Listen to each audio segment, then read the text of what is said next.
After groveling for half my life, obeying her family's every word, I ended up betrayed by my most intimate companion, dying a miserable death in an icy abyss. Upon rebirth, two voices echoed in my mind, the Apocalypse Savior System and the Apocalypse Tyrant System. One promised a flawless physique, the other offered dominion over resources and women. I didn't hesitate to choose the latter. Being a savior is for dogs. I will be the king of the apocalypse, and my revenge begins with my dear wife right before me. My name is Tianci, once a gentle, well-regarded man of impeccable character. But I was killed by the very supplies I had stored and the people I loved most. Brother-in-law, you really are despicable. You actually hid so many supplies behind our backs. Son-in-law, why go to such lengths? If you had handed over the supplies earlier, we might have spared your life. The demonic laughter reached my ears as I lay covered in blood. With great difficulty, I raised my head, staring in disbelief at Old Man Chin, the gatekeeper. Auntie Wang from the neighborhood committee, Auntie Chen the cleaner. To help everyone survive the harsh winter, I had specially stockpiled a large amount of food. Yet, this very act brought disaster upon me.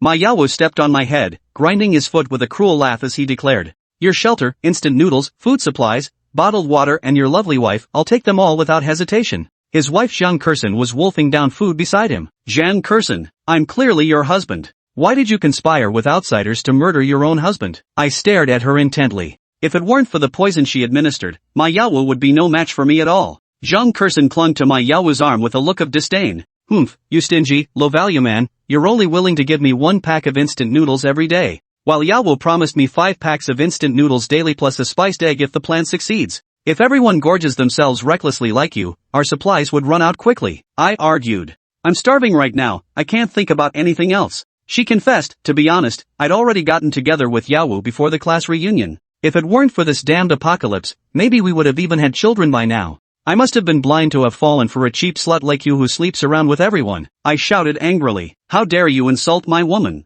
Just wait and see how I deal with you." My Yawu pulled out a dagger, churning it in my mouth until it was a bloody mess, then ordered his men, "Someone, chop this worthless creature into pieces first, then find an ice cave to store it as winter provisions." "No, you wretch. I will make sure you die a miserable death." My eyes were bloodshot as I suddenly stood up, panting heavily. The next second, I realized I wasn't lying on the cold cement ground but on a warm, soft bed. I took out my phone, and the screen clearly displayed, July 6, 2027, 4:57 p.m. There are exactly 2 months left before the arrival of the extreme cold apocalypse. 2 months later, a massive eruption of the undersea volcano chain occurred, with volcanic ash darkening the sky and temperatures plummeting sharply. Afterward, the deceased creatures mutate into terrifying monsters. Since the heavens have granted me a second chance at life, I must cherish it dearly. In this life, I will hoard resources and build a shelter as solid as a rock. Finally, I will seek out those who betrayed me and make them experience the pain and suffering I endured in my previous life. In my past life, to provide a good life for my wife Zhang Kurson, I worked tirelessly and handed over all my earnings without question.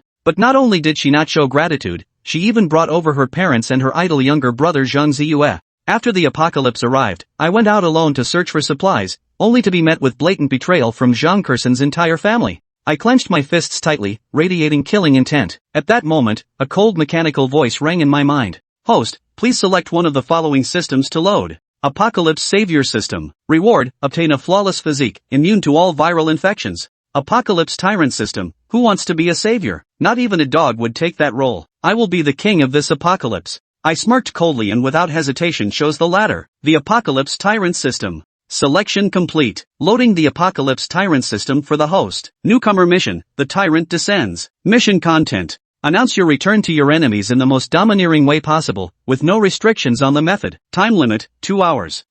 I like this task. Su Tianci, you're utterly clueless, only good at yelling at home. Hurry up and get me a towel. The biggest regret of my life was marrying a useless coward like you. Zhang Kurson's furious shout echoed from the bathroom. She used the excuse of a class reunion to secretly meet with my Yawu at a hotel. Want to go fool around with your lover? Not a chance. I'll use this bitch to announce my return. In the mist-filled bathroom, Zhang Kurson complained while taking a shower. She was plotting to hook up with my Yawu, arranging for me to be assigned overseas after joining his company, making it convenient for her to have an affair with him, and seize the opportunity to rise. The next second, I grabbed Zhang Kurson's hair violently, slapped her several times, then kicked her to the ground. "You fucking whore. I really spoiled you rotten in the past. How dare you talk to me in that tone? Are you out of your mind?" She actually dared to hit me. I want a divorce. Hysterical Zhang Kurson tried to scratch my face, but only received an even louder slap in return. "You'd better behave yourself. Otherwise, I won't mind beating you to death, you wretch." After being slapped over a dozen times, Zhang Kursen was left dizzy and disoriented, finally admitting defeat and kneeling to beg for mercy.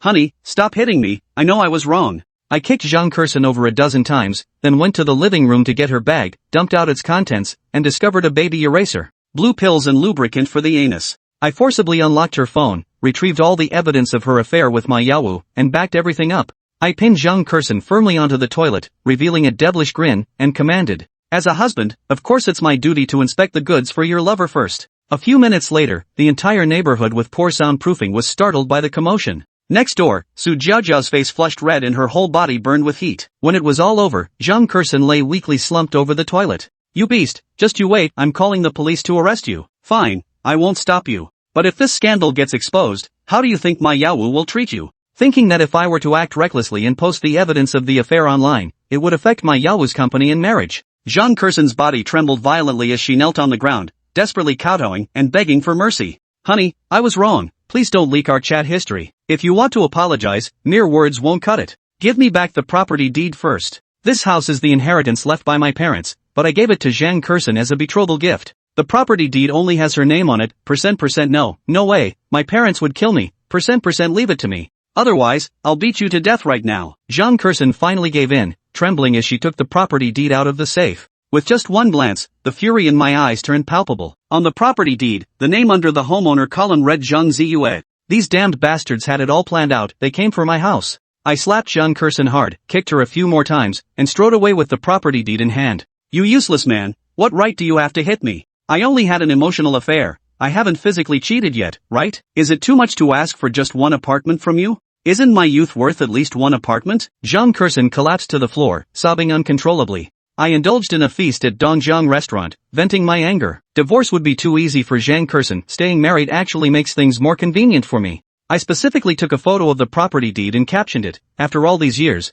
this is the first time I've seen a property deed." Then he directly at Zhang Kursen's entire family. "Congratulations, host, for completing the Tyrant's Descent mission." Zhang Kursen, the enemy, felt extreme fear and utter panic. "Congratulations on receiving the reward. 30 million cubic meters of portable space. An almost boundless portable space appeared in my consciousness. With just a thought, I can put things in or take them out, but not living creatures." The news was broadcasting on TV. There are signs of activity from the underwater volcano near Sakura country, possibly a precursor to a large-scale eruption. A certain area has discovered multiple bizarre men exhibiting manic irritability and indiscriminate attacks on passers-by. I know this is the omen of the apocalypse's arrival. I want to stockpile supplies, build a safe house, and prepare weapons, but I have no money. All my savings were spent on those beasts from that family. Congratulations, host, on unlocking the next phase of the apocalypse mission. A gentleman loves wealth, but acquires it in the right way. In order to help the host quickly accumulate initial capital, all expenses and money spent, it will be refunded double, and the host need not worry about the source of the refund. Limited time, within 20 hours.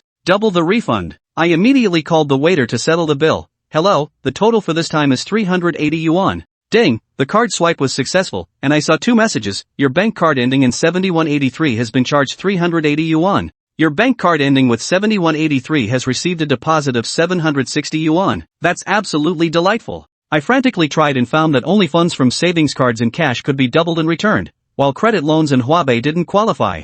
A plan slowly formed in my mind, and a cold smirk immediately appeared on my face. I had to find those bastards first and collect some interest. Chapter 4, Manager, get down on your knees. Tianci Trading Company. How did old Su come back? Wasn't that guy blacklisted by the big boss? What, come back begging for mercy now? What good would begging do? You think old Su's dismissal was that simple? There's deep intrigue behind it all. Acting all mysterious. Then spill it, what's the big secret? Like I'd tell you. Su Tianci bypassed the murmuring crowd and headed straight for the office. At the doorway, manager Jiang Xiaoyan stared at him with a mocking expression, her eyes cold as ice. "Su Tianci, didn't you swear you'd never set foot in this company again? What's this? Breaking your word already?" Setting aside that sharp, sarcastic demeanor, Jiang Xiaoyan was truly a stunning beauty, one that even Zhang Kursen couldn't rival.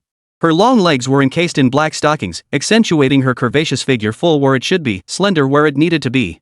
Especially that body-hugging skirt and the ample curves at her chest seemed poised to burst free from the fabric, practically begging to be released. She was a perfect clothes hanger. Combined with her exquisite features and porcelain skin, she was nothing short of a top-tier beauty. The old Su Tianci wouldn't even dare look Jiang Xiaoyan in the eye, content to stare at her knees instead. But now he wasn't afraid. He met her gaze openly, his expression practically screaming he wanted to strip her clothes off right then and there. You pervert! Seeing Su Tianxi's eyes fixed on the curves of her chest, Jiang Xiaoyan instantly covered herself with both hands, her face flushing crimson as she scolded. Su Tianci chuckled unconcernedly and added, I need to talk to you about something. You have something to discuss? It's about our old chairman. Jiang Xiaoyan's beautiful brows instantly furrowed. After a moment's thought, she said, Follow me. They entered the office. The door closed behind them. The office had excellent soundproofing. Even if someone moaned unrestrainedly inside, not a sound would reach the outside. Once inside, Jiang Xiaoyan shed all pretense. She settled into a comfortable position on the sofa, her stockinged feet hooked into red-soled stilettos, and sneered. I was right about you being a hopeless case. I gave you so much hush money, and now that it's gone, you're thinking of asking me for more. There's no such thing as a free lunch in this world. Oh dear, my heels are getting dirty again. Well, here's your chance. If you can lick them as obediently as before, I might consider throwing you a few thousand yuan. Ha!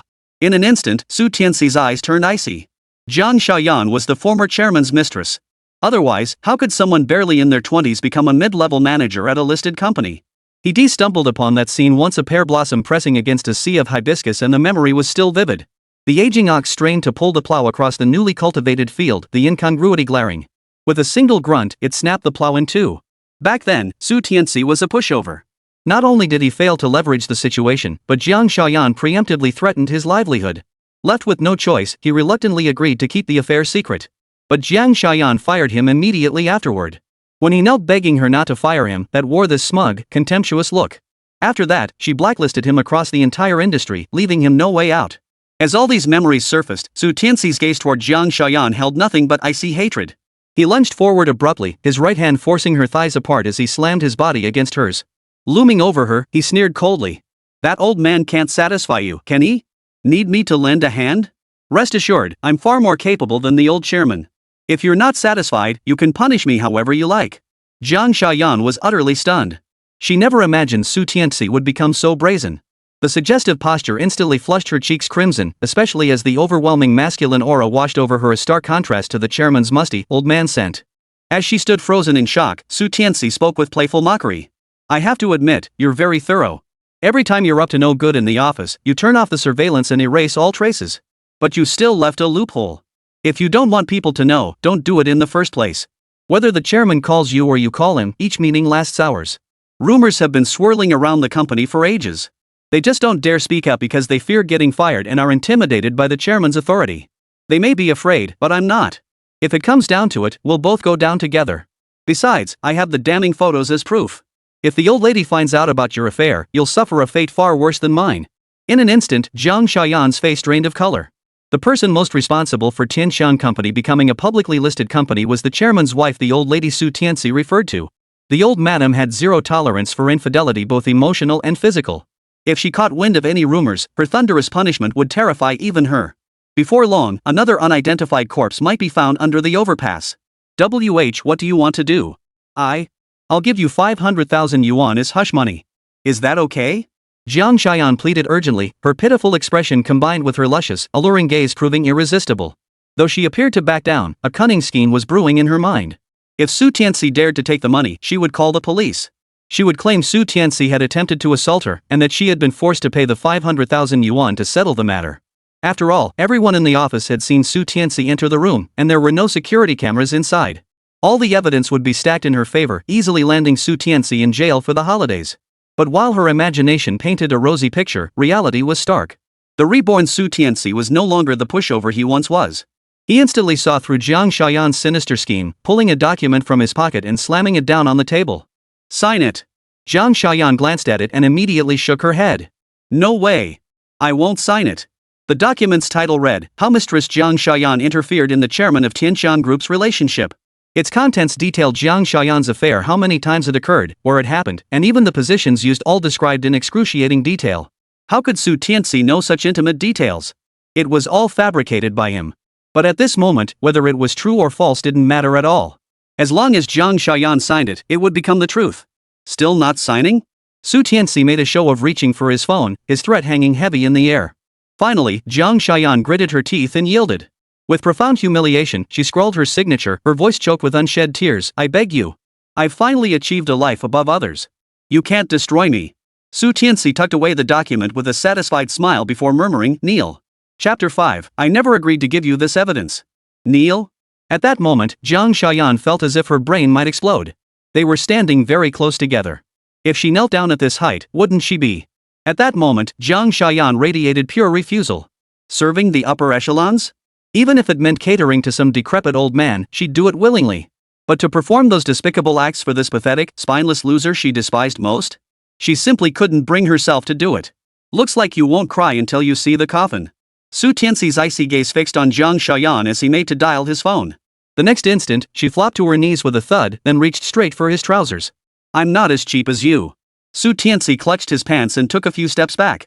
Indeed, Jiang Xiaoyan was utterly captivating at that moment. Kneeling on the floor, her perfect curves were displayed to their fullest, exuding an even more feminine allure. But he was never one to be swayed by mere looks, and he had far more important matters to attend to. You. Jiang Xiaoyan thought Su Tianci had spared her, and her heart leapt with joy. At that moment, Su Tianci declared, within 1 hour, I want 20 million. Once that 20 million hits my account, we're even. You must be out of your mind, demanding 20 million. Why don't you just go rob someone? Jiang Xiaoyan shouted. Su Tianci chuckled, I am robbing you. Jiang Xiaoyan watched Su Tianci like this and couldn't help but shudder. You money wasting. How could you hand over the property deed to that bastard? Li Tsuilan roared angrily. Li Tsuilan, Zhang Dezhuang, and Zhang Ziyue had been eating when they saw the news and rushed over in a panic. Zhang Ziyue joined in the scolding, you gave him the deed? What about my wedding? This is supposed to be my wedding home. Xiaolan said she won't marry me without this place. Zhang Kurson cried with a look of grievance, he hit me. He snatched it from my hands. Li Tsuilan's eyebrows shot up as she raged, did that good-for-nothing grow a pair? How dare he hit you? That's slapping our faces. He must be tired of living. Enough. The urgent priority now is to get the deed back immediately. Otherwise, who knows what that scumbag might do? If he changes the property owner, we're finished. Zhang Ziyue said, visibly agitated. Call the police. Yes. Call the police. Zhang Dezhuang suddenly exclaimed.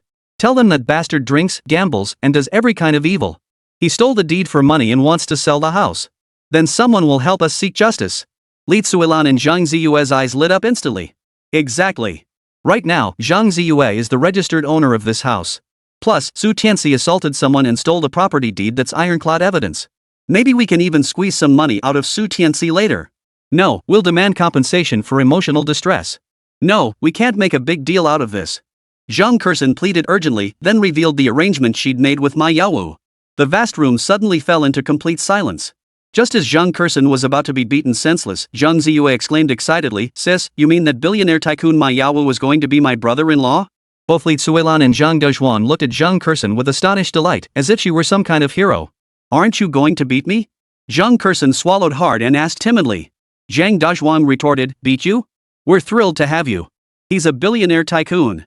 You'd better take good care of him, give him a son or daughter, and once our status is secure, we'll live like royalty. Your dad's right. Compared to Ma Yaowu, that Su Tianci is a complete waste of space. Your dad and I support you. Besides, this isn't cheating, it's pursuing true love. Li Tsuilan laughed. Zhang Ziyue chimed in excitedly. A net worth of billions. The kind of money that just slips through his fingers is beyond our wildest dreams. Sis, I'm not asking for much, I want a sports car, a villa, and a monthly allowance of hundreds of thousands. Everyone began daydreaming. Divorce. Get divorced immediately. I heard Ma Yaowu's wife is a barren hen. You absolutely must seize this opportunity. Once it's gone forever. Li Tsuilan urged urgently. Zhang Dezhuang chimed in, your mom's right. And he dared to hit you, that's domestic violence. Making him pay for a house isn't too much, is it? Call him now and get divorced. Seeing her family's support, Zhang Kurson grew bolder and immediately dialed Su Tianci's number. But the call didn't connect. A busy tone rang out. Su Tianci hung up the phone expressionlessly. His gaze then settled on Jiang Xiaoyan. His large hands began to caress her full, tempting curves. The sensation was incredibly satisfying, and his desire surged. If the timing weren't so wrong, he'd gladly indulge in a full-on battle of 300 rounds. Sometimes he really admired the old chairman at his age, he could still get his hands on such tender young meat. But sometimes I admire you too, so young, yet able to endure the old chairman. I wonder what it feels like to face him. With every word spoken, Su Tianci's grip tightened further. A thick blanket of humiliation hung over her head, while Su Tianci's wandering hands roamed her body. At this moment, Jiang Xiaoyan felt utterly humiliated. Yet, with the leverage firmly in his hands, she could only endure it silently. Finally, the sound of a bank deposit notification pinged. Su Tianci glanced at it, then couldn't help but burst into laughter. Since the money's in, delete everything and hand over that confession too. Jiang Shaoyan demanded. Su Tianci sneered, we're even now, but I never agreed to give you that stuff. You're a liar. Jiang Shaoyan's mind buzzed violently, her composure shattered as she shouted. Su Tianci's eyes turned cold as he replied in a chilling tone, excellent. You dare yell at me? Looks like you really need a lesson. Is that old man not satisfying you? Want me to make you feel good? With that, his hand smacked down hard on Jiang Shaoyan's firm, rounded buttocks. The sharp slap echoed, making the perfectly curved mound tremble 3 times, accompanied by a wave of extreme humiliation washing over her. Rest assured. As long as you behave yourself, I won't be idle. I'll make sure to create one enemy after another for myself. How does that saying go? More friends, more paths. And by the way, nice feel. Ha! Su Tianci finished speaking and left with a loud laugh. You beast. Jiang Shaoyan shed tears of humiliation, touching the spot where she'd been struck. It still burned fiercely, and the warmth of his palm seemed to linger on her chest. He really doesn't know how to treat a lady with care. Meanwhile, Su Tianci hopped into a taxi right outside the company and told the driver, take me to Hanhai City. Chapter 6, Never underestimate a young man. Snagging a $1 million mansion. These days, I haven't seen a single soul. I don't even know why I'm still hanging on. Who says otherwise? But what can you do? Anyone who can afford a place in this neighborhood is loaded. What are you all complaining about? Don't think I don't know your real motives. Who here actually wants to work hard? You're all just using this job as a stepping stone to find a rich sugar daddy. Oh, Lin Huanqi. You dare say that's not your motive? What the hell business is it of yours? Who do you think you are, lecturing me? Damn it, you're asking for trouble. Shut up and calm down. Lin Huanqi shoved Lu Xuelan aside and plopped down on a nearby chair, her face flushed with anger. As Hanhai City's largest real estate development, Hanhai City was truly a place where every inch of land was worth its weight in gold. While an ordinary apartment might cost 2 or 3 million yuan, units here started at nearly 10 million yuan. Only the super rich or powerful bigwigs could afford to live here. Lin Huanqi endured her meager 3,000 yuan monthly salary here precisely to snag a wealthy man to leap to the top in one bound and live the life of a rich housewife. For this dream, she was still a virgin. And she wasn't alone in this mindset. Lu Xuelan, the woman she'd just argued with, was another. For girls, marrying well was a chance to change their lives, especially for someone like her pretty and with a good figure. Just as the group was feeling down, a car suddenly pulled up at the entrance. Visitors? Their eyes lit up. But when Lin Huanqi saw who stepped out, she stopped in her tracks. It was none other than Su Tianci. As Zhang Kerson's best friend, Lin Huanqi recognized this pathetic sucker. She even felt a bit sorry for him, considering the massive cuckold's hat he'd been forced to wear. Honestly, she even envied Zhang Kerson for landing Ma Yawu, the big boss of a listed company, while she herself had nothing to show for it. A pang of resentment welled up inside her. Adding to her frustration, Su Tianci was a penniless bum. Uninterested in wasting her time, she sat back down and told Lu Xuelan, I won't compete with you for this customer. Lu Xuelan shot Lin Huanqi a suspicious glance, noticing her unusual behavior. But it made sense. Lin Huanqi was notorious for climbing the social ladder and judging people by appearances. Su Tianci certainly didn't look like someone who could afford a big villa. Still, she approached him with a warm smile. Good afternoon, sir. Are you here to look at properties? Yes, I'm looking to buy a villa to live in. Su Tianci nodded. From his vantage point, he could clearly see the deep cleavage between Lu Xuelan's breasts, quite a sight, and he couldn't help but swallow hard. They were truly white and ample. Lu Xuelan's heart skipped a beat. He really was hiding his true worth. But then, a sneer suddenly cut through the air. Hey, Su Tianci, you're actually thinking about buying a villa here? Don't you even have the sense to take a look at yourself? Your entire fortune wouldn't even cover the cost of a toilet here. You're just showing off without even knowing your place. Such uniquely sharp and biting sarcasm. Su Tianci turned to see who had spoken. His expression instantly turned icy when he recognized Lin Huanqi. Lin Huanqi was Zhang Kerson's closest confidant. The two were kindred spirits, both seeking wealthy patrons to support them. Lin Huanqi especially, who looked down on anyone without deep pockets. In his previous life, after the apocalypse struck, this woman had also taken refuge in his safe zone. But during one outing, Lin Huanqi had ditched him, driving off without a second thought. If not for his incredible luck, he would have been killed on the spot. Most crucially, all of Zhang Kerson's adult toys and related stimulants had been purchased by this very person. Now that they'd crossed paths again, he intended to settle both old and new scores. He'd never been one to forgive easily. But the time wasn't right yet. Suppressing his hatred for now, he pointed at a model villa on the sand table and said to Lu Xuelan in front of him, I like this set of houses. How much is it? Lu Xuelan beamed like a flower. Sir, you have excellent taste. That one is 1,000 square meters, with a total price of 36 million. Su Tianci frowned, finding it slightly beyond his budget, and shifted his gaze to another unit. And this one? 28 million. What about that one? 25 million. Lu Shualan's smile slowly faded. This guy was clearly here to tease her. And his hands weren't staying put, constantly rubbing against her thighs. If she hadn't been wearing safety pants, his palm would have slipped right into her little bare panties. Ha! Got screwed over, serves him right. Lin Huanqi spat on the ground, sneering. Lu Shualan's face alternated between purple and blue. The look in her eyes toward Su Tianci no longer held the earlier eagerness, but instead carried a hint of disgust.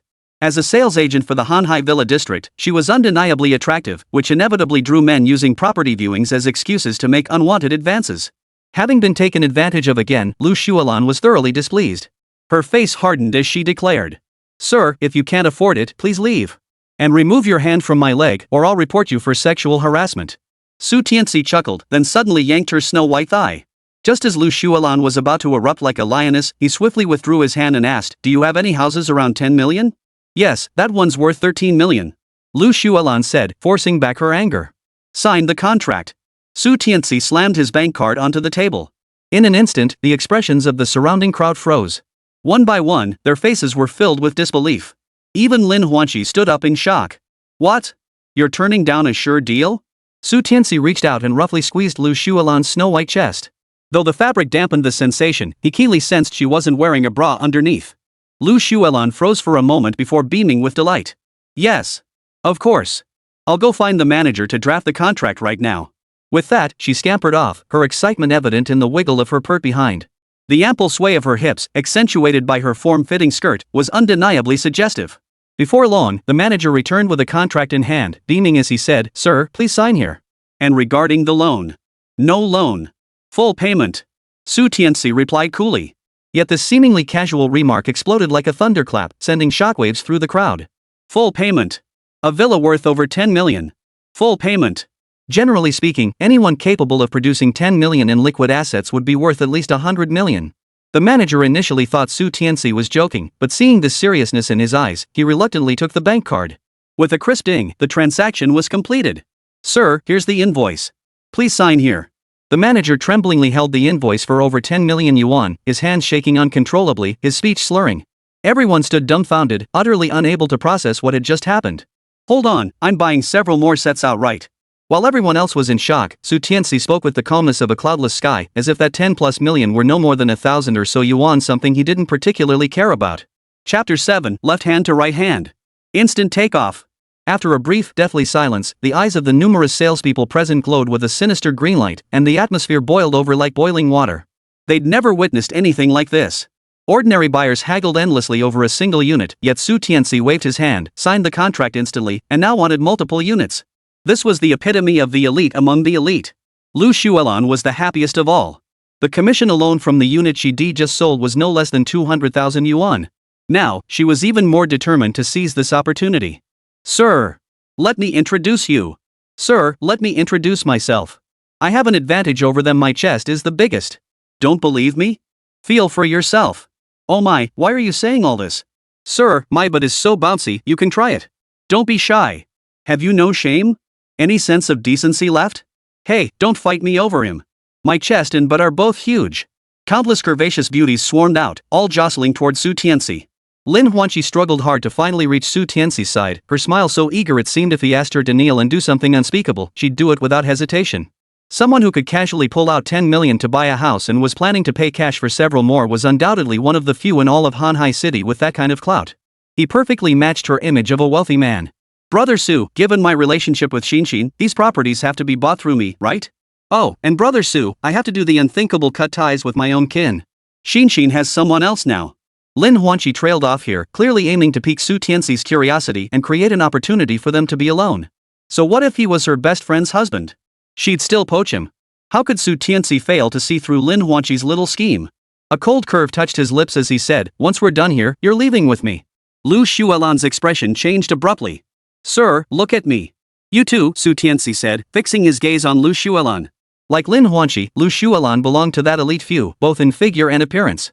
Having one on each arm wouldn't be too much. Only then did Lu Shualan breathe a sigh of relief. After that, Su Tianci started buying. He was either swiping his card or on his way to swipe it, leaving the salespeople who hadn't been favored by him practically crying. Meanwhile, Lu Shualan and Lin Huanqi's faces were practically splitting into smiles. If not for the presence of others, the two of them would have pounced on Su Tianci, devouring him whole. In just a short while, he'd already purchased nearly 200 million yuan worth of villas. 200 million. Their commissions alone would amount to several million.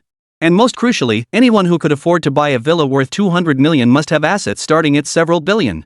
The enormous sum made the manager a bit uneasy, so she specifically contacted the bank. Once she confirmed the funds were all in order, the smile on her face grew even broader. Seeing that everything was settled, Su Tianci prepared to leave. The manager led a line of stunningly beautiful saleswomen to the doorway, where they stood in a row and bowed deeply at a 90-degree angle. "Goodbye, Mr. Su." Such obsequiousness. Such fawning. Such sycophantic flattery. It was like palace maids escorting the emperor. One could only say, having money felt absolutely wonderful. Su Tianci withdrew his gaze, about to hail a cab, when suddenly a white BMW pulled up beside him. The window rolled down, revealing Lin Huanqi's sweetly smiling face. "Brother Su, hop in." Su Tianci didn't hesitate, climbing straight in. Lu Shualan, quick as a flash, followed suit. Lin Huanqi had intended to stop Lu Shualan, but she was a step too late. Gritting her teeth, she shot Lu Shualan a furious glare through the rearview mirror. Turning back, she flashed Su Tianci a dazzling smile. "Brother Su, where are you headed?" Before Su Tianci could answer, she continued, "I heard the beds in the luxury suites at Dongjiang International Hotel are super soft. They actually support your back. Why don't we go try one out?" "No rush. Let's buy a car first," Su Tianci said indifferently. "All right. I'll listen to Brother Su," Lin Huanqi said. And so they drove on. Both Lin Huanqi and Lu Shualan assumed at that moment that Su Tianci's mention of buying a car simply meant purchasing a basic mode of transportation. But upon arriving at the dealership, they realized just how ridiculous they'd been. For the wealthy, buying a car was as commonplace as buying cabbage. At every dealership, they demanded every luxury car priced above 1,000,000 yuan. Signing those contracts felt like practicing calligraphy. Swish, swish, a dizzying blur of signatures. This sent the luxury car salespeople into a frenzy. They batted their eyelashes and tried every trick in the book to lure Su Tianci, their expressions as if demons from Journey to the West had encountered Tang Sanzang. Lin Huanqi and Lu Shualan were nearly overwhelmed. Clinging tightly to Su Tianci, one on each side, their snow-white chests brushed against his arms. Like fierce tigers, they glared at the beautiful saleswomen, not allowing a single one to come within an inch of Su Tianci. Within hours, Su Tianci had completely cleared out Hanhai City's inventory of luxury cars priced over 1,000,000 yuan, cementing his reputation overnight. The three climbed into the car. Su Tianci glanced at his phone. In just that brief moment, he'd made tens of millions, his bank balance now hovering around 500 million. Yet he couldn't muster a shred of joy. Buying houses and cars was too slow.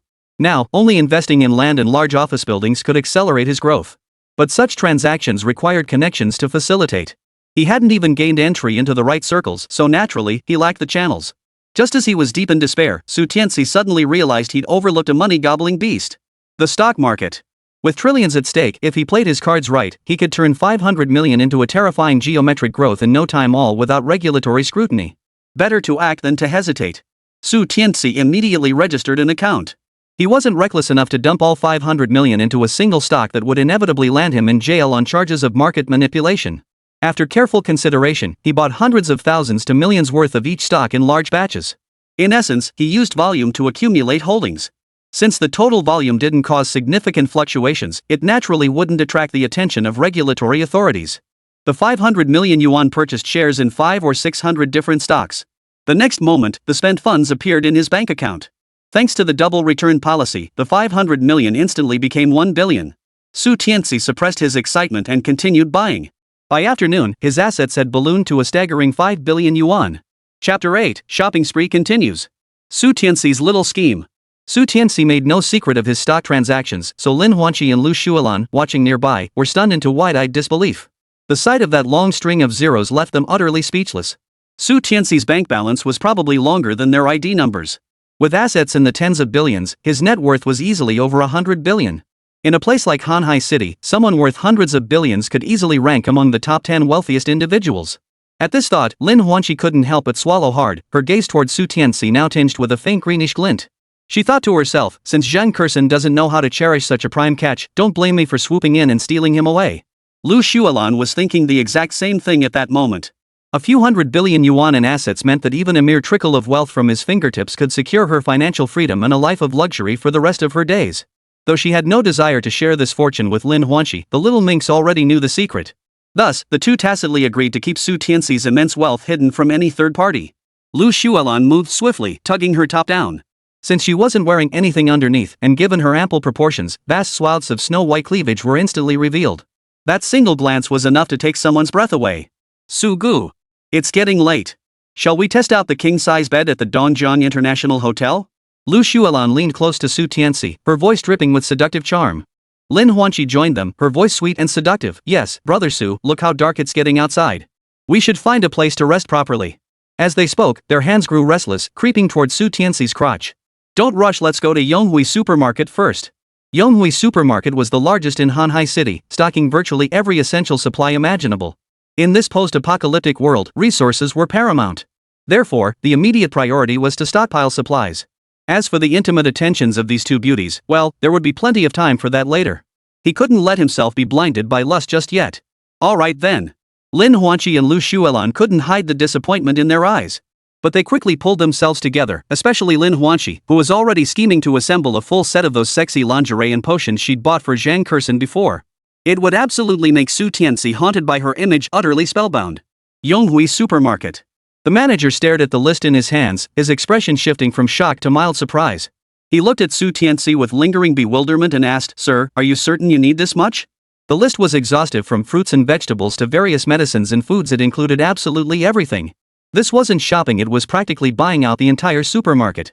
Su Tianci handed over his bank card. Full payment. Charge it. All right. At first, the manager thought Su Tianci was joking. After all, who buys nearly 10 million worth of goods in one go? But when that crisp ding sounded, he realized he'd encountered a benefactor. Mr. Su, here is your receipt. Please keep it safe. Some items will need to be transferred from other stores, but rest assured, I will have everything ready within a month. Is there anything else I can assist you with? His tone was respectful. Attentive. His smile bloomed like a chrysanthemum. The contrast in his attitude before and after was staggering. If he could, he'd have prostrated himself before Su Tianci right then and there. In just this brief moment, he had exceeded his entire sales target for this year and even next year. By year-end, a promotion and raise were guaranteed. After adding a few more items, Su Tianci departed with the two women. Su Ge, are you buying the villa not to live in, but just to store things? Lu Xuelan and Lin Huanxi were utterly shocked when they saw Su Tianci set the delivery address to the villa district. He could have used a warehouse for storage, yet he chose to hoard his possessions in a villa worth tens of millions. It just goes to show the minds of the wealthy are truly unfathomable. Su Tianci nodded calmly. You two handle the handover. You know the Hanhai Villa area better than I do. The two women froze. Lu Xuelan swallowed hard and asked hopefully, Brother Su, did I hear that right? You want me to inventory the goods? Su Tianci nodded. This time, not only Lu Xuelan, but even Lin Huanxi lost her composure. Here they were, two stunning beauties of unparalleled grace and charm standing right beside him, yet instead of pursuing something grand, he was assigning them menial tasks? Wasn't this a waste of their potential? Both women desperately wanted to leave, but the thought of Su Tianci's chilling billions sitting in his bank account instantly quashed that notion. After they had reluctantly accepted this reality, Su Tianci took Lin Huanxi's car keys and sped off. He had business to attend to. At that moment, an experienced craftsman approached them and asked, "Excuse me, who will be paying our wages?" "How much?" Lin Huanxi inquired.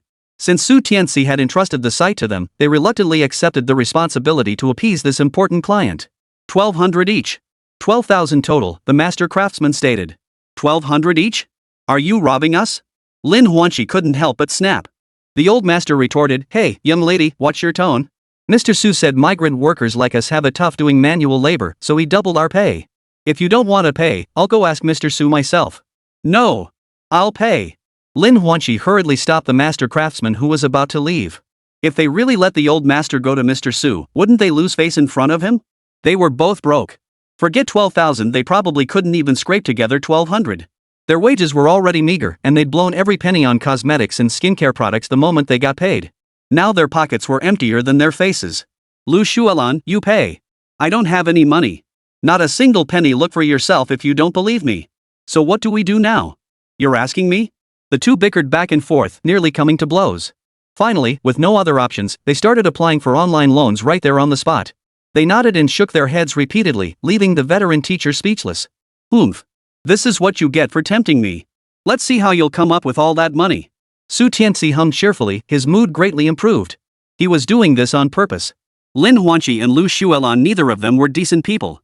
He figured he'd use this chance to collect a little interest, then punish them properly later.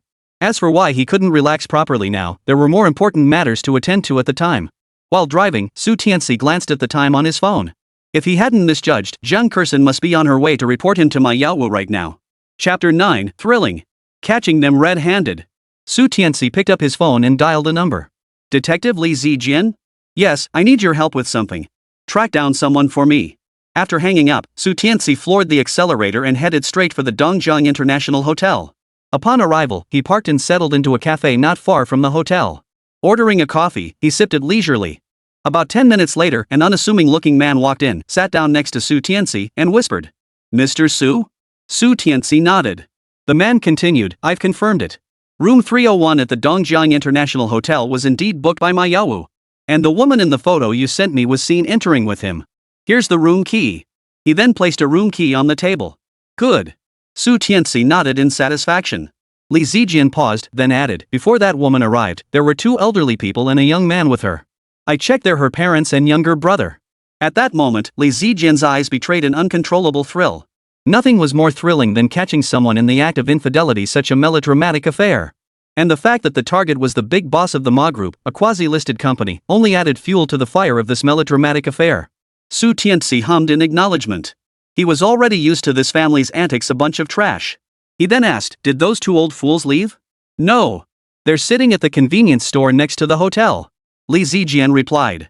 Su Tianci asked, "Did they take the stuff?" Li Zijian nodded, his eyes practically glowing with excitement. He eagerly placed his carry-on bag on the table and unzipped it. Candles, cat ears, lingerie, everything imaginable for BDSM play was inside. Su Tianci glanced at it briefly before withdrawing his gaze. "Do you know what to do?" he asked flatly. "I know. Hand over everything. I'll keep my mouth shut. No third party will find out. That's my professional ethics," Li Zijian declared. Professional ethics, my ass. He'd spent only about 10,000 yuan on all these items. Add to that his fee per job, roughly tens of thousands of yuan. But this big shot? He'd just dropped 60 grand. He'd definitely cozy up to this money god. As long as the cash flowed, he'd gladly use these items on him. Put simply, money talks. Room 301, Dongjiang International Hotel. Li Zuelan's family had a simple mindset, regardless of whether Su Tianci discovered it or not. As long as Zhang Kersen slept with Ma Yaowu, that would solidify the relationship. As for whether she could still perform after being treated so roughly by Su Tianci during the day, or whether it would hurt, those weren't concerns for parents like Lu Zuelan and Zhang Dezhuang. In their eyes, Zhang Ziyue was their only precious son.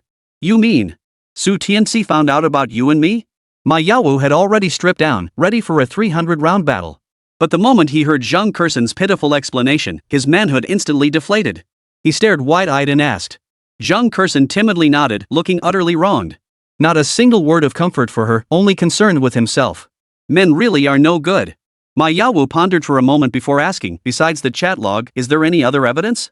Zhang Kersen shook her head, her pitiful expression instantly reigniting Ma Yaowu's fierceness. He pulled her into his arms and whispered reassuringly. "That's good. I'm not just any ordinary person now. If he dares to mess with her, I'll have my lawyers, who I pay tens of millions to keep on retainer, send him packing in no time." As he spoke, he held her tightly. Both were scantily clad, and the suggestive atmosphere began to intensify.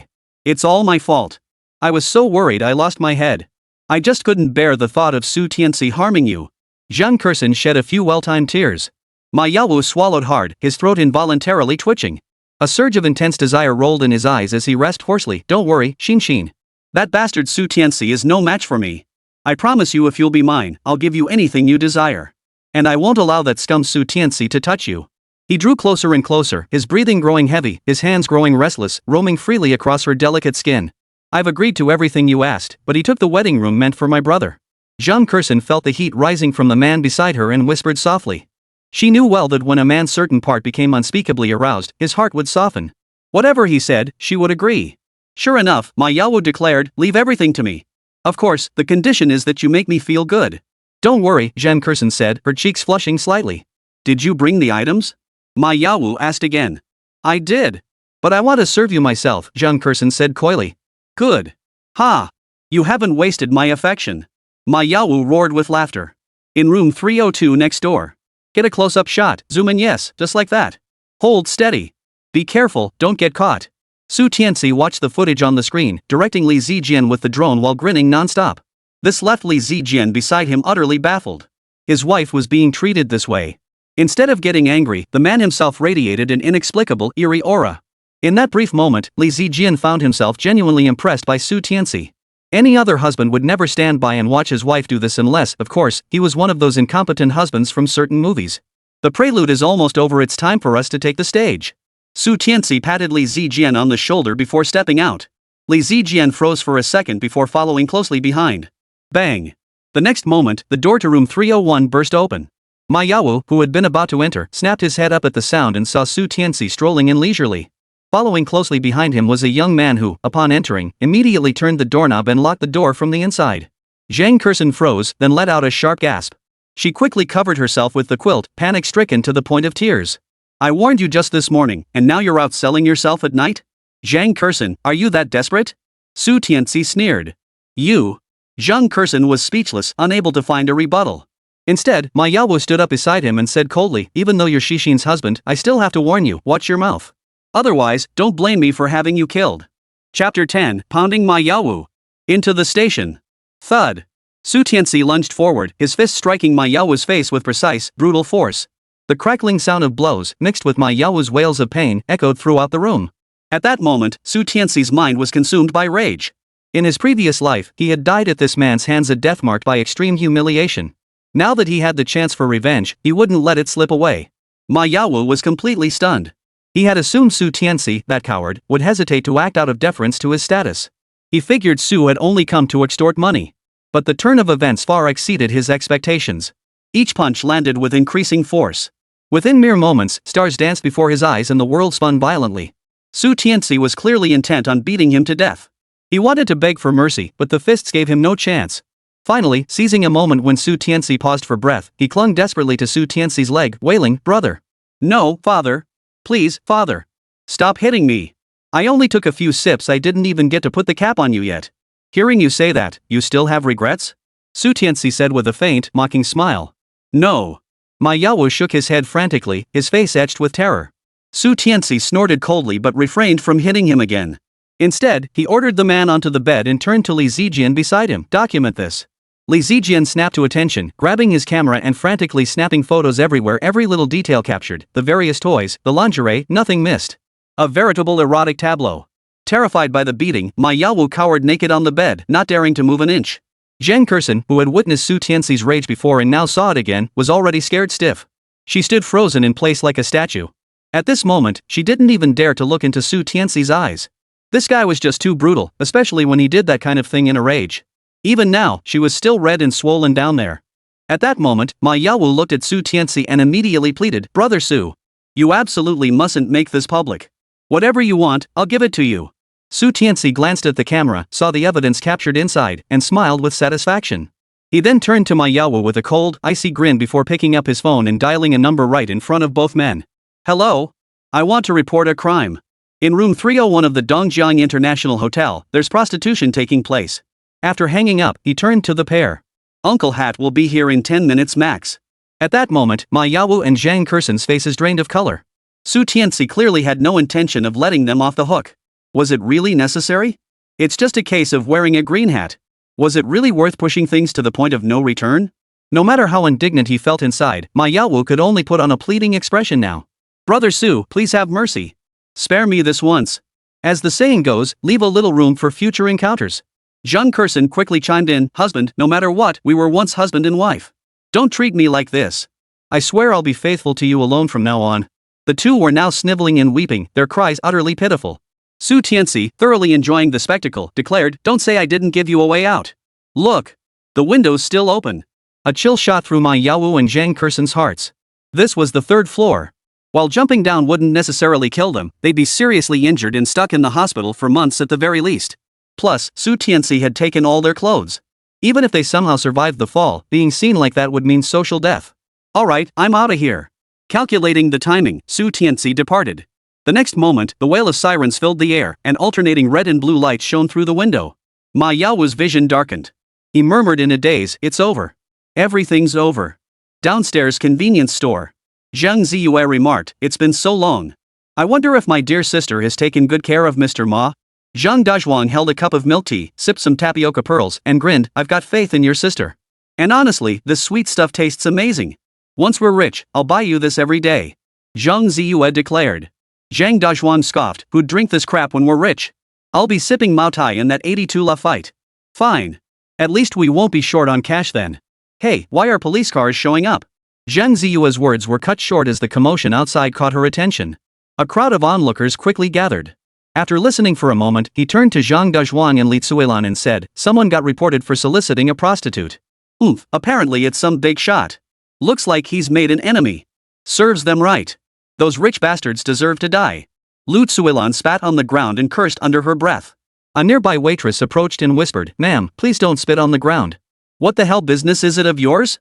I'm not spitting in your mouth. Why are you sticking your nose in?" Lu Tsuilan shouted, hands on her hips, the very picture of a shrew. Another waiter, sensing trouble, quickly pulled her away. "Oomph." Lu Tsuilan strutted off triumphantly, her face beaming with satisfaction. "You wait till you're reduced to being a waiter, pointing fingers at me. People like you will always be lowly commoners." After that, the three joined the crowd. But when they spotted the two being escorted to the police car from afar, they froze in shock. Wasn't that their daughter, Jan Kursen?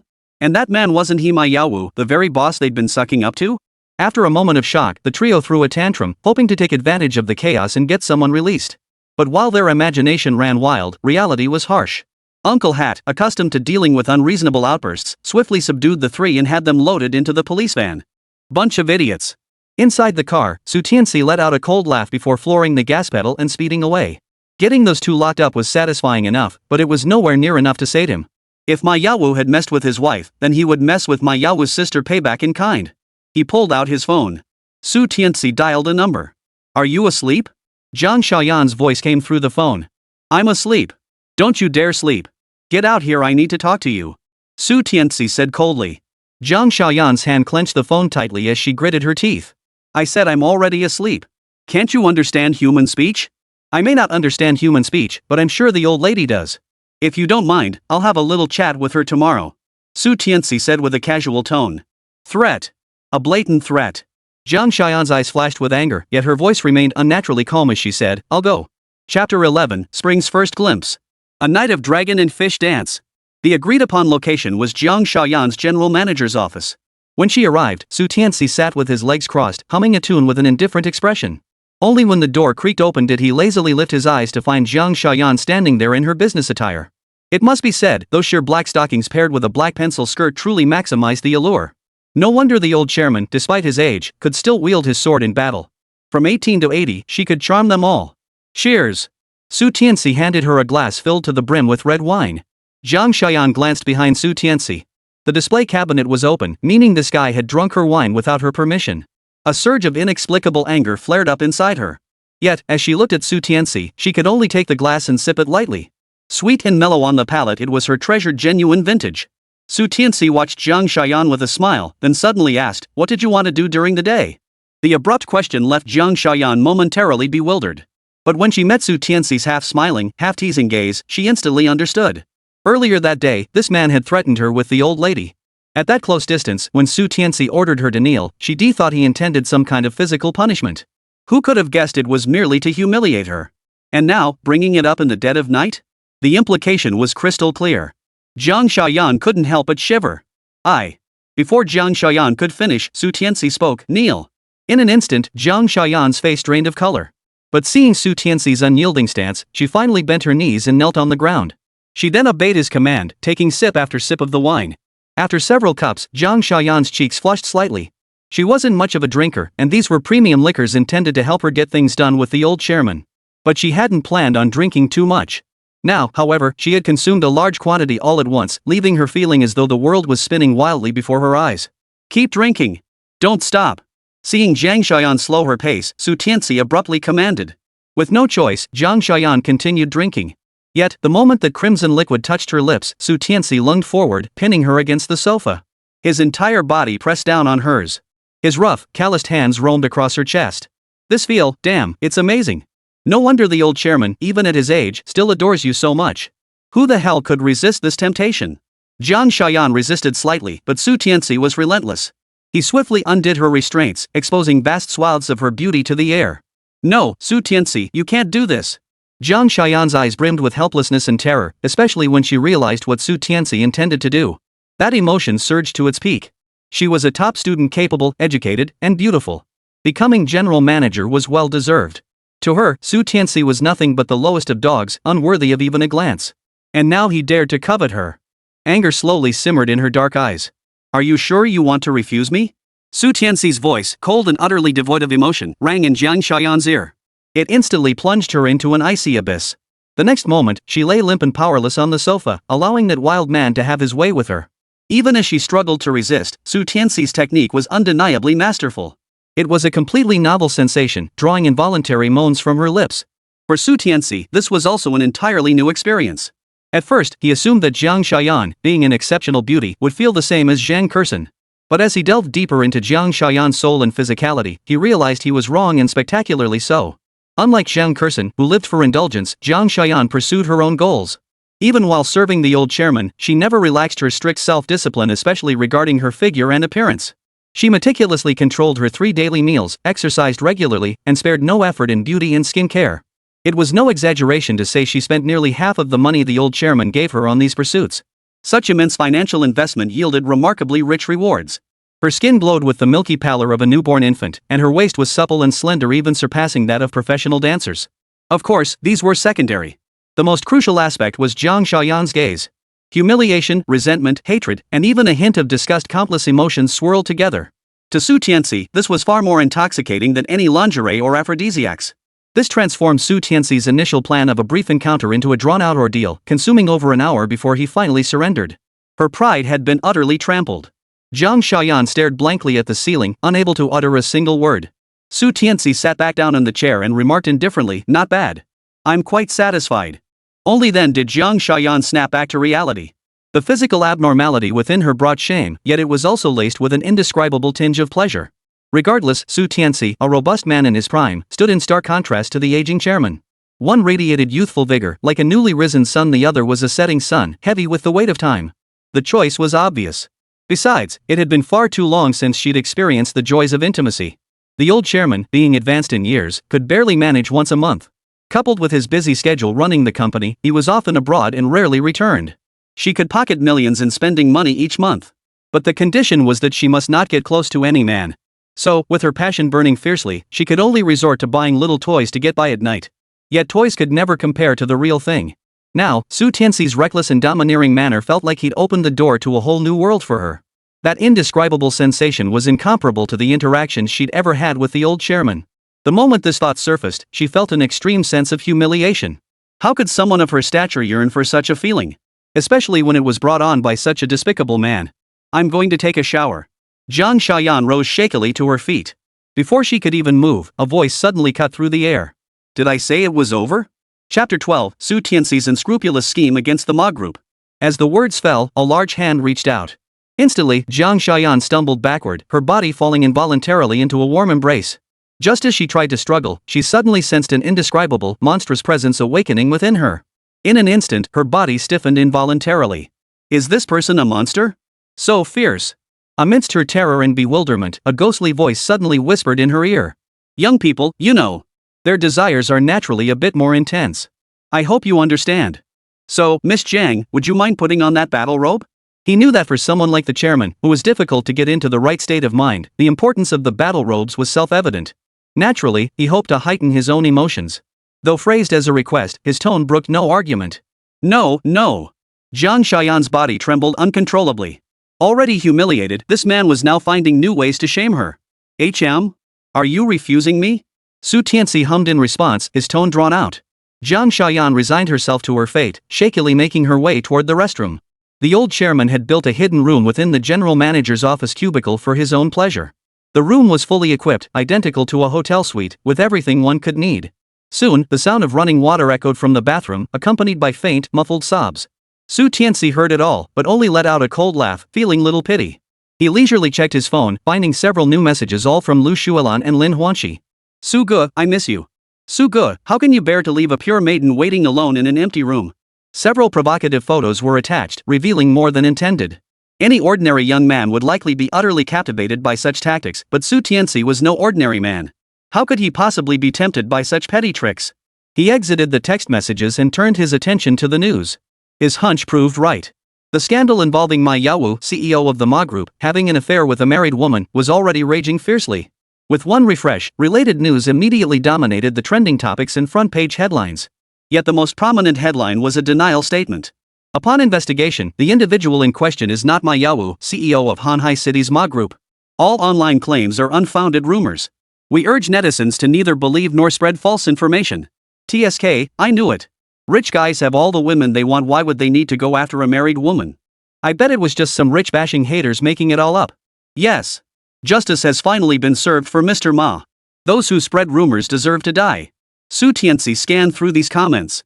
They were all whitewashing Ma Yawu and singing his praises. There were also a few clear-headed individuals posting rational comments, but they were soon overwhelmed by angry attacks from paid trolls and eventually forced to delete their posts. Even when someone posted a crystal-clear on-site photo showing Ma Yawu's face in full, it was slandered as AI-generated. Before long, the photo became inaccessible. Money truly can make the devil grind the millstone. A cold smile spread across Su Tianci's face, a dark gleam flashing in his jet-black pupils. Fortunately, he had anticipated this outcome. He promptly dialed a number. Any leads? The voice on the other end replied, yes. Sending it to you now. Good. Ma Group. General Manager's Office. In the spacious and bright General Manager's office, Ma Yanyan, the head of Ma Group, wore an expression of uncontrollable gloom. Her fair face was etched with solemnity. Though only 25 or 26 years old, she exuded an air of authority that only those in high positions possess, imposing without needing to raise her voice. Ma Group was a relative newcomer to the scene, lacking much historical depth.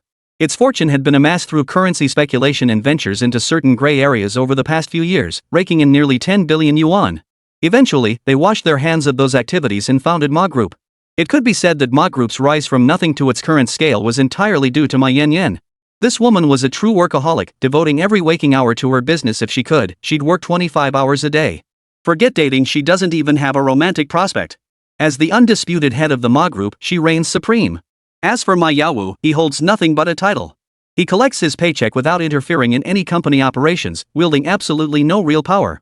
But now, Ma Yanyan deeply regretted her decision. Had she known her brother would prove so incompetent, she would have let him join the company. At least that way, the company wouldn't have to bear such a massive wave of negative publicity. Fortunately, she acted decisively.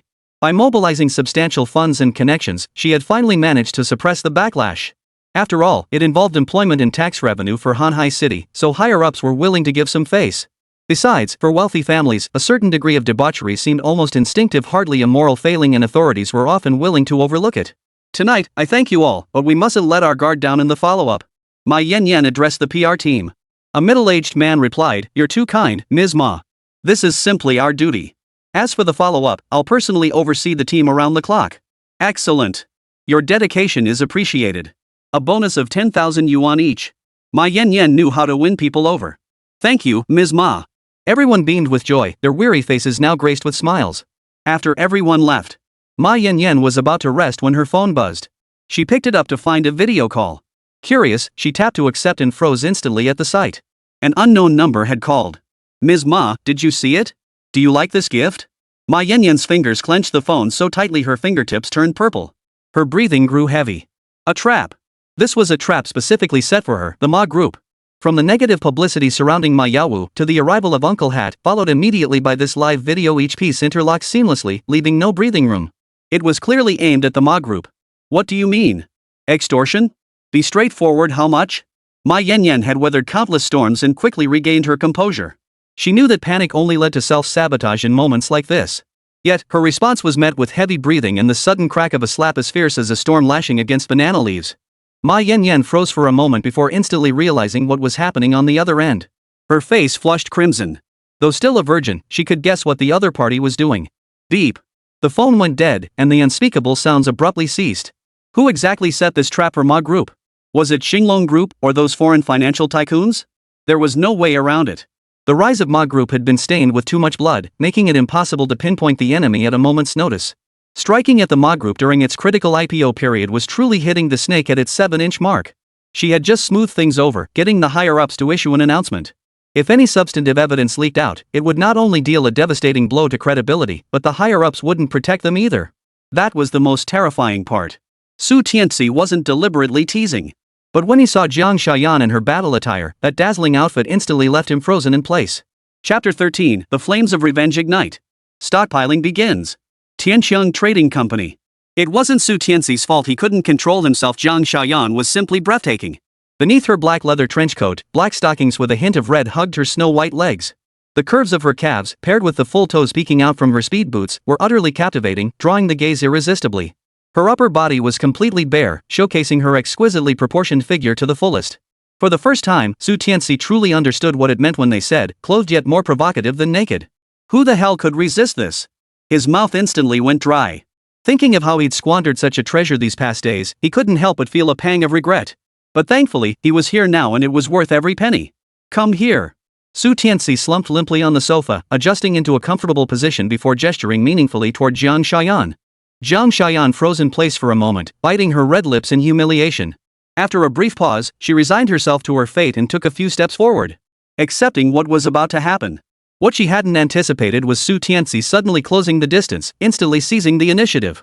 It left her no choice but to brace her hands against the glass of the floor-to-ceiling window. Outside the window, the nightlife was just beginning. Neon lights flickered, and crowds bustled through the city streets, chatting and laughing, creating a lively atmosphere. Crucially, they were on the second floor, meaning any passerby below could spot them if they looked up. No.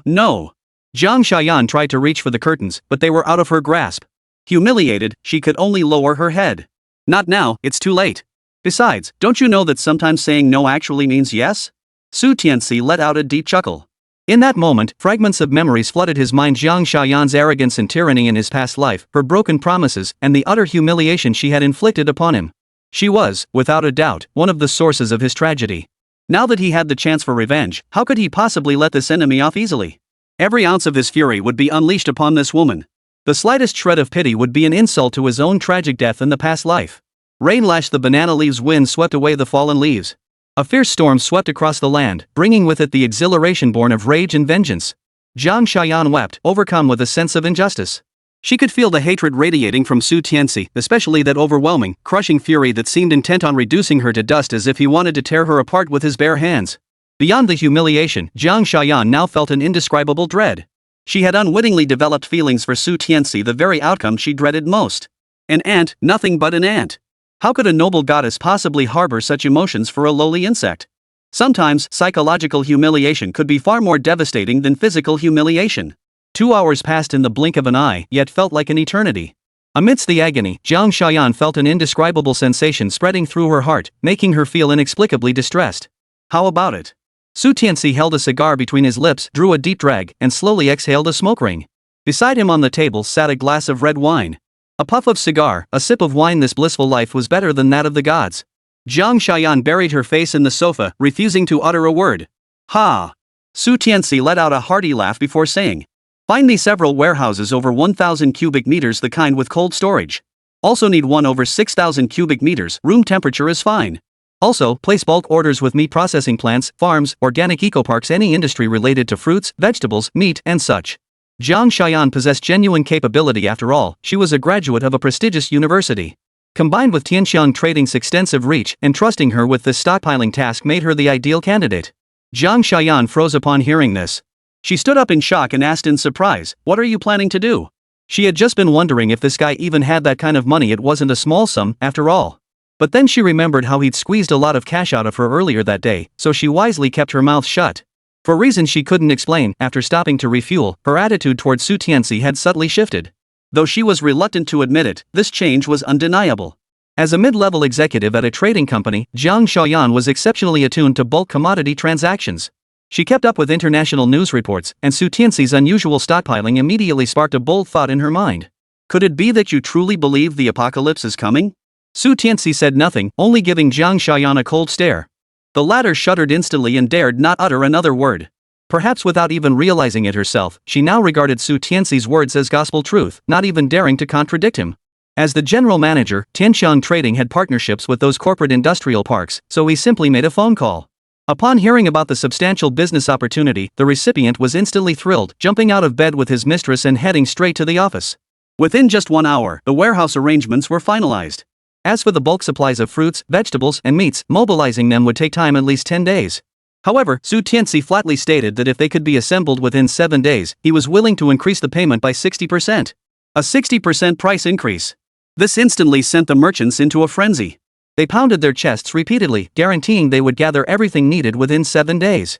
A shipment worth 10 million yuan would now net them 16 million. For 100 million worth of goods, that meant 160 million in profit. This offer fed them to their heart's content, prompting them to cut off other distributors and focus entirely on supplying Su Tianci. Chapter 14, A Lady of Grace, A Gentleman's Delight. Jiang Xiaoyan experienced firsthand what it meant to spend money like water. In the blink of an eye, this man had spent what could only be described as a colossal sum, nearly matching half a year's worth of Tianci Trading's turnover. It was truly mind-boggling. Suddenly, a thought struck her. Her pupils contracted sharply as she looked at Su Tianci with a hint of shock. Could it be that Su Tianci had obtained some insider information, which was why he was hoarding goods so aggressively? After finishing his call, Su Tianci turned to Jiang Xiaoyan and said, "Keep a close eye on this shipment. I don't want any mishaps. Got it?" Jiang Xiaoyan promptly nodded in compliance, like a well-behaved child. Early the next morning, Tianci Trading's employees arrived early and were astonished to find the big demon Jiang Xiaoyan's car parked right outside the company. This was the first time anyone had seen the big demon show up to work so punctually. "Honestly, I've worked here for 7 or 8 years, and this is the first time the big boss has ever shown up this early. Did she take the wrong medicine?" The employees buzzed with speculation. Without the big boss's watchful eye, everyone enjoyed a rare leisurely morning, idly passing the time without a care. Just as lunchtime approached, they suddenly received a message. "Everyone to conference room 1 immediately." The group reluctantly turned their steps toward conference room 1 on the upper floor. Only after the office area was completely deserted did Jiang Xiaoyan emerge from her office, looking somewhat flustered. A closer observer might have noticed her fiery red lips were slightly swollen. As for Su Tianci, he walked out of the company as if no one was there. Truth be told, with such prime material, he couldn't resist. He'd even devised some novel ways to play with her. Recalling Jiang Xiaoyan kneeling on the floor, seething with suppressed anger, lifted his spirits so much he couldn't help but chuckle. It could be said that Jiang Xiaoyan had now completely surrendered to him. She dared not go west if he told her to go east. With that settled, it was time to set his sights on the next target. Stepping outside, he pulled out his phone. His inbox showed 99 new messages, most from Lin Huanqi and Lu Xuelan.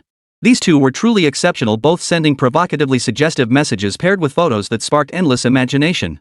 Sheer stockings and short skirts were practically standard attire. Lu Xuelan took the cake, sending selfies in a silk nightgown so sheer it was practically see-through. The angle was particularly provocative, a slight downward gaze revealed every enticing curve. Unfortunately, his desires had already been satisfied with Jiang Xiaoyan. No matter how alluring these photos were, they left him completely unmoved. The other messages were delivery notifications from various bosses. Beyond that, Su Tianci unexpectedly discovered a message from Zhang Kurson. It read, "Come back when you have time. I want us to sit down and have a proper talk." Talk my ass. Did she think I was still that pushover from before? Just then, an unfamiliar number rang. Almost instantly, he knew who it was. Ma Yan. This was to be expected. As the head of the Ma Group, if she couldn't track him down after all this time, she'd be a pretty lousy boss. "Good morning, Ms. Ma. Calling me this early, could it be you're in need of some pampering? I'm in my prime and more than willing to oblige." After answering the call, Su Tianci opened with playful banter. On the other end, Ma Yan could have eaten Su Tianci alive. He started off with flirtatious banter. If this had been any other time, she would have had him killed countless times already. Last night, less than 10 minutes after hanging up, she traced the number back to Su Tianci and dug into his background. Ordinary. Utterly ordinary. One might even call it miserable. He worked a day job where his boss exploited him, then had to work extra hours delivering takeout at night. His wife and her family took advantage of him. A few days ago, he got fired from his company and was now unemployed. Yet this very man had displayed such overwhelming force yesterday that even she, a woman who'd weathered countless storms, felt a flicker of fear. Ma Yan's immediate reaction was that this so-called background information was undoubtedly fabricated. The business world was a battlefield, and her competitors were capable of any underhanded trick. She had to be cautious to the extreme. As for the relationship between Zhang Kurson and Su Tianci, it only reinforced her suspicion that this was likely a trap set specifically for her Ma Group. Ma Yan took a deep breath to steady herself before saying, "Meet me at the cafe next to the Dongjiang International Hotel. We need to talk properly. See you in 10 minutes. For the Ma Group, where millions changed hands by the minute, lowering themselves to seek out Su Tianci was practically a favor bestowed upon him. That tone dripping with arrogance only drew a cold laugh from Su Tianci. Seriously. Get a grip on the situation, will you? Right now, you're the one holding the leverage, I'm not the one begging you. I'm not available. Mr. Ma, let me give you some advice. If you're going to ask for favors, you better have the right attitude. She hung up the phone decisively. Hearing the busy tone on the other end, Ma Yin froze. It took her a long moment to snap out of it, her expression suddenly darkening. Very well. How dare he treat me with such utter disregard? If she could, she'd devour Su Tian completely right now, leaving not a single crumb behind. What's this about having the proper attitude when asking for favors? Am I begging? Ma Yin, ever the adaptable one, quickly regained her composure. She beckoned to her secretary nearby. The secretary approached and whispered, Ms. Ma. My phone. The secretary understood immediately and pulled out her own phone. Meanwhile, Su Tianci saw an unfamiliar number and let out a cold laugh. He had thought Ma Yin had some backbone, but it seemed she'd surrendered so quickly. He answered immediately, Hello? Ms. Ma. Are you ready to talk now? I'm sorry. It was my fault earlier. I shouldn't have spoken to you in such a commanding tone. Ma Yin forced herself to say, suppressing her anger. Sorry, but your apology is too insincere. I won't accept it. Ma Yin felt her blood boil. Already seething, Su Tianci's provocation made her want to explode. Still, she forced herself to calm down and swallowed her anger before asking. So what exactly counts as a sincere apology? Let me think. I know. I don't have many hobbies, but I do enjoy looking at beautiful women. And you, Ms. Ma, are famously known as an ice queen beauty and a legendary businesswoman. I'd very much like to see the real Ms. Ma in person. Su Tianci chuckled. If possible, I'd appreciate it if Ms. Ma could take a selfie. That would show sincerity. We'll talk once I see the photo. Chapter 15, The Taming Plan. Start stockpiling weapons. Alright. After hanging up, Ma Yin covered her mouth and dashed into the bathroom, where she couldn't stop dry heaving. No one knew that the reason she remained single at 25 or 26, with scarcely any close male friends, was her severe misandry. Now she was being asked to send her photo to a man to do something to please a man, and it made her feel deeply uncomfortable. After a long mental battle, she finally picked up her phone with great effort. Click. A forced smile appeared on her face. As the camera shutter clicked, Ma Yin's face instantly drained of color. Her body trembled uncontrollably, a sign of utter revulsion. Ding! Her phone suddenly vibrated. Su Tianci picked it up and saw it was a photo. Holy crap! Ma Yaowu's sister is actually this beautiful. Su Tianci had initially assumed Ma Yin and Ma Yaowu were cut from the same cloth. After all, they shared the same father. But now it was clear that even between siblings, appearances could vary dramatically. Zhang Xiaoyan was already considered one of the most stunning beauties around, yet Ma Yin was several levels more beautiful than her. If Zhang Xiaoyan embodied the mature, sophisticated type, then Ma Yin was the icy goddess. The contemptuous aura radiating from her eyes amplified that sophisticated aura to its absolute peak. A cold smile then flashed across Su Tianci's face. Such a stunning beauty, if she couldn't be used for his purposes, it would be nothing short of a waste of heaven's bounty. A plan suddenly took shape in his mind. He dared not imagine the sheer satisfaction he would feel if he could shatter the icy arrogance in Ma Yin's eyes. Ms. Ma, let's talk. But not now. I'll let you know when. Su Tianci hung up the phone immediately after speaking. Ma Yin was on a whole different level compared to Zhang Xiaoyan. He couldn't approach her as directly as he had with Zhang Xiaoyan. He needed to tame her gradually, like boiling a frog in warm water. Going in with brute force would likely backfire. Therefore, he planned to tease her appetite first. The main reason was that he had something extremely important to attend to. After the apocalypse, even your ride needed modifications. As for those luxury cars he'd bought earlier, they were nothing but double the return on investment. Good heavens! Mr. Su, honored by your presence. Our apologies for the delayed welcome. The moment Luo Tian, general manager of the forest dealership, spotted Su Tianci, his eyes lit up. This VIP customer had purchased every $1 million plus luxury vehicle in his showroom, propelling him to exceed his sales targets and earning the envy of his peers. Su Tianci said, Mr. Luo, I'd like to modify my car. Do you happen to have any contacts in that field? Certainly. I'll connect you immediately. Luo Tian hurriedly replied. He then swiftly went to contact his team. Customized cars were far more expensive than factory models, easily starting at several million yuan. But Su Tianci wasn't short on cash, so this was undoubtedly another big deal. This is Zhang Kuan, a friend I trust with my life. In Hanhai City's car modification scene, if he says he's second, no one dares claim first. Soon, Luo Tian brought over a 6-foot-tall man and introduced him with obvious pride. Then he turned to Zhang Kuan, this is Mr. Su Tianci.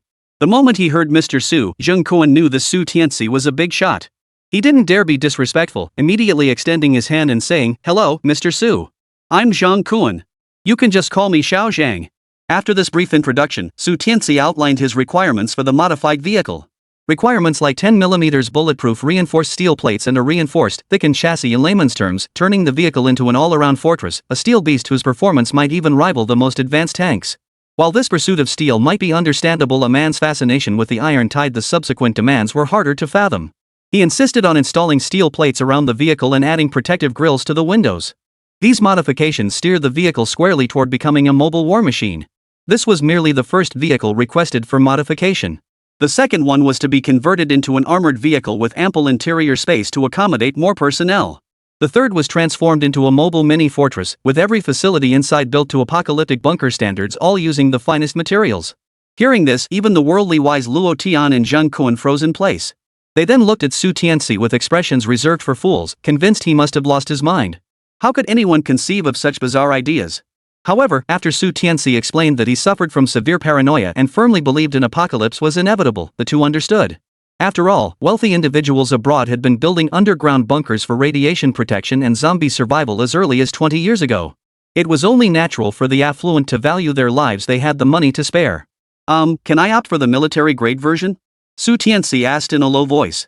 Zheng Kuan swallowed hard, his breathing tightening involuntarily. Glancing around to ensure no one was paying attention, he quickly whispered back, "It's possible, but you know, the greater the difficulty, the higher the price. Rest assured, the budget is unlimited," Su Tianci declared. "Then it's settled." Zheng Kuan nodded.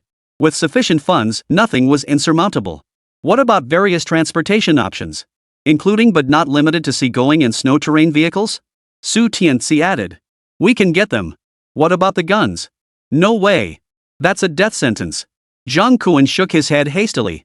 "Smuggling military weapons in this area? How many heads does he think he has?" After calculating the prices, Zheng Kuan received the team's quote sheet and immediately grinned from ear to ear. He then addressed Su Tianci, "Mr. Su, it's roughly 120 million yuan. How long until it's ready?" "About 5 months. And that's the most optimistic estimate. If you can get it together within half a month, I'll give you 200 million. Su Tianci held up 2 fingers. "But, Mr. Su, that's 300 million. Su Tianci held up 3 fingers. Zheng Kuan froze. In just a moment, the figure had jumped by a full 100 million. Consider this, even at the original quote of 120 million, he would have made a substantial profit. Now, with the figure jumping to 300 million, he could net at least 250 million. He swallowed hard, nodded repeatedly, and pounded his chest in assurance, "Rest assured, it'll be in place within half a month." Money talks. This saying took tangible form once more. After exchanging a few more pleasantries, he departed. As he walked out, he suddenly felt the salesperson beside him looked familiar, but he couldn't quite place where he'd seen them before. He didn't dwell on it further. The moment he stepped outside, a cold voice echoed in his mind. The system reward is about to be credited. Chapter 16, Elite Special Forces Consciousness. Has Su Tianci struck it rich? Congratulations, host, on completing the mission. Host's current assets exceed 50 billion. Eligible for the highest tier reward. Reward 1, Comprehensive Physical Enhancement. Has reached the ultimate limit of human capabilities. As the cold voice echoed, Su Tianci felt an indescribable warmth surge through his limbs and bones, permeating his skeletal structure and meridians. His muscles visibly thickened and hardened at a rapid pace. He clenched his fists tightly, immediately producing a sharp cracking sound. A single punch from him could likely kill a ferocious tiger. Yet the best part was yet to come. Before long, the cold mechanical voice sounded again. Congratulations, host, on acquiring top-tier hand-to-hand combat, gun tactics, close combat tactics, elite special forces mentality, and physical conditioning. Seeing that long list, Su Tianci was utterly stunned. He had expected generous rewards, but never imagined they would be this abundant. Setting aside the other skills, just the top-tier special forces mindset and physical prowess alone would ensure his survival in the apocalypse. Just as he was reveling in his joy, his phone buzzed with a text from Ma Yanyan. "Su Tianci, we really need to talk. I'm extremely pressed for time." A playful smile spread across Su Tianci's face as he quickly typed a few words in reply. Upon seeing those 3 words, Ma Yanyan's blood boiled. She felt like smashing her phone to pieces. How tight? She wasn't stupid. Su Tianci clearly wasn't asking how pressed for time she was to need to meet urgently. There was clearly another meaning behind it. "The restaurant on the 3rd floor of Dongjiang International Hotel is quite nice. Let's meet there around 3 o'clock. Su Tianci didn't expect Ma Yanyan to reply. After teasing her a bit, he continued speaking to himself. After a moment, he added, "Oh, and I'd appreciate it if Ms. Ma could be a bit more feminine. I hear she's a formidable businesswoman, but I'd rather not experience that strength directed at me." "Fine." Ma Yanyan gritted her teeth, but swallowed her anger and agreed. After hanging up, Su Tianci couldn't help but laugh out loud. He could almost picture Ma Yanyan's furious expression. Just then, his phone rang. Glancing at the screen, he saw it was Zhang Kurson. After a moment's thought, he answered. Honey, I waited for you all night at home. Where were you? You've never stayed out all night before. Zhang Kursen said pitifully. Su Tianci replied coldly, where I go is none of your business. But Zhang Kursen was about to explain when Li Tsuilan, sitting across from her, quickly slipped her a note. It read, "Trick him back home first." She immediately understood. Taking a deep breath, she spoke again. Honey, let's talk this through properly. Cheating was my fault, I admit it. If you don't want me anymore and want a divorce, I can accept that too. Her tone was so full of hurt and injustice, as if she hadn't done anything wrong. Even the affair seemed like something she'd been forced into. Li Tsuilan, Zhang Dazhuang, and Zhang Ziyue nodded in agreement. As long as they could lure Su Tianci back, they'd have room to maneuver. If they found any crucial evidence on him, Su Tianci wouldn't dare to act up anymore. After that, they could divorce him on the grounds that he was the one at fault. Not only would they secure substantial compensation, but Zhang Kursen would regain her single status, instantly resolving the crisis with Ma Yawu. A man unmarried and a woman unwed. What's wrong with renting a room? It's not illegal or unethical. But Su Tianci, on the other end of the phone, immediately saw through this family scheme. Divorce? Dream on. Let me tell you, and I'm telling those bastards to divorce? Not a chance. We've got unfinished business. Then he pressed the hang up button. Only the busy tone echoed through the room. Everyone froze for a moment. Then Li Tsuilan snapped out of it and erupted in fury. That beast. That piece of trash, worse than an animal. When did he get so clever? That treacherous dog. When he was sick, who made him instant noodles? And now he treats us like this? It's outrageous. Just because he was cuckolded, does that mean he has to push us to the edge? Zhang Ziyue couldn't take it anymore and spoke up. All right, everyone calm down. That guy has evidence, and after all this time, General Manager Ma still hasn't contacted us. Let's focus on what we should do next. As Zhang Ziyue's voice fell, the tension in the room instantly dropped to zero. This was indeed a stark reality. Without securing Ma Yao's backing, their hopes for a prosperous future would vanish. Just then, a knock sounded at the door. Opening the door revealed their neighbor, Aunt Lu. Holding a large shopping bag, she said. Chuilan, why are you still standing there? The supermarkets are completely sold out now. Prices for all daily necessities and vegetables are skyrocketing like rockets. If you don't buy now, you won't be able to get anything. The Zhang family members were taken aback. They had heard about this too. It had made the news. Rumor had it that a wealthy individual had suddenly begun hoarding everything, daily necessities, all kinds of food, vegetables, fish, meat, basically buying whatever was available. They'd even snapped up several properties. Rumor had it that the spending over these days had already exceeded 10 billion. But to this day, no one knew who this mysterious tycoon was. What a waste of money. Just driving up prices for no reason. I told you, rich people deserve to die. Li Tsuilan grumbled. Zhang Dezhuang and Zhang Ziyue were also getting ready to head out. Just then, Zhang Ziyue's phone rang. He picked it up to see it was his girlfriend, Huang Ruoshi. Xiaoyu, I remember your brother-in-law's name is Su Tianci, right? That guy who's super tall and kind of cute. Huang Ruoshi's voice came through the phone. Just hearing that name made Zhang Ziyue seethe. He snapped, don't you dare mention that name to me again. That scumbag. My sister is divorcing him. Divorce? Xiaoyu, you've got to be kidding me. That mysterious billionaire who spent over 10 billion on purchases these past few days is him. You must have the wrong person. Zhang Ziyue froze in shock. Huang Ruoshi continued, I didn't. Just now, he bought a Lamborghini right here from me. I handed him the keys myself, and he signed a contract worth hundreds of millions to customize the car. In the vast room, only Huang Ruoshi's voice echoed. Zhang Ziyue and the others were all dumbfounded. Chapter 17, The mantis stalks the cicada, unaware of the sparrow behind. Shock. Unparalleled shock permeated every heart. Exchanging glances, they saw the same thick layer of disbelief in each other's eyes. How could this be possible? How could that bastard possibly come up with over $1 billion? Aunt Lu gasped in shock, holy crap. Chuilan, your family Su Tianci is actually. Before Aunt Lu could finish, Li Tsuilan abruptly stepped forward and slammed the door shut. The loud thud froze the smile on Aunt Lu's face. She snorted. Now that he's got money, he's ditching his old friends? What a jerk. No way. I gotta tell old Zhao and the gang about this earth-shattering gossip. We'll be talking about this for ages. Then she hurried downstairs, buzzing with excitement. Inside the room, the others finally snapped out of their shock. Zhang Dazhuang fixed his gaze on Zhang Kursen. Go ask her. I remember you said you had someone working at that development. Zhang Kursen frantically pulled out her phone and opened Lin Huanqi's contact. After explaining the situation, Lin Huanqi chuckled. You mean Su Tianci? Yeah, he bought a few units. Not too pricey, just a few $100 million, I guess. What? Lin Huanqi, why didn't you tell me? Wait. I'm warning you, Su Tianci is my husband. Don't you dare have any other ideas. Zhang Kursen declared. Lin Huanqi replied, oh, Kursen, you've misunderstood me.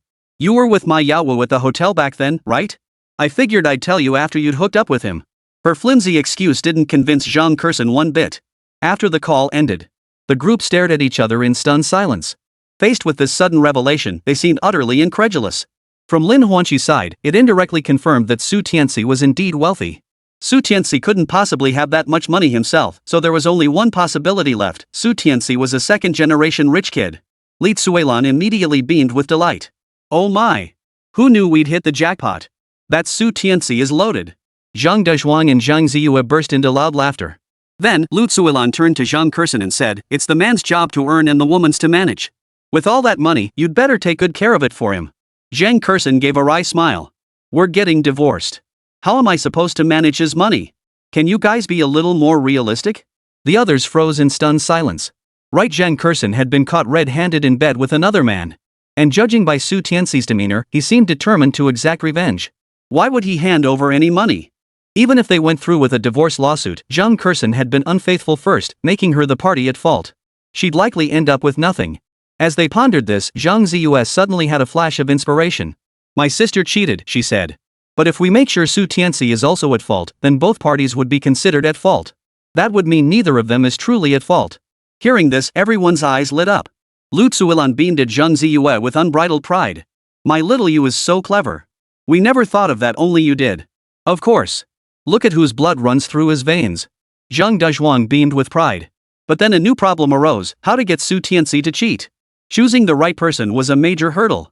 Just then, Zhang Dezhuang suddenly turned to Zhang Kurson and said, "Do you have any close friends who are also quite attractive? Ask them to lend a hand. We'll give them a little something for their trouble." Zhang Kurson shook her head. How close would they have to be to help with something like this?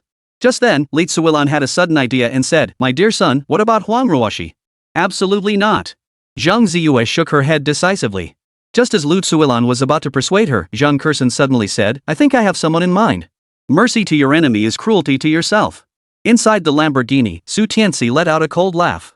Ever since his rebirth, he focused solely on stockpiling supplies and gear, ensuring he'd have the means to survive when chaos erupted. That's why he hadn't dealt with these beasts yet. But who could have predicted these scum would start pushing their luck? Now, he would make their lives a living hell. Loan at Will Limited. As soon as Su Tianci pulled up in his Lamborghini, the sales managers swarmed him like mad. One attractive manager hinted suggestively, "Sir, is there anything we can assist you with?" Su Tianci pulled out the property deed. "I want a mortgage loan." The manager glanced at it and replied, "The location is decent, but the property is quite old. Plus, with the current real estate slump and prices dropping everywhere, we probably won't be able to offer much in terms of loan amount. We might only offer 70,000, but if I push hard, I could negotiate up to 90,000. Su Tianci retorted, 90,000 is too little. After all, this place is right in the city center.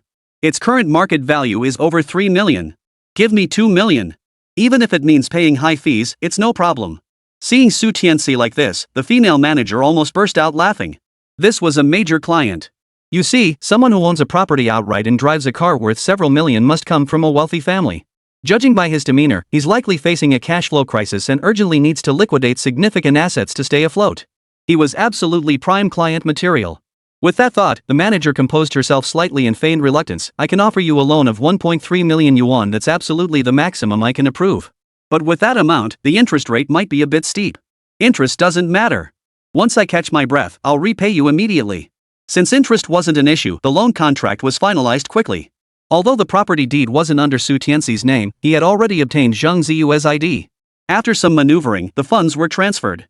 Regulations required the borrower's personal presence, but the loan company wasn't about to let such a big fish slip away. With the property deed firmly in their hands, this was a surefire win. Why bother with red tape now? That would only invite trouble. Stepping out of the loan company, Su Tianci's face twisted into a cold smile. He knew exactly what these people were capable of. Once the payments stopped, the relentless collection tactics would drive anyone to the brink of madness. Then, he'd see how Zhang Kurson's family would handle it. Mess with me? You're still too green.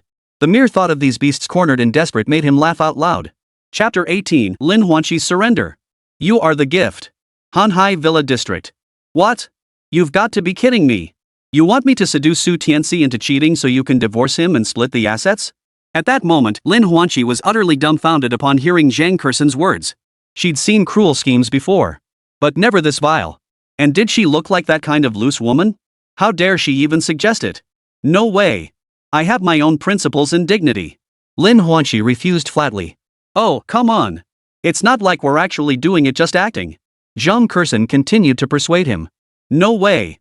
Lin Huanqi refused again. 6,600,000.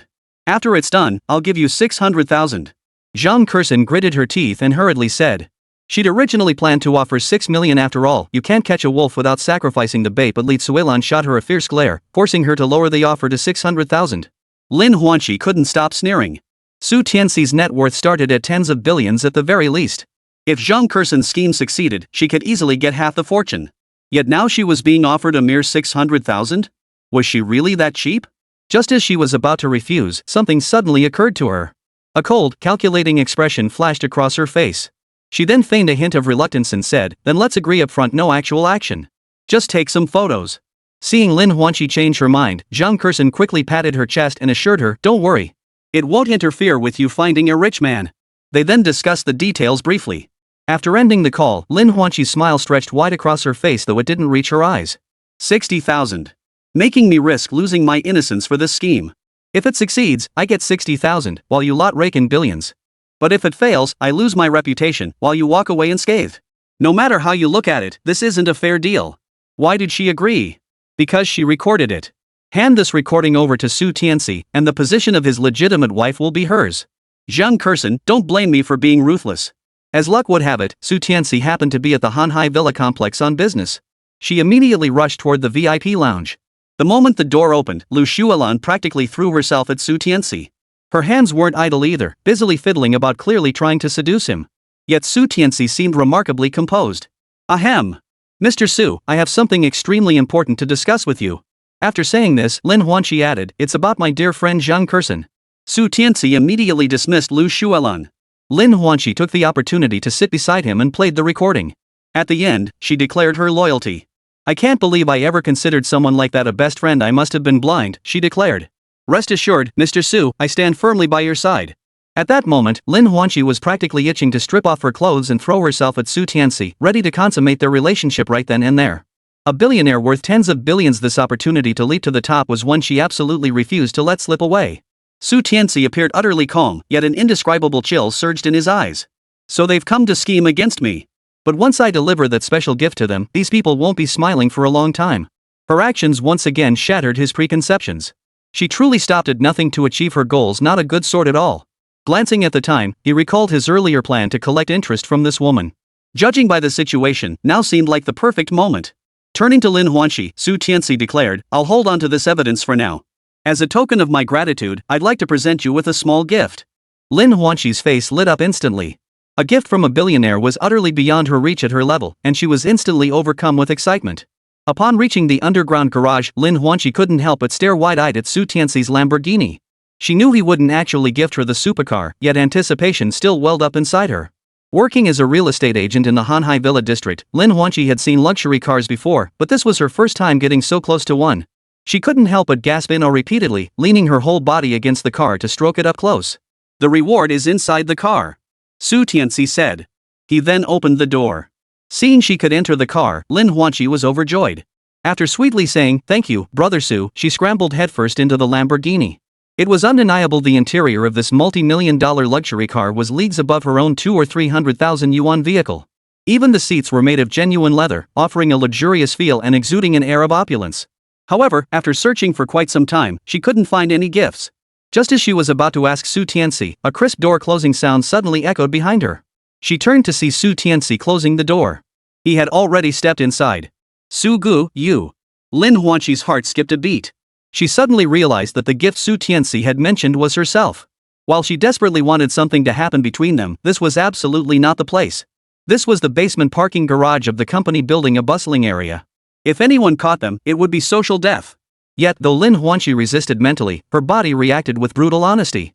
After a moment of hesitant protest, she lay still, allowing Su Tianci's restless hands to roam freely over her. Slap. Another crisp sound. This time, it was Lin Huanqi's ultra-thin stockings being torn to shreds. Ha! Suddenly, Su Tianci gasped in surprise. He distinctly felt an indescribable resistance, not from Lin Huanqi's resistance, but a naturally formed. He was somewhat taken aback. Looking down at Lin Huanqi, whose lovely face was now flushed, he couldn't help but sigh deeply after a moment. He never imagined Lin Huanqi would be so pure and self-restrained, untouched by anyone until now. When he married Zhang Kursen, she had already dated countless boyfriends before them. Naturally, she couldn't have remained pure for him. He'd constantly consoled himself that in this day and age, finding a wife was hard enough, let alone one as beautiful as her. He'd hit the jackpot. Yet now, the regret he felt over Zhang Kursen was being fulfilled by Lin Huanqi. No wonder Lin Huanqi couldn't sell a single apartment. The reason was finally clear. But Su Tianci felt no pity for her. All he wanted now was to settle the score. 3 hours later, Su Tianci tidied up and prepared to leave. The agreed-upon time was approaching. The matter he and that Ice Queen CEO, Ma Yanyan, had previously discussed. Chapter 19, Look Down on Me? You'll regret it. Seeing Su Tianci about to leave, Lin Huanqi fought against the overwhelming exhaustion radiating from her very core, forcing herself to sit upright. She was still green, yet she'd stumbled upon Su Tianci, a seasoned veteran who showed her no mercy. Their first encounter had lasted hours, leaving her feeling as if he'd torn her apart. That said, the Lamborghini truly lived up to its $1 million price tag. The leather seats felt even more comfortable than the bed, so the discomfort was minimal. Overall, she could still appreciate the pleasure of their union. Now, her relationship with Su Tianci had undoubtedly deepened. After all, Lu Xuelan and Su Tianci were still just a public facade, while she had already shared physical intimacy with him. She was about to become a billionaire's wife. As for Zhang Kursen, get lost. Suga, I'll take care of this for you. With that, she leaned in with a seductive, alluring grace. Lin Huanqi knew exactly what she was doing. At this moment, she needed to keep accumulating leverage. For wealth and prestige, for a life above others, she'd gladly do anything. This move left Su Tianci utterly stunned. He'd been the one forcing himself on her, yet now he'd been turned from aggressor to passive recipient. Was this what it felt like to be rich? He had once believed the wealthy lived merely to eat better, drink finer, and indulge more lavishly. But now he realized his previous notions were wildly off the mark. The life of the affluent surpassed his wildest imaginings. Well then, I'll spice things up a bit. Su Tianci let out a sinister chuckle, his body instinctively tensing. Oomph. Lin Huanqi's eyes widened in shock as she looked at Su Tianci, flustered and panicked.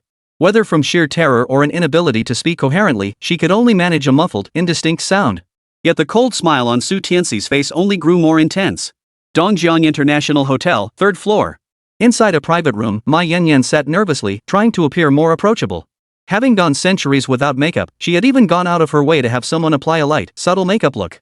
After steeled herself mentally, she sent Su Tianci a message. I'm here. When are you coming? Time ticked by. A full hour passed, yet Su Tianci remained nowhere to be seen. There was no reply to her message either. He was completely unreachable. Ma Yanyan's expression inevitably darkened. She dialed his number directly and barked the moment it connected. Su Tianci, what the hell do you think you're doing? However, her words abruptly halted mid-sentence. A muffled whimpering sound came from the other end of the line, accompanied by other unspeakable noises. In an instant, Ma Yanyan realized what Su Tianci was doing. Her extreme misandry erupted like a volcano, and she couldn't help but start retching. Oh my! You actually threw up? I haven't even puked yet. TSK, what a wimp! Su Tianci said teasingly. Suddenly, something occurred to him. Ma Yanyan had never dated anyone, right? She didn't even have a boyfriend she was flirting with, and men rarely appeared in her life. Even her younger brother, Ma Yawu, was quite distant from her. So a rumor started circulating. That Ma Yanyan despised men. She was misandrist. If that was the case, he had to find a way to test that rumor. Su Tianci chuckled, gently patting Lin Huanqi's little head as he said, hang in there a little longer. It'll be over soon. Bastard. You're nothing but a beast. Ma Yanyan retched while cursing furiously. Fortunately, after half an hour, that sickening feeling finally left her body. Just then, a bodyguard approached and whispered something to the secretary. The secretary immediately rushed to Ma Yanyan's side and announced, Ms. Ma, the person you arranged to meet is here. He's downstairs. Get lost. Tell him to get lost. As far away as he can go. Ma Yanyan screamed, her voice nearly tearing her heart apart. Everyone looked at Ma Yanyan in stunned silence. In their experience, their boss had never lost her composure like this before. The secretary gave a helpless smile. If she truly didn't want to meet him, she wouldn't have waited here this long. There was no choice. With her weakness held in someone else's hands, even someone as formidable as Ms. Ma had to back down. The secretary knew exactly what to do in this situation and personally went downstairs to greet him. When Su Tianci saw the secretary, he couldn't help but be struck by her appearance. It had to be said, Ma Yanyan truly had excellent taste. Even her secretary was a stunning beauty with exquisite features and a curvaceous figure. Even Jiang Xiaoyan would feel inadequate in comparison. Hello, Mr. Su. I'm Zhang Qioro, President Ma Yanyan's personal secretary. Facing Su Tianci's intensely probing gaze, Zhang Qioro maintained a poised smile before escorting him to the 3rd floor. When Su Tianci saw my Yan Yan, his heart skipped a beat and his breathing immediately became slightly hurried. He had to admit my Yan Yan was truly stunning. The photo he'd seen of her was stunning enough, but the real person was far more captivating. Especially that icy complexion and her aura of looking down on the world added greatly to her appeal. Moreover, an indescribable arrogance radiated from her eyes and brows. This was far superior to Jiang Shaoyan's kind of arrogance. After all, Jiang Shaoyan was essentially kept by someone. Her so-called pride was merely a facade to mask that reality, ultimately all style and no substance. But Ma Yanyan was different. Building the Ma Group from scratch, this massive, soon-to-be-listed conglomerate proved Ma Yanyan possessed genuine capability. Her sense of pride emanated entirely from within, not something any external trappings could falsely claim. Su Tianxi's gaze was far too aggressive. This made Ma Yanyan, who suffered from severe misandry, feel even more uncomfortable, her skin crawling and her whole body tense. If she could, she'd kill Su Tianci right now. Zhang Qiuruo poured tea for both men, then discreetly dismissed the others. She remained standing behind Ma Yanyan. I only wish this place had just the two of us, Su Tianci said softly. Ma Yanyan opened her mouth to speak, but ultimately exchanged a knowing glance with Zhang Qiuruo instead. Now, only Ma Yanyan and Su Tianci remained in the private room. Now, Ma Yanyan forced herself to suppress her disgust as she studied Su Tianci. At first glance, she could tell he wasn't someone cultivated by business rivals, just a thug looking to extort money. Chapter 20, Ma Yanyan backtracks. This is my style. Ma Yanyan gradually regained her composure, her expression as cold as ice, making the surrounding air feel colder too. 6 million. Hand over everything you have. Her posture was haughtily superior. As if a deity were looking down upon lowly ants. Su Tianci curved his lips.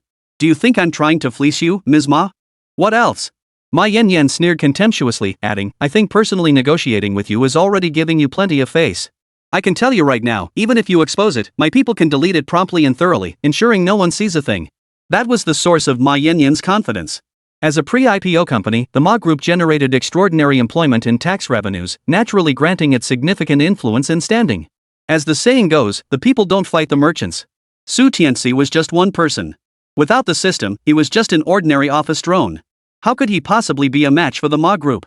But Su Tianci possessed the system, a cheat code. He gave a faint smile and said, Ms. Ma, you're so naive it's laughable. A few million? Do I look like someone who's short a few million? With that, he pulled out his phone and placed it directly on the table. The moment Ma Yanyan saw the screen, she gasped sharply. It was a balance figure. She counted the dizzying digits, a staggering 10-digit sum. In other words, this unassuming-looking man before her was worth tens of billions. And this was liquid assets. Consider this, although her Ma Group was about to go public, its total assets were only around 10 billion yuan, yet the actual cash flow on the books was merely 100 to 200 million yuan. Su Tianci, on the other hand, had tens of billions in liquid assets on his books. To maintain that level of cash flow, his net worth would have to be at least several hundred billion. How could that be possible? Just as Ma Yanyan was about to voice her doubts, she saw Su Tianci open a new app, a stock trading app. This guy had invested a staggering 1.5 billion yuan in the stock market alone. Beyond that, Su Tianci showed her a stock holding chart specifically for the Ma Group. It revealed Su Tianci already owned shares worth 30 million yuan in the Ma Group. As the head of the Ma Group, Ma Yanyan was well versed in the company's stock transactions. Just yesterday, large sums totaling around 30 million yuan had been purchased intermittently, directly stabilizing the stock price. It now became clear that this mysterious tycoon was none other than Su Tianci. Only she and a handful of senior executives were privy to this matter. Suddenly, this development left Ma Yanyan feeling uneasy. The situation had completely exceeded her expectations. She had initially assumed Su Tianci was after money, so she had prepared thoroughly in advance. If Su Tianci really decided to throw caution to the wind, she had countermeasures ready. But now, with billions in his account, Su Tianci clearly wasn't short on funds. She was suddenly at a loss regarding his true intentions. So, Madam Ma, please apologize to me for your arrogance. Su Tianci said coldly. As the saying goes, a wise man avoids immediate loss. Ma Yanyan naturally couldn't afford to offend this major investor standing before her. Besides, in the business world, knowing when to advance and when to retreat was the mark of a true leader. She immediately stood up, forcing back her discomfort, and bowed to Su Tianci. I apologize for my earlier rashness. Please forgive me. A wave of intense humiliation instantly spread through her body, her misandry reaching its peak. Yet Su Tianci didn't even lift an eyelid, replying coolly, this token of sincerity still falls short. Ma Yanyan bit her red lips with her pearly teeth. Even after all this, how could it still be insufficient sincerity? Could it be that this guy was trying to? In an instant, intense fear surged in her eyes. Just then, Zhang Qiuruo approached, her expression unusually tense. Ms. Ma, a delivery just arrived addressed to you. Only then did Su Tianci smile and say, "My sincerity has arrived." A sealed box was brought in, and Zhang Qiurong quickly left. Ma Yanyan opened it with a mix of skepticism and curiosity. Upon seeing the contents inside, she froze for a moment before glaring at Su Tianci with a mix of shame and anger. Her gaze now seemed capable of devouring him whole, leaving not a single scrap behind. Inside lay a set of lingerie and various provocative adult toys. Su Tianci completely ignored the rage in Ma Yanyan's eyes, maintaining his smile as he said, "Put it on, and I'll feel your sincerity from the bottom of your heart." "No way." Ma Yanyan refused, her words almost staccato. "In that case, let the destruction of the Ma group pay for your mistake." Su Tianci's casual remark left Ma Yanyan frozen in place, her eyes widening with sheer terror. The Ma group was her entire world. If it vanished like this, her life's work would be swept away. She couldn't accept it. Lowering her gaze to the so-called gift, a wave of nausea instantly surged through her. After a long silence, Ma Yanyan steeled herself, forcing down her discomfort and humiliation. Finally, she picked up the box. Su Tianci watched silently. Upon seeing Ma Yanyan yield, a satisfied smile spread across his lips. He knew full well. A career woman like Ma Yanyan, long entrenched in high positions with a formidable presence, had weathered the brutal trials of the business world. Her inner resolve had hardened to an unyielding degree. At this point, the only option is to break through from within. Forcing an external breakthrough would backfire, potentially leading to the demise of this stunningly beautiful powerhouse. Therefore, Su Tianci's solution was straightforward. He would make Ma Yanyan force herself to accept everything. Suddenly, Ma Yanyan spoke up, "If I follow your instructions, will you spare the Ma group?"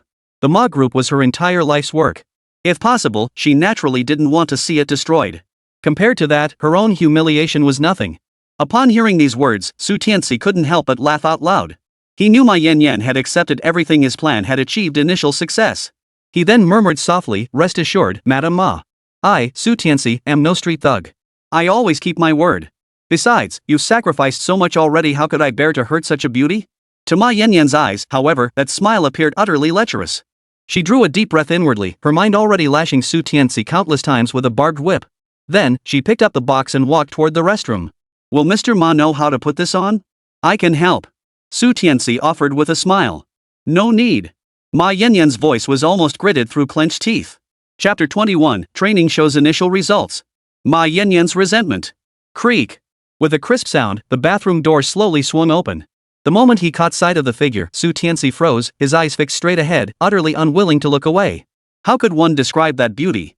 Stunning beyond words. As if she were the very embodiment of the creator's finest work. Absolutely flawless. Her delicate features and exquisitely proportioned figure were accentuated by the lingerie, making her all the more alluring. The stark contrast between her proud goddess aura and the awkwardness she now displayed was utterly irresistible. Even Su Tianci, who had just released himself fiercely, now found himself yearning to transform into a beast once more, devouring this woman whole. Su Tianci pulled out his phone and snapped a series of photos. Ma Yanyan's attempts to block him now added an indescribable eroticism to the moment. A deep sense of shame enveloped her heart, yet she felt a touch of helplessness. At that moment, Su Tianci said with a smile, "Ms. Ma, could you do me a small favor? Pour me a glass of red wine." Ma Yanyan clenched her fists, but after a moment, she still walked over to pour Su Tianci a glass. She had thought that would be the extent of it, but when the wine was placed before him, Su Tianci made no move. He simply uttered one word. "Hey!" Ma Yanyan nearly lost control. Her misandry had already made her feel profoundly ashamed, and now that feeling had reached its peak. She instinctively bent over, unable to suppress the urge to retch. But for the sake of the Ma group, she overcame her psychological discomfort and slowly approached Su Tianci. Seeing this, Su Tianci's smile widened infinitely. As the saying goes, the hardest part is getting started. Now that Ma Yanyan had taken this first step, everything that followed would be much easier. "Ma Yanyan, I will have you." As Ma Yanyan approached, Su Tianci suddenly reached out, grasping her delicate little hand. He then picked up his wine glass, took a small sip, and chuckled. "Fine wine. Absolutely splendid. Ha! And with such a beauty by my side, even the gods couldn't match my bliss today. Let go of me." A layer of unyielding coldness clouded the depths of Ma Yanyan's eyes. Yet Su Tianci merely smiled faintly, utterly unconcerned by her threat, continuing as if oblivious. As the saying goes, a gift is only as good as the return. Since General Manager Ma personally invited me to drink, I must naturally return the favor. At first, Ma Yanyan didn't understand the meaning behind his words. But she quickly sensed something was amiss when she saw Su Tianci down the remaining liquor in one gulp before lunging toward her. Caught off guard, his fiery lips descended upon hers, warm wine gushing into her mouth. Ma Yanyan's eyes widened in shock. Instinctively, she tried to resist, but Su Tianci's physical prowess far surpassed that of an ordinary man. His strength was astonishing, his hands like iron clamps holding her firmly in place. She couldn't move an inch, forced to passively endure this brute force. Though it lasted only seconds, it felt like an agonizing eternity. Finally, Su Tianci released Ma Yanyan. Ma Yanyan retreated several steps as if granted a reprieve, creating distance between them. She glared at him and shouted, "Su, you've gone too far." Before she could finish, she clutched a nearby trash can and retched violently. Having eaten little beforehand, she vomited up the red wine Su Tianci had forced down her throat earlier. With matters having reached this point, Su Tianci refrained from further training, knowing he might truly drive Ma Yanyan mad. He chuckled softly to himself and said indifferently, "I'll keep my Yao's filthy business under wraps. Not a soul will ever find out. And as for these things, consider them gifts to me. My present to Mr. Ma. I hope you'll treasure them well." Before Ma Yanyan could react, Su Tianci tucked the intimate garments she had worn earlier into his embrace. The look on his face suggested he intended to treasure them. You pervert." Ma Yanyan was overcome with shame and fury, instinctively reaching to snatch them back. But Su Tianci merely sidestepped, completely evading her grasp. "Mr. Ma, you mentioned you were pressed for time earlier. Go handle your business now. I'm feeling a bit hungry, I'll leave after I eat," Su Tianci said indifferently. Ma Yanyan stared at Su Tianci, her face contorting with profound humiliation. His meaning was crystal clear, he wanted her to wear this outfit out in public, blatantly humiliating her. Two clear tears instantly streamed down her icy, peerless face.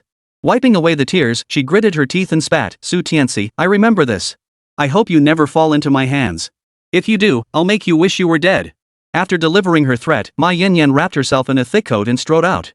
Zhang Qiuro and a group of burly bodyguards were waiting outside. Seeing Ma Yanyan emerge, Zhang Qiuro immediately stepped forward. Having been by Ma Yanyan's side for years, she knew her well and instantly noticed something was off. "Ms. Ma." Ma Yanyan said nothing, simply turning away with a cold expression. Inside the private room, Su Tianci grinned with unbridled satisfaction. His plan to tame Ma Yanyan had achieved initial success. Given time, he would utterly crush all her pride and self-respect, turning her into his complete plaything. At that moment, a cold, mechanical voice echoed in his mind. "Prepare for the impending apocalypse. The following tasks are now assigned. Mission 1, stockpile supplies. Mission description: the host has accumulated sufficient funds. Use these resources to begin stockpiling essential supplies for the apocalypse, including but not limited to food, medicine, water, etc. Time limit, 30 days. Task 2, become infinitely stronger. Task description: while neighbors stockpile food, I stockpile guns. My neighbors are my granary. In the apocalypse, only formidable weapons and equipment will secure your standing and make you a true tyrant. At all costs, gather weapons. Enhance your strength. Time limit, 30 days. Note, all rewards will be settled after the time limit expires. 2 missions. Both lasting 30 days. 30 days later marks the very day the apocalypse arrives. Stockpiling supplies? Su Tianci was already on it. As for the second task, hoarding weapons, it seemed he'd better get moving. Weapons, as the name implies, are primarily firearms. Getting your hands on firearms in this area is nothing short of wishful thinking. The regulations are incredibly strict. However, there are places with looser regulations like the Eagle and Bear where one can legally purchase them in bulk. But Su Tianci had no intention of going to either of those places. Chapter 22, The Alien Virus. Su Tianci's lavish spending. Overseas. At an airport. Su Tianci had endured nearly a full day of flight, jostled and tossed about. By the time the plane touched down, he felt like his entire body was about to fall apart. He glanced at his phone, where every headline was dominated by the same story. Reportedly, a novel virus has been discovered in country XX, designated by experts as alien virus. Experts warn that the alien virus is spreading rapidly. To date, no cure has been found, and its DNA molecules remain uncracked. The United Health Organization urges the public to minimize cross-border and interregional travel to reduce transmission risks. Similar news reports flooded the screen. Su Tianci, who could usually skim through pages in seconds, was surprisingly patient now, reading every single report thoroughly. This so-called alien virus could just as well be called a mutated virus, as it can infect humans and turn them into zombies. However, it hasn't yet erupted on a large scale. Coupled with various strong measures, there's no sign of it continuing to spread. At this rate, the crisis could have been entirely avoided. Alas, the heavens did not grant humanity's wishes.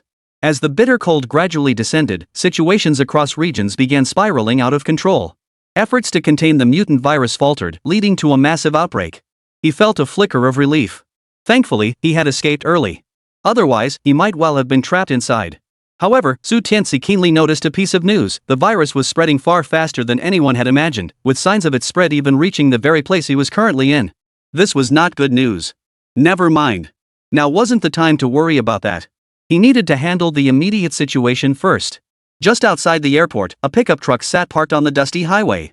Tianci strode over, climbed straight into the driver's seat, and the truck shot forward with a roar. The driver was Gert, a local Tianci had specifically hired. Gert spoke in halting Mandarin. "Mr. Su, that area is extremely dangerous. With that virus situation, it's likely even more chaotic. I'm genuinely concerned for your safety if you go there." His words came out haltingly. Tianci said nothing, simply pulling a thick stack of US dollars from his pocket and handing it to Gert. "Oh, my friend, please don't misunderstand. I'm just reminding you of the risks." Gert protested verbally, but his body betrayed him as he promptly pocketed the thick stack of bills. He gave it a quick glance, at least $10,000 or $20,000, and his heart leapt with delight. With the noise finally gone from his ears, Tianci could finally relax. It really was true money made life easier, cutting out a lot of unnecessary trouble. Tianci was headed for a remote mountain village nestled in a poor, isolated valley. Situated on the border between two nations, it was essentially a no-man's land. Due to frequent border conflicts, the village's firearms industry had flourished exceptionally. "Boss, we're here." Gull pulled over, retrieved several handguns from the back seat, holstered them at his waist, and then handed one to Tianci. "Ever used one of these, boss?" Gert asked, gesturing toward the pistol. Tianci waited in his hand, familiar with the loading and cocking motions. He released the safety, didn't even aim, just narrowed his eyes slightly and glanced at the distance. Bang! The gunshot rang out. 100 meters away, a sparrow soaring through the sky suddenly lost control. With a thud, it crashed heavily to the ground, kicking up a cloud of dust. Gert swallowed hard, a flicker of awe rising in his heart. Considering factors like wind resistance and the fact that the sparrow was a living creature moving at high speed, hitting it from 100 meters away was no less difficult than climbing to the heavens in a single bound. After a moment of stunned silence, Gert snapped back to reality, his gaze toward Tianci now tinged with a hint of awe. Tianci paid no heed to Gert's reaction. At that moment, he was thoroughly satisfied with his own actions. True to his elite commando training, firing a weapon felt as instinctive as breathing, a skill ingrained in his very bones. This was the very foundation of his confidence in venturing alone. Tianci hoisted 2 large backpacks and began entering the village. Gert walked alongside him. As they advanced, the air thickened with the pungent smell of gunpowder. The crackling of firecrackers echoed intermittently, punctuated by the dull, ear-splitting booms of what sounded like torpedoes. Tianci knew full well that here, firecrackers and torpedoes were rare commodities. Barring surprises, the former represented gunfire, while the latter signaled grenades. Unlike ordinary dwellings, every household in the village was fitted out like a blacksmith's workshop. Some specialized in manufacturing gun bodies, others in producing barrels, while others handled various components. Finally, there were those dedicated to assembly and testing. The division of labor was clear, and everything appeared orderly and well organized. These shops openly displayed their finished products on tables or casually scattered on the ground for customers to browse. Here, buying weapons was as commonplace as shopping for vegetables at a market. Tianci bypassed the smaller shops and headed straight for the largest establishment. The shop was bustling with customers of all kinds except for anyone from the Dragon Nation. Thus, the moment Tianci appeared, he stood out like a crane among chickens. Several patrons glanced his way, their attention instantly drawn to him. From the east? Seems like it. But what's he buying a gun for? Isn't that place super strict about these things? This guy probably hasn't even seen a real gun before. He's got no clue how to use it, bet he doesn't even know how to load the bullets. Yeah, you've loaded more bullets than he's been with women. Ha! The group immediately burst into raucous laughter. These burly men all had foreign features, clad in camouflage fatigues. A thick aura of lethal intent radiated from their eyes and brows. Clearly, they'd taken lives, and not just one. Tianci ignored their taunts entirely, striding straight up to the owner. He then addressed Gert, "Translate for me how many guns are left? I'll buy them all." Gert froze, double-checking he hadn't misheard before engaging the owner. The owner, thinking he'd misheard, asked several times to confirm before hurriedly bringing out his prized stock. Before the owner could begin explaining the products, Tianci slammed a large backpack onto the table and ripped it open. The bag was stuffed to the brim, filled entirely with US dollars. At a glance, it was easily a couple of million. "Gert, tell the owner this money is all for buying weapons," Tianci stated calmly. He could clearly hear the collective gasp around him and feel countless horrified stares fixed on him. Yet he remained utterly calm. $1 million? Is that really so much? Really, is it worth all this fuss? The faces of the uniformed men darkened instantly. After a few whispered exchanges, they strode out. Chapter 23, Fame Brings Trouble, and Pigs Fear Being Too Fat. They've got their eyes on me. Tianci wasn't worried about merchants double-crossing each other. For an individual merchant, $1 million was indeed a lot. But when viewed across the entire market, $1 million in sales was hardly impressive. As the largest trading hub in the region, if this merchant harbored ill intentions, it would damage the reputation of the entire trading base. When that happened, the other merchants in the trading base wouldn't let him off the hook. Therefore, Tianci stuck to his previous approach, clearing out the entire store in one sweep. It was the most convenient and efficient method. Tianci cleared out the largest shop on the spot. This included all manner of weapons and firearms, along with every last bullet and various defensive gear. Yet to Tianci's surprise, even after purchasing everything, part of the $1 million remained. It seemed this so-called largest regional production and sales base wasn't all that impressive after all. Tianci then set his sights on the second shop. This one specialized in grenades and landmines. Without hesitation, Tianci bought everything. The third shop was even more impressive, stocking man-portable missiles. Judging by the sheer power of those shells, they could likely blast through even the hardest armored tanks. He was deeply tempted and emptied the entire stockpile on the spot. Initially, Tianci settled transactions with US dollars, but by the end, he simply used gold bars. Tianci pretended to go to his car, but it was merely a ruse. All the US dollars and gold bars were stored in his spatial pocket. The people inside the base watched Tianci spend so lavishly that they froze in place. They began to suspect that firearms had truly become dirt cheap. How else could someone buy so frantically, not even asking the price, just clearing out shop after shop? How incredibly wealthy must this person be? After half an hour of this frenzy, Tianci began to tire. At this rate, they might not finish before nightfall. Suddenly, a brilliant idea struck him, and he smiled broadly as he addressed Gert. Gert's eyes widened in disbelief. "Oh, esteemed Mr. Su, did I hear correctly? You want to lease the entire production base? Take it over."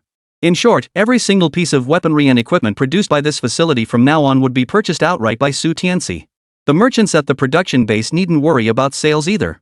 They could crank up production to full capacity, maximizing their profits directly. Tianci nodded. Even though they were all familiar with Tianci's extravagant spending habits, Gert still looked somewhat incredulous after hearing this. But then he remembered that this man casually tipped $10,000 to $20,000, and it suddenly made sense. The moment Gert announced this, the entire production base erupted in excitement, buzzing with more fervor than during the New Year's celebrations. Tianci's actions weren't without purpose. With the apocalypse upon them, productivity had plummeted to near extinction. These firearms could only be used as disposable tools. Now that an opportunity presented itself, he naturally intended to hoard them on a massive scale. The more, the better. Inside a cave, a dozen dark-haired men with foreign features sat together. Each radiated a murderous aura, their eyes gleaming with savagery. Clearly, they had blood on their hands and not just one life. Among them were ruthless killers who slaughtered without mercy. "That guy from the east seems to be loaded," Ku Luo-jun remarked coldly. At the mention of Tianci, their eyes lit up with greed. This wasn't just being rich. He's ridiculously rich. They stayed there for a short while, roughly estimating that Tianci had already spent over 10 million USD. He kept buying until nightfall, easily racking up hundreds of millions. Later, finding the pace too slow, he outright bought out the entire production base. Koro-jun turned to the sinister-looking man beside him and asked, "Zheng Tian, would you say he's a representative from the West or an arms dealer from the East?" Zheng Tian shook his head. The West wouldn't hire an Eastern man, and the Eastern superpower is a top-tier arms dealer they wouldn't stoop to buying elsewhere. Neither East nor West, then. That leaves only one possibility. Like us, he originates from the Golden Triangle. Koro-jun's expression darkened. Hearing this, the others' expressions also turned grim. They were under the command of the Golden Triangle's largest armed group. Koro-jun and Zheng Tian were both key figures within it, and the regional powers near the Golden Triangle were also within their sphere of influence. Tianci's actions were clearly a direct challenge to their business. This was simply too much. Even an armed force of comparable size wouldn't dare make such a grand show of force. This was clearly running rampant right under their noses, an act that could not be tolerated. However, Koro-jun wasn't a fool. He didn't act rashly but instead sent Zheng Tian to investigate Tianci's background. If this fellow had backing from either the East or the West, they wouldn't dare touch a hair on the head of the god of the underworld, even if you gave them 100 times the courage. But if not, then in their eyes, it would essentially be a death sentence for Tianci. Soon, Tianci's dossier was laid before Koro-jun. From any angle, he looked like an ordinary person? Koro-jun furrowed his brow slightly, utterly baffled. His reaction mirrored Ma Yanyan's. Both deeply doubted this was a real identity. How could an ordinary person commit such acts? To believe it would be sheer foolishness. "Do it?" Zheng Tiandao asked. Koro-jun hesitated for a moment before saying, "Do it. With such a huge sum of money right in front of us, if I let this opportunity slip away, I'd truly die with regret." "Then how do we account for this to the forces behind him?" Zheng Tian asked. Koro-jun gave a cold laugh. "As long as no one knows it was us, what's the problem?" Zheng Tian's eyes lit up with understanding. At first light, Koro-jun and his men tracked down Tianci. "We have a large quantity of high-precision weapons. Do you need them?" Ku Luo-jun inquired. "Yes. As much as you have." But I want to inspect the goods beforehand, Su Tianci declared. A subordinate laid the firearms he carried on the desk for Su Tianci to inspect. Su Tianci glanced at them. Both the materials and craftsmanship were top-notch. He nodded in satisfaction and immediately asked, "How many more guns of this caliber do you have?" Koro Jun felt a surge of secret delight, but his expression remained calm as he replied, "Over 10,000 guns, plus hundreds of thousands of rounds of ammunition. They're stored in the caves outside the production base." Gert furrowed his brow slightly and cautioned Su Tianci, "Boss, if we leave the base, we'll be out of its protective perimeter."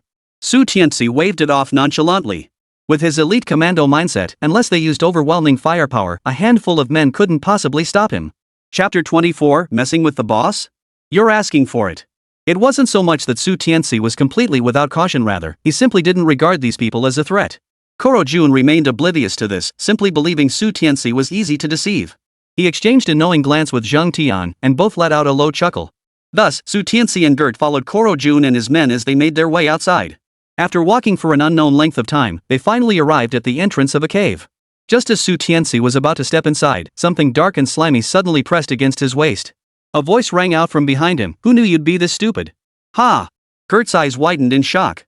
Before he could react, Luo Tian, who had been watching him all along, moved swiftly, disarming Gert and securing him with practiced ease. The henchman snatched Su Tianci's backpack and opened it to find it stuffed entirely with US dollars, at least several million. Meanwhile, other thugs grabbed Gert's pickup truck keys and sprinted toward the base. "You've gone too far," Gert bellowed, only to be met with a barrage of fists. Restrained and helpless, he lay on the ground taking the beating, his cries of pain growing louder as his body quickly turned a patchwork of bruises. In stark contrast to Gert's fury, Su Tianci remained remarkably calm. He turned to look at Koro Jun and said with a smile, "You've pulled a double cross on me. That takes some nerve. Ha! Learn your lesson next lifetime." Koro Jun sneered savagely, then without hesitation, pulled the trigger. Better to act now than risk complications later. He had many lives on his hands. To him, killing was as easy as slicing a cabbage. He showed no mercy whatsoever. With so many already dead, one more like Su Tianci made no difference. Yet, Koro Jun was still a step too slow. Bang! A gunshot suddenly rang out. Koro Jun's head exploded like an overripe watermelon. Su Tianci, seemingly out of nowhere, now clutched a sleek, compact pistol. The turn of events was so sudden that Zhang Tian and the rest of the henchmen couldn't react in time. They stared blankly, utterly baffled. They had clearly disarmed Su Tianci of all his weapons. How could he possibly produce a pistol? And he fired with such blinding speed. The counterattack was executed in the blink of an eye. Unbelievable. It was utterly beyond comprehension. Only then did Zhang Tian realize that this man hadn't followed them because he'd been tricked. He simply hadn't taken them seriously at all. They seemed to have provoked someone they shouldn't have. Zhang Tian wanted to kneel and surrender. But Su Tianci wouldn't give him the chance. He didn't even spare the stunned henchmen frozen in place, emptying a magazine into them. As waves of blood mist drifted away, Su Tianci stood alone among those who had been standing moments before. Gert, lying on the ground, watched the scene in horrified disbelief. The shock within him threatened to overwhelm him like a tidal wave. He was a local.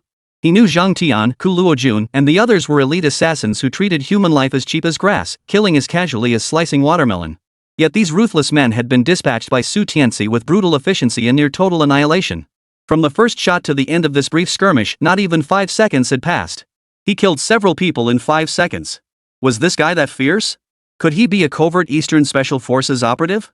He had already considered Su Tianci formidable, but now, the extent of his prowess far exceeded his wildest expectations. Even the most elite mercenaries likely couldn't match Su Tianci's methods. A thick, metallic tang of blood filled Su Tianci's nostrils. His chest seemed to hum with an ancient pulse, stirring a dormant beast within him. An indescribable thrill coursed through his veins. One word. Thrilling. Killing felt damn good. No, the thrill of punishing evil and rewarding good. He curved his lips into a smile, approaching a dying henchman. After a few questions, the terrified man stared at Su Tianci, unable to withhold anything. He spilled every detail about Koro Jun. "I've told you everything I know. Please, spare my life." Thud. Su Tianci crushed it underfoot. With a loud thud, the watermelon exploded, its juice splattering everywhere.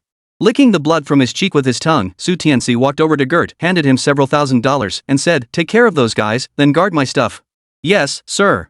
Rest assured. I'll handle it." Gert nodded repeatedly, his voice dripping with flattery. At this moment, Su Tianci's words held more weight than an imperial edict to him. He then sprinted toward the base. Su Tianci, however, headed deeper into the cave. He had just learned from that underling that this cave did indeed contain weapons and ammunition, but they weren't Luo Tianku or Luo Jun's. Instead, they were left behind by the invading forces that had previously occupied this area. Those invaders had plundered wealth and weapons, stockpiling them in this cave. They had originally planned to transport them out by plane, but plans changed unexpectedly. The new commander, that blonde guy, had ordered an abrupt, cliff-edge withdrawal. The withdrawal order meant everyone retreated immediately, with no time for preparation. So these supplies were simply left behind. Who would have thought he'd end up reaping this unexpected windfall? This time, Luo Jun, Zheng Tian, and the others truly lost both their treasure and their men. Reaching the end, he saw a stone door. Pushing it open, he stepped inside slowly, and his eyes instantly lit up. Beyond mountains of gold lay an array of weapons. Unlike the makeshift arms found at the base, these were all factory-produced, standard-issue equipment for national-level military forces. Both in craftsmanship and firepower, they far surpassed anything found in the base. Ha! Mine! All of this is mine, Su Tianci's. Su Tianci couldn't help but burst into laughter. Just as he prepared to store these weapons in his spatial pocket, he suddenly sensed something amiss. Dozens of disorderly footprints littered the ground, evidence that someone had entered before him. His brow furrowed instantly. Raising a rocket launcher with caution, he scanned the pitch-black surroundings. He followed the direction of the footprints. Within this secret chamber lay another hidden room. He quietly opened a door. The floor was thick with dust, and the footprints spreading from the corridor into the room suddenly multiplied. At least a dozen people had been here. Su Tianci grew increasingly cautious and began his search. Suddenly, a heavy cough echoed through the space. Su Tianci's breath caught in his throat. Following the sound, he saw a figure lying curled up on the floor at the edge of the light, seemingly gravely wounded, with blood pooling around them. Su Tianci's expression darkened. Almost instinctively, he gripped his dagger tightly and thrust it into the darkness beside him. Chapter 25, Slaying the Undead. Business with Baron. From the ink-black darkness, a figure lunged forward. By sheer luck, Su Tianci had thrust precisely toward that spot. With a wet thud, the figure's head was pierced clean through. Only when he drew near did Su Tianci clearly see the face. Skinny and twisted, with sunken eye sockets and cheeks, it was little more than skin stretched over bones. Most unsettling were those gray eyes devoid of any human emotion. A zombie! A zombie! Su Tianci jolted in shock, his expression turning pale. Roar! Suddenly, a chorus of guttural roars erupted from all directions, accompanied by the thunderous stomp of countless heavy footsteps. Hordes of zombies surged towards Su Tianci from every angle. Zombies! They're all zombies! Su Tianci realized the situation was tricky, but quickly regained his composure, his elite commando instincts kicking in. He drew his pistol. After a flurry of rapid-fire shots, the zombies charging toward him collapsed one after another. Their heads exploded like watermelons, yet not a single drop of blood splattered on Su Tianci. Su Tianci walked over to take a closer look. These zombies were clad in ragged, tattered clothes. Most were small and thin, malnourished to the point of being gaunt and sallow. Clearly, they hadn't been wealthy or privileged in life. The outbreak of the zombie virus didn't necessarily require direct infection when the body was already unhealthy. Self-infection was also possible. This region had been ravaged by constant warfare for years. The people had long suffered from hunger and cold, leaving their bodies in poor condition. These zombies were likely just appetizers. Su Tianci's expression grew grave. He must complete his mission swiftly and return immediately. Otherwise, before the apocalypse even arrived, he might be swarmed by zombies. He returned to the previous location, gathering all the weapons and gold within to store in his spatial pocket. Then Su Tianci noticed that the wall adjacent to the secret chamber differed in color from the surrounding walls. He walked over and tapped it lightly. To his surprise, it was hollow inside. In the next instant, he grabbed a nearby weapon and smashed it through. Dust swirled as the thin wall instantly cracked open, revealing a large hole.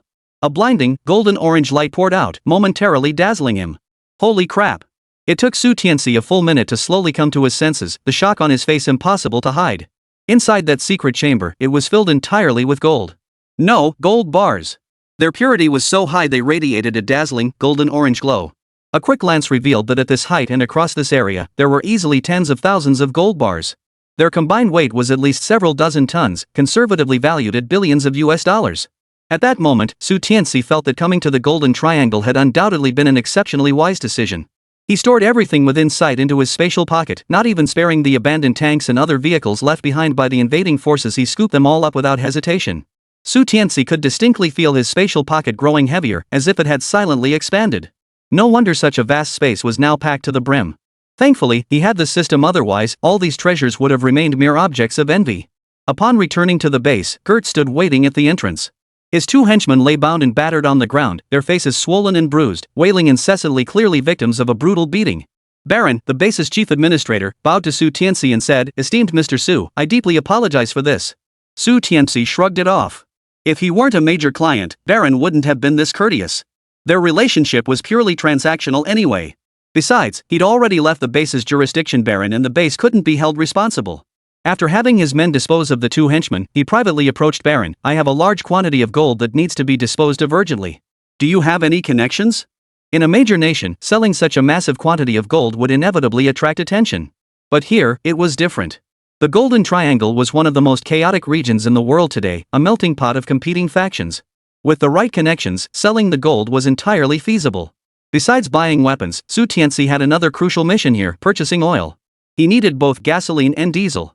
Large-scale procurement was impossible back home, but in this lawless, chaotic place, with the right connections, it was a breeze. Upon hearing Tianci intended to trade gold for oil, Baron became wildly excited. Tianci lacked connections and needed Baron's assistance. After Baron facilitated the transaction, he'd certainly take a hefty commission that promised to be a lucrative deal. Even though Baron thought big, seeing that truckload of gold left him frozen in place. How much gold is there? Baron stammered. He glanced at the mountain of gold glistening in the sunlight, its golden orange glow resembling a veritable mountain of treasure. The brilliance was so intense he had to squint to see clearly. Judging by its color and luster, the purity of these gold bars was exceptionally high. Haven't counted it, but at least a ton. I'd guess it's worth over $100 million easily. Tianci said casually. Baron swallowed hard, utterly stunned.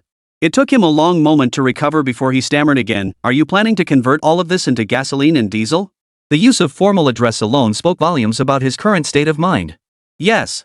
But I'll also convert part of it into US dollars. Tianci declared, then tossed 2 gold bars directly to Baron. As long as you work for me with sincerity, the rewards will be substantial. A smile as bright as a chrysanthemum blossomed on Baron's face. A single gold brick of this weight was worth at least $1 million US. Tianci had casually tossed him 2 that was $2 to $3 million. As the head of this base, he had connections in both the underworld and legitimate circles. Faced with such enormous profit potential, he was instantly energized. If this deal goes smoothly, I'll entrust all my future business to you. As for fees and such, just follow your industry standards. I'll ensure you have ample profit margins. Profit is the primary driving force. Tianci understood well that money talks. If he wanted these people to work wholeheartedly for him, he had to ensure their rewards were substantial. Of course, military deterrence was also essential. But he trusted that Gert had already informed Baron about the events outside the cave, so he wasn't worried about that aspect. Just as things were progressing smoothly, several individuals suddenly showed up at his doorstep. Chapter 26, Temptation of Beauty? I never say no. Before Tianci now stood an exotically beautiful woman of unparalleled grace. A black veil shrouded her entire body, concealing every inch of exposed skin and her shapely figure, revealing only a pair of large, sparkling eyes. There was no doubt about it, this was a stunning beauty. Behind her stood dozens of fully armed soldiers, all clad in dark green military uniforms.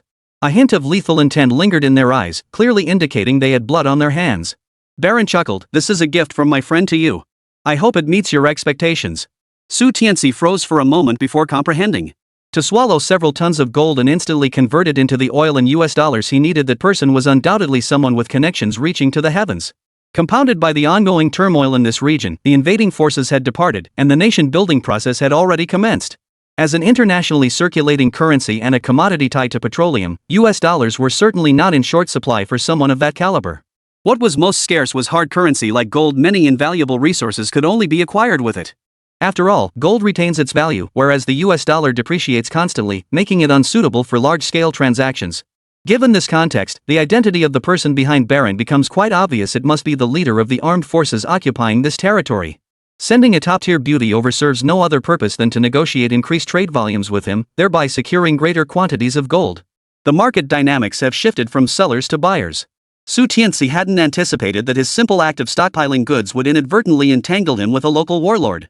Now, the warlord felt compelled to offer him benefits to win his favor. Tianci wrapped his arms around the stunning beauty and chuckled, I'm quite pleased with this gift. Pass along my message. I'm confident our cooperation will be most pleasant. When the time comes, expanding our business scale wouldn't be out of the question.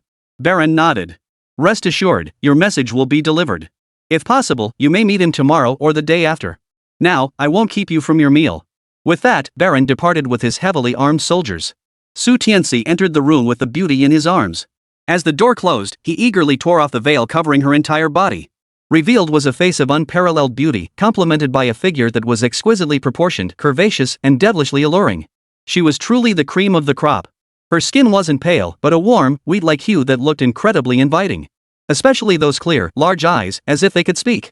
The most intoxicating part was her innate exotic charm, which was already pushing Su Tianci to his limits. The beast within him was itching to roar out. "Mr. Su, hello. My name is Bei Funi." Before Bei Funi could finish her introduction, Su Tianci leaned in eagerly, their bodies pressing together seamlessly, leaving no space between them. Su Tianci whispered into Bei Funi's ear, "In a moment, there'll be a storm. So I don't care about your name, I only care how loud you scream." Beverly's face flushed bright red in an instant. In the very next moment, she suddenly sensed an indescribable presence, rising like a towering skyscraper from the ground. "Ha!" Beverly couldn't help but let out a muffled groan. This moment held epoch-making significance for her.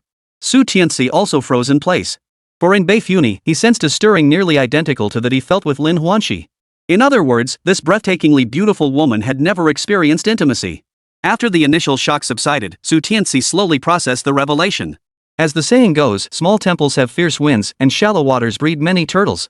In such a chaotic region plagued by frequent wars, it was virtually impossible for any nation to maintain true sovereignty. Take this place, for instance. The invading forces had been financially drained by their nation's coffers. The costs outweighed the rewards, and the expenses of maintaining control kept rising, hence the blonde-haired commander ordered the withdrawal. When even territorial security couldn't be guaranteed, what hope was there for other rights? Such is the tragedy of small nations. Yet centuries of hardship have taught these minor powers a path to survival, currying favor with the great nations. Among these tactics, beauty remains an undeniably potent weapon. The withdrawal of the invading forces, it's hard to say that beauty didn't play a role. After wasting trillions of dollars over a decade with no sign of retreat, it was only after the blonde took office that they pulled out. Add in all those scandalous rumors, and it's hard not to let one's imagination run wild. Consequently, the armed forces in this region have consistently invested heavily in cultivating beauties. Every candidate undergoes rigorous selection before being meticulously trained from a young age. Loyalty comes first, followed by refined arts like poetry and music, but the most crucial skill is the art of the boudoir. It could be said that any woman successfully trained in these arts would surpass even the most seasoned and experienced courtesan in the bedroom. The targets they lure and hunt are either top-tier tycoons, foreign dignitaries, or the most powerful and influential figures in the land. In the past, Su Tianci never would have imagined that a corporate drone like himself would ever find himself in such a situation. Su Tianci never considered himself a saint, especially when faced with such a stunning beauty whose very cries were enchanting. He lost all restraint, disregarding the fact that this was his first time, and plunged into her with the fury of a storm. Woo! Being a virgin, Bei Funi couldn't help but sob softly. This beast was utterly savage, showing no tenderness whatsoever. Yet gradually, her mindset began to shift. From initial agony, she slowly found herself experiencing pleasure, until she found herself sinking into it, unable to resist. After a soul-stirring exchange, Su Tianci temporarily spared Bei Funi. He fetched a glass of ice-cold milk from the refrigerator beside them, handed it to her, and said, "Drink up. Replenish your strength." "Thank you." Beverly had become completely his, especially intoxicated by the overwhelming masculine aura that enveloped her. Once she'd tasted the forbidden fruit, her hunger became unbearable. "Don't swallow it." Watching Bei Funi down the entire glass in one gulp, Su Tianci suddenly spoke up. "Ha!" In an instant, Bei Funi grasped the deeper meaning behind Su Tianci's words. Blushing, she smiled shyly, "So that's what you meant, Mr. Su." She had studied all the knowledge, so even without Su Tianci spelling it out, she got it instantly. Smart. Seeing Bei Funi act exactly as he'd hoped, Su Tianci couldn't help but laugh aloud. He settled comfortably into the sofa while checking his phone, deliberately glancing at the time back home. It seemed the gifts he'd prepared for those bastards were about to arrive. Chapter 27, Collecting the First Interest Payment. So satisfying. Meanwhile, Su Tianci's disappearance had already driven Li Tsuelan and the other bastards to the brink of fury. Just as they were preparing to expand their search for Su Tianci, a group of menacing, burly men kicked open the front door. They barged in with brutal force, saying nothing as they immediately began smashing and destroying everything in sight. Fragile pots and pans shattered instantly, scattering shards across the floor as the entire house was reduced to a chaotic mess. Zhang Dezhuang and Zhang Ziyue cowered in the corner, frozen with fear. But Li Tsuelan, accustomed to her brash ways and utterly ignorant of her own limitations, bellowed at the burly men, each nearly half a head taller than her. "What the hell are you doing? This is outrageous. How dare you break into a house and rob people in broad daylight? You have no respect for the law. I'm calling the police to have all of you thugs thrown in jail." Before Li Tsuelan could dial the number, the leader, Lu Debiao, stepped forward. He swung his fist wide and landed it squarely on the old man's face. With a loud smack, the old man was knocked flat, his phone smashing into pieces on the floor. "You hit me. Who do you think you are, hitting me?" Li Tsuelan clutched her face in shock, but before she could finish her sentence, another fist the size of a sandbag slammed into her, sending her reeling half a meter backward. Her body felt like it was about to shatter on the spot. This time, Li Tsuelan instantly fell silent. Even though she was grimacing in pain, she dared not utter another sound. Lu Debiao sneered coldly, then plopped down onto the sofa. His icy gaze fixed on the group as he asked, "You have a son, right? His name is Zhang Ziyue?" Li Tsuelan nodded blankly. Lu Debiao declared, "Then there's no mistake. It's been overdue for days. If you don't repay us now, don't blame us for being ruthless." The group was instantly dumbfounded. What money? They had no idea what was happening. Zhang Ziyue shuddered violently and retorted, "You're lying. When did I ever borrow money from you? I don't even know who you are." "Oomph. I knew you'd be like this."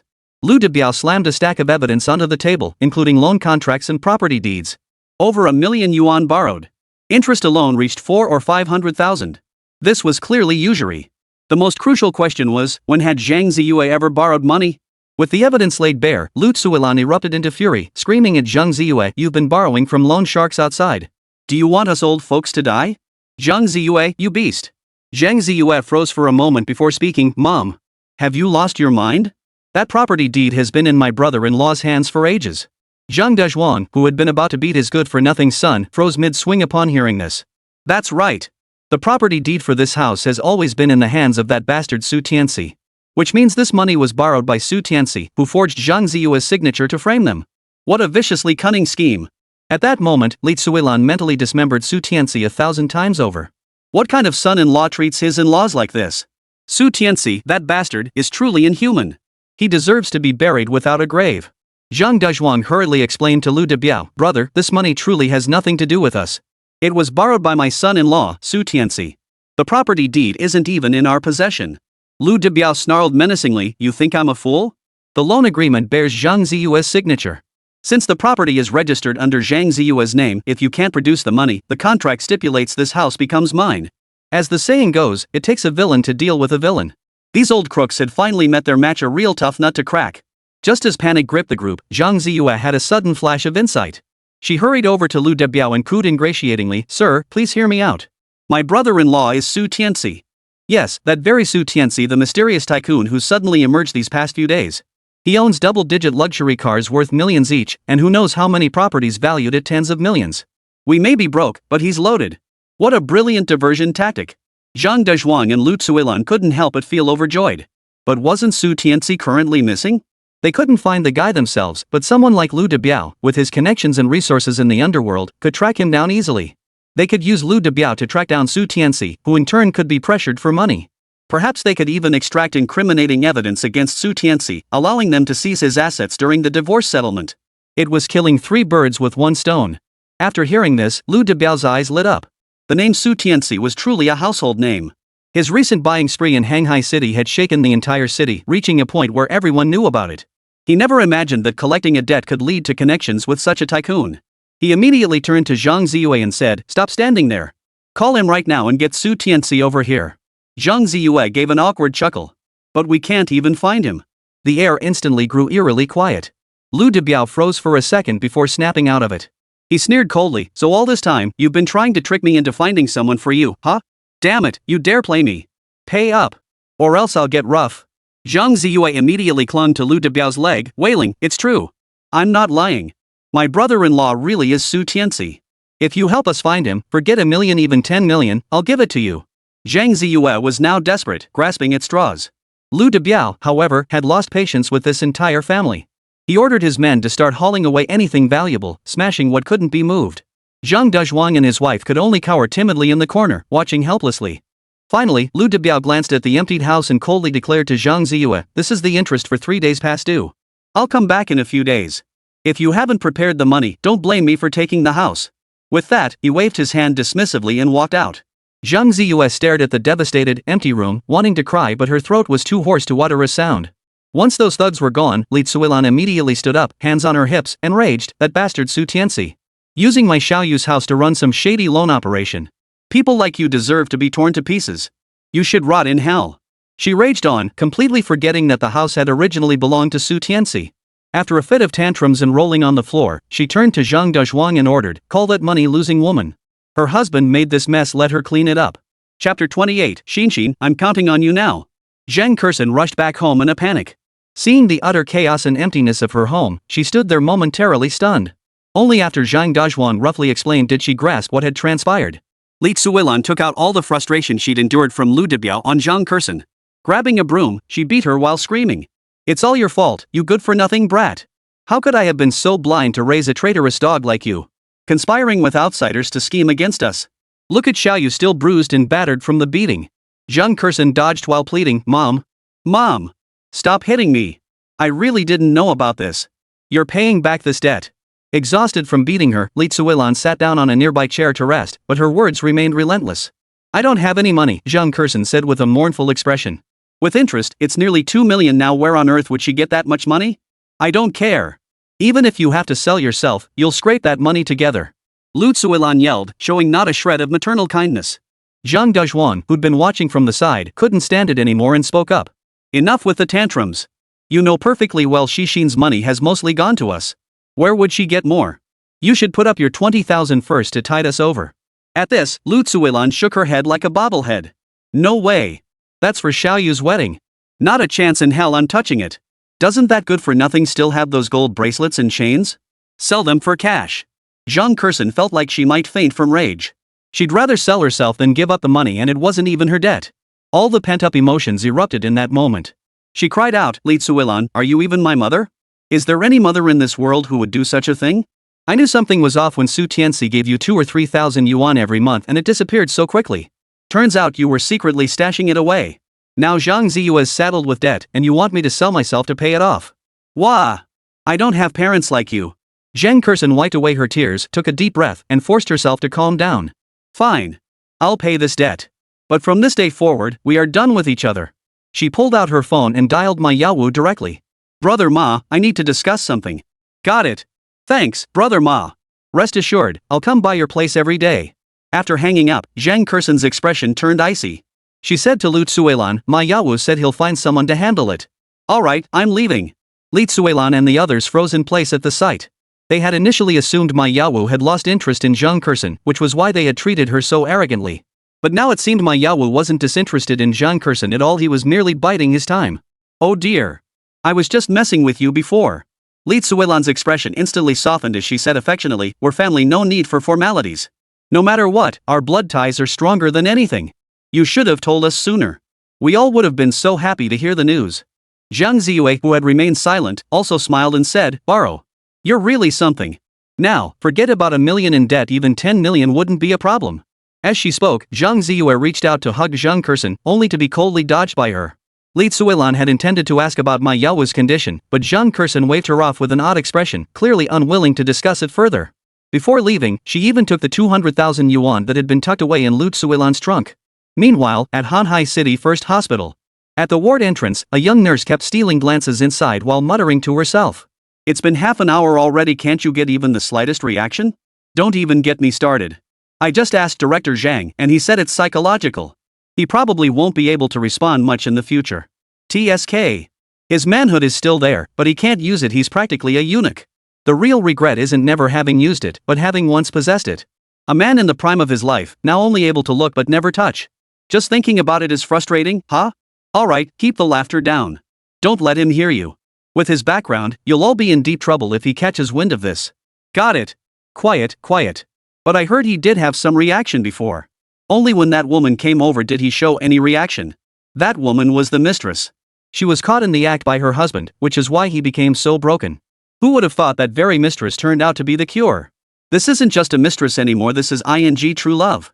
Though their voices were hushed, Ma Yawu, recuperating in the hospital room, heard every word. Rage boiled within him, making him want to devour Su Tian alive. He had been avoiding public appearances. Besides avoiding the storm, he was also undergoing treatment. That crucial moment was forcibly interrupted by Su Tianci, leaving his younger brother utterly unable to perform. Hospital tests revealed a psychological issue, forcing him into inpatient treatment. He tried everything, even summoning every top performer from Hanhai City's KTV nightclubs, yet there was still no response whatsoever. He dared not tell his wife or Ma Yanyan about this. Fortunately, fate smiled upon him. When Zhang Kursen came to visit, his usually unflappable manhood stirred, offering him a glimmer of hope. Suddenly, a knock sounded at the door, and Zhang Kursen walked in. "You finally came. Xinshin, hurry up, moan a few times, give me some reaction." Seeing Zhang Kursen, Ma Yawu lit up like he'd spotted a savior. Zhang Kursen approached him and shook her head. No, the doctor specifically said no more stimulation. Otherwise, it really will go limp. Hearing this, my Yawu felt like crying. With Su Tianci out of the picture, he had all the time in the world to enjoy Zhang Kursen, yet his own manhood refused to cooperate. He could only look, never touch. Nothing was more torturous than this. Damn it! I'll make that bastard suffer every bit of this torment I'm enduring, otherwise, my hatred will never be appeased. My Yawu gritted his teeth in fury, a deep, dark gleam flashing swiftly through his eyes. In truth, Su Tianci was indeed suffering now. It could even be called torture. Because his epic battle with Beifuni had already lasted 3 hours. Those 3 hours felt both endless and fleeting. At least Beifuni remained hyper-energetic the entire time. Like a perpetual motion machine, she showed no signs of fatigue.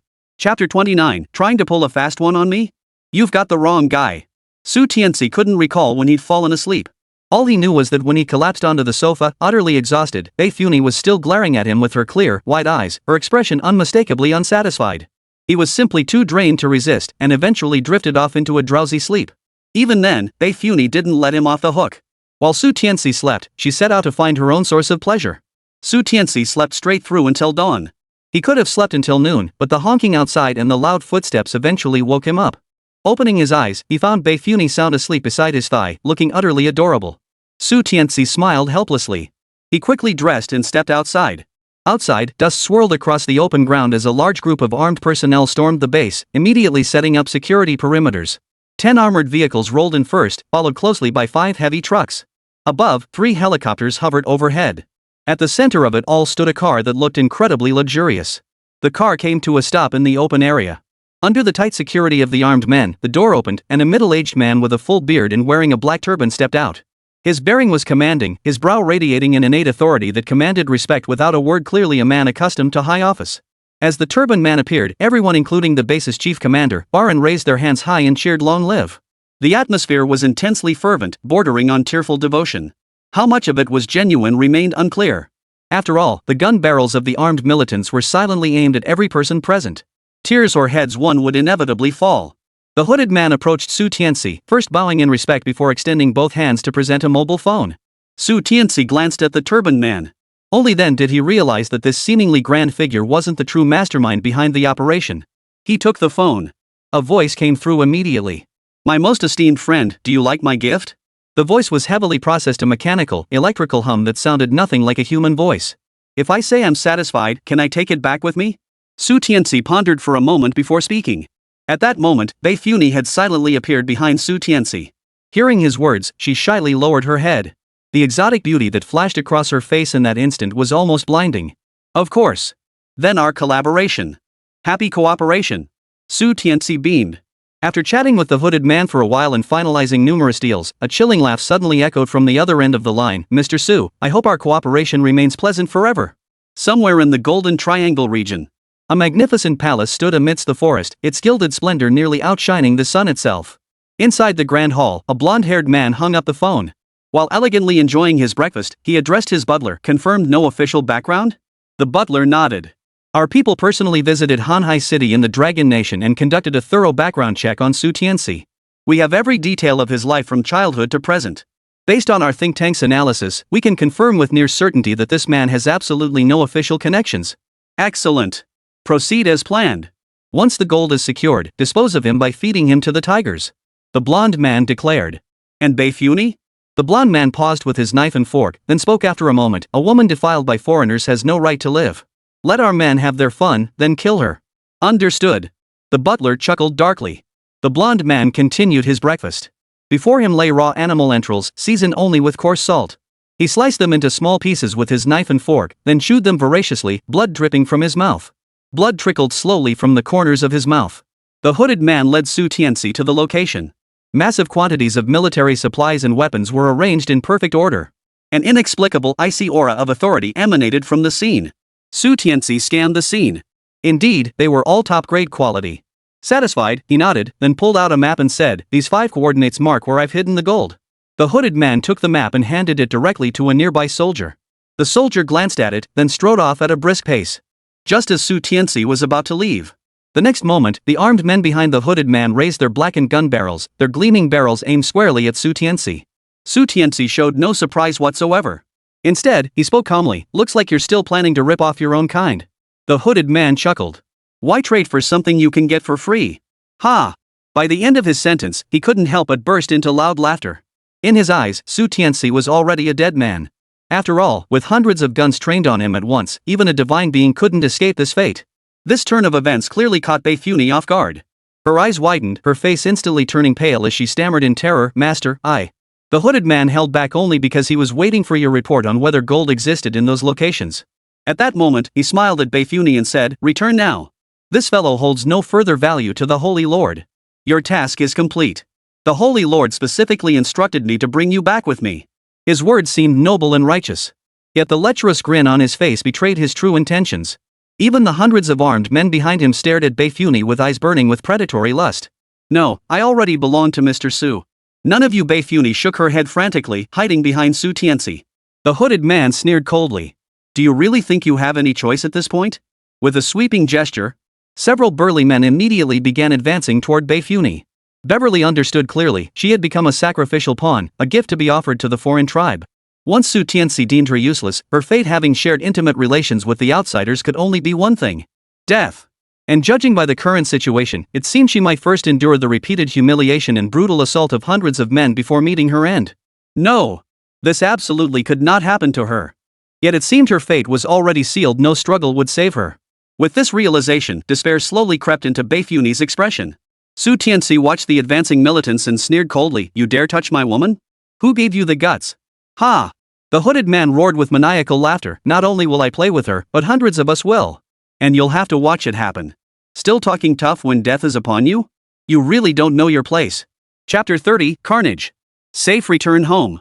Several burly men advanced menacingly, step by step, their dark gun barrels locked onto Tianci's vital points. The slightest movement from Tianci would trigger their trigger fingers instantly. The mounting pressure made Beifuni close her eyes in terror. Perhaps from sheer fright, her delicate little hands trembled uncontrollably. Whoosh! A cold gleam shot out violently. The burly men at the front clutched their throats, staring at Tianci in utter shock. Blood gushed through their fingers before they collapsed with a thud, falling stiffly to the ground. Their eyes were wide open, refusing to close in death. The turn of events was too swift.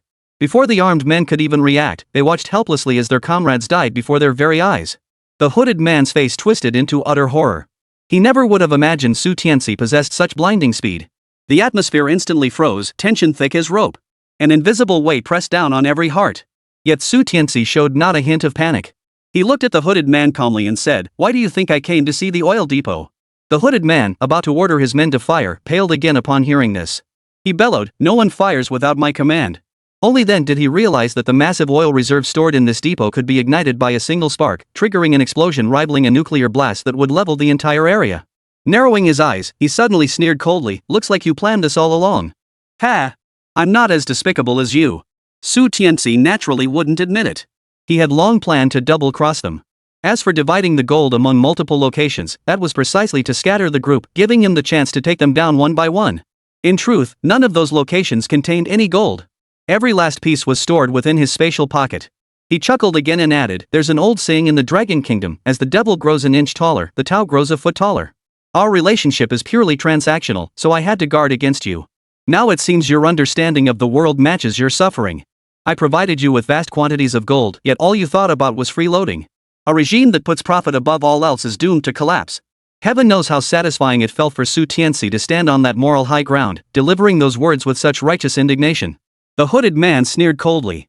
"Your dragon nation also has an old saying, after getting the advantage, you still play the innocent. I see you're just that kind of person. But don't forget, even if we can't use guns, we have over 100 men. A single spit from each of us could drown you." He swung his hand sharply. Instantly, dozens of armed militants, fierce as wolves and tigers, surged forward. Their momentum was fierce. Each right hand gripped a sharp military dagger. The blades gleamed with a fierce edge. Under the sunlight, they even reflected a faint, chilling glint, radiating a thick aura of murderous intent. Tianci merely glanced at them indifferently before moving. With a single step, his body blurred into streaks of afterimages. As his palms extended, a dagger appeared in each hand. Whoosh! Countless cold gleams swarmed forth, flying out like a sudden storm. The next moment, piercing screams filled the air. A thick, pungent stench of blood permeated the atmosphere, and a crimson mist gathered in the sky. Instantly, dozens of armed militants lay motionless on the ground. Dead silence. Complete silence. Not a word was spoken. The 100+ people present stared in stunned silence at the scene. For that moment, everyone was speechless, even forgetting to breathe. They stood frozen like statues, gazing at Su Tianci, who seemed like a god of death descended upon them. What had they witnessed?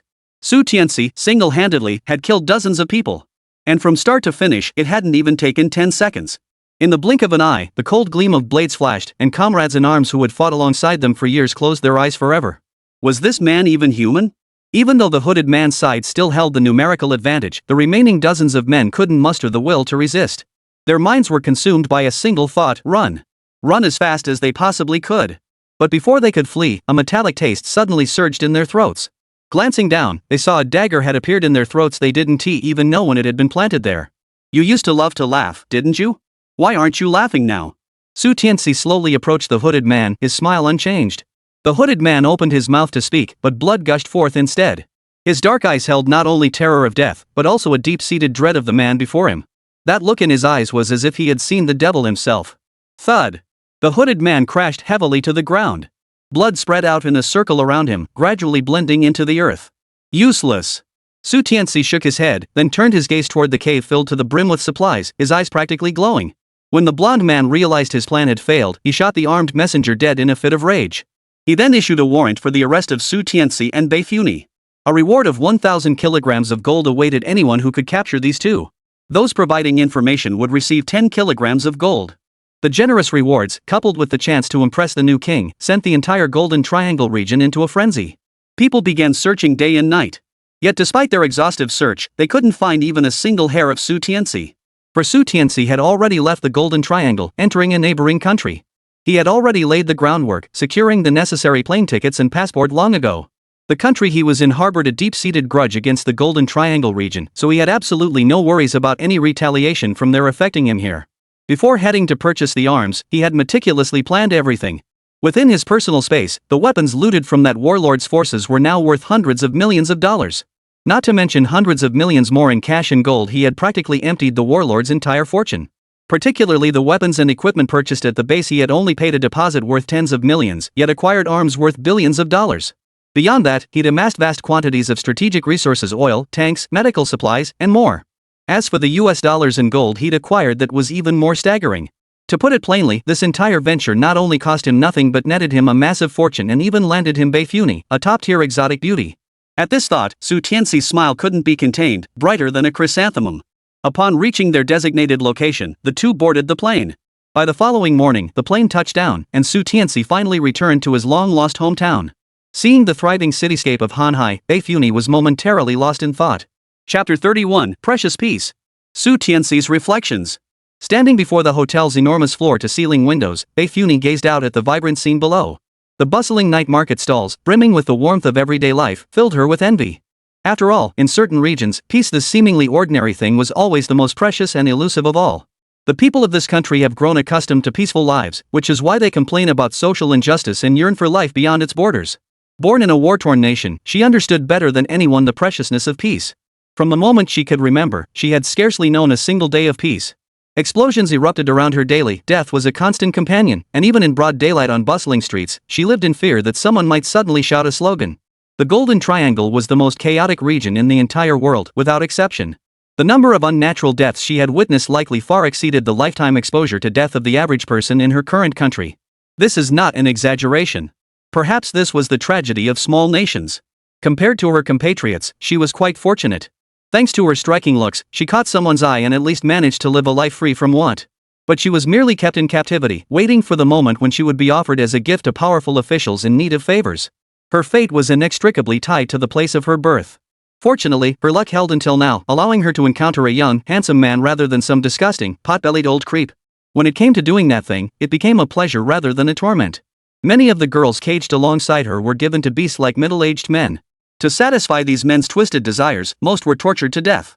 As these thoughts flooded her mind, Bei Funi turned to look at Su Tianci, unable to hold back the tears streaming down her face. Su Tianci, naturally sensing her anguish, wrapped his arms around her and whispered softly, "From now on, this place is your home too." "A home? I have a home." Bei Funi choked back sobs. Having escaped the slaughter of over 100 armed militants, and now finding herself far from the war-torn lands in this safe, peaceful country, it all felt too wonderful, like a dream. It was almost unreal. With that, she threw herself into Su Tianci's arms and began sobbing uncontrollably. Warm tears soaked through Su Tianci's shirt. And they moistened another place 212 intimate to speak of. I don't know how to repay your kindness, so this is the only way I can show my gratitude. I hope you like it. Bai Fani spoke as her hand slipped beneath Su Tianxi's shirt. Just as she was about to make her move, Su Tianci suddenly pressed down on Bai Fani's small hand. As she looked up at him with a clear, bewildered expression, a mischievous smile spread across his face. He said, "If you truly wish to repay me, this method won't quite suffice." Su Tianci sat on the sofa in the room, shifting his hips to find a comfortable position before beckoning to Bai Fani. Bai Fani froze, unsure of what Su Tianci intended, but she obediently followed his instructions. Su Tianci said, "I want to try a different way of experiencing things. Do you understand?" Beverly asked, a bit confused, what kind of experience? She had a vague idea, but dared not voice it. Su Tianci smiled and said, "There are 3 places I can enter. I've entered 2 already, and there's 1 place I haven't entered yet. You should know what I'm talking about." Beverly's eyes widened suddenly. She glanced at Su Tianci, then at his hand gesture. What he wanted her to do was unspoken. After a moment of shock, she shook her head hastily. "No. My faith won't allow me to do that." "So," Su Tianci continued slowly, "are you saying you still want to go back to that old life? Or was your talk of repaying me just empty words?" He understood Bai Fani's inner conflict perfectly, the very reason those Golden Triangle people wanted to kill her. It was nothing but manipulation, cloaked in the noble guise of faith. Su Tianxi's goal was to use this very method to help Bai Fani bid farewell to her past once and for all. Bai Fani fell silent, her delicate hands clenched tightly together. After a long while, she still seemed unable to overcome this psychological barrier. After all, this was the education she had received since childhood, and the customs she had absorbed since birth were deeply ingrained in her bones. Su Tianci showed no impatience. He exhaled slowly, his tone tinged with sternness. "You once said you were wholly mine, that you would obey only me. So, are you now intending to go back on your own words?" Beverly was at a loss for words, perhaps so nervous that her entire body trembled. After a moment, she steeled herself. Su Tianci grabbed the hand Bai Fani reached out and said, "If it's too embarrassing, then forget it. Anyway, I'm not the most important master to you. No. You are incredibly important to me. You saved my life and rescued me from suffering," Bai Fani hurriedly declared. "Then let's continue." Su Tianci smiled with satisfaction. After doing things they shouldn't have, it was already 3 hours later when they finished. He had to admit, this feeling was different from before, though he couldn't quite put his finger on exactly how. After a relaxing bath, Su Tianci lay on his bed and began checking the stock market. Perhaps influenced by broader economic conditions, the stock market was experiencing massive gains overall. Particularly with the outbreak of a strange virus overseas, it had also driven capital toward the Dragon Nation to some extent. Commodity prices had skyrocketed, keeping the stock market in a state of prosperity. He made around 20 to 30 million, but for Su Tianci now, it was mere pocket change. He roughly estimated that his trip abroad hadn't cost him much, and conservatively speaking, he'd earned at least $1 to $2 billion US. This didn't even include the gold that couldn't be converted into cash yet. Converted to his local currency, it was easily in the hundreds of billions. After checking the date and getting a clear picture, Su Tianci sold off all his stocks and then bet his entire fortune on the natural gas-related industrial chain. As the apocalypse descended, temperatures would plummet day by day. When that time came, heating-related industries like natural gas would experience explosive growth, multiplying in value daily. Many would heavily invest then, striking it rich overnight. The purchase confirmation popped up on his phone, and Su Tianci couldn't help but let a smile slip across his face. In a few days, his net worth would begin to soar. Chapter 32, Regrouping? I'll join the fray. Su Tianci continued scrolling through his phone. Luo Tian and Zhang Kuan sent him updates almost daily, reporting the latest developments. Even though Su Tianci never replied to a single message, the two still maintained their daily reporting routine. It was like a goddess and her little lapdog. Money really does work wonders. Jiang Xiaoyan also sent several messages, basically saying that all the vegetables, fruits, and other items he needed had been delivered to the designated warehouse.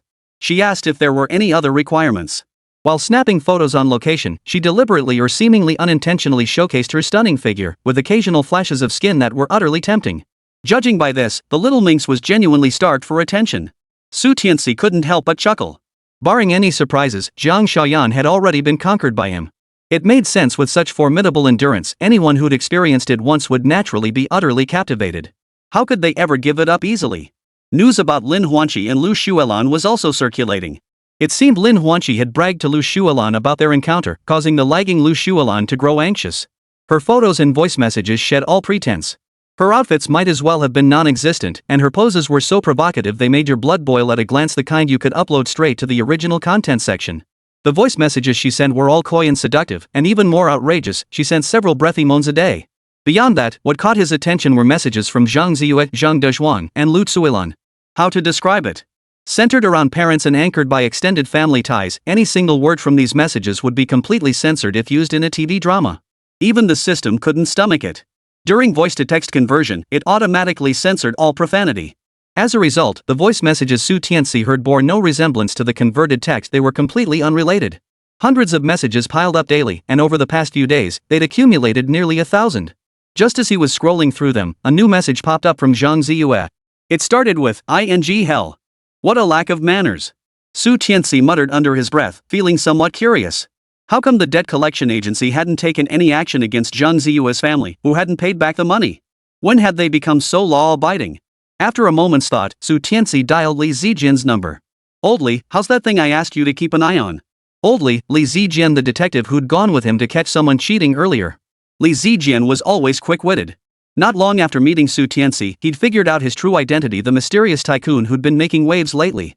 Coupled with Su Tianci's generous payments, Li Ji had taken the task extremely seriously. For days, he'd worked around the clock, keeping a 24-hour watch on Zhang Kursen and Ma Yawu. When Su Tianci inquired, Li Zijian knew his moment had come. He recounted everything in detail, Ma Yawu paying off the debt and the two getting back together. Su Tianci's expression turned icy upon hearing this. He'd been cuckolded again. Did they really think he was a cuckold? Then, Li Zijian described Ma Yawu's current situation, which finally drew a cold laugh from Su Tianci. So he'd become Ma Yawu's shadow. For a man, especially a lecher like Ma Yawu, being unable to perform sexually was worse than death. "Fine. We'll pay the hospital a visit," Su Tianci declared. Missing out on watching this unfold live would be a total waste of fun. "Alright. I'll be waiting for you." Li Zijian's tone was respectful, tinged with uncontrollable excitement. Hanhai City First Hospital. When Su Tianci pulled up in his car, Li Zijian was already waiting at the entrance. Spotting the vehicle, he hurried over, bent down to open the door, and greeted him with an obsequious demeanor and tone. "Mr. Su, I've confirmed everything. Ma Yawu arrives every day at 3 in the afternoon and leaves around 8 the next morning." Su Tianci nodded with satisfaction. Then he pulled a gold brick straight from his pocket and tossed it to Li Zijian. "Here, your payment for your hard work." Li Zijian felt a sudden weight in his arms. The hard object pressed painfully against his chest. Looking down, he saw a gold ingot glistening in the sunlight. Just that hefty weight alone must have been at least 10 kilograms. Based on current gold prices, it was conservatively worth at least 7 or 800,000. "Mr. Xie." Li Zijian was completely dumbfounded. After a moment of stunned silence, he stammered out his thanks. He'd seen people with big hearts, but never someone this generous. A mere token of appreciation, and he handed over nearly 1 million. A boss this generous and magnanimous, if he asked me to hire a hitman right now, I wouldn't hesitate for a second. After tucking the gold brick into his coat, Li Zijian's sycophantic grin grew even broader. He cheerfully handed over a fruit basket and said, "That guy's in room 18 on the 3rd floor. This fruit basket has been specially modified." Though unsaid, Su Tianci grasped the implication instantly. He took the basket, gave it a heft. A few fruits couldn't possibly weigh this much. Clearly, there was more to it. "You're a smart one, kid. That's all thanks to Mr. Su's excellent leadership. With a boss like you, how could I not work my ass off? Otherwise, I'd never be able to live with myself." "Ha! That's some flattery, I like it." Su Tianci casually tossed another gold brick. This time, Zhang Zijian failed to catch it. It slammed onto the floor with a thud, smashing a hole right through it. The sight left Zhang Zijian heartbroken. "3rd floor, room 18. I'm almost better." "Ah! Brother Ma, you're so amazing." Zhang Kursen kept saying things that made one's imagination run wild, yet her expression remained utterly calm. In fact, she even picked up her phone and started browsing LV handbags on a shopping website. As for Ma Yawu lying on the hospital bed, his face had turned as dark as liver. After a while, the chief physician monitoring the equipment beside him stated matter-of-factly, "Mr. Ma, your condition has improved compared to before. You might be discharged soon." Hearing this, Ma Yawu was overjoyed. He turned to Zhang Kursen and said, "Xinshin, did you hear that? The doctor said I'll be fully recovered in just a few days." "Ha! Then I'll definitely be back to my old self and we can battle it out for 3 days and 3 nights. Zhang Kursen's face also lit up with joy. Once she and Ma Yawu consummated their relationship, she would be able to step into the main house as his mistress. If she could bear him a child, becoming his legitimate wife would be within her grasp. "Hurry! Come over here. Give me one last push." Ma Yawu didn't care where they were or if anyone was nearby. He exclaimed excitedly. Zhang Kursen's pretty face flushed red. Before she could speak, the ward door swung open. A figure stepped inside, followed by a voice tinged with mockery. Well, who might this be? Why, it's none other than Mr. Ma Yawu himself. Chapter 33, the scene repeats.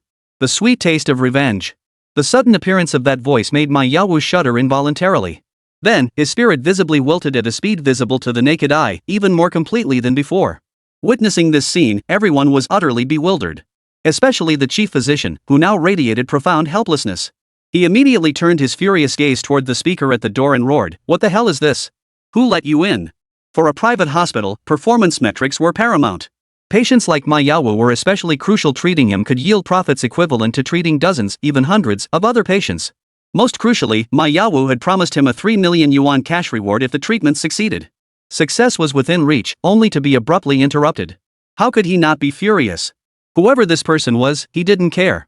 He confronted him directly, his professional composure barely preventing him from exploding into a tirade. Su Tianci replied calmly, "My name is Su Tianci. I am Zhang Kerson's lawful husband. I'm here to find my wife." "What? Is that against the law? Or is this hospital some den of iniquity, specifically providing a place for married women to have affairs?" The chief physician's initial fury dissipated instantly upon hearing these words. Now, he felt a wave of embarrassment wash over him as he lowered his head, truly at a loss for words. Wait. Su Tianci. That name sounded so familiar. Suddenly, it hit him. The mysterious tycoon who'd been making waves in Hanhai City these past days, rumor had it his name was Su Tianci, with a fortune said to exceed 10 billion. He never would have guessed that Zhang Kerson's husband was Su Tianci. To abandon a husband worth billions and become the mistress of some small-time boss worth mere tens of millions? Was this woman's thought process that bizarre? Or was she just missing a screw? Beyond astonishment came sheer dread. Because the medical plan that brought Zhang Kerson in was orchestrated by him, meaning he indirectly caused the billionaire's wife to become someone else's mistress. At that moment, the chief physician wanted nothing more than to slap his past self into oblivion. He dared not offend Ma Yawu, much less this mysterious billionaire. "Mr. Su, Su Tianci glanced at the chief physician and said indifferently, "I hear it was your idea to have this moan for another man?" Su Tianci showed no sign of anger, his tone calm to the point of madness. Yet to the chief physician's ears, it thundered like a bolt of lightning, instantly silencing him. He stammered, unable to speak coherently. Su. Stammered for a long while, unable to form a single coherent sentence. "Enough. Get out." Su Tianci waved his hand dismissively. He knew better than to pick on innocent people. The chief physician wiped away a cold sweat, suddenly feeling as if he'd been granted a royal pardon. He bowed respectfully toward Su Tianci before slipping out of the ward as fast as his feet could carry him. Now, only Su Tianci, Zhang Kerson, and Ma Yawu remained in the room. Zhang Kerson finally snapped out of her shock and hurriedly explained, "Husband, please hear me out." Perhaps her nerves got the better of her, turning her explanation into an excuse. Su Tianci coldly retorted, "Don't call me husband. You don't deserve it." He then placed the fruit basket Li Zijian had given him earlier on the table. In front of the adulterous couple, he flipped through the fruit, revealing a layer of eggs packed tightly at the bottom. He picked up an egg and, with a twisted sense of humor, flung it onto the floor. Splat! The egg shattered upon impact. White and yolk blended together, spilling across the floor. "Oh my! Mr. Ma, the egg broke." Su Tianci chuckled darkly. On the hospital bed, Ma Yawu shuddered involuntarily when Su Tianci produced the egg. Especially when that crisp crack echoed, he jolted violently and instinctively glanced down at his crotch. "Mr. Ma, you look a bit pale." Su Tianci asked knowingly, a smile playing on his lips, a smile that didn't reach his eyes, a forced, insincere grin. Ma Yawu swallowed hard, his voice trembling as he tried to speak. But before he could utter a word, Su Tianci produced 2 more eggs and crushed them in his hands right before Ma Yawu's eyes. Crack! This time the sound was even crisper. "You." Ma Yawu's lips turned pale. He trembled for a long moment, unable to utter a single word. Dense terror welled up in his eyes. He let out a gasp, and perhaps triggered by the replay of the scene, his entire body went limp and he collapsed straight onto the hospital bed. A warm liquid flowed out, quickly soaking the white sheets. Simultaneously, a faint, peculiar odor wafted through the air. Holy crap! He'd literally pissed himself in fright. If before it could still be considered psychological trauma with a faint glimmer of hope for recovery, now Ma Yawu had utterly lost any chance of healing. He was doomed to live out his days as a useless eunuch. Su Tianci surveyed his handiwork with satisfaction before his gaze drifted to the half-basket of eggs still sitting there. What a waste all those eggs had gone unused. Ma Yawu was utterly useless. Then, his gaze shifted to Zhang Kerson. Zhang Kerson's fear was no less than Ma Yawu's. From the moment Su Tianci caught her red-handed, she had endured brutal venting at home, followed by being caught in the act at the hotel. 2 consecutive incidents had instilled a deep-seated dread of this man within her. Tianci. Zhang Kerson swallowed hard before hastily explaining, "Tianci, nothing happened between us. You have to believe me. Look, my clothes are still intact. We didn't do anything." Su Tianci curved his lips into a cold smile. Some things don't require undressing to do. Zhang Kurson froze, then realized what Su Tianci was implying. Panic washed over her. I didn't use my mouth. Before Zhang Kurson could finish, Su Tianci's hand shot out, landing a sharp slap across her face. Outside the corridor, a group of young nurses whispered among themselves. That woman will stop at nothing to marry into a wealthy family. Who could argue with that? But if you ask me, that woman's got her priorities all wrong. She turns down being the legitimate wife of a billionaire tycoon, only to settle for some small-time boss worth maybe a few $100 million. How utterly stupid. People like that are beyond redemption. They should be put in a museum. Anyway, my thinking is simple: find someone on the same level. I don't want to marry up, nor do I want to marry down. Me too. This woman must be a habitual cheater. Chapter 34, teaching that couple a lesson. Keep stockpiling. As for stepping in to defend someone, nobody's going to stick their nose into this mess. After all, it's someone else's family business. Catching someone red-handed cheating? Even beating them to death could be seen as a moment of impulse. Besides, this was just a lesson. About 10 minutes later, the ward door opened, and Su Tianci emerged with a smug look on his face. A nosy nurse who loved a good spectacle quietly approached the room. Inside, chaos reigned. Ma Yawu lay unconscious on the bed, his state of unconsciousness unknown. As for Zhang Kurson, she was kneeling on the floor, her head pressed into a pool of brown liquid on the bed. She showed no signs of life, whether from fear or, like Ma Yawu, unconsciousness remained unclear. The nurse who witnessed the horrific scene couldn't help but shudder. She had intended to enter, but her steps halted abruptly. How cruel. Was this even human? But then she thought, if this had happened to her, her anger probably wouldn't be any less than Su Tianci's. Just then, hurried footsteps echoed down the corridor. Soon after, the first hospital's director Lu strode over. His affable demeanor carried a hint of obsequiousness as he addressed Su Tianci. Mr. Su, as the hospital director, I must address this situation. Su Tianci shrugged it off. This adulterous couple has nothing to do with your hospital. I've always been clear about my debts and grievances. I won't hold it against you. Hearing this, Director Lu breathed a huge sigh of relief.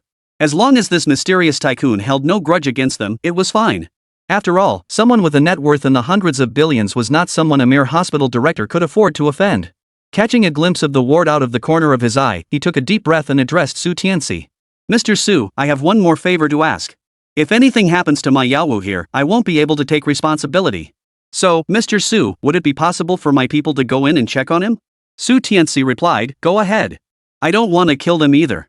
Let's avoid any fatalities.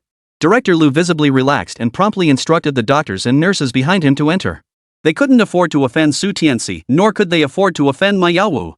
As the CEO of a pre-IPO company whose older sister, Ma Yanyan, was the head of the Ma Group, he was equally formidable. Moments later, a department head rushed over and whispered something in his ear. Su's face instantly drained of color. Ma Yawu might never be able to have children. It's over. This was the end. If he remembered correctly, the Ma family had only one male heir. How could he possibly explain this to the Ma family? How could he face Ma Yanyan, the head of the Ma Group? And the culprit was right before his eyes, yet he dared not utter a single word of blame. Watching the troubled expression on Dean Lu's face, Su Tianci said cheerfully, sorry, Dean Lu. I guess I just couldn't control myself. Hope you'll forgive me. Forgive me, forgive me. Director Lu sighed helplessly. But while he said that, the mess would still be left for him to clean up. Su Tianci thought for a moment before addressing Director Lu. Ultimately, it was my impulsiveness that caused you so much trouble. Within my means, I'd like to offer the hospital some compensation. I've been stockpiling supplies lately, including medical equipment. As the longtime director of First Hospital, your connections speak for themselves. Therefore, I hope Director Lu would be willing to assist me with this matter. Naturally, this favor won't be without compensation. I'm prepared to offer a 10% rebate from the total amount. This would serve both as a token of appreciation for your efforts and as my contribution to supporting the hospital's cause. Time ticked away, and now 5 or 6 days had passed. With the apocalypse looming ever closer, Su Tianci certainly wouldn't make a special trip to the hospital just for that adulterous couple. His visit here to teach those two scoundrels a lesson was merely incidental. His primary objective was to stockpile large quantities of medicine and essential medical equipment.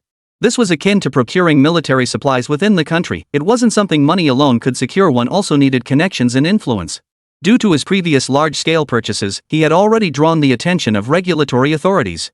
Buying even common items in bulk was now impossible, let alone medical equipment, which was subject to certain controls. That's why he approached Director Lu.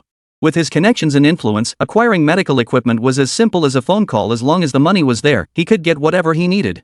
At this news, Director Gao's smile was brighter than a chrysanthemum in full bloom. Su Tianxi's name was legendary. He'd not only emptied every supermarket in Hanhai City but also caused shortages in neighboring cities. The next day, prices skyrocketed until multiple government departments intervened to stabilize the market. And now this big shot actually needed his help to buy something. A 10% rebate. What was the difference between that and handing over cash? Originally, he had harbored a slight grudge against Su Tianci over the Ma Yawu incident. But after hearing Su Tianci's words, all resentment vanished, replaced by nothing but eager flattery. Did Ma Yawu's fate have anything to do with him? They were doctors, not gods. How could they guarantee success every single time? With that thought, he smiled broadly at Su Tianci and said, "Since you need me, Mr. Su, I'll certainly do my best with these old bones." Excellent. Su Tianci then listed the required medical supplies one by one, emphasizing the most critical items like top-tier gas masks and isolation suits. Although he had purchased a lot in the Golden Triangle region before, the supplies available there were only the most basic medicines. High-tech items like these could only be obtained from the mighty nation of China. At first, Director Liu was a bit stunned. The list Su Tianci provided covered nearly every category of medical supplies, even including treatments for rare diseases. Beyond that, he specified essential medical equipment. This level of equipment would be more than sufficient to open a hospital. After the initial bewilderment, Director Liu was overcome with elation. Beyond the 10% rebate, the more Su Tianci purchased, the greater the rebate he would receive. He exhaled slowly and asked, "So, Mr. Su, what is your budget?" Su Tianci immediately held up his index finger. 10 million? Director Liu mused, but a smile quickly spread across his face. A 10% rebate meant he could pocket $1,000,000 just on the surface. Then, with the manufacturer's kickbacks and the procurement deals, another million would be no problem at all. In other words, for every 10 million Su Tianci spent, he could pocket at least 2 million in profit. At that moment, Su Tianci declared, 10 million? Do you look down on me? I'll name a figure 1 billion. Chapter 35, Construction begins. The proud little peacock. What? 100 million. Consider this, Hanhai City's annual medical equipment procurement barely reaches 3 or 400 million. President Liu thought he must have misheard. But seeing Su Tianxi's deadpan expression, clearly no joke, he was utterly stunned, nearly choking on his own breath. 10 billion. Based on the agreed-upon kickback rate, that meant a full 100 million could end up in his pocket. At the 10 billion level, the room for maneuvering became even greater. For instance, a piece of equipment originally priced at 10 million yuan might only be negotiated down to 10 million yuan when the total procurement amount is 100 million yuan. But once it reached 10 billion yuan, the price could easily be negotiated down to around 9.5 million yuan. Add in the industry's unspoken rules, and at least 250 million could land in his pocket. Mr. Su, is it really 10 billion? Did I hear correctly? Even if he wasn't yet at the point of failing eyesight, he shouldn't have misheard such a clear statement, but President Liu still couldn't help but double-check. Su Tianci confirmed, it really is 10 billion. You heard correctly. I'll give you the address shortly, deliver it there. Oh, and I'll provide a 50 million yuan deposit up front. The remaining amount will be paid according to progress. All right. You can count on me. President Liu assured him, patting his chest. Su Tianci thought for a moment before adding, if you can secure the funds within 12 days, I'll raise the price by 30%. 30%? That makes it 1,300 million. Mr. Su, with such generosity from you, I'll certainly give it my all. Director Liu laughed heartily. Money talks. With an extra 300 million added to the budget, Director Liu's eyes lit up with excitement. After leaving the hospital, Su Tianci fell deep in thought. Most of the end-of-the-world supplies were now secured, medicines, military equipment, and the like were no longer issues. After carefully reviewing every detail and confirming nothing was overlooked, he finally exhaled in relief. Yet one crucial task remained unfinished, the shelter. Beep. The phone rang. Su Tianci picked it up to see it was Li Zijian calling. Just when I was getting sleepy, someone delivered a pillow. Mr. Su, as per your instructions, I've located a specialized company, Tianci Security. Tianci Security, officially known as Tianci Security Company, Limited. It's a globally chained brand specializing in security services. Aside from being a bit pricey, it has no other drawbacks. Su Tianci grew increasingly satisfied as he read. This Li Zijian is truly impressive. He had only asked Li Zijian to look into it a few hours ago, and now he'd already found the company complete with detailed background checks. He's got some real skills. Tianci Security isn't widely known domestically, maintaining its reputation primarily among the upper echelons of society. After all, security fees often run into the millions or tens of millions, a sum beyond the reach of most wealthy families. They also specialize in one particular service. They can build doomsday bunkers tailored to the employer's specifications. Put simply, if you have the money, Tianci Security can turn your wildest dreams into reality. All right. Thank you for your hard work. Not at all. Serving you is a blessing I've earned through 8 lifetimes of good karma. Li Zijian smiled obsequiously. If he could, Tianci would have loved to toss another gold brick their way. But since they weren't physically present, he'd have to hold off for now. Next time they met, he'd throw too. He understood human nature well. To win people over, you either use loyalty or money. He had no time for loyalty now, so money would have to buy loyalty instead. Soon, Tianci arrived at Tianci security in his Lamborghini. As soon as he stepped out, a beautiful saleswoman approached him. Her eyes lit up upon seeing the top-of-the-line Lamborghini as she greeted him. "Good afternoon, sir. How may I assist you today? My name is Tianci. Have your manager speak with me," Tianci declared. He was certain that if Tianci Security was truly a top-tier firm, the name Tianci would be as familiar to them as thunder. Sure enough, the saleswoman paused in surprise before responding with a hint of excitement. "Mr. Su, this way please." Soon, Tianci arrived at a VIP room where a burly man was seated. Upon seeing Tianci, the man smiled and extended his hand. "Mr. Su, I'm John, General Manager of Tianci Security." Tianci hummed an acknowledgement, shaking hands before his gaze was instantly drawn to the woman beside John. Her skin was milky white, her eyes large and round, almost as if they could speak. Her features were exquisite and deep, possessing an indescribable beauty. Especially those long, slender legs, not an ounce of excess fat, long and straight, utterly breathtaking. He couldn't imagine how stunning she'd look in stockings. She radiated an otherworldly aura, perfect to the extreme. "Hello, Mr. Su. My name is Su Ninger. I'm a designer at the company." Su Ninger smiled. "Hello." Compared to his interaction with John, Tianci's smile was genuinely warm as he addressed Su Ninger. John chimed in from the side. "Miss Su here is our company's most outstanding designer. The Doomsday Bunker she spearheaded in design and development has been operating successfully for 2 years now." Su Ninger beamed with pride. "So rest assured, entrusting this project to me guarantees your peace of mind." John chimed in. "Exactly. We won't claim to be the best in everything, but for this project, if we say we're second, no one dares claim first. 60 of the Forbes top 100 billionaires have done business with our company." "All right." Tianci was intrigued. "Then I'll take you on a site visit to see the location." Seated in the top-of-the-line Lamborghini, Su Ninger remained remarkably composed, showing none of the excitement other women typically display when seeing a luxury supercar. Tianci caught this in his peripheral vision. It made sense.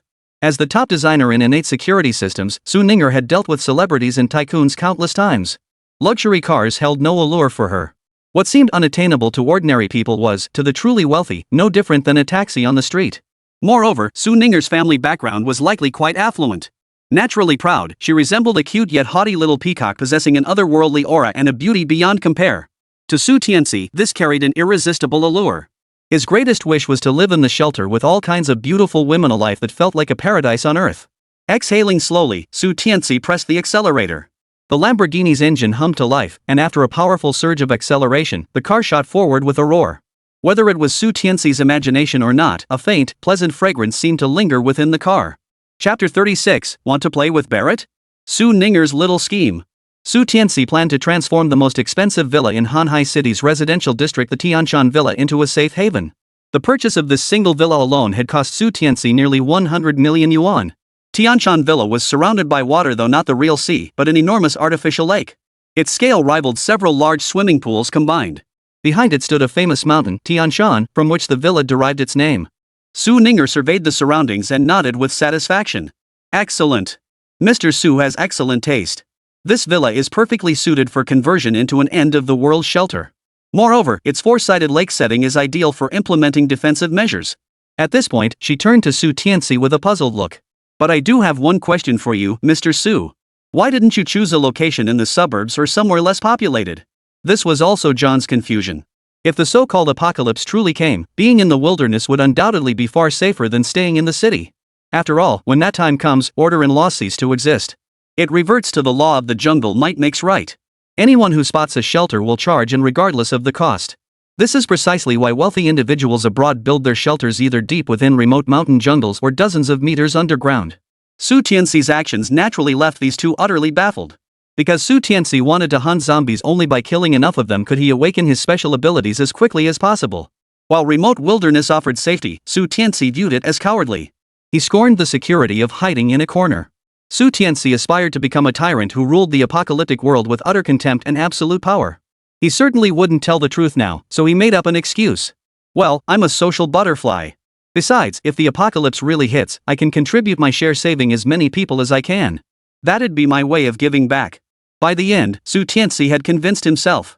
John froze upon hearing this. Truth be told, wealthy foreigners build shelters solely for themselves or their close relatives and friends. Only Su Tianci does it for the common people of the world. No wonder he'd been hoarding supplies on such a massive scale. This was the reason. Su Ninger was also stunned by Su Tianci's answer, her eyes widening in disbelief. She never imagined anyone could be so altruistic, so deeply concerned for the world. In an instant, ripples spread across her previously still heart. Not only was he wealthy and young, but he was also handsome. Most crucially, his heart was so kind and pure, without a single flaw. He was simply too perfect. Unnoticed, a hint of affection flickered in her clear eyes. But she didn't forget the matter at hand. She pulled up the floor plan of the Tianci villa and addressed Su Tianci. Mr. Su, do you have any specific requirements? Please feel free to share them with me. Su Tianci thought for a moment before replying. My requirements are simple. First, reinforce the roof and install a layer of acid-resistant, corrosion-proof, and cold-resistant glass. Also, add solar panels to ensure uninterrupted power at all times. Second, the interior rooms must have independent air and water circulation systems. Even if toxic fog engulfs the outside, staying inside these rooms must be completely safe. Third, install 24-hour surveillance. It must be discreet, with guaranteed high-definition footage. I want the best central control system available. 11. Construct bunkers at all critical outer perimeter locations. No bricks or cement. Use the strongest alloy. Even if a missile explodes beside it, it must remain completely undamaged. That's all for now. I'll add more as I think of them. Su Ninger listened with her heart pounding. 11 demands covering nearly every conceivable aspect while leaving ample room for expansion. Especially the defensive structures like bunkers, clearly intended for heavy weaponry. John, with decades of mercenary experience, sucked in a breath of cold air before asking, Are you planning to arm the shelter? Does it matter? Su Tianci inquired. John shook his head. Not important. For us at natural security, as long as your requirements stay within legal boundaries, that's all that matters. Su Ninger, standing nearby, also looked curious. Su Tianci clearly wasn't joking. He genuinely intended to arm the facility. But where would the weapons come from? After all, the gun control in this area was unprecedentedly strict. She'd handled firearms abroad before, and since returning home, she'd been itching to get her hands on one again. But there was no way to get them even with her family's powerful connections. This was one thing they couldn't touch. Could Su Tianci really have connections that deep? John seemed to read Su Ninger's confusion and offered an explanation. Miss Su, there's an old saying in your dragon country, don't judge a book by its cover. Don't let Mr. Su's youth fool you. I'd wager his skills and connections put him among the elite mercenaries. Ha! Boss, don't try to pull the wool over my eyes. Su Ninger's first reaction was utter disbelief. John replied solemnly, I'm not lying. His aura is overwhelming. Even I feel a bit intimidated by it. Seeing John didn't seem to be joking, Su Ninger's expression gradually turned serious. She knew John's background while he was among the world's elite mercenaries. Had he not passed the prime age for such work, he'd likely still be dominating the battlefield. And yet, such a man felt a flutter of unease in Su Tianci's presence. Just how powerful could Su Tianci be? It was almost unimaginable. They say when a woman shows signs of being drawn to a man, it's because curiosity has taken root. Yet Su Tianci seemed shrouded in a mist right now, one she couldn't resist peeling back layer by layer. John saw the look on Su Ninger's face and knew the silly girl had stirred feelings she shouldn't. He kindly warned her. Miss Su, I think you should keep your distance from Su Tianci. Treat him as just another customer. His level of skill and experience far surpasses yours. He's not someone you can handle. Having worked with Su Ninger for many years, he still held a measure of friendship toward her. Su Ninger pouted helplessly. For a top-tier special forces operative like him, seeing through her thoughts was child's play. But this time, John was truly overthinking it. She simply wanted to play with guns. After all, John himself had said Su Tianci definitely had the resources and connections to get guns. She just wanted to satisfy her urge to handle one, preferably Su Tianci's Barrett. The Barrett's soul-piercing power and overwhelming recoil during her overseas shooting range sessions still haunted her to this day. Chapter 37, A 20 million tip. That damned family. Even though Su Ninger still harbored lingering feelings for Barrett, she remained thoroughly professional. Following Su Tianci's instructions, she compiled the quotation. Mr. Su, if we proceed with the modifications as requested, preliminary calculations indicate a cost of approximately 1.5 billion. During construction, we may encounter labor cost increases, material price hikes, or other unforeseen circumstances. We typically factor in an additional 20% to 30% for such contingencies. Therefore, the total cost for this project could reach around 2 billion. Consider this, purchasing the entire villa outright would cost just under 1 billion yuan. Yet this single renovation project demands 20 billion upfront, a 20-fold markup. Even John, who had seen it all, felt his heart skip a beat upon hearing this quote. He had assumed it would be no more than 200 or 300 million. Hearing this staggering figure, Su Tianci remained remarkably calm. Agreed. As long as you deliver quality work on time, money is no issue. After all, money was merely a number to him now. Once the apocalypse arrived, currency would become virtually worthless. As long as someone could dedicate themselves wholeheartedly to modifying his shelter, no expense was too great. Then let's get to work. John couldn't help but breathe a sigh of relief. He genuinely feared Su Tianci might be scared off by this astronomical price. Happy cooperation, Su Tianci said. Su Ninger couldn't help but feel a surge of joy. Dealing with such a straightforward client was a source of genuine happiness for her. Moreover, with a 20 billion yuan renovation budget, her commission would easily reach tens of millions. A deal this massive was a once-in-a-century opportunity. At that moment, Su Tianci inquired, approximately how long will it take to complete? Su Ninger considered it. The design plans and blueprints can be ready within the next couple of days. But the full renovation? That will take about 3 to 4 months. There's simply too much to modify, it's practically tearing it down and rebuilding from scratch. Su Tianci declared, I can't wait that long. I want to see it finished within 16 days. If you're short on manpower, just pull people directly from your Tianci security headquarters. If you need equipment, buy new ones on the market. I'll cover every single extra cost incurred. As I said before, money is no object. Well, John replied, stunned yet resigned, as your old saying goes, you can't make a silk purse out of a sow's ear. Truthfully, 3 to 4 months is already a tight schedule. Typically, renovations of this scale require at least half a year. But Su Ninger thought about it very seriously and said, I do have a solution that could complete it within 16 days. We can fully leverage the terrain and the villa's internal structure provided, of course, that we produce a viable design blueprint. Su Tianci interjected, give us your Alipay account number. And yours too, Manager John. Ha? Su Ninger was momentarily flustered, but then complied with Su Tianci's request and provided her phone number. John did the same. Su Tianci tapped a few keys on his phone, and soon both their phones began to ring. Alipay received 10 million yuan. Jimobo received 10 million yuan. Su Tianci said casually, consider this a tip. There'll be a much bigger reward once the job's done. Ha? Both Su Ninger and John froze in place, their faces instantly contorting into expressions of utter bewilderment. Then they swiftly pulled out their phones. Seeing the dizzying number of zeros trailing the one, they lost all composure. Especially John, after years as a mercenary, he'd only managed to save around 12 million by retirement. Yet Su Tianci was handing out tips in the tens of millions. A tycoon, a filthy rich guy to this extent, 10 million. This wasn't 1,000. How incredibly wealthy was this guy? How could the gap between people be this vast? In that moment, John and Su Ninger both became Su Tianci's most loyal servants. Quietly, Su Ninger began to develop feelings for Su Tianci. At the same time, she thought, if they ended up together, maybe she could get Su Tianci to pull some strings and let her play with a real Barrett. The feel, the weight, the length, the power, the recoil, just thinking about it sent shivers down her spine. After receiving Zhang Kerson's call, Li Tsuilan rushed to the first hospital with Zhang Dezhuang. Instead of comfort, she unleashed a torrent of scolding the moment they met. Xinxin, how careless of you. How could you get caught in the act by that bastard again? Falling for the same trick twice is bad enough, but now you've turned Mr. Ma into a eunuch. How are you two supposed to keep your affair going now? The fiery Li Tsuilan unleashed a torrent of words, ripping Zhang Kerson's underwear off in the process. At that moment, Zhang Kerson was so ashamed she wished she could crawl into a hole. That blaring voice seemed intent on broadcasting it to the entire world as if this were something to be proud of. Still unsatisfied, Li Tsuilan stormed over to the nurses' station and yelled at the nurses there, what the hell are you lot doing? Can't you keep an eye on things when people are doing important business in the rooms? Letting random strangers barge in like that. She followed up with a string of extremely offensive insults. The nurses at the station couldn't hide their disgust. They pulled out a payment slip, slammed it on the table, and declared, since Zhang Kerson is your daughter, we kindly request payment for her hospitalization and treatment fees, 12,000 yuan in total. What? 120,000? Are you robbing me? Hearing the figure, Li Tsuilan stammered for a moment before finally saying, that bastard didn't pay. My daughter was beaten by him. The nurses' station burst out laughing. He caught her cheating and hit her in anger, that's self-defense. Why do you think he'd pay hospital fees for an adulterous woman? The nurses nearby joined in the commotion. Exactly. Cheating and still trying to profit off it? TSK. What a family. If you ask me, it's like they say, birds of a feather flock together. Like mother, like daughter.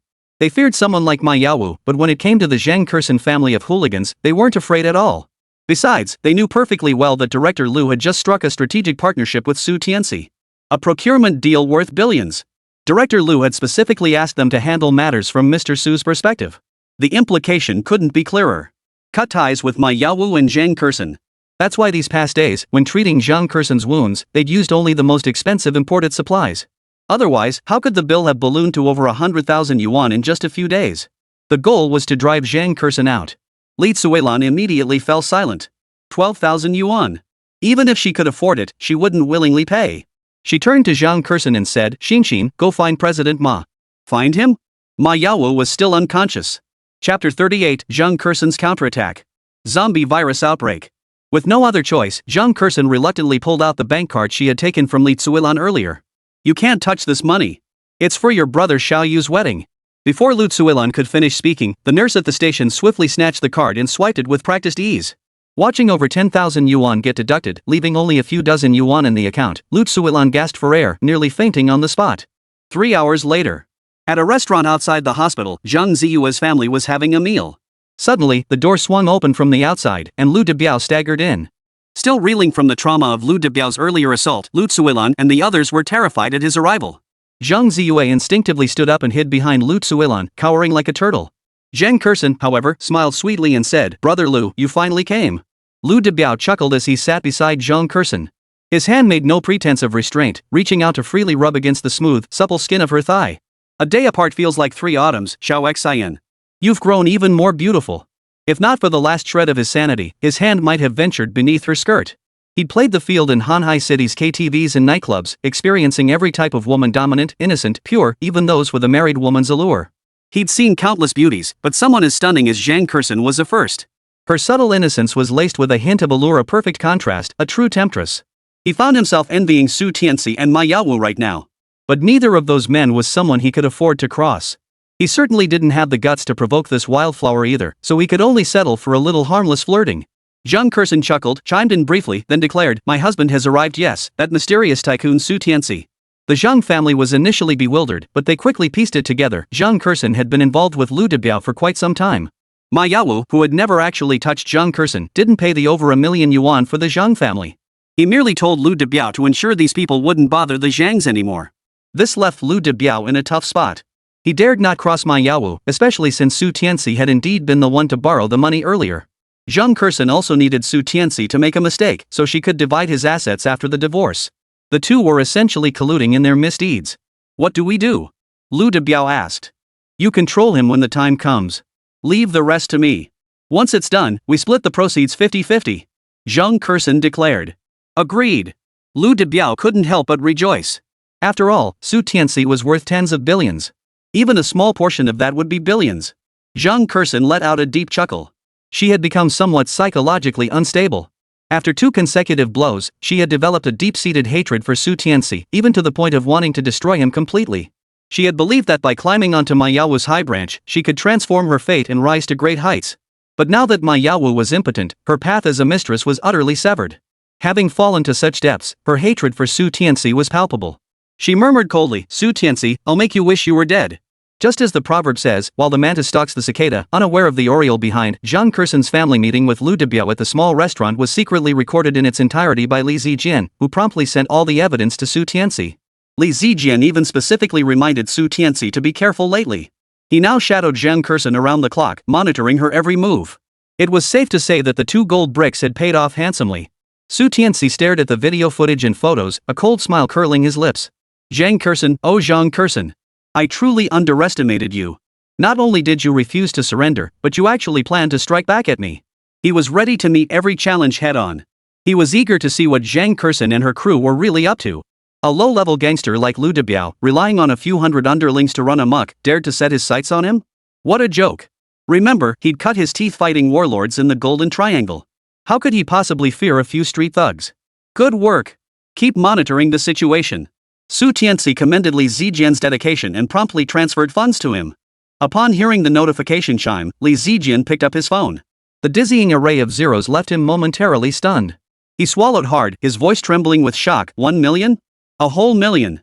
It had to be said, working for a boss like Su Tianci was truly a pleasure. Then, Li Zijian remembered something and quickly added to Su Tianci. Oh, Mr. Su, it seems Ma Group is facing difficulties. President Ma Yanyan has been personally seeking investments and loans likely due to cash flow issues. Su Tianci hummed in acknowledgement before hanging up.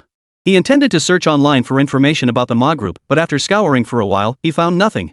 Instead, several news items caught his attention. Breaking news, massive viral outbreak in Golden Triangle region affects thousands.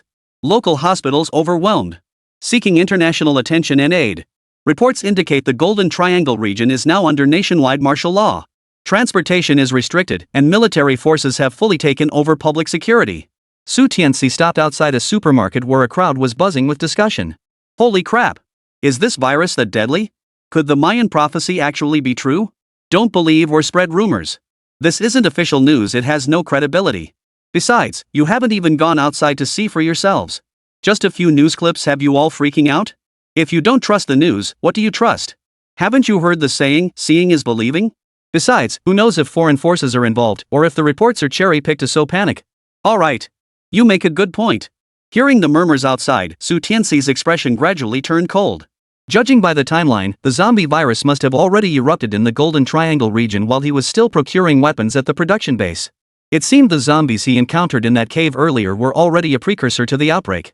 Luckily, he'd managed to return before all transportation ceased, otherwise, he would have been trapped in the Golden Triangle. Lost in thought, his phone suddenly rang. Babe.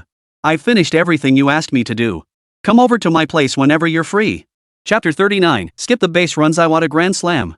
That sweet, syrupy baby was none other than Zhang Xiaoyan's voice. What? Miss me?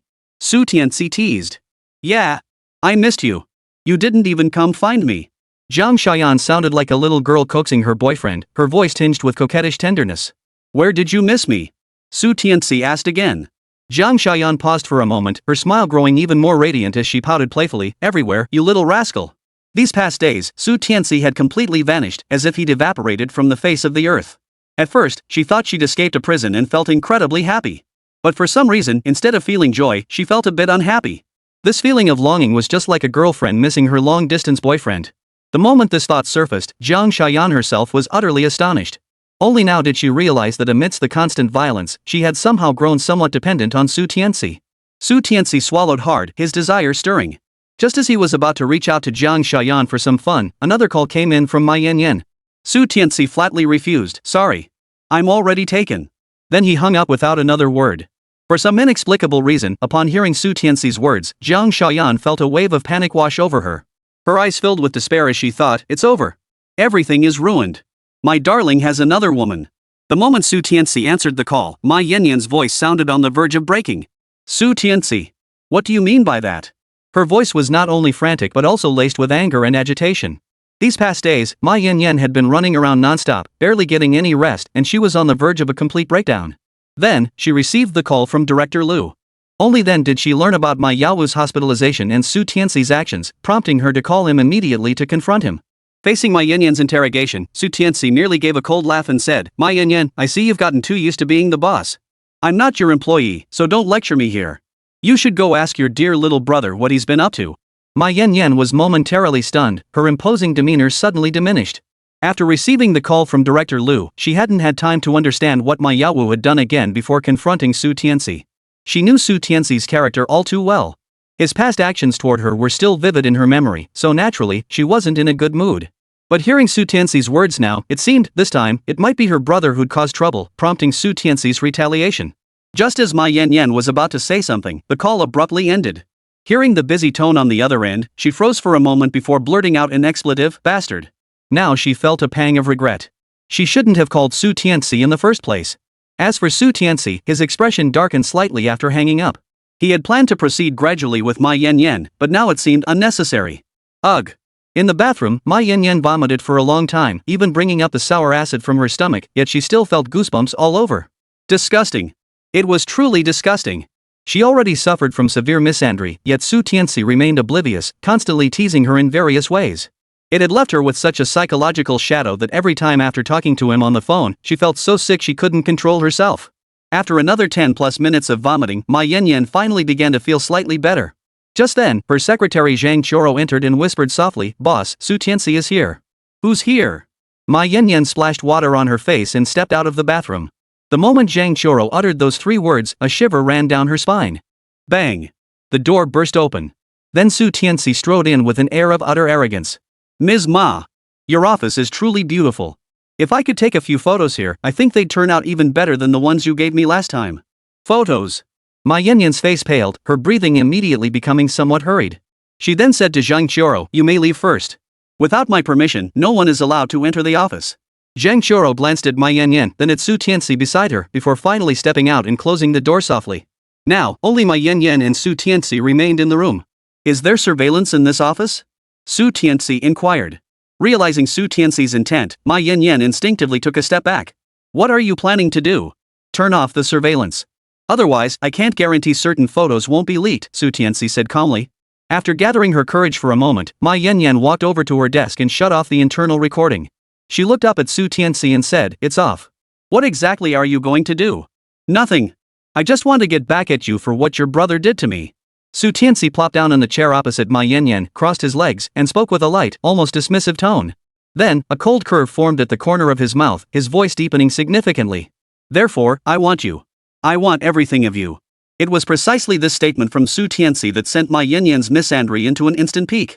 She struggled mightily to keep herself from fainting on the spot, though her breathing became erratic, gasping for air like someone drowning. She had assumed Su Tianci was harassing and threatening her because of Ma Yawu. But it turned out this guy had targeted her from the very beginning just to get close to her. "Su Tianci, I warn you, if you dare touch a single hair on my head, I'll report you for sexual harassment." Ma Yanyan feigned a fierce tone, though her words ultimately lacked conviction. Especially when she recalled Su Tianci's intimate proximity to her. She wanted to tear him limb from limb right then and there. Su Tianci, however, remained perfectly unruffled. He smoothed his clothes and replied with a touch of nonchalance. "Mr. Ma, is this how you treat the person who saved your life? I heard your company was facing difficulties, scrambling for investments and loans. Upon hearing this, I was deeply concerned and came specifically to lend you a hand. Yet this is how you repay me? It truly breaks my heart." When Su Tianci spoke these words, Ma Yanyan froze in place, utterly speechless. Chapter 40, The Wicked Su Tianci. Completely subduing Ma Yanyan. Ma Group's business scope is extensive. This includes futures, crude oil, stock trading, commodities, and more. Commodity prices were soaring, and international capital was bullish, pouring in heavy investments. Ma Yanyan seized the moment, staking all her assets in a bid to make a killing. Unexpectedly, an unknown virus erupted in the Golden Triangle region. Nations imposed travel restrictions, severely disrupting international trade and triggering violent fluctuations in commodity prices. This left Ma Yanyan with catastrophic losses. The company's entire capital chain snapped. Not only could operations not proceed, they ground to a complete halt. Without fresh capital injections, the Ma Group would face bankruptcy liquidation overnight. All her hard work would go down the drain. These past days, Ma Yanyan had tried every possible avenue to contact banks or investment institutions, but without exception, they all ultimately refused her. Now, she was as frantic as an ant on a hot pan. Hearing Su Tianci's words, Ma Yanyan suddenly felt a surge of excitement. How could she have forgotten that bastard? She had seen his bank balance with her own eyes. If he was willing to lend a hand, the Ma Group could turn disaster into opportunity. "How much do you need?" Su Tianci asked. Ma Yanyan hesitated before replying, 11 billion. "That's quite a sum." Su Tianci smiled. "So, how do you plan to repay me?" Ma Yanyan froze. She wasn't stupid, she understood exactly what Su Tianci meant. It meant sleeping with this guy. The thought of getting up close and personal with him or even closer than that sent her misandry soaring to new heights. She took a deep breath, the overwhelming disgust forcing her to stay rational. Her voice was firm. "Dream on. This country is huge, with countless banks. I don't believe not a single one would lend me the money." Su Tianci replied coolly, 20 billion. Ma Yanyan's breath caught in her throat. 20 billion. Not only could it revive the Ma Group, but it could even turn the tide in the stock market and net a small profit. Impossible. As her mind cleared, Ma Yanyan felt nauseous just at the thought of exchanging a few words with Su Tianci, let alone getting close to him. That would surely make her wish she were dead. Su Tianci sneered coldly. "Looks like our esteemed CEO Ma still thinks she's above everyone else. Well, if that's the case, I'll have to change my mind. Instead of 20 billion, I'll only offer 10 billion now." Ma Yanyan's heart skipped a beat. She realized Su Tianci was using this tactic to break through her psychological defenses. Slowly exhaling, she remained firm. 20 billion is out of the question, let alone 10 billion. 9 billion. Su Tianci countered. Ma Yanyan's palms clenched tightly. 800 million. Su Tianci pressed further. Impossible. Ma Yanyan's eyes turned red, but she was already deeply conflicted. 700 million. 600 million. Wait. Ma Yanyan blurted out in panic. Truthfully, she was merely holding on by sheer willpower. No bank would come to her rescue now, and the stock market was far too volatile. Even if a bank eventually agreed to bail out the Ma Group, it would undoubtedly be too late. Therefore, perhaps only Su Tianci could save her. After a fierce internal struggle, Ma Yanyan finally relented. She exhaled deeply and said, 2 billion. Give me 2 billion. I'm willing. As the last 3 words left her lips, 2 clear tears rolled down her cheeks. In the end, she had sold herself. It was as if her former self had become a laughingstock. Ha! 20 billion? Do you really think you're worth 20 billion? Even if that thing of yours were made of gold, it wouldn't be worth 20 billion. Su Tianci sneered coldly. You were so proud, weren't you? I'll crush that pride of yours completely. Watching the panic spread across Ma Yanyan's face, Su Tianci's smile grew wider, though it didn't reach his eyes, making him look eerily sinister. 100 million. That price is already a huge premium. I doubt there's another woman in this world who can sleep her way to 100 million. You should actually be happy about this. Mockery. Contempt. Su Tianci's expression ignited a fierce wave of misandry within Ma Yanyan, accompanied by a deep, sickening nausea spreading throughout her body. Beyond that, an indescribable humiliation. A whirlwind of complex emotions swirled within her. Forcing herself to steady her nerves, tears streamed down her face as her palms clenched into fists so tightly that blood seeped through her knuckles. Su Tianci sneered coldly, grabbing Ma Yanyan's hand and saying, "Don't tear it open. Imperfect goods will affect your price." Without giving Ma Yanyan a moment to react, Su Tianci pulled her close and kissed her. Ma Yanyan's eyes widened in shock. She instinctively pressed her lips together, refusing to let Su Tianci take advantage of her. Yet Su Tianci merely chuckled softly. "Ms. Ma, you'd better think carefully. If you refuse, you won't even get 100 million. Hearing this, Ma Yanyan instantly lost all her strength, surrendering completely to Su Tianci's control. But Su Tianci wasn't satisfied with just that. He reached out his hand, probing beneath Ma Yanyan's clothing toward her hidden beauty. At first, Ma Yanyan remained relatively composed. But the moment his palm touched her soft flesh, the disgust and revulsion on her face became impossible to hide. "Please. Don't." Ma Yanyan whispered in a small, pleading voice. To Su Tianci, this scene seemed inexplicably laughable. Even now, she still pretended to be so chaste and virtuous.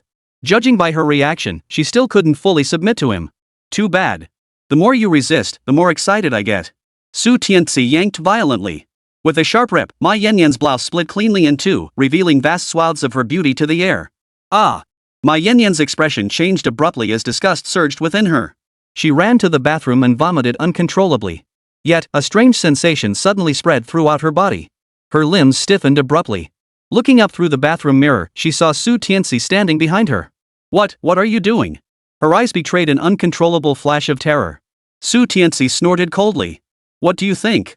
I've been so obvious, yet you still ask? Don't you feel a bit stupid?" No. Ma Yanyan's eyes widened as she instinctively tried to escape this dangerous situation. But how could Su Tianci grant her wish now? His hand shot out, braced against the wall, silently confining her movement range, leaving her at his mercy. In that instant, all of Ma Yanyan's pride, all her defiance, crumbled into dust and scattered into the air. Chapter 41, Home Run. I love eating noodles. Damn it. This is intense. Su Tianci couldn't help but spit on the ground. That haunting sensation was almost too much even for him to handle. Right now, he could feel it clearly that massive glacier was slowly melting, while a sense of rebirth filled the air. As for Ma Yanyan, her current sensations were utterly bizarre, pain and pleasure intertwined, her body caught between ice and fire. Endless torment mingled with an indescribable euphoria, causing her to curl unnaturally into a tight ball.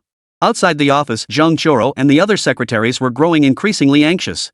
Nearly 2 hours had passed, yet Su Tianci and Ma Yanyan remained locked inside the office. A man and a woman alone together in a room, it was easy for people to start imagining things. Though Zhang Qiurou didn't believe Ma Yanyan, with her severe misandry, would ever get involved with Su Tianci. But now, the surveillance cameras were turned off. Only Ma Yanyan had the authority to deactivate the office surveillance system. Either Ma Yanyan had turned them off herself, or they had been turned off involuntarily. Exactly what had transpired remained unclear to Zhang Qiurou. After waiting an agonizingly long time, she hesitated briefly before dialing Ma Yanyan's number. Yet the phone kept ringing without anyone answering. Inside the office, Ma Yanyan's involuntary moans intertwined with the ringing phone, creating a symphony of sound. Su Tianci reached over, snatched the phone, and placed it beside Ma Yanyan. With a sinister grin, he said, "Answer it. You should know what to say." He then pressed the answer button. "Ms. Ma, are you all right?" Zhang Qiurou's voice came through the phone. "Don't worry, I'm fine." Ma Yanyan forced herself to act as if nothing unusual had happened, trying to make her voice sound as normal as possible. After saying that, she hung up immediately. Otherwise, she truly feared she might let some strange sound slip out. Another hour and a half passed. Su Tianci lay on the sofa, picked up a cigar from the table, one of those expensive ones costing 10,000 yuan each, and lit it up. The layers of smoke from the cigar wafted into his lungs, mingling with the gradually subsiding agitation within him. He couldn't help but sigh with satisfaction. Bliss. Pure bliss. A post-coital smoke beats being a living god. He glanced at Ma Yan, lying motionless on the sofa. Seeing her body covered in bruises and swelling, he couldn't help but feel a pang of pity. He grabbed a blanket and tossed it over her. He had to admit, among all the women he'd encountered, Ma Yan was the one who haunted his dreams the most. It wasn't just her looks or figure, but her innate aura and that natural, unyielding pride that were utterly captivating. Whether it was the kept mistress Jiang Xiaoyan, the luxury real estate agent Lin Huanqi, the warlord's gift Beifuni, or his own reckless wife Zhang Kersen, none of them could hold a candle to Ma Yan in his eyes. Perhaps it was because Ma Yan had built a billion-dollar listed company from scratch. A businesswoman of her caliber was fundamentally different from those caged canaries kept in luxury. Su Tianci. You're a bastard. Ma Yan finally showed some reaction.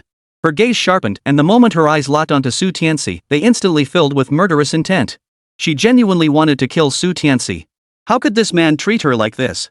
Humiliation, resentment, disgust, every negative emotion surged through her heart in that moment. Ha! Unlike Ma Yan's fury, Su Tianci was utterly delighted. After a loud laugh, he grabbed Ma Yan and snapped a series of photos. No matter how furious Ma Yan became, it was all for naught. In Su Tianci's grasp, Ma Yan was like a puppet doll, completely at his mercy. After indulging once more, Su Tianci dressed and stood up, saying to Ma Yan, "I'll honor what I promised you. Farewell." With that, Su Tianci strode away. Bang! The office door swung open, then slammed shut. The very next moment, Ma Yan's phone buzzed. Though utterly drained and longing for sleep, she forced herself to pick it up. It was a bank notification. The message stated that someone had transferred 100 million yuan to her account. That guy.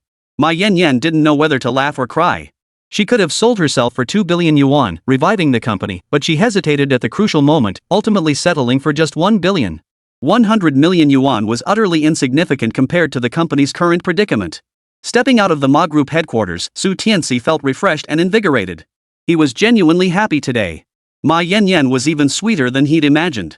Without any training, her raw, primal essence alone was enough to haunt his dreams and linger in his thoughts. Unfortunately, since it was Ma Yan's first time, she was completely exhausted after just a few hours.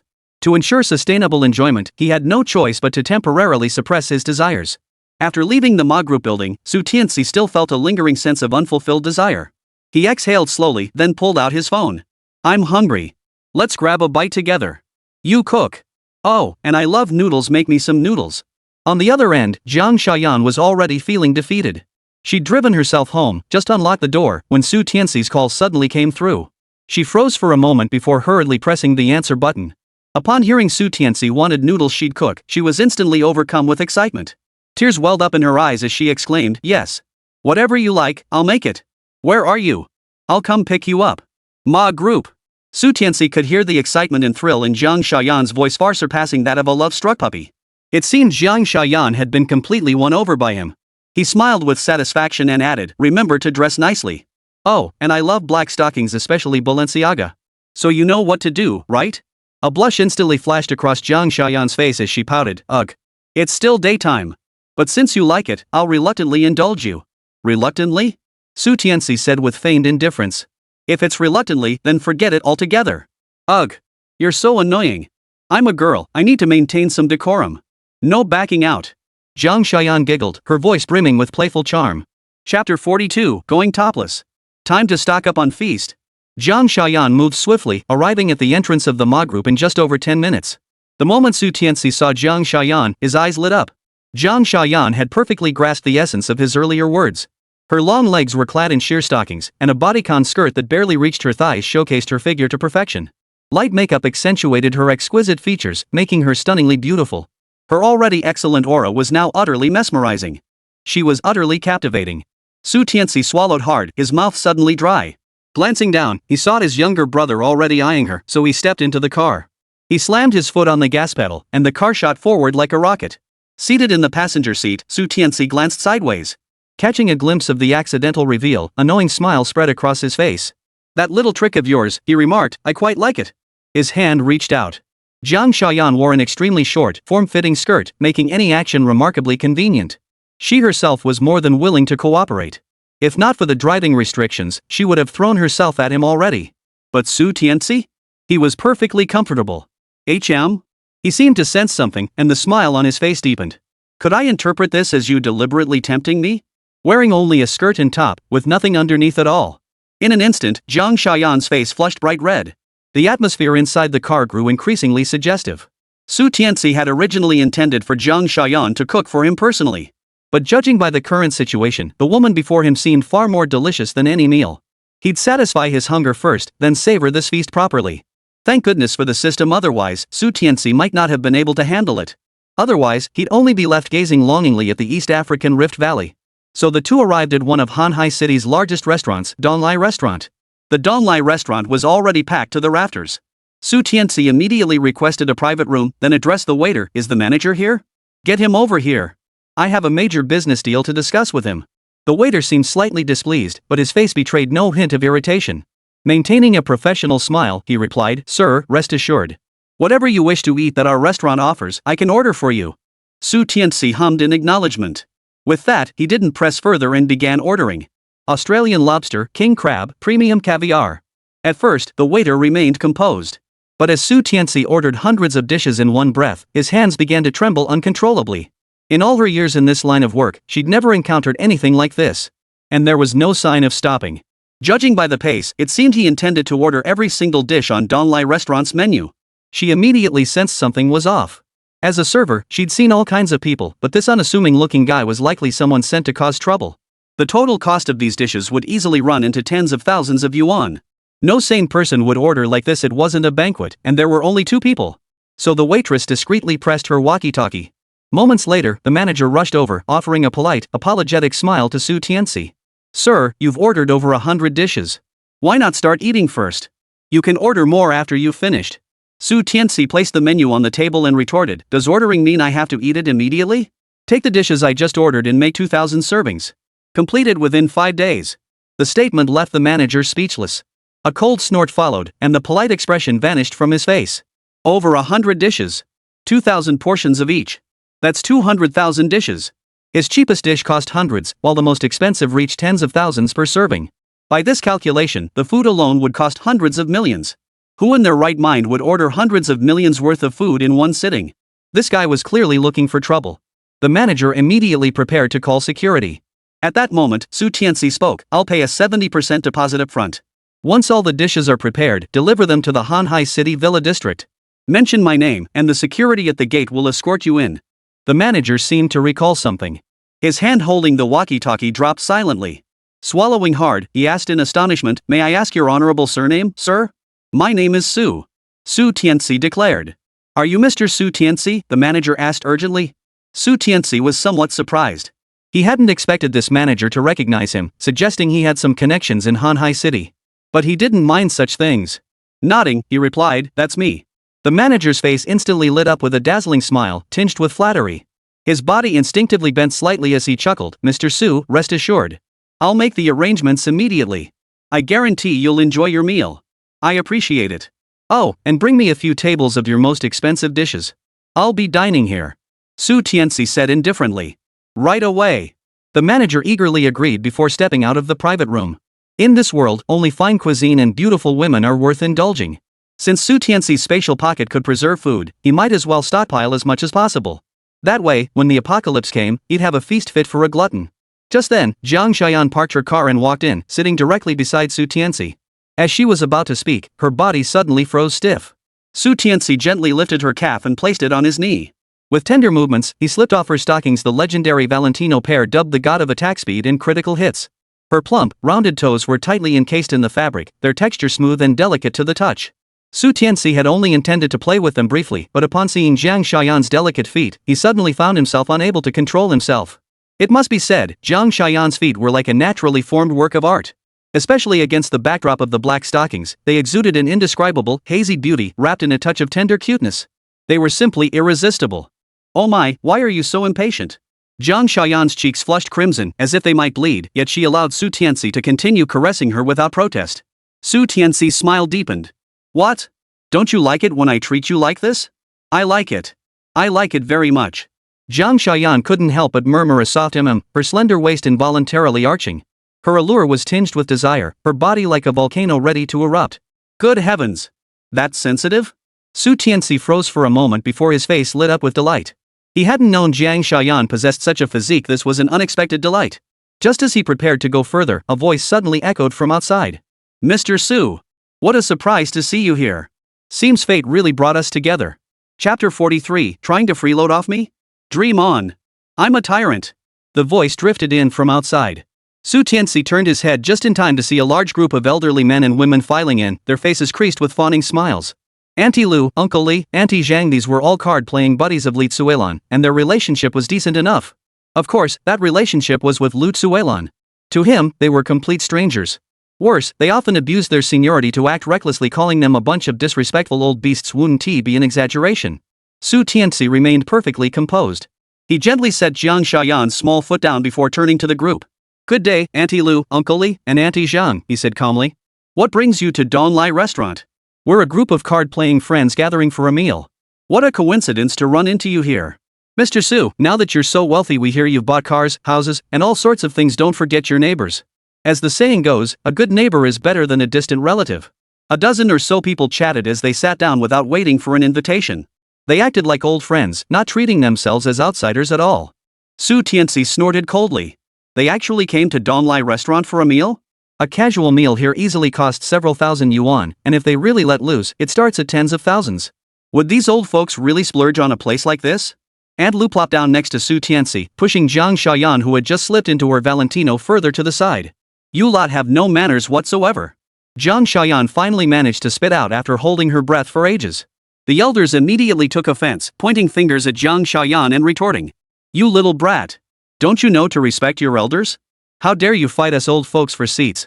And we're your boss's guests, you know. Show some respect.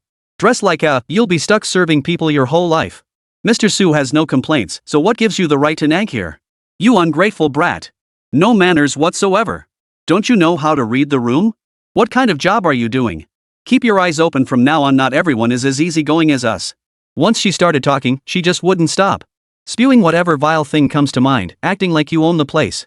Especially after seeing Tianci stay silent, this crowd just got more fired up. In the end, they stopped talking about Jiang Shayan and instead crowded around Tianci, grinning obsequiously. Mr. Su. You've struck it rich, don't forget us now. Oh. What nonsense. Would Mr. Su ever be ungrateful? Besides, we watched him grow up. No matter what, this kid won't forget us. In a few days, the neighborhood is installing elevators funded by all residents. Mr. Su, could you chip in a bit more? Money's no object for you. Hey, old Lu, saying that is practically insulting Mr. Su. He's so wealthy now, he'll definitely cover the entire cost of the elevator. Right, Mr. Su? This bunch of people chattering away, never stopping their nagging.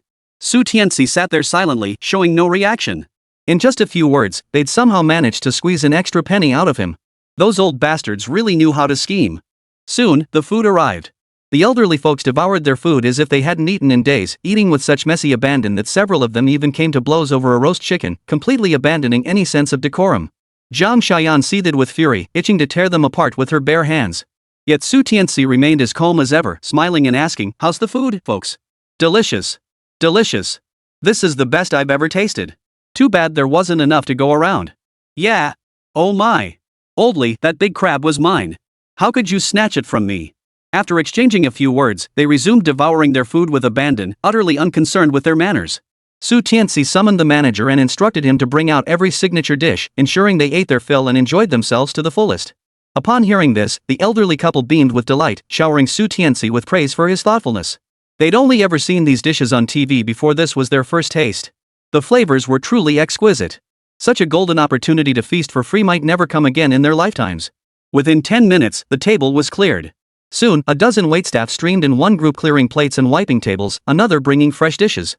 In the blink of an eye, the table was once again laden with delicacies. Before the plates were even set down, the elderly patrons began scrambling for the food again. Their minds were entirely on the food before them. They didn't even notice Tianci had vanished, continuing to wolf down their meals with ravenous abandon. Tianci led Jiang Shayan out the door, hopped straight into the Lamborghini, and floored it, speeding away. Free food and drinks? And now I have to pay for an elevator? Too bad the fantasy was sweet, but reality was harsh. This bunch of moral blackmailers and disrespectful old fools only wanted to take advantage of him. Did they really think he was a sucker? But I'm not the same Tianci who used to be pushed around. I am now the tyrant of the apocalypse. In the car, Jiang Shayan beamed with admiration. You're incredible. The higher the wall, the longer the ladder. Just wait till checkout, let's see how these old fools handle it, ha. Seeing Su Tianxi's actions, Jiang Shaoyan felt a deep sense of vindication, as if she'd finally avenged the injustices she'd endured before. Oomph. Those bastards bullied me before, and now they think they can bully me again? Truly, villains never change. Su Tianci snorted coldly. Then, composing himself, he turned to Jiang Shaoyan. I'm still hungry. Let's find somewhere else this round's on me. Sure. Su Tianxi's okay was so sweet and syrupy, it practically melted her right down to her bones. Another hour passed before the group finally finished eating. They sprawled on the private room's sofas, rubbing their round bellies and grinning like fools. Suddenly, Aunt Zhang realized she hadn't seen Su Tianci in a while. Panic flashed across her face as she exclaimed, that kid Su Tianci seems to have vanished. So what? Uncle Lu shrugged indifferently. Rich folks are like that, time is money. He must have paid and left already, we just didn't notice. That makes sense. Everyone nodded in agreement and prepared to leave. The waiter waited by the door. Seeing them stroll out, he approached with a smile. May I ask who's picking up the tab? Chapter 44, 60,000? You think my life's worth 60,000? Old man Lu froze, his beard bristling as he snapped, why are you asking us for money? Didn't Mr. Su treat us to this meal? What? With a restaurant this big, you're planning to charge us twice? The old beasts behind old man Lu also ranted indignantly, seemingly ready to bully others under Su Tianxi's authority. The manager glanced at old man Lu and replied calmly, Mr. Su never mentioned treating anyone, did he? You lot took over the table without permission. And if I'm not mistaken, Mr. Su and that young lady didn't eat a single bite. The entire private room fell deathly silent, so quiet you could hear everyone's heartbeats.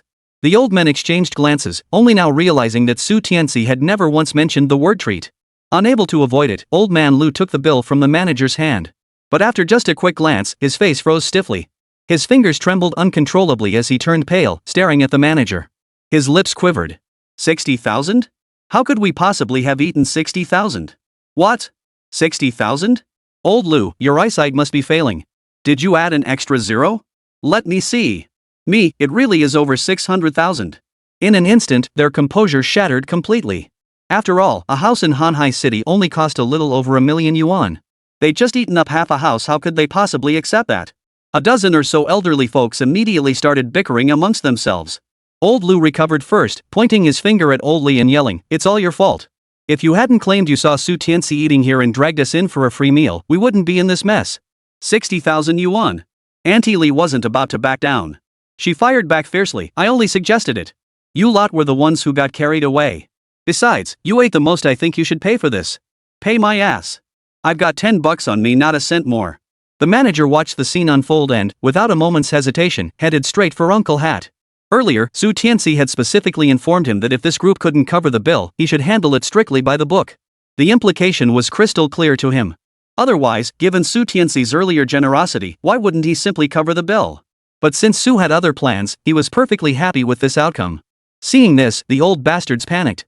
They rushed to block the manager, but under his murderous glare, they had no choice but to call their children. What? You spent 60,000 on dinner? Dad, are you kidding me? You old fool. 60,000 on a meal? If you've got the money, then don't expect me to pay. I don't have it either. Dong Lai restaurant. I wouldn't even dream of going there. And you ate there?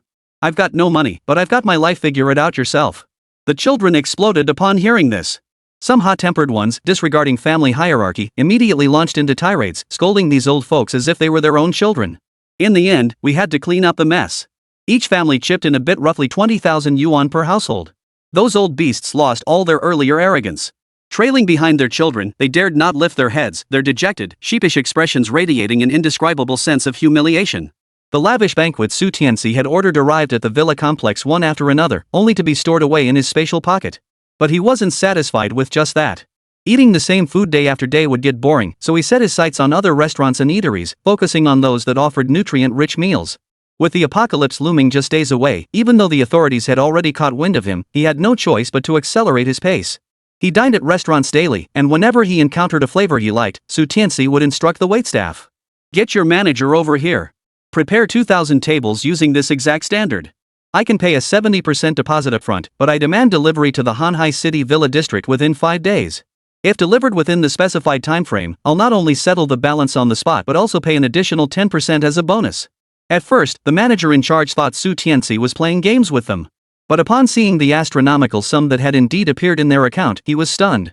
After that, he became extremely obsequious and fawning in Su Tianci's presence. After that, Su Tianci headed to another restaurant. Soon, under Su Tianci's lavish spending, the entire Hanhai city catering industry was profoundly impacted.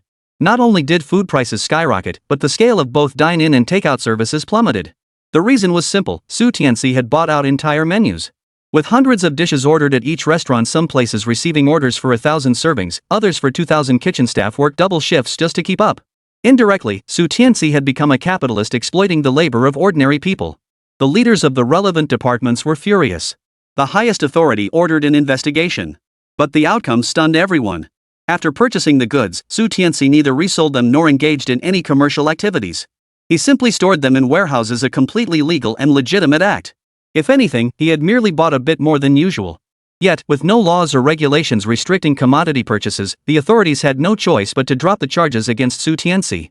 Su Tianci then shifted his focus to security. It must be said that Tianshang security was exceptionally capable. The speed of their construction exceeded even his expectations. Money no longer merely made the devil grind the millstone, it now made the millstone grind the devil. John truly had connections. He managed to source titanium alloy for the perimeter walls. Even the bunkers were constructed from the hardest steel, capable of withstanding a nuclear blast unscathed. Everything was done in secret. Privacy was maximized, no one knew what went on inside. That day, as Su Tianci was inspecting his remodeled villa, Director Lu's call came through. "Mr. Su, the goods have arrived. When would you like to arrange the meeting?" "Right now." "The location is..." After setting the time, Su Tianci designated a desolate, sparsely populated wasteland as the meeting spot. When Su Tianci arrived, the vast wasteland was filled with massive trucks, at least 20 of them, a truly spectacular sight from afar. Su Tianci surveyed the scene and nodded with satisfaction. "Excellent. Very impressive. Director Lu was more capable than I imagined." He then addressed the truck drivers. "Name your price. I'll buy all these vehicles. Since I don't have a warehouse for the medicine yet, these trucks will serve as temporary storage." Chapter 45, Seduction? "I'm not the same person I used to be." Hearing this, the veteran drivers froze. A jovial middle-aged man spoke up. "Boss, we drivers rely on these trucks for our livelihood." Su Tianci replied directly, "I'll pay the factory price for new vehicles, plus an extra 100,000 yuan as a hardship allowance." The vast space fell deathly silent. The veteran drivers stared at Su Tianci in stunned silence. At first, they thought he was joking, but seeing the earnest smile on his face, they realized Su Tianci was serious. They couldn't help but swallow hard. After all, most of these vehicles had been driven for years, clocking well over hundreds of thousands of kilometers. Selling them as used cars would barely fetch a third of the new price, and that would be a blessing from above. Now, this Mr. Su Tianci was not only buying them at brand new prices but also offering an extra 100,000 yuan in service fees. All told, each of them stood to earn at least 300,000 yuan from this deal. Once the seasoned drivers snapped out of their days, they all nodded in agreement. Su Tianci wasted no time, pulling out a large sack of cash and distributing 100,000 yuan to each person. After the truck team leader tallied the total, Su transferred the funds on the spot. Watching this unfold, Dean Lu couldn't help but sigh. People who are both wealthy and never delay payments are becoming increasingly rare these days. After settling everything, Su Tianci turned his gaze to Director Gao and asked, "I need to get some tranquilizers, epinephrine, and similar substances. Do you have any connections?" Director Lu's expression darkened. "Mr. Su, this is no laughing matter," he stammered. "Those substances you mentioned are strictly controlled narcotics. If discovered, I'd be looking at a life sentence." 10 million, Su Tianci stated calmly. "Mr. Su, this isn't about money," President Lu protested helplessly. 20 million. Su Tianci added. President Lu felt a flicker of temptation, but still refused. "Mr. Su." 50 million. Su Tianci declared, fixing his gaze on Lu. "This is my absolute limit. If you still refuse, consider this offer never made."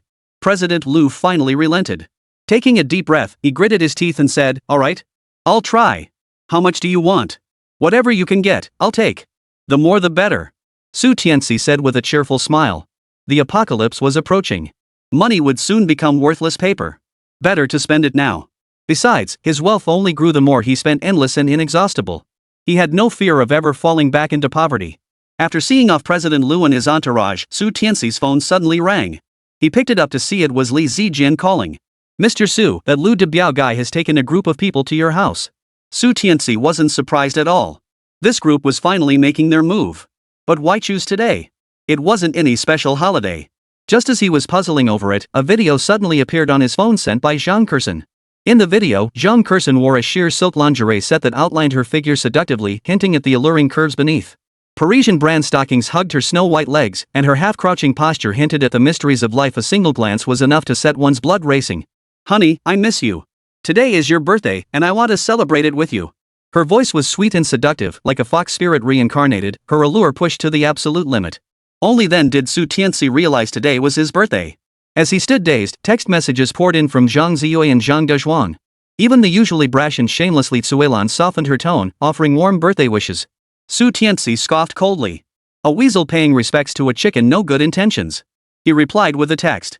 When did dogs start talking like humans? Inside Su Tianci's home, Zhang Kurson and the others waited for news.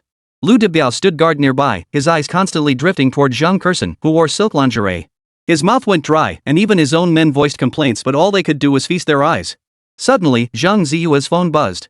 Everyone looked over and saw the text message. He actually dared to insult me. Looking for trouble. And calling me a dog. That Su Tianci deserves to be torn to shreds. Li Tsuelan and Zhang Ziyue instantly flared up. They'd been about to smash cups in anger, but remembering they'd paid for everything themselves, they quickly calmed down. Lu Debiao, however, took it in stride. He turned to Zhang Kurson and said, "Send one. I bet he won't be able to resist." Seeing such a stunning beauty dressed so scantily right in front of him, any man would lose control. His own little brother was already protesting, but alas, he couldn't touch her. Her first husband was the mysterious tycoon Su Tianci, and now she was involved with Ma Yawu of the Ma group. Neither were men to be trifled with. He could only feast his eyes. As for any other thoughts? Not even with 100 times the courage would he dare act on them. He hadn't climbed to his current position by being a fool who let lust cloud his judgment. He knew what was permissible and what wasn't. Zhang Kurson thought it over and decided Lu Debiao had a point. She sent another video. Husband, I've completely cut ties with Ma Yawu. You're the only one I have now. Husband, I know you've always been so good to me. Please. By the end, she feigned tears, looking so pitifully helpless that any man would have wanted to pull her into his arms and comfort her. Lu Debiao and his 20-odd henchmen watched without blinking, some even fixating on the lower half of the screen. After staring intently for a while, they finally couldn't resist and went into the room, presumably to do something. Such a prime specimen. Forget infidelity. Even if she'd slept with multiple men, they'd forgive her unconditionally if she'd come back to them. At least that's how Lu Debiao saw it.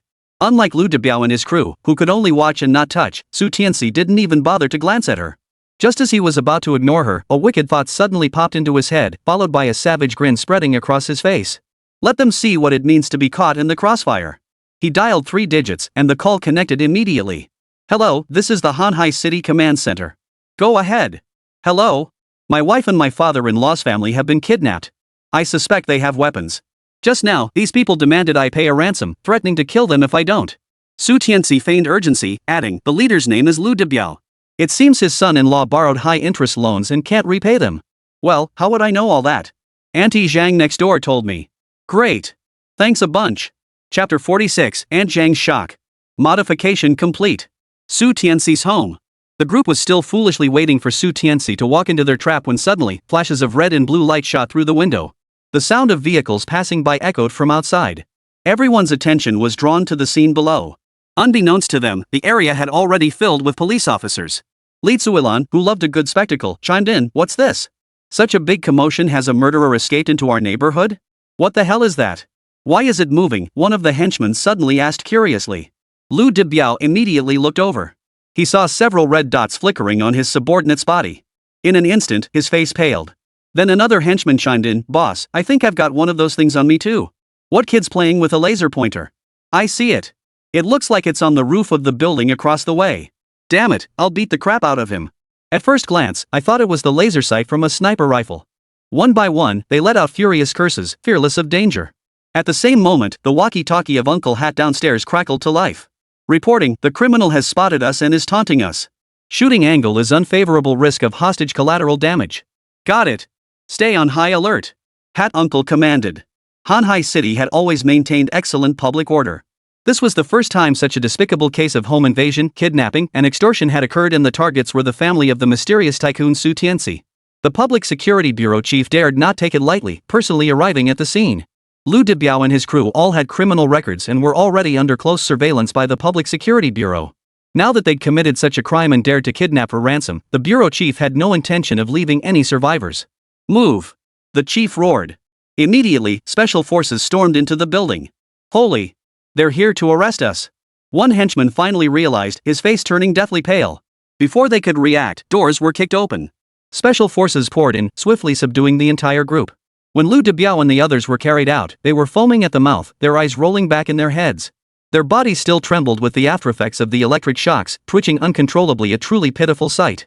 The 4 from the Zhang family were also carried out. Auntie Zhang had been planning to watch the drama unfold, intending to recount it later to Grandpa Lu and the others. But Uncle Hat took her away too, saying she was needed as an eyewitness to give a statement. This left her utterly bewildered. Inside the Public Security Bureau. We weren't kidnapped. That guy was just making stuff up.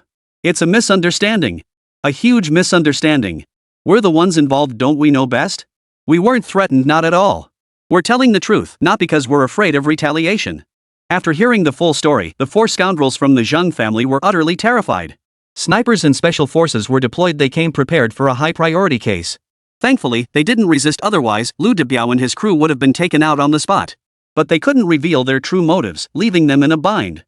Li Tsuelan was quick-witted and immediately interjected. It's a misunderstanding. Lu Debiao was our invited guest. Zhang Ziyue and the others quickly chimed in.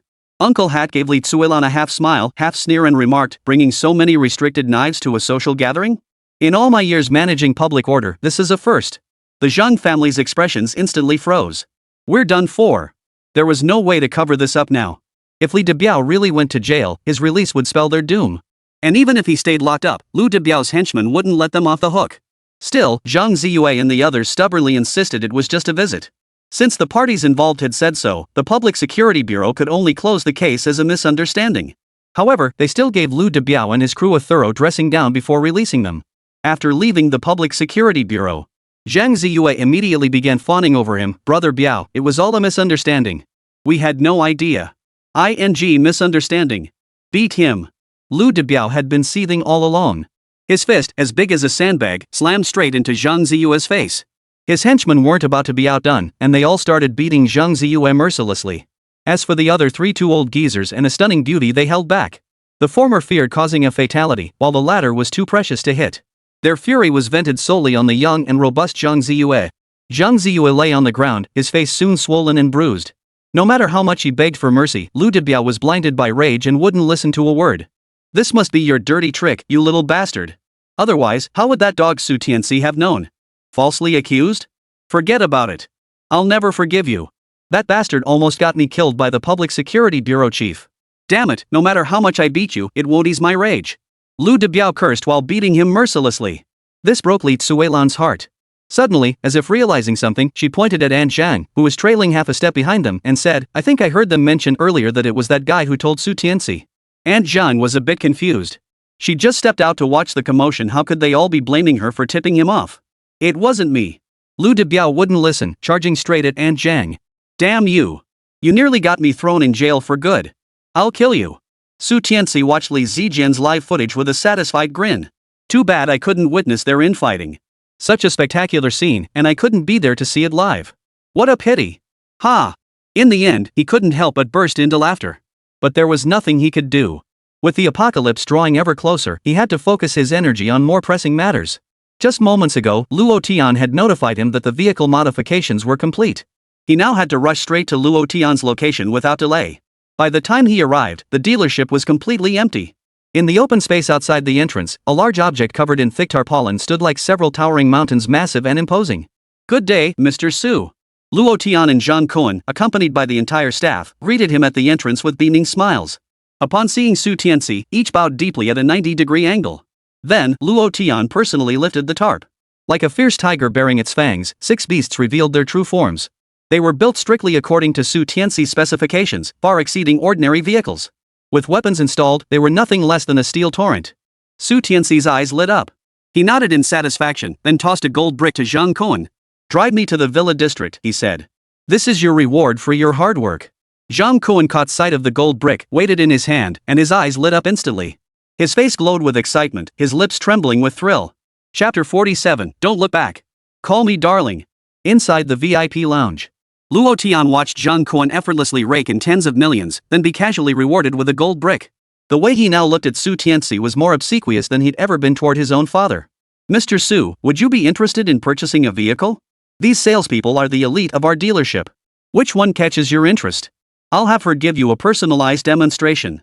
Some things needn't be said aloud, everyone understood perfectly well. Su Tianci sipped his coffee. When he looked up, he was taken aback. The saleswomen stood in perfect formation, all dressed in standard business attire with sheer black stockings, their snow-white legs dazzlingly exposed. Among them were young women, girls, lolas, and mature ladies, a veritable feast for the eyes. Su Tianxi's gaze settled on a young wife. Barely 30, her skin was well maintained, and with light makeup, she exuded an indescribable allure beyond that of girls in their 20s. Every movement she made was utterly captivating. Too bad none of them caught his eye. Luo Tian noticed the slight shift in Su Tianxi's expression and quickly reassured him, "Rest assured. They're all perfectly healthy, respectable women. There won't be any risks for you. Besides, being able to explain things to you is a blessing they've earned through 8 lifetimes of good deeds. If you're still undecided, I'll boldly suggest this: why not keep them all? Time is plentiful. Let them each explain things to you one by one. What do you think?" Luo Tian grinned like a seasoned madam. He was utterly obsequious. He was practically itching to jump into bed himself if Su Tianci gave the order. No wonder Zhang Kuan's deal had hit him like a ton of bricks. In just a short while, that guy had raked in tens of millions, and Luo Tian was green with envy. For the chance to land a big deal, he'd sacrifice everything under the lure of money. Su Tianci felt genuinely helpless. He desperately wanted to tell Luo Tian that none of these cars currently on offer met his standards. Besides, his tastes had become rather refined. Forget about the exotic beauty by Fini, even the ice queen Mai Yanyan or the incredibly sensitive Jiang Shaoyan were top-tier beauties. Even Lin Huanqi, who seemed somewhat lacking in his eyes, would rush over at the drop of a hat with just a single message. Under these circumstances, how could a woman who barely scraped by with a 60 or 70 after applying makeup possibly catch his eye? She might be considered a top-tier beauty to others, but to him? Not even close. Besides, the apocalypse is imminent, and he has crucial matters to attend to. How could he possibly waste time on such meaningless things? Just as he was about to refuse, he suddenly noticed a woman who looked somewhat familiar. Who was that? Su Tianci frowned, pondering for a moment before recalling that the woman was none other than Huang Ruoxi, Zhang Ziyue's fiancée, who had never officially become his wife. Whenever Zhang Ziyue brought Huang Ruoxi to hotels to book rooms, he always had Su Tianci cover the expenses. That's why he remembered her so vividly. As for why she was called the unmarried fiancée? Just 2 months prior, Huang Ruoxi and Zhang Ziyue had held their engagement banquet. At Huang Ruoxi's urging, they'd booked a 6-star luxury hotel for the event, and in the end, he'd footed the bill, spending over 100,000 yuan. He still remembered how, after the apocalypse struck in his previous life, Zhang Ziyue had stabbed him in the back over a dozen times, all orchestrated by this foolish woman, Huang Ruoxi. "Since you stabbed me in the back, I'll stab you in the back with something else. Consider it a fair exchange." Su Tianci pointed at Huang Ruoxi and declared, "She looks pretty good to me. I'll take her." Huang Ruoxi froze when Su Tianci named her directly. She was Zhang Ziyue's fiancée. Hadn't Su Tianci recognized her? She hesitated for a moment, then immediately abandoned her principles. Her mind was filled with visions of a life as a wealthy socialite after soaring to the top. So what if he recognized her? And what if he didn't? Who was Su Tianci? He was a billionaire worth at least 100 billion yuan. Compared to Zhang Ziyue, that freeloader living off her parents, they were worlds apart. As long as she wasn't completely stupid, she knew exactly which choice to make. Luo Tian's smile outshone Huang Ruoxi's. He promptly pulled Huang Ruoxi to sit beside Su Tianci and chuckled, "Xiaoxi, make sure you take good care of Mr. Su. I'm giving you a month of paid leave." With that, he led the group out, thoughtfully closing the door behind them. Inside the VIP room, only Su Tianci and Huang Ruoxi remained. Su Tianci studied the figure mere inches away. Her long hair fell lazily over her shoulders. The white blouse accentuated her figure, especially paired with a perfectly tailored business skirt. Perhaps Huang Ruoxi had prepared for today, deliberately shortening it slightly, allowing a tantalizing glimpse of something unspeakable. A light spritz of perfume lingered in the air, not overpowering, but a natural, sweet fragrance that complemented her alluring ensemble. Huang Ruoxi was remarkably proactive, her slender hands tracing patterns up and down Su Tianci's chest. Her face radiated allure as she swayed her hips gently, exuding pure enchantment. "Mr. Su, which model would you like to explore further?" Su Tianci reached out, wrapping his arm around Huang Ruoxi's voluptuous yet perfectly proportioned waist. With a smile, he said, "I'd like to explore this particular model yours in greater depth. What do you think?" "Of course." Huang Ruoxi replied with a seductive smile. Su Tianci added, "But I'm not too keen on a direct test drive. I'd rather experience this car's power first." "It would be my pleasure." After saying this, Huang Ruoxi deliberately tied up her long, flowing hair. She then fetched a blackboard, picked up a pointer, and began explaining with a highly professional demeanor and posture. Whoa! At that moment, Su Tianci finally understood why Zhang Ziyue was so willingly playing the role of a devoted admirer. It was because of this. He lost track of time. Once Su Tianci felt the timing was right, he lost interest in further explanation and dove straight into hands-on practice. "Don't, Mr. Su." Watching Su Tianci advance step by step, Huang Ruoxi instinctively gasped in alarm. But Su Tianci merely smiled faintly, turning Huang Ruoshi to face away from him. A meaningful smile played on his lips. Don't call me Mr. Su. Call me darling. At first, Huang Ruoshi wondered if Su Tianci had recognized her. But seeing his expression, it was clear he knew exactly who she was, yet he was still pretending not to. Initially, she was torn with conflict, but gradually, it dawned on her, Zhang Kursen's infidelity must have enraged Su Tianci, driving him to seek revenge on the Zhang family's precious son, Zhang Ziyue. So what was the best revenge? Undoubtedly, it was to give him a taste of his own medicine. As far as she was concerned, she'd stick with whoever had the money. As for morality and conscience? What were those worth? Xiaoxi, between me and that beast Zhang Ziyue, who lasts longer. Chapter 48, Su Tianci, you're a beast. Brother-in-law, you're so annoying. How could you ask something like that at a time like this? It was such a mood killer. Yet Huang Ruoshi's face was flushed with bashfulness, radiating an indescribable allure. Her sinuously swaying waist was utterly irresistible. Even Su Tianci felt a thrill unlike any he'd ever experienced. Suddenly, the world seemed to fall silent. The flow of air appeared to halt abruptly, and all movement inexplicably froze in that moment. Huang Ruoshi felt an inexplicable void wash over her, casting a slightly resentful glance at Su Tianci. Su Tianci's voice was low and deep as he said, "You still haven't answered my question. And I told you, don't look back." Huang Ruoshi hurriedly replied, "You're amazing. Mr. Su, you're the best. That Zhang Ziyue guy doesn't even hold a candle to you." She felt a pang of discomfort, especially at this moment. Su Tianci added, "Stop calling me Mr. Su. From now on, you'll address me loudly as brother-in-law." Brother-in-law. Say it again. Brother-in-law. Huang Ruoshi nearly screamed the words, a wave of indescribable shame washing over her. Yet seeing Su Tianci's satisfied expression, her mood instantly lifted. At this point, she had no way out.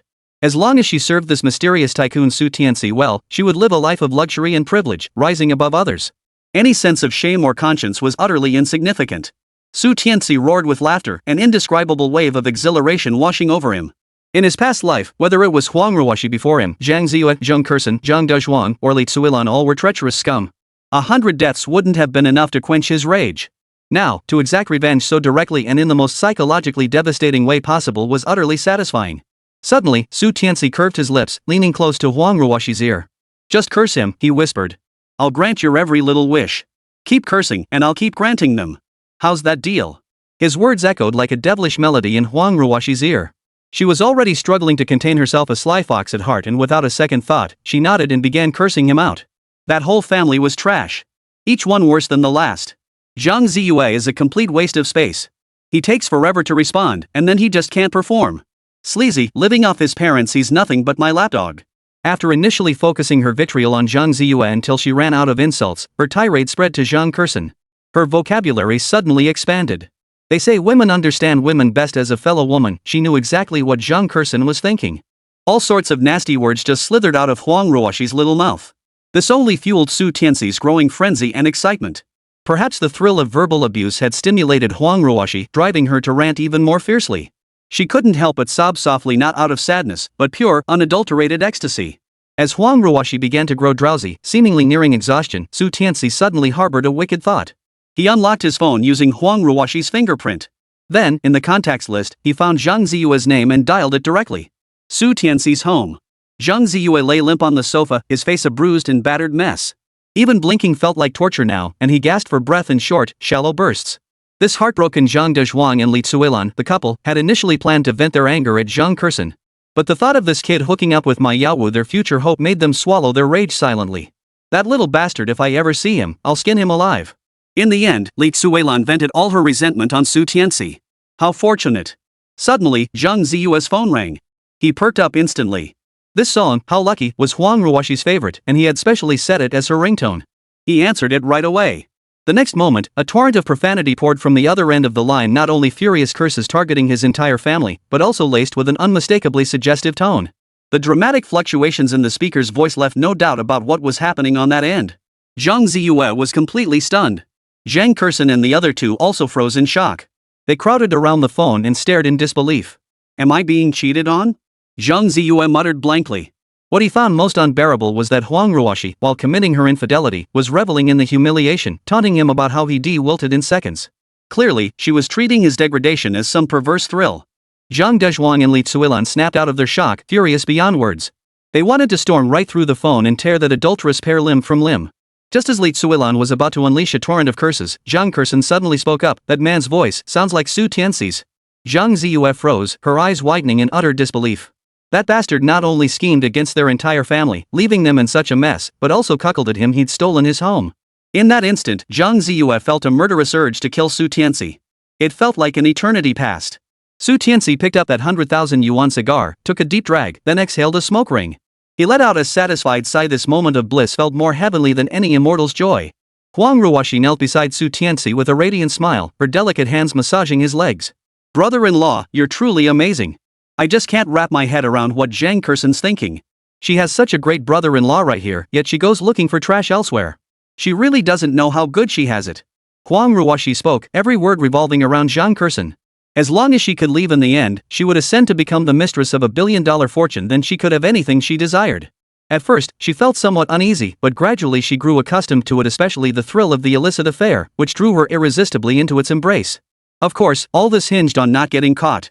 Su Tianci knew full well that, given Zhang Ziyue's habits, she'd have immediately switched to speakerphone. That meant the entire scene had been heard by Li Tsuilan and those other beasts. He dared not imagine how spectacular that scene must have been. Too bad he couldn't drive over to witness it in person. Su Tianci glanced down at Huang Ruoshi, who was lost in her own fantasies. The little minx clearly had no idea the call was currently connected to Tonghai after all. He silenced the phone before answering.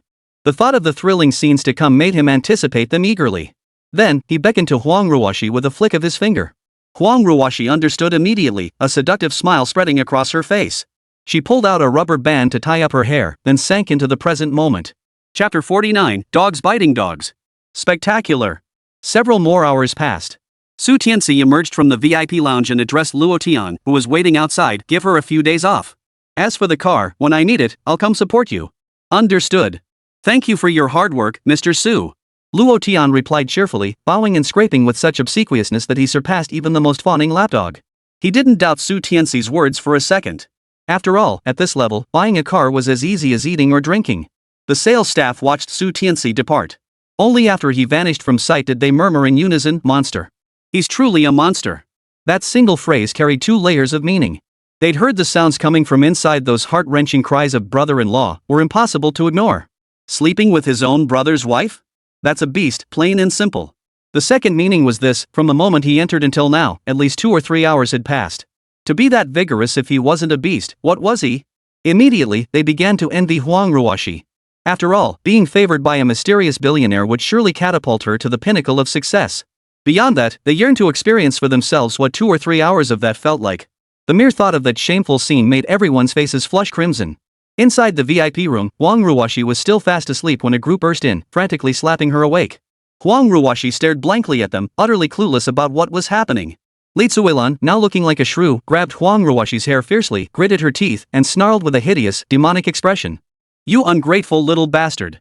Your father should have nailed you to the wall back then. What good is a thankless animal like you?" Zhang Curson seized the moment, clawing at Huang Ruoshi's face. "Seducing your sister's husband. You shameless creature." Huang Ruoshi was stunned by the barrage of blows, taking several hits before snapping out of it. She darted aside and fired back without hesitation. "You're no better. One's an adulterer, the other a freeloading good-for-nothing. 2 old hags, a family of scum. What right do you have to judge me? I'm just chasing my own happiness." This enraged Zhang Ziyue and Zhang Dezhuang, who joined the fray. 4 men against 1 defenseless woman. Huang Ruoshi, already exhausted from hours of fighting, was no match for them. She was quickly beaten to the ground. When Zhang Ziyue saw the red, swollen marks left on Huang Ruoshi from their lover's embrace, she went completely mad. Throwing caution to the wind, her eyes bloodshot, she began kicking and punching Huang Ruoshi. "Huang Ruoshi, you ing! How could you do this to me?" Luo Tian, seeing the situation turn ugly, quickly called Uncle Hat. In the end, the entire family of 4 ended up back in the police station, while Huang Ruoshi was carried out on a stretcher. Su Tianci, watching the scene unfold from a nearby convenience store, couldn't help but mutter with disapproval. This family really knows how to lay into someone. They nearly beat her to death. This dog-eat-dog drama is truly spectacular. Just as he was about to leave, his phone rang. It was Su Ninger calling to report the latest progress, so they arranged to meet at a restaurant. The moment they met, workaholic Su Ninger immediately began explaining the progress to Su Tianci. Originally, according to the established plan, the project should have been completed within the next couple of days. However, Su Tianci had later added numerous extra requirements, which significantly tightened the schedule. As a result, they had no choice but to pull several construction teams from headquarters. There was no other way. Su Tianci was paying so much that headquarters had issued a strict order, mobilize the entire company to maintain this wealthy client. Wealthy people were a dime a dozen, but those who were both wealthy and exceptionally generous were rare indeed. Su Tianci was one of them. With headquarters throwing its full weight behind us, we've mobilized dozens of construction crews working simultaneously. At the very latest, we can deliver before nightfall tomorrow. Su Ninger spoke with evident pride. After all, the total project cost was nearing 50 billion yuan. For a designer with her relatively limited experience, this was undoubtedly a crucial opportunity to gain invaluable experience. Afterward, the two headed to the Tianci villa. The Tianci villa had undergone a complete transformation. Its hard titanium alloy walls emitted a cold, arc-like glow under the sunlight. Hundreds of cameras in hidden locations provided seamless surveillance, capturing every movement. Most crucially, everything was linked to a central control system, allowing complete command of this colossal steel beast from within any room. The villa's walls had been reinforced with materials embedded as if cost were no object. Even if several Tsar hydrogen bombs detonated nearby, it would remain unscathed. The roof was covered in solar panels made of the most advanced materials, capable of generating electricity with just a hint of sunlight. The basement housed massive batteries that could store enough power to last an entire month. In other words, excess electricity could be stored, eliminating any worry about power shortages after the apocalypse.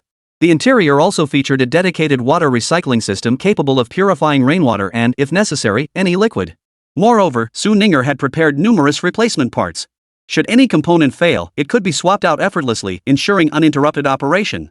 It must be said, this truly delivered a massive surprise to Su Tianci. So, how about it, Mr. Su? Are you satisfied? Su Ninger said triumphantly, her tail practically wagging to the heavens if she had one. Very impressive. I'm extremely satisfied. After Su Tianci spoke, he picked up his phone and tapped away. The next moment, Su Ninger's phone buzzed with a notification. Su Ninger felt a little flutter of excitement. After all, this was recognition for her work. As for the amount of money, well, that didn't really matter. She wasn't short on money. To be precise, she simply wasn't interested in money. She had long since moved beyond chasing material needs and entered a realm of pursuing spiritual fulfillment. Lately, whenever Su Tianci came up with new ideas and asked her to revise the plan, he'd simply transfer the payment directly. She'd grown indifferent to this nouveau riche behavior. I suggest you take a look, Su Tianci said. Su Ninger picked up her phone suspiciously. A single glance froze her in place. She leaned closer to the screen. 10, 100,000, 10,000, 100,000, million. A full 50 million. Mr. Su, you're ridiculous. Even Su Ninger, who was no stranger to money, was taken aback by the sheer scale of it. Just how deep in cash is this guy to throw down tens of millions like that? Roughly calculating, Su Tianci's investments in the shelter these past days, plus the occasional red envelopes he'd tossed their way, had already surpassed 5 or 60 billion. She swallowed hard. Su Tianci smiled faintly, then gestured toward the luxury cars parked outside. Pick any one you like, just drive it away. Chapter 50, The Grip of Extreme Cold. The end of the world descends.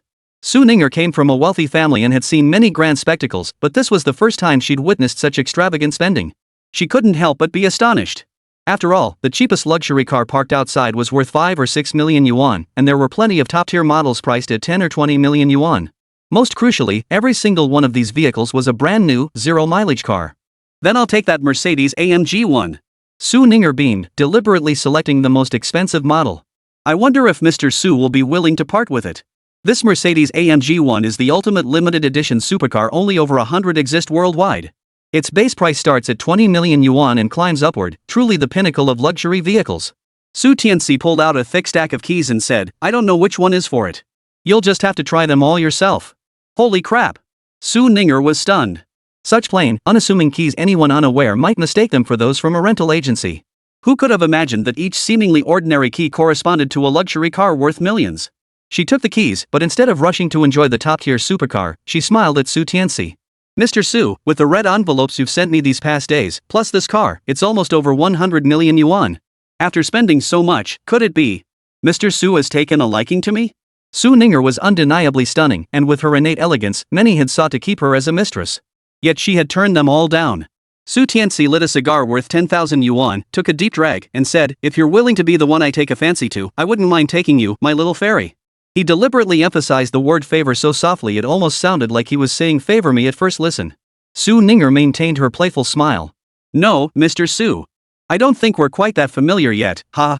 This slightly suggestive joke drew no resistance from Su Ninger, a testament to Su Tianci's skill in keeping his teasing just light enough. After seeing Su Ninger off, Su Tianci returned to the Tianci villa. When the apocalypse came, even $1 million luxury car would become scrap metal. In that case, why not trade it for a beautiful woman's smile? He was quite content with that. He couldn't deny it, he was genuinely captivated by Su Ninger, especially that indescribable aura of a celestial being that nearly left him spellbound. Yet he understood that with such an ethereal being, coercion was out of the question. He must cultivate their connection gradually, step by step, before seizing the moment to make his move. At least he'd made a promising start, they could now exchange suggestive banter without her flinching. That counted as a successful first step. Several days later, the scorching sun blazed down, the heat unbearably intense. Though the weather forecast reported only 39 degrees Celsius, the ground felt hot enough to fry an egg. Then, a cool breeze swept in from somewhere, followed by a sudden drop in temperature. They say June weather is like a child's face, it changes in an instant. At first, the people of Hanhai City were delighted by the sudden coolness. But gradually, they sensed something was amiss. The chill felt too abrupt, plunging from over 40 degrees Celsius to just over 10 degrees, and still dropping rapidly. Thankfully, it stabilized around 8 or 9 degrees. Good heavens!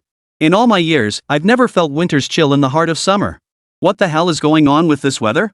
How could it drop so drastically all at once? What's the big deal? It's just a rebound from the extreme heat. Nature's just regulating itself. Faced with such a drastic change, everyone was buzzing with discussion. Amidst the clamor, the temperature that had finally stabilized suddenly plummeted. Before long, tiny snowflakes began drifting through the sky, and every breath exhaled turned into cold mist. The temperature plummeted straight to minus 30 degrees. People outside scrambled frantically back home, their bodies covered in frosty ice formations, hair standing on end. By the time they reached their homes, they were stiff as boards. The sudden upheaval sent social media into a frenzy. What the hell? It was summer just a moment ago, and now it's suddenly winter. This is just too bizarre. I remember the lowest temperature in Hanhai City was only around minus 5 or 6 degrees. Now it's suddenly minus 20 or 30 degrees. What on earth happened? Could it be that nature is punishing us for failing to protect the environment? Honestly, that's a real possibility. But how long will this weather last? This temperature can't drop any further, it could literally kill people. For those in the north, where temperatures regularly dip to minus 20 or 30 degrees, this might be manageable. But for people in the central and southern regions, this cold is downright terrifying. Then, in an instant, temperatures plummeted to minus 30 degrees worldwide. Before people could even adjust to the extreme cold, palm-sized snowflakes began falling from the sky. At first, it was just a light drizzle, but in the blink of an eye, it suddenly turned into a downpour. And these were palm-sized snowflakes, mind you. Drivers on the road were instantly engulfed in a sea of white. With visibility severely limited and the road icy, vehicles began to skid. With a loud crash, one car overturned. One accident led to another, and the entire highway became a scene of chaos, littered with collisions. Some vehicles had their fuel tanks punctured, and flames shot up instantly. With multiple cars colliding in succession, the chain reaction created opportunities for the fire to spread, growing fiercer by the second. Damn it! Help! The driver of that car is unconscious. Fire extinguishers. Water will do. We can't just stand by and watch people die. With a fire this big, how many people will perish? This is terrifying, absolutely terrifying. The accident, engulfed in towering flames, seemed to herald the end of the world to the residents of Hanhai City. They say adversity reveals true character. In this moment, people from all corners of the city banded together to rescue drivers trapped in cars and trucks. But the weather was bitterly cold. Even thick layers of clothing couldn't withstand the steadily dropping temperatures, especially those palm-sized snowflakes that stung painfully upon impact. Slowly, the crowd began to tire. They reluctantly began dialing emergency numbers, only to discover something even more bizarre: none of the calls went through. A sudden chill gripped everyone's hearts. Glancing up at the gloomy sky, their breathing grew frantic. Chapter 51, The apocalypse has just begun, and you're already fighting over trivial matters. An invisible panic began to spread over the skies of Hanhai City. The response from authorities was surprisingly swift. Experts of all kinds, including but not limited to medical specialists, ecologists, and astronomers, stepped forward one after another to debunk the rumors. This abnormal temperature phenomenon, much like the Little Ice Age 4 centuries ago, was entirely natural. There was no need for panic. Regarding all the doomsday rumors circulating, everyone was urged to stay vigilant, do not believe or spread false information. There is absolutely no risk of another extinction-level crisis like the one that wiped out the dinosaurs. I reiterate, the skies above Blue Star are perfectly normal right now. There are no asteroids or other celestial bodies on a collision course. Everyone, please stay calm. Things will return to normal in a few days. Food supplies are ample. Trust us. Refrain from panic buying to avoid chaos. As for the so-called Mayan prophecy, it is utter nonsense. I appeal to all citizens, we must not succumb to panic at this critical moment. Maintain order at all costs. The news spread like a virus, flooding the internet in no time. Yet not a single person believed this explanation. The proliferation of social media far surpassed that of previous eras. Videos documenting disasters caused by extreme cold across the globe assaulted everyone's visual senses. An invisible wave of panic had quietly enveloped the entire world. The promised material support remained unfulfilled, compounded by panic buying at supermarkets everywhere. Finally, even the most law-abiding citizens could no longer hold back, joining the frenzied crowds. What? Traffic restrictions? If trucks can't get through, how are we supposed to get food and water? Once it's gone, it's gone? Stop talking nonsense and grab it now. Slow hands lose out. At a time like this, who cares about respecting elders and caring for children? Please, I have an elderly person over 80 and 2 children barely a year old at home. Leave me some food. Stop grabbing. I paid for this meat. Anyone who touches it, I'll kill them. The TV hanging on the supermarket wall still played an interview with some so-called expert. Supplies remain fully adequate. We are prioritizing food distribution for women, children, and the elderly while systematically transporting goods nationwide. Localities have now stabilized, with order effectively restored. I reiterate to the public, there is no apocalypse. The so-called Mayan prophecy is nothing but an internet hoax. Please refrain from panic buying, do not believe or spread rumors. Trust us, by working together, we will overcome this crisis. Ironically, inside the supermarket, people were fighting over a bottle of mineral water or a single vegetable. Tianci Villa District. Su Tianci sat soaking in his bathtub on the second floor, leisurely watching the snowfall outside. The bitter cold of -30 degrees Celsius couldn't penetrate the top-tier insulation, sealed away completely. This snowy scene was truly a once-in-a-century sight. Su Tianci couldn't help but marvel. Turning his head, he saw Bei Funi beside him, completely naked, her skin smooth as a little mermaid. He smiled and asked, "Have you ever seen snow?"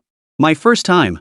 Bei Funi propped her head up with both hands, her large, sparkling eyes reflecting the snowy landscape, her face radiating wonder. Raised in captivity, confined to a world without sunlight, she had known only one purpose: to bring pleasure to the wealthy and powerful. But since joining Su Tianci, she was experiencing human joy for the very first time. Especially now, as everyone scrambled for supplies, Su Tianci had already stockpiled enough food and medicine to last them decades. Her admiration for him soared to new heights. Su Tianci swept Bei Funi into his arms and bellowed toward the side, "Jarvis, crank up the indoor temperature. I'm about to get down to business." Beep. A crisp beep sounded. In the next instant, several cameras in the room suddenly swiveled into motion. After a synchronized sweep of the space, a cold, mechanical voice announced. "Facial recognition verified. Voice authorization granted. No hazardous conditions detected. Per your instructions, the room temperature has been adjusted to 26 degrees Celsius. Should you require anything further, simply summon Jarvis." Jarvis, the name Su Tianci gave to the central control system, could manage the entire room, much like the Iron Man series' iconic butler Jarvis. Hence the straightforward naming choice. Only after confirming no dangerous intrusions or external coercion would Jarvis obey Su Tianci's commands. This made Su Tianci deeply appreciate Su Ninger's design. It was flawless. Her innate security system was incredibly powerful, allowing her to create such a perfect sanctuary. "Husband." Beverly smiled cheerfully, tied up her hair, and then dove headfirst into the water. Su Tianci sipped his red wine while gazing out the window. His eyes then fell upon the smooth, bare back in the bathtub, filling him with endless emotion. In his past life, he'd been like countless ordinary people, scrambling for supplies, even treating instant noodles like treasures. Now, not only did he possess a formidable sanctuary, but he was also accompanied by a peerless beauty. This must be what they meant by a heavenly life. Nearly 30 minutes later, Su Tianci rose from the tub. Bevy, who had exited earlier, gently dried him off before helping him into a bathrobe. Only after attending to Su Tianci did Bevy dress herself. "Jarvis, turn on the TV. I want to see the latest news reports." Su Tianci wrapped his arms around Bei Funi as they settled onto the sofa, finding a comfortable position. Jarvis acknowledged. Soon, the 100-inch television screen lit up.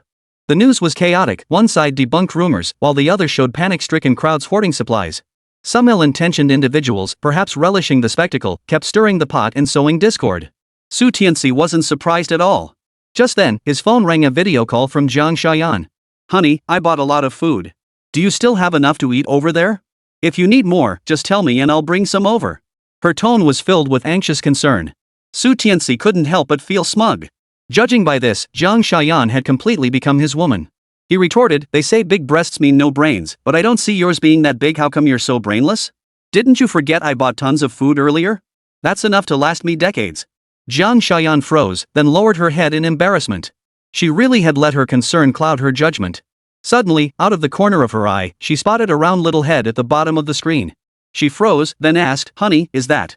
Su Tianci lifted Bei Funi's head, revealing a stunningly beautiful face with exotic features. You two are practically family now. Say hello. Beverly waved cheerfully. You must be Jiang Xiaoyan. My husband's mentioned you. Hello, I'm Beverly. Nice to meet you. I hope we can keep up the good work and make my husband even happier. Jiang Xiaoyan glanced at Beifuni, then at Su Tianci. An inexplicable wave of panic welled up inside her, as if she were about to lose Su Tianci. She didn't respond to Beifuni's greeting but looked at Su Tianci instead and said, Honey, can I come with you now? Chapter 52, Wearing multiple green hats for one person? Offering a helping hand? Su Tianci understood Jiang Xiaoyan's thoughts perfectly well. He dismissed her concerns with a casual tone. It's freezing outside. What are you doing out there? Just stay home. That's all. I'm hanging up. Without waiting for Jiang Xiaoyan's response, he hung up the phone. Clearly, Jiang Xiaoyan had been provoked by Beifuni. Judging by her subtle reactions, this was for the best. Let it all build up until their next meeting, then when the volcano erupted, the release would be all the more satisfying. He received a flurry of messages afterward. He didn't even glance at the ones from Lin Huanqi and her crew. He could guess what they'd say just by thinking about it. Dean Liu, Luo Tian, and Zhang Kuan also sent their regards. After a polite reply, he ignored them. The villa owners group chat was buzzing like a pot that had boiled over, messages flooding in non-stop. But overall, those who could afford multi-million-dollar villas were wealthy members of high society. Naturally, they had connections and resources. With the apocalypse just beginning, its impact on them wasn't significant. They helped each other out, presenting a picture of harmony. In stark contrast, the homeowners in Su Tianci's neighborhood group were laying bare the ugly side of human nature. But one couldn't blame them. Without connections or resources, and struggling to save themselves, who had the luxury to care about others' survival? Yet there were still those who sacrificed their own families for the greater good. They would rather let their own families starve to death than give up their food, all in the name of spreading the spirit of generosity. They even called on others in the group to follow their example. Su Tianci saw this and promptly blocked and deleted them. In the apocalypse, kill the do-gooders first. That's the hard-won wisdom passed down by those who came before. Just then, a message popped up in the group chat. It was from Li Tsuelan. Kind souls, we're at the Public Security Bureau. Please help us get out of here. We're still wearing summer clothes, we'll freeze to death out there. We beg you, lend us a hand. At that moment, outside the Public Security Bureau, the four members of the Zhang family stared dumbfounded at the blizzard before them. Just days ago it had been scorching summer heat. How could it have turned into deep winter in just a few days, the kind where temperatures plummeted below freezing? They had been detained for 20 days for assaulting Huang Ruoshi and causing trouble, and were supposed to remain locked up for a few more days. But with the sudden, extreme weather change, Uncle Hat feared something might happen to them. Plus, with everyone else out maintaining order and no extra personnel on duty, they were released early. If they ventured back into the freezing cold dressed only in short sleeves, shorts, and skirts, they'd likely turn into ice sculptures after just a few steps. With no other choice, Li Tsuelan sent a message in the group chat. Is no one willing to help us? Zhang Ziyue asked. He was shivering uncontrollably now, his limbs no longer responding to his commands. If this continued, he would surely freeze to death here. Li Tsuelan felt an indescribable despair. Those hypocritical people were bickering incessantly over a single meal. Who cared about their lives? She even reached out to a few card-playing friends she was on decent terms with. Some pretended not to see, others made excuses to refuse. Not a single one agreed to help. You old bastards. Li Tsuelan couldn't help but curse under her breath. Don't ever expect me to play cards with you again. A few meters away, Huang Ruoshi stood alone, her voice dripping with scorn. With the character of a bunch of old beasts like you, you have the nerve to curse others? Expecting someone to save you? Give up that delusion now. Zhang Dazhuang, witnessing this, bellowed, You have the nerve to talk? If it weren't for you, you bastard, would we be stuck here now? He was clearly seething with impotent rage. Huang Ruoshi, however, held up her phone triumphantly. Looks like you're full of energy. Enjoy freezing your asses off a little longer. I'm outta here. Then she dialed a number, deliberately hitting speakerphone. The moment the call connected, Huang Ruoshi's voice instantly turned incredibly seductive. Mr. Zhang, when will you come pick me up? I miss you. Ahem. A middle-aged man's cough echoed from the other end. I'm a bit busy right now. Might not make it. Find someone else. With that, the call ended abruptly. Huang Ruoshi's expression froze instantly, like a boomerang slapping her face with a sharp crack. Just as Li Tsuelan was about to mock her, she suddenly realized Huang Ruoshi was already engaged to her son, Zhang Ziyue. Yet not only had she hooked up with her brother-in-law, Su Tianci, now there was this Mr. Zhang too. 2 green hats. As the saying goes, when you spot one cockroach in the house, it's already an infestation. Damn it! Zhang Ziyue's heart bled. He wanted to tear this promiscuous creature limb from limb. But now wasn't the time to confront her. If they didn't find someone to rescue them soon, they'd freeze to death right here. Zhang Kursen kept calling Ma Yao's number, but it went straight to voicemail. Gritting her teeth, she dialed Su Tianxi's number instead. Meanwhile, inside the Tianci villa, Su Tianci was comfortably reclining in a massage chair, with Bei Funi right beside him. This massage chair, worth over 10,000 yuan, was pure bliss. Su Tianci couldn't help but sigh with satisfaction. Every inch of his body, including those unmentionable areas, was experiencing complete liberation and relaxation. Then, he opened his eyes contentedly, grinning at Bei Funi as he said, "Your skills aren't any worse than this massage chair." "Not bad, I really like it." Bei Funi lifted her head, her smile radiant as she replied, "As long as my husband likes it, Bei Funi is happy to do anything." "Good." Su Tianci chuckled and patted Bei Funi's head affectionately. Suddenly, his phone rang. Without even looking, he knew it was those beasts from the Zhang family calling. He deliberately waited until the call was about to disconnect before answering, immediately putting it on speaker. "Husband, I'm stuck at the police station entrance. Can you come pick me up? Oh, and my parents and Xiaoyu too." Her tone was utterly submissive, a stark contrast to her previous arrogance. Su Tianci thought for a moment and said, "Sure. I'll be right there." Zhang Kursen had braced herself for rejection. Who could have guessed Su Tianci would agree outright? The group exchanged glances, each feeling utterly incredulous. Immediately afterward, they couldn't help but feel elated. Regardless, a glimmer of hope had finally appeared. A thought suddenly struck Zhang Kursen. Could it be that Su Tianci still harbored lingering feelings for her? Otherwise, why would he offer help without hesitation in such a dangerous situation, when even Ma Yaowu refused to assist? The moment this thought took root, it began to grow in her heart. Zhang Kursen's eyes instantly reddened as she whimpered, "Husband, thank goodness you still love me. Rest assured, I'll never cheat again. I'll treat you well. When we get home tonight, you can do whatever you want with me." Chapter 53, What Goes Around Comes Around.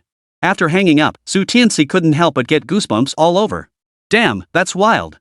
What bull about never cheating again? And what nonsense about letting him do whatever he wanted to her? Damn it. When it comes to shamelessness, he truly has no equal. How desperate must he be to still obsess over a woman who cheats like a habit? How pathetic is that? Zhang Kursen probably had no idea that the moment he started hooking up with Huang Ruoshi, a plan for revenge had already begun to take shape in his mind. Everything was meticulously interlinked. Choosing Huang Ruoshi to give him an in-depth explanation was a trap he deliberately set. After that, he called Zhang Ziyue. Given the temperament of this entire family, they would definitely come looking for Huang Ruoshi to settle the score. This was a blatant scheme. Even if Zhang Ziyue sensed something fishy, she'd willingly walk right into it. Huang Ruoshi wasn't stupid either. She wouldn't just stand there and take a beating. The inevitable outcome would be both of them getting detained.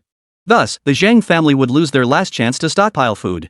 They would huddle inside their home in the biting cold, succumbing to endless hunger and freezing temperatures until they died in utter despair. He had even planned the fate of these four beasts down to the last detail. And now, emerging from the police station only to be trapped shivering in sub-zero temperatures?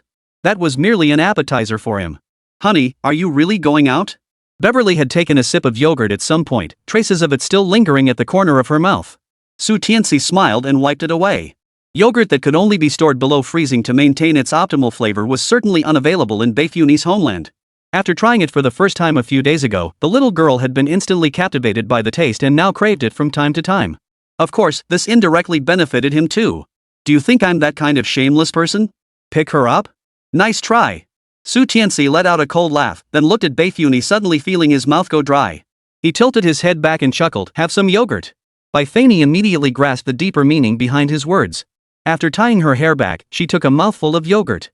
Su Tianci slowly closed his eyes, adjusting into a comfortable position. He lay nearly limp in the massage chair, exhaling a long breath. This heavenly life, he had finally attained it. The storm grew fiercer, and visibility worsened. The Zhang family had no choice but to spend a fortune at a clothing store, buying several down jackets. Otherwise, they'd freeze solid. Where the hell is Su Tianci? Zhang Ziyue exhaled sharply, wishing the breath would instantly freeze into ice crystals in the air.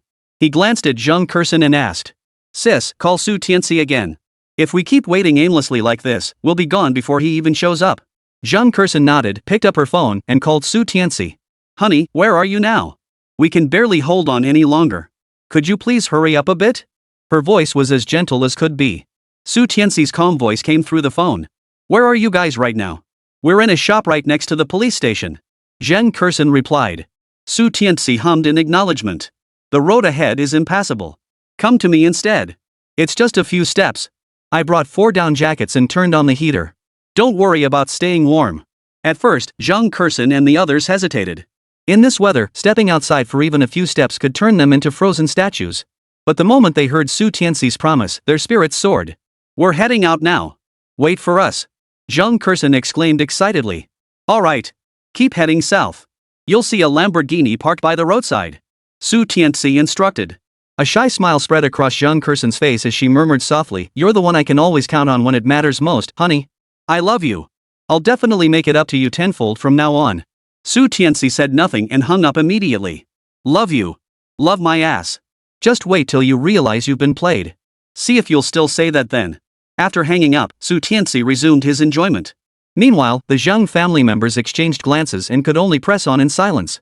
The snow was nearly 2 feet deep now. Wearing either sandals or flip-flops, every step into the thick snow sent an intense chill seeping through their skin and spreading throughout their bodies. Within just a few steps, their faces had turned purple from the cold. They couldn't help but curse Su Tianci under their breath. Every moment was torture. Just as they thought they could see the light at the end of the tunnel, they saw that the so-called Lamborghini was completely empty. That son of a dared to deceive us. Zhang Ziyue finally lost it, exploding into a torrent of curses. After what felt like an eternity, Su Tianci finally got up to take a bath, with Bei Funi gently massaging his shoulders. After that, he turned off his phone and slept in comfortably. The next day, he woke up naturally, turned on his phone, and found numerous missed calls and messages from that family. Their texts had evolved from humble pleas to furious insults. Su Tianci found it amusing, then idly checked the group chat. Holy crap! It's already minus 10 degrees here. The hot water I just boiled turned cold instantly. This is terrifying. Forget it, my pipes are all frozen solid. Not a drop of water left. Nothing works now, not even heat packs or hot water bottles. Could the apocalypse really be upon us? Sigh. Fellow group members, I haven't showered in days, and all my pre-stocked food has gone rock hard. Nothing's edible anymore. Could someone spare me some hot water? At least let me have a warm meal. Gone was the earlier harmony. Now it was nothing but a chorus of complaints. Meanwhile, Su Tianci stared down at the steaming hot spring bubbling before him. He even felt a bit too warm, prompting him to ask Jarvis to lower the air conditioner temperature. Truly, comparing people can be infuriating. Just then, a message popped up. Su Tianci, you bastard. How dare you deceive us? Our entire group nearly froze to death. Mark my words, this isn't over. Not over. A barrage of messages followed. Looks like they couldn't reach him by text, so they decided to vent their anger in the group chat and ruin his reputation while they're at it. Seriously, in the apocalypse, can reputation even put food on the table? Zhang Kursen and Li Tsuilan cursed a few times before calming down, but Zhang Ziyue kept ranting with boiling blood. Su Tianci, you bastard. I saw you last a second in bed. Is my sister looking for a mistress? You're utterly despicable. Su Tianci chuckled, yawned, and replied. Last a second? Remember when your girlfriend called you to eavesdrop on our business? That call lasted hours. Forgotten all that? Chapter 54, Sister-in-law flirting with brother-in-law? Innate pure yang constitution? The previously lively group chat instantly went dead silent. Nearly everyone had seen Su Tianci's message. Is it that explosive? Sister-in-law and brother-in-law hooking up? After a brief silence, a deafening uproar erupted. Holy! I heard Xiao Yu's fiancé is hot and sexy as hell. I was planning to have a fling with her, but Mr. Su beat me to it. Money really talks. If you were as loaded as Mr. Su, women way hotter than that vixen would be lining up for you. By the way, the main person is still in the group. Can you guys tone it down a bit? Stop rubbing salt in Xiao Yu's wounds. Ha, let me laugh for a moment. I say, the only one kept in the dark is Zhang Ziyue. That Huang Ruoshi would never marry some penniless, ugly loser. This is probably some mission assigned by her master. Ha! Gotta say, bro, you hit the nail on the head. No matter when, there's never a shortage of onlookers eager for a good show, especially when it involves romantic entanglements and pathetic suck-ups. Watching Zhang Ziyue get torn apart like this was pure entertainment for Su Tianci. Especially when they brought up the master's orders part, he genuinely wanted to give that person a thumbs up. You don't insult someone like that. Why hadn't he thought of this before? Once the group chat calmed down a bit, he sent another message. Wait, you guys didn't just walk all night and get home not long ago, did you? No way. Zhang Ziyue immediately exploded. You have the nerve to say that. You have the nerve. You're a beast, a living devil. You'll die without a proper burial. They had walked all night through the blizzard, each step agonizing on the thick snow-covered ground. The extreme cold felt like being dipped in boiling oil. Moving at a snail's pace, inch by inch, they finally made it home. At this moment, the four of them were practically frozen solid. Zhang Ziyue recovered slightly faster and, regaining her strength, started ranting wildly in the group chat. His intent was simple, to make Su Tianci the target of everyone's wrath. Once the group learned of Su Tianci's actions, they immediately unleashed a torrent of abuse upon him. It was always the case that people worried more about scarcity than inequality. This old neighborhood was home to working-class folks who didn't have much money to spare. Suddenly, Su Tianci appeared a billionaire who threw money around like water. To say there wasn't a shred of jealousy would be impossible. Now, with Su Tianci having deceived people first, nearly freezing 4 lives to death outside, and then seducing his own brother-in-law's fiancée, his ruthless wealth had reached its peak. This time, he had truly stirred up the collective anger. The elderly folks who'd been swindled by Su Tianci at Donglai restaurant earlier couldn't sit still either, rallying behind Zhang Ziyue. Zhang Ziyue was absolutely right. That Su Tianci is a complete scoundrel. We old folks just wanted to share a meal with you, yet you slipped away and left us to foot the bill. Exactly. So rich, yet stingy enough to begrudge us a single meal.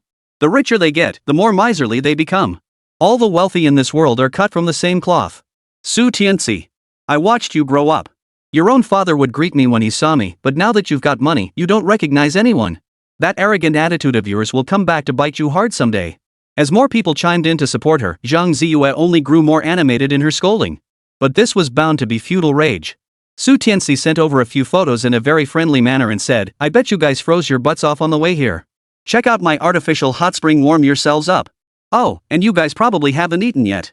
Here, this is my breakfast today. These 3 flavor pork buns are a bit tough on the teeth and even scalded my tongue annoying. For lunch today, I'm planning to have king crab, Buddha jumps over the wall, spicy boiled pork and stir-fried wagyu beef. Plus some lychee and durian for dessert to cut the richness. I'm not really into heavy meat dishes, but what can you do? Can't get any vegetables right now. So, what are you guys having for lunch today? Post a pic and make me drool. Dead silence. A group chat with hundreds of people was now as quiet as a graveyard. Not a single message. Whether it was Zhang Ziyue or those who later joined in cursing Su Tianci, everyone was frozen in place, staring at the dreamlike life in the photo, utterly dumbfounded. Even before the extreme cold descended, this lifestyle could be called heavenly. Now, in a world shrouded in icy darkness, even a sip of hot water was a luxury. They had to ration every sip of hot water, struggling on the brink of death, yet here someone lived such extravagant, hedonistic lives. The gap between people was wider than the gap between humans and pigs. After the initial surge of rage, a profound sense of helplessness washed over them all. What good would cursing Su Tianci to the skies do? It wouldn't affect his life in the slightest, while they remained shivering in rags, forced to swallow food so cold it was almost inedible. Suddenly, someone posted, Su Tianci is a billionaire, and he's this extravagant. I can't even imagine what kind of carefree, blissful lives the people at the top must be living right now. Who can come and care about our survival? No one replied. A deafening silence fell over the group chat, as still as a dead group. Su Tianci never saw that message. After noticing the collective silence, he shut off his phone. Even if he had seen it, he could only sigh inwardly. There was nothing he could do about it. Then, a cold, mechanical voice echoed in his mind. Time's up. Mission complete. Congratulations, host, on completing the mission. Calculating rewards? Su Tianci's eyes lit up instantly. All his frantic stockpiling of supplies these past days had been for this very moment. Calculation complete. Congratulations, host, on receiving the highest reward, a random selection of a powerful supernatural ability. Su Tianci was startled. Adding this new ability to the spatial power he'd acquired earlier, he now had another one to draw truly an unexpected windfall.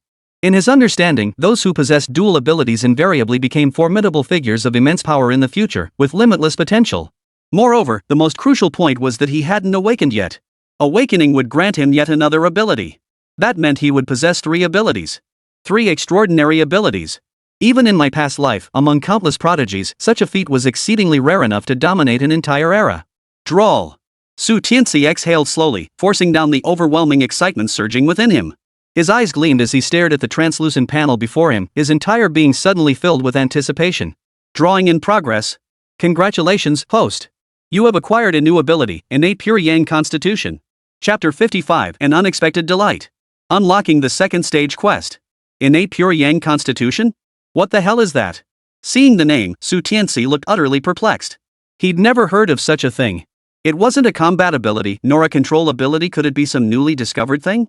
He then clicked to open the description of the Innate Pure Yang Constitution. What he saw sent a chill down his spine. The so-called Innate Pure Yang Constitution, as the name suggests, meant possessing an overwhelmingly potent yang energy. Its allure to the opposite sex was beyond description. Once a woman's affection reached its peak, she could instantly become his loyal follower. Su Tianci couldn't hold back any longer and burst into laughter. His original plan had been to crush all the prodigies and become the tyrant of this apocalyptic world. But with this pure yang constitution, his thoughts shifted.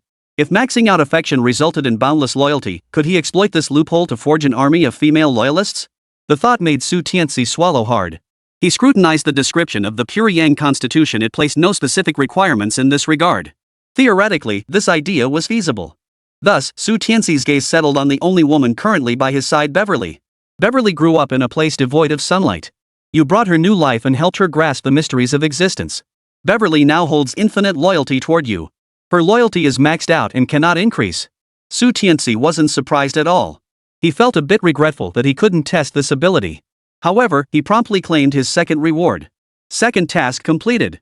Calculating rewards? Congratulations, host. You have obtained the ultimate reward, Level 1 Combat Robot Super Era Artificial Intelligence AI. The moment the voice faded, a blinding flash erupted before Su Tianxi's eyes.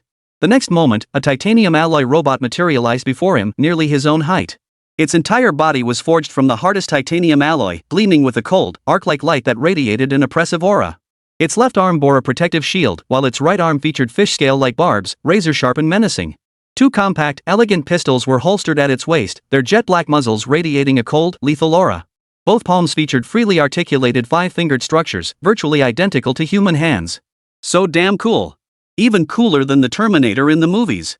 Watching the suddenly appearing robot, Bei Funi beside him was already unfazed. To her, Su Tianci was her sky, a god with limitless powers. Even if Su Tianci were to conjure a nuclear bomb right there on the spot, she wouldn't bat an eye, she'd probably cheer him on. Robot 1. Greetings, Master. The robot's voice was that characteristic mechanical tone, sounding cold and devoid of any human emotion. Su Tianci stared at the robot, lost in deep thought. Since the system description mentioned this robot integrated Super Era AI, and his Jarvis was the most advanced central control system, could these two possibly merge? Thus, Su Tianci voiced the question on his mind. The robot responded in its icy tone, yes. I will comply with all your commands, Master. Su Tianxi's eyes lit up. He immediately opened the central control room, ushered the robot inside, and proceeded to connect it to the Jarvis system. After a lengthy data transfer, the robot announced, reporting to Master, fusion is possible. Shall we proceed to the next step? Awaiting your instructions. Merge. Su Tianci swallowed hard with excitement. As blue light began to emanate from the robot, Su Tianci felt his heart leap to his throat. Time ticked by. Roughly an hour later, the robot emitted a green glow. Its previously lifeless appearance seemed to come alive in that moment, and Jarvis's voice emerged from the robot's mouth. Jarvis greets you, Master. Awesome. At that moment, Su Tianxi's mouth stretched into a wide grin. This meant Jarvis could now move freely. From now on, wherever he went with Jarvis, he could control everything within the Tianci Villa refuge. Just as Su Tianci was reveling in his joy, the system's cold voice sounded again. The apocalypse has arrived. Only through relentless growth can you become the tyrant of the end times. Phase 1 task for the end times tyrant, become an awakened one by any means necessary, outshining all prodigies. Strike first to gain the upper hand at every turn. A smile spread across Su Tianxi's face. This system's mission perfectly aligned with his own goals. He exhaled slowly, beginning to contemplate his current predicament. In his previous life, reports of the apocalypse's arrival had been met with extreme restraint by the authorities. They were either glossed over vaguely or ignored entirely, leading the public to vastly underestimate the disaster's severity. But Su Tianci knew all too well that the impact of the extreme cold on the entire world was far more severe than anything seen in the news reports. Even before the apocalypse struck, the mutant virus had begun spreading. Now, with the extreme cold enveloping everything, the existing order had been utterly shattered, creating fertile ground for the virus to proliferate and thrive. Every human being was a carrier of the alien virus. The first generation of the virus was fragile, and the human immune system could contain it to some extent. But now, under the extreme cold, as temperatures plummeted, many people's bodies would enter a state of subhealth, eventually collapsing suddenly from illness. This is when the virus seizes the opportunity to breach the immune system and multiply rapidly within the host. Until it transforms a healthy person into a zombie. The transformation process takes a minimum of 2 to 3 hours, and at most, no more than 12 hours. With numerous deaths from freezing in recent days, it's likely zombies have already appeared in Hanhai City. Su Tianci recalled how, in his previous life, martial law was suddenly declared. Armed forces immediately took control of city security, ostensibly to maintain order, but in reality, to eliminate the zombies lurking in every corner of the city. Beyond preventing unnecessary panic, there was another crucial reason. When zombies were killed, there was a certain probability they would form a pale blue crystalline substance. If absorbed by a human, this crystal could potentially trigger evolution into an awakened individual possessing supernatural abilities. Perhaps this is nature's marvelous self-regulating, interconnected food chain. Whenever a species emerges outside the biological chain, a species capable of suppressing its reproduction and growth inevitably appears. Awakened ones are the new lifeforms designed to counter zombies. However, the probability of zombies forming crystals after death is extremely low. Therefore, Su Tianci must act before the armed forces enter the city, racing to secure the scarce pale blue crystals. Chapter 56, Departure. Searching for the pale blue crystals. Urgent notice. Urgent notice. The meteorological department warns that a new wave of widespread cold temperatures will hit all regions nationwide over the next 3 days. Citizens are advised to stay indoors unless absolutely necessary and take precautions against the cold. The duration of this cold snap remains uncertain. To ensure basic livelihood support, the armed forces will deliver supplies to every city in the coming period. Please stay home and remain calm. The television broadcasts continued to play. Tianci paid it no mind. He had already made all necessary preparations in the shortest possible time. His upper body was clad in a cold-resistant, freeze-proof parka, and his lower body was similarly equipped. His shoes featured built-in heating elements, and he even wore a gas mask. This combination ensured he was completely isolated from the outside environment. Even if the outside world was freezing cold, it wouldn't affect him. Beyond the jacket, he wore various protective gear, especially body armor. In short, he was thoroughly prepared. He hadn't brought a gun for now, it would be too conspicuous. Instead, he carried 2 razor-sharp daggers, the kind that could slice through iron like butter. He'd even dressed Jarvis in human clothing. Without a closer look, one wouldn't even notice it was a robot. With everything ready, Tianci asked Jarvis, "Jarvis, what are the current weather conditions outside?" Jarvis replied, "Yes, master. The current external temperature has dropped to -40 degrees Celsius, with snow accumulation reaching approximately 60 millimeters at its deepest point. The blizzard persists and is not expected to cease for at least another hour." Tianci nodded with satisfaction. While the blizzard would hinder his vision and movement, it also served as a form of camouflage, a trade-off that worked to his advantage. Tianci turned to Beifuni and said, "You stay home. I'll be back soon." He then retrieved a pile of weapons from his spatial storage and added with lingering concern, "Don't just sit around at home. It's dangerous out there now. When you have free time, practice with the guns for self-defense." Beverly glanced at the mountain of weapons piled before her, her lips twitching involuntarily. This arsenal could easily arm an entire squad, yet Tianci was handing it to her like a toy. In that instant, Beifuni's admiration for Tianci soared to new heights. She nodded obediently. "Don't worry, honey. I'll take good care of myself." Tianci hummed in acknowledgement, reaching out to give Beifuni's warm little head a firm pat before striding out with Jarvis. The moment his feet touched the thick snow, a savage grin spread across his face. Gazing out at the vast expanse of white, his voice carried a hint of lethal intent. "Zombies, prepare to face my devastating blows."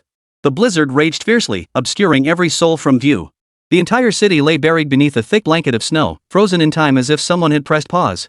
Only Tianci's apocalypse-ready vehicle plowed through the chaos, tearing across the roads. After driving for a while, having gotten his fill of excitement, Tianci handed the wheel over to Jarvis. He turned on the radio, pulled out a map, and studied the circled locations, a thoughtful expression crossing his face. These red circled zones were sites of recent massive car crashes, prime breeding grounds for zombies.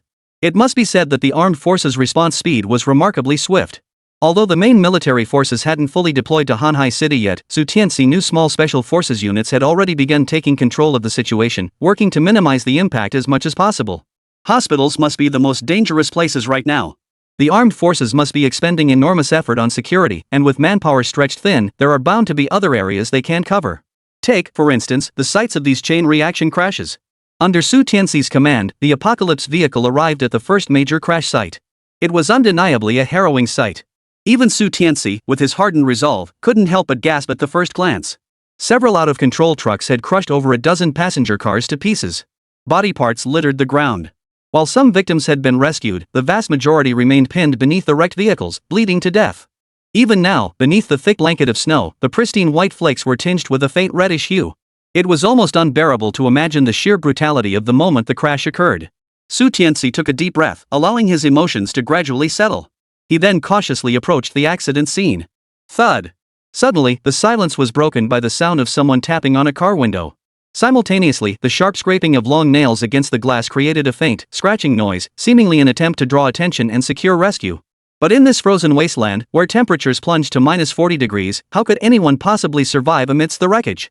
Tianci gripped his weapon tightly and moved toward the source of the sound. Clatter! Seizing the moment, Tianci yanked open the door. Inside, a hideous zombie thrashed violently. A long piece of rebar had pierced straight through its chest, trapping it there. Its fingernails had turned purplish-brown, sharp and elongated. Sensing the presence of a living being, the zombie's eyes flashed green. Yet Tianci felt a pang of disappointment. This was just an ordinary zombie.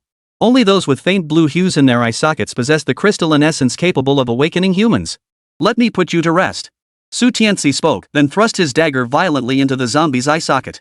The creature convulsed violently once before slowly falling still. Tap! The crisp sound of footsteps echoed as Jarvis approached. "Master, no mutated zombies detected." At this moment, it would be impossible for Su Tianci to say he wasn't disappointed. Suddenly, the cab of a large truck caught Su Tianci's attention. He immediately suppressed his breathing and crept toward it inch by inch. As he drew nearer, he could see the entire cargo hold was drenched in blood, littered with severed limbs and a gruesome scene. Several corpses had been ripped open, as if savaged by wild beasts. It seemed this search wasn't entirely fruitless after all. Su Tianci carefully surveyed the scene. The driver's side door stood ajar. Approaching it, he noticed a trail of blood-red footprints leading off in a certain direction. They had been covered by heavy snow, leaving only faint traces behind. Damn! Too late! Su Tianci couldn't help but sigh, a tinge of regret mingling with his frustration. A mutated zombie had vanished within the city, undetected by the authorities. For the entire city, this was no less than a ticking time bomb. However, just as Su Tianci prepared to leave, a figure suddenly lunged toward him. Chapter 57, Fighting Side by Side, Su Tianci's Might. Initially caught off guard, Su Tianci reacted the instant the zombie lunged. His hand instinctively swung out, the sharp dagger slicing the zombie clean in half at the waist. He stepped forward, crushing the zombie's skull underfoot with a single stomp, ending its existence completely. Without delay, he headed toward the next car crash location. Soon, 5 or 6 hours passed. Beyond slaying nearly 100 zombies, Su Tianci had gained nothing. Not a single crystallized zombie had crossed his path. He had expected the odds to be low, but never imagined they would be this shockingly low. Just then, Jarvis suddenly announced, "Master, the television just broadcast a news report. The armed forces have completed their deployment in Hanhai City and have finalized the handover with the city authorities, taking full control of Hanhai City." That fast?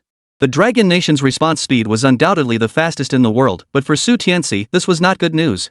Once the armed forces occupied Hanhai City, they would exterminate all the zombies. That meant his plan to become the first awakened one would be ruined. Could it be that he would return in defeat? Suddenly, Su Tianci realized that in this bitter cold, the homeless vagrants would suffer the most. These individuals had no shelter, and their prolonged vagrancy had left them malnourished and in a state of chronic subhealth. The sudden onset of extreme cold could very well cause significant casualties among them. With this thought, Su Tianci called out to Jarvis and stepped on the gas, speeding away from the area. About 10 minutes later, he reached the nearest bridge. With a deft maneuver, he flipped down and slid along the embankment onto the riverside road. No sooner had he steadied himself than he gasped, his vision suddenly brightening. Beneath the massive bridge pillars, a dozen zombies huddled hunched over, foul-smelling saliva dripping from their mouths. A thin layer of snow clung to their bodies, clearly indicating they had been there for some time. The moment Su Tianci appeared, a dozen pairs of gray eyes instantly locked onto him. Gak! First, one zombie let out a garbled, gaggling cry. Immediately, the rest of the zombies began to go frenzied. Greenish light flickered eerily in their gray eyes as they charged toward Su Tianci with reckless abandon. They clawed and snarled, as if they wanted to devour Su Tianci alive. Any ordinary person would have been scared out of their wits by now. But Su Tianci was no ordinary man. Far from being afraid, he burst into excited laughter. "Let's see how you like watching Grandpa show you what I'm made of." Su Tianci gripped his sharp daggers with both hands and charged straight ahead. Autumn wind sweeps fallen leaves, nourishment comes silently. Su Tianci moved with the agility of a swallow, his blade flashing wherever he went. He severed the heads from the bodies of the zombies with brutal precision, leaving no trace of hesitation.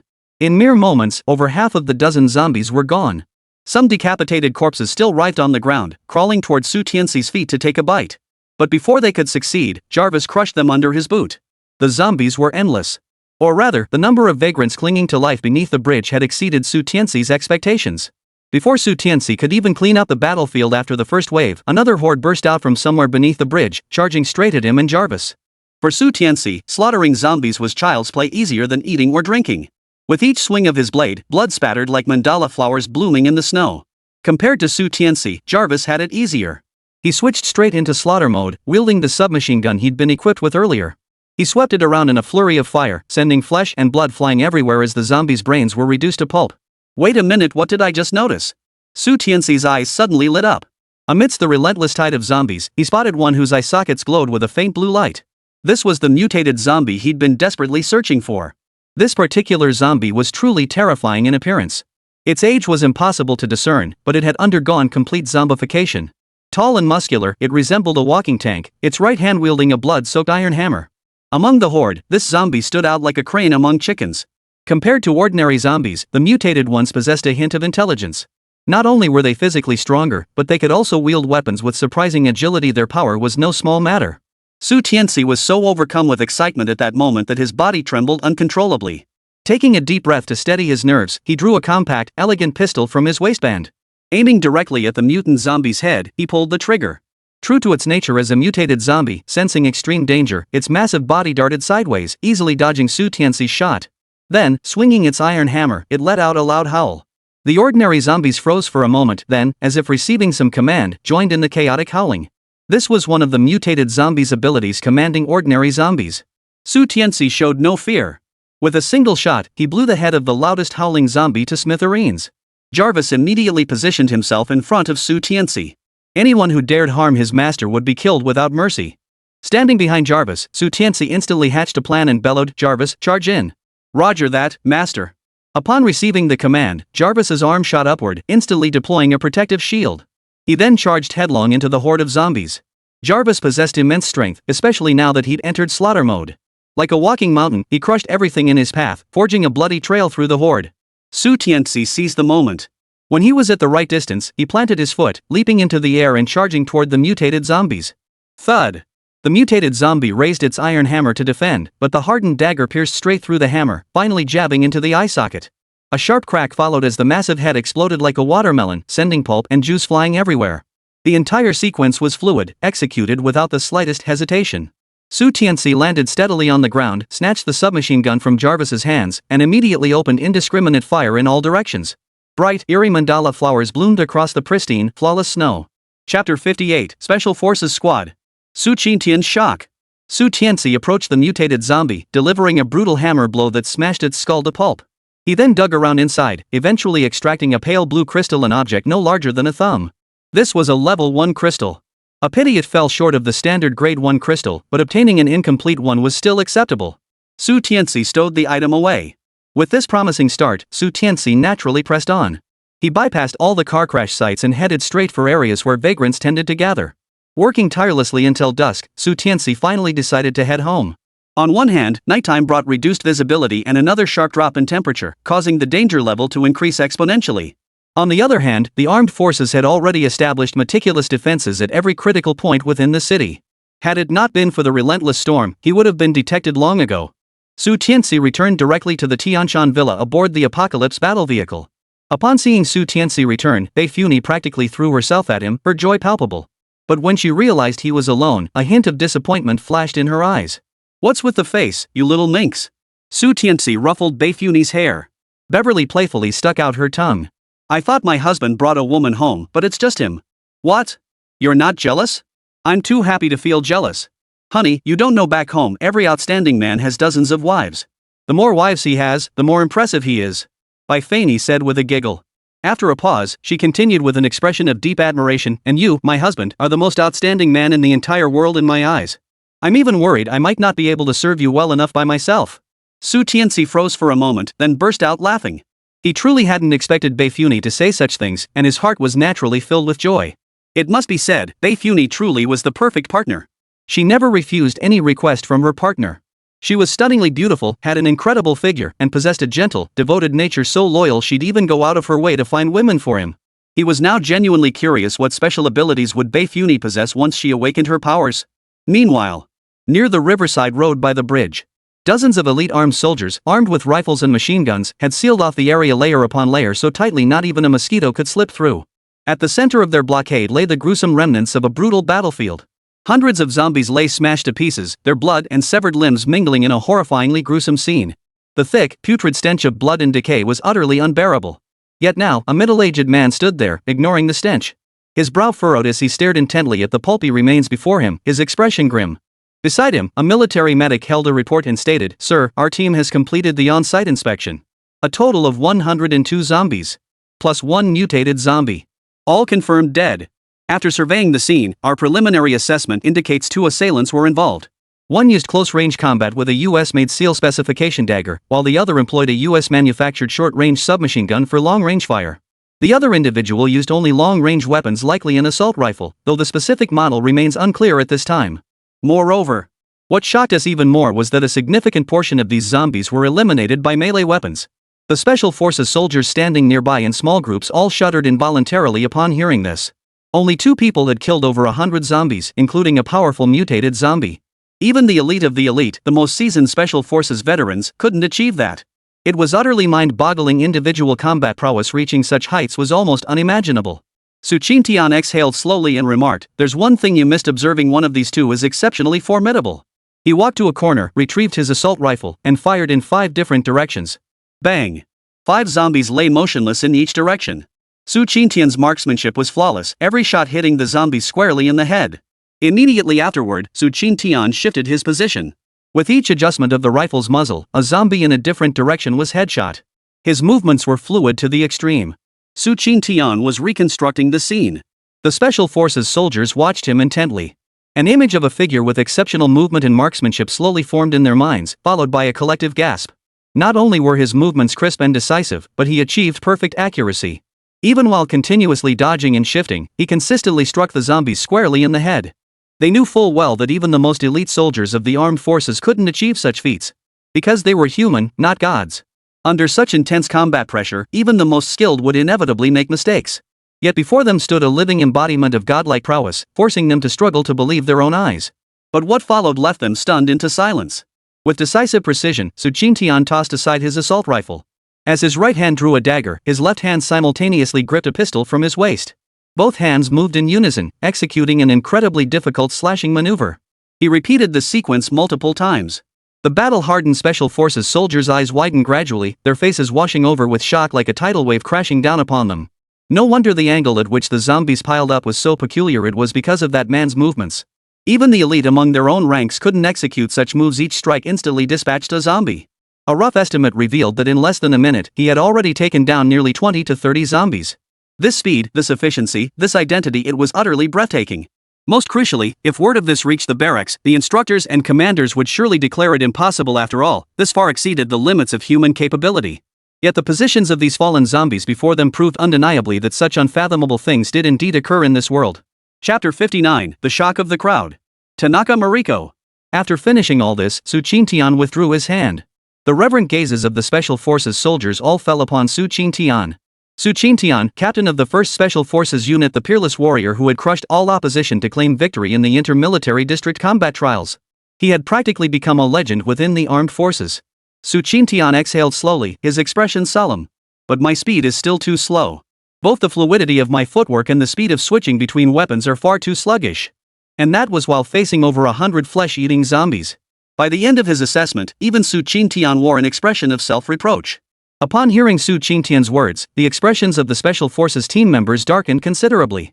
They had thought that man was formidable enough, but they hadn't realized they had vastly underestimated him. They feared that even their elite squad of Special Forces wouldn't stand a chance against him. They swallowed hard. As Su Qingtian's subordinates, they were all formidable fighters with their own pride. Yet now, they found themselves utterly convinced by this mysterious figure. Just then, a crackle of static erupted from the walkie-talkie at Su Qingtian's waist, followed by a voice. "Boss, we found several locations over here. The modus operandi is basically the same across all of them. Could you come take a look? Oh, and one more thing, the crystalline structures inside the corpses have all been removed." Su Qingtian's already grave expression darkened to the extreme upon hearing this. If he had harbored any doubts about the mysterious figure's motives earlier, they were now laid bare. This person was clearly after the crystals. Beyond that, another deeply troubling issue loomed. First, it was impossible for an ordinary person to possess such formidable combat skills and weaponry. This level of proficiency could only come from the most elite training. And the fact that the target was the crystal. The existence of crystals produced by zombies was classified as top-secret information. Worldwide, only a handful of high-level officials in a few nations were privy to this knowledge. Judging by the weapons, it was highly likely they were dispatched by the United States. Of course, without ironclad evidence, he dared not jump to conclusions prematurely. It was also possible that other nations had deliberately planted these clues to mislead. What exactly were they after? Why had they singled out the inland city of Hanhai? Could it be tied to some earth-shattering conspiracy involving other nations? Everything remained a complete unknown. Regardless, this situation was now far beyond the scope of a mere squad leader to handle. He exhaled slowly and ordered to the side, "Report everything we've discovered immediately. Also, reinforce the garrison and patrols in Hanhai City. Deploy joint air patrols. Report any anomalies the instant they occur. They won't stop at this one attempt. There will definitely be follow-up actions. For the safety of Hanhai City's citizens, we must capture that person." As Su Qingtian issued each order, the entire situation in Hanhai City grew increasingly unpredictable. Meanwhile, Su Tianci, the very instigator of all this, remained utterly oblivious, grinning as he counted his spoils of war. A full 7 crystals. They were stunningly beautiful, resembling sparkling gems. There was only one way to use these crystals: swallow them whole. This allowed the crystals to fuse with the virus within the body, granting humans extraordinary powers. Yet a fatal risk loomed. A certain probability of infection existed, and there was even the possibility of turning someone into a zombie outright. Tianci, however, showed no fear whatsoever. He promptly tossed one into his mouth. After struggling to swallow it, he could distinctly feel the thing settle in his stomach. After waiting a while and feeling nothing, Tianci promptly swallowed the remaining crystals one after another without hesitation. Just as Tianci was filled with anticipation, a reaction finally began. He felt an unusual burning sensation in his lower abdomen, and explosive power surged through his entire body. His physical capabilities had already reached the limits of human potential, and now it seemed he was about to shatter those boundaries. Tianci slowly exhaled, as if spewing a jet of flame that blackened the wall. He punched the titanium alloy wall, causing it to tremble imperceptibly before a fine crack appeared. A surge of excitement welled up inside him. This wall was notoriously tough. Even a nuclear bomb detonating nearby wouldn't leave a mark. Yet now, Tianci had managed to make it flinch. His current strength had clearly reached terrifying levels. Tianci couldn't help but feel a surge of excitement wash over him. The stronger his physical conditioning, the more powerful his awakened abilities would become. He couldn't help but feel a surge of anticipation. Boom! A searing heat erupted from his lower abdomen like a volcano, spreading rapidly throughout his entire body. Tianci's body temperature instantly surged to 42 degrees Celsius and continued climbing at a visible rate. The crystalline substance was taking effect inside him, but if he let the temperature rise any further, he feared he'd be burned alive. So he rushed to the bathroom, where ice had been piled up. He had prepared this long ago. The scorching heat melted all the ice, but it effectively brought his body temperature under control. After an unknown amount of time, the discomfort gradually faded, and Tianci felt refreshed and alert. Just then, Bei Funi approached and whispered softly, "Husband, a woman named Su Ninger called for you. But you instructed me not to answer calls casually, so I followed your orders. Also, just a little while ago, a woman came looking specifically for you. I didn't open the door, and she stood out in the snow for nearly 20 minutes before she finally left." "What was that woman's name?" Tianci inquired. Beverly thought carefully for a moment before shaking her head. "I don't know, but she lives right in front of us." Tianci recalled a female homeowner living ahead of them. It must be Tanaka Mariko. Originally from that cherry blossom country next door, she followed her husband to develop in the dragon country. I heard she just had her second child not long ago. When the apocalypse first hit, Tanaka Mariko had no connections to buy groceries and had specifically asked in the group chat if anyone had extra vegetables. But they were complete strangers. Why on earth would Tanaka Mariko come looking for him out of the blue? Chapter 60, Turn their own tactics against them. Night quickly descended into gloom. The heat within him hadn't fully dissipated. Ice cubes could only do so much. Tianci's gaze settled on Bei Funi, particularly drawn to her slender frame and delicate skin, leaving him suddenly parched. Thus began Tianci's most ambitious scientific experiment to date, an exploration into the mysteries of life. It wasn't until well into the night, when Bei Funi was on the verge of ecstasy, that Tianci finally ended it. As he carried her to the bed, the young woman still let out an involuntary moan. "You're so annoying. You're so annoying, honey." Despite her words, Bei Funi clung tightly to Tianci, refusing to let go. Perhaps for the young woman, holding him had become an instinctive physical response.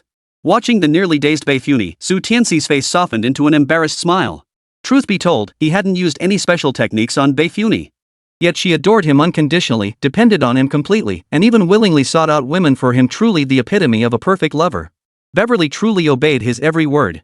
From her initial bold experimentation and entirely novel oral experiences, to later training in various positions, she had rarely refused anything, submitting completely. Tianci felt a pang of emotion, though he said nothing.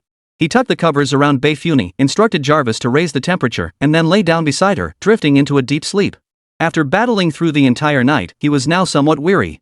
He slept soundly and comfortably, ready to resume the fight at daybreak. The days that followed were utterly intoxicating for Tianci. During the day, he taught Bei Funi how to handle firearms. To his surprise, the young girl displayed remarkable aptitude. Within days, she mastered complex techniques like loading, unloading, cleaning, and reassembling weapons, and her marksmanship proved exceptionally accurate. Tianci held nothing back, imparting all his combat techniques and movement skills to Bei Funi. He had no doubts about her loyalty, so the stronger she became, the faster his overall strength grew. By day, Bei Funi would play to her heart's content. Come nightfall, it was Tianci's turn to indulge. Ever since expelling the crystalline mass, Tianci could distinctly feel his endurance and physical strength steadily increasing. His initial endurance limit had expanded from 2 or 3 hours to 5 or 6. Eventually, he could sustain it indefinitely as long as he didn't choose to stop. Compared to firearms, his talent far surpassed even Beifuni's. Each time, it was Beifuni who surrendered, raising her weapon in defeat. While Su Tianci lived a life of relative comfort here, the outside world was already filled with wails of despair. The people had initially waited for support from the armed forces, especially since the news reported daily about relief supplies arriving in various locations. Yet as days dragged on, stockpiled supplies dwindled to nothing while rescue never came. Reports surfaced online of relief goods being squandered, pushing the public's pent-up frustration to a breaking point. Dissenting voices proliferated online, only to be deleted within hours. Divergent opinions vanished as if by magic. Several more days passed, and many residents began running out of food. Meanwhile, the storm outside intensified, with temperatures plummeting to minus 55 degrees Celsius. Even with heaters running, the biting cold became unbearable.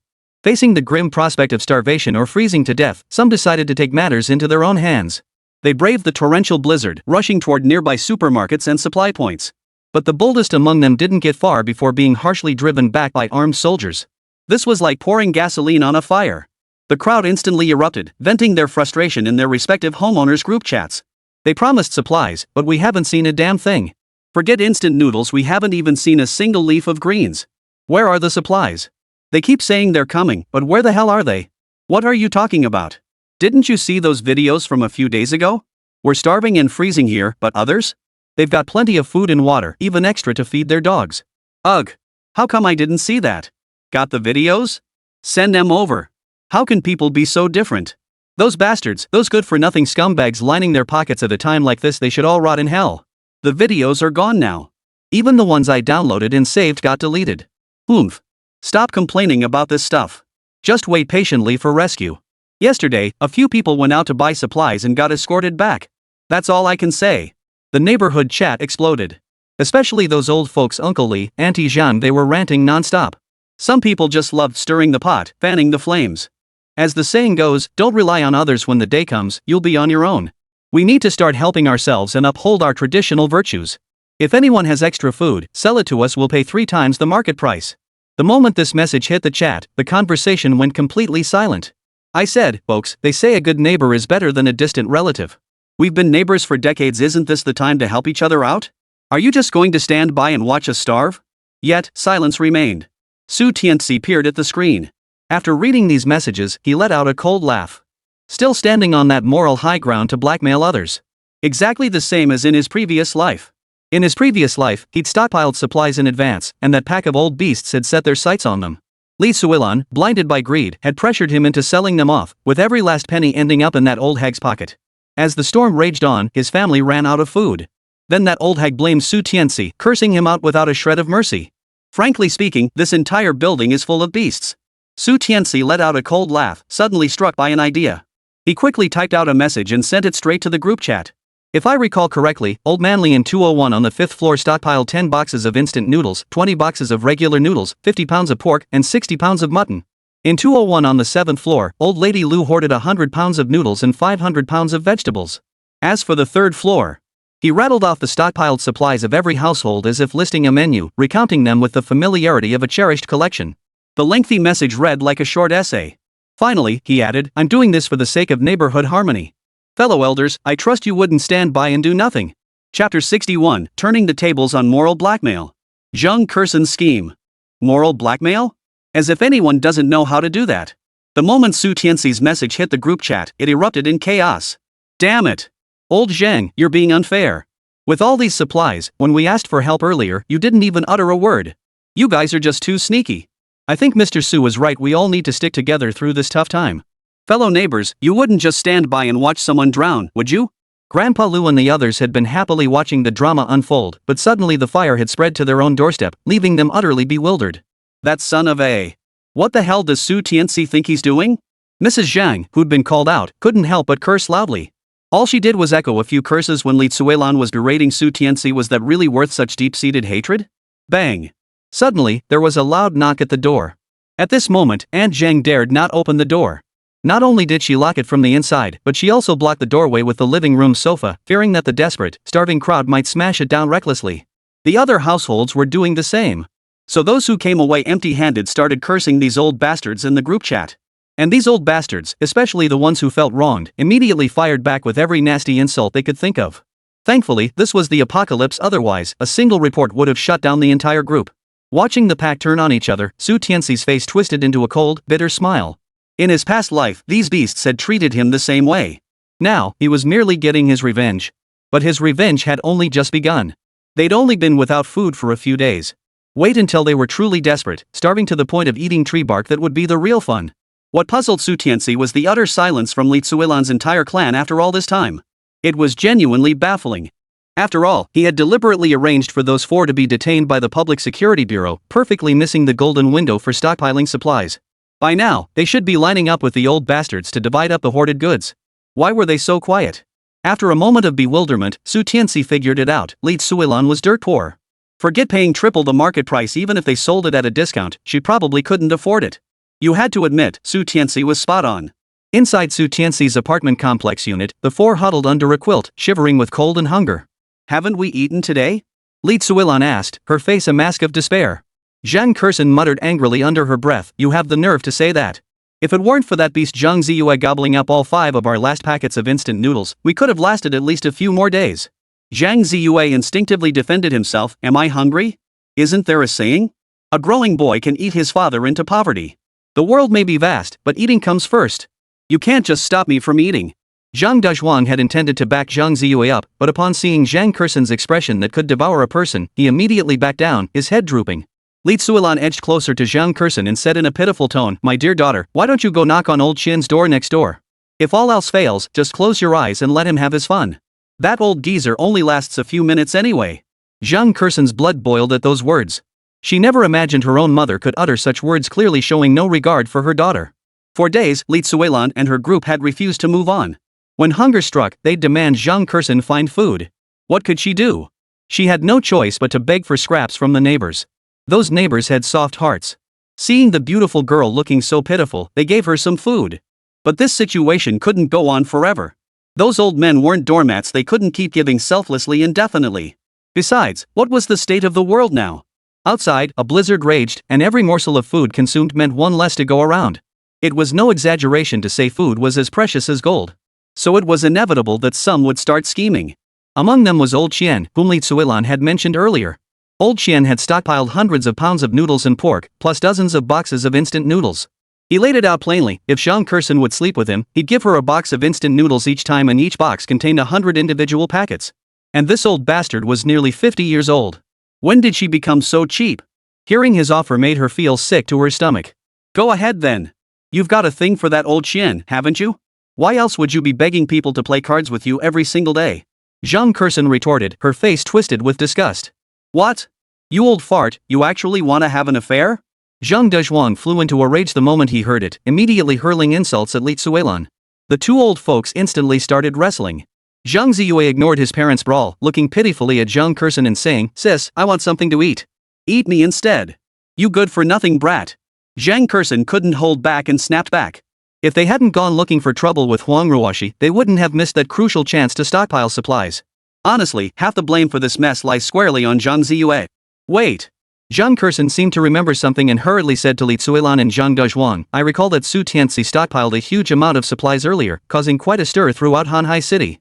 So, let's go seize his food. Li Tsuilan now recalled that Su Tianci's extravagant buying spree had indeed caused that commotion. It was safe to say Su Tianci's warehouse held the largest stockpile of supplies right now. But we don't know where that guy lives. Zhang Ziyue perked up briefly before deflating again. Zhang Kursen chuckled, he's at the Tianci villa. Lin Huanqi mentioned it to me before. Alright. Let's head there now. The group perked up at the news, especially after days of hunger. The prospect of feasting sent them into a frenzy. They'd go out even if it were raining knives. They quickly reached a consensus. And the best part? They could get revenge on Su Tianci at the same time killing 2 birds with 1 stone. Recalling the photos Su Tianci had posted in the group chat earlier, they couldn't help but start drooling. The thought of soon living that kind of life made their eyes sparkle with excitement. Let's go. Stop standing around, we're leaving now. Zhang Ziyue declared. Wait until nightfall, Zhang Kursen countered, her mind sharper than the others.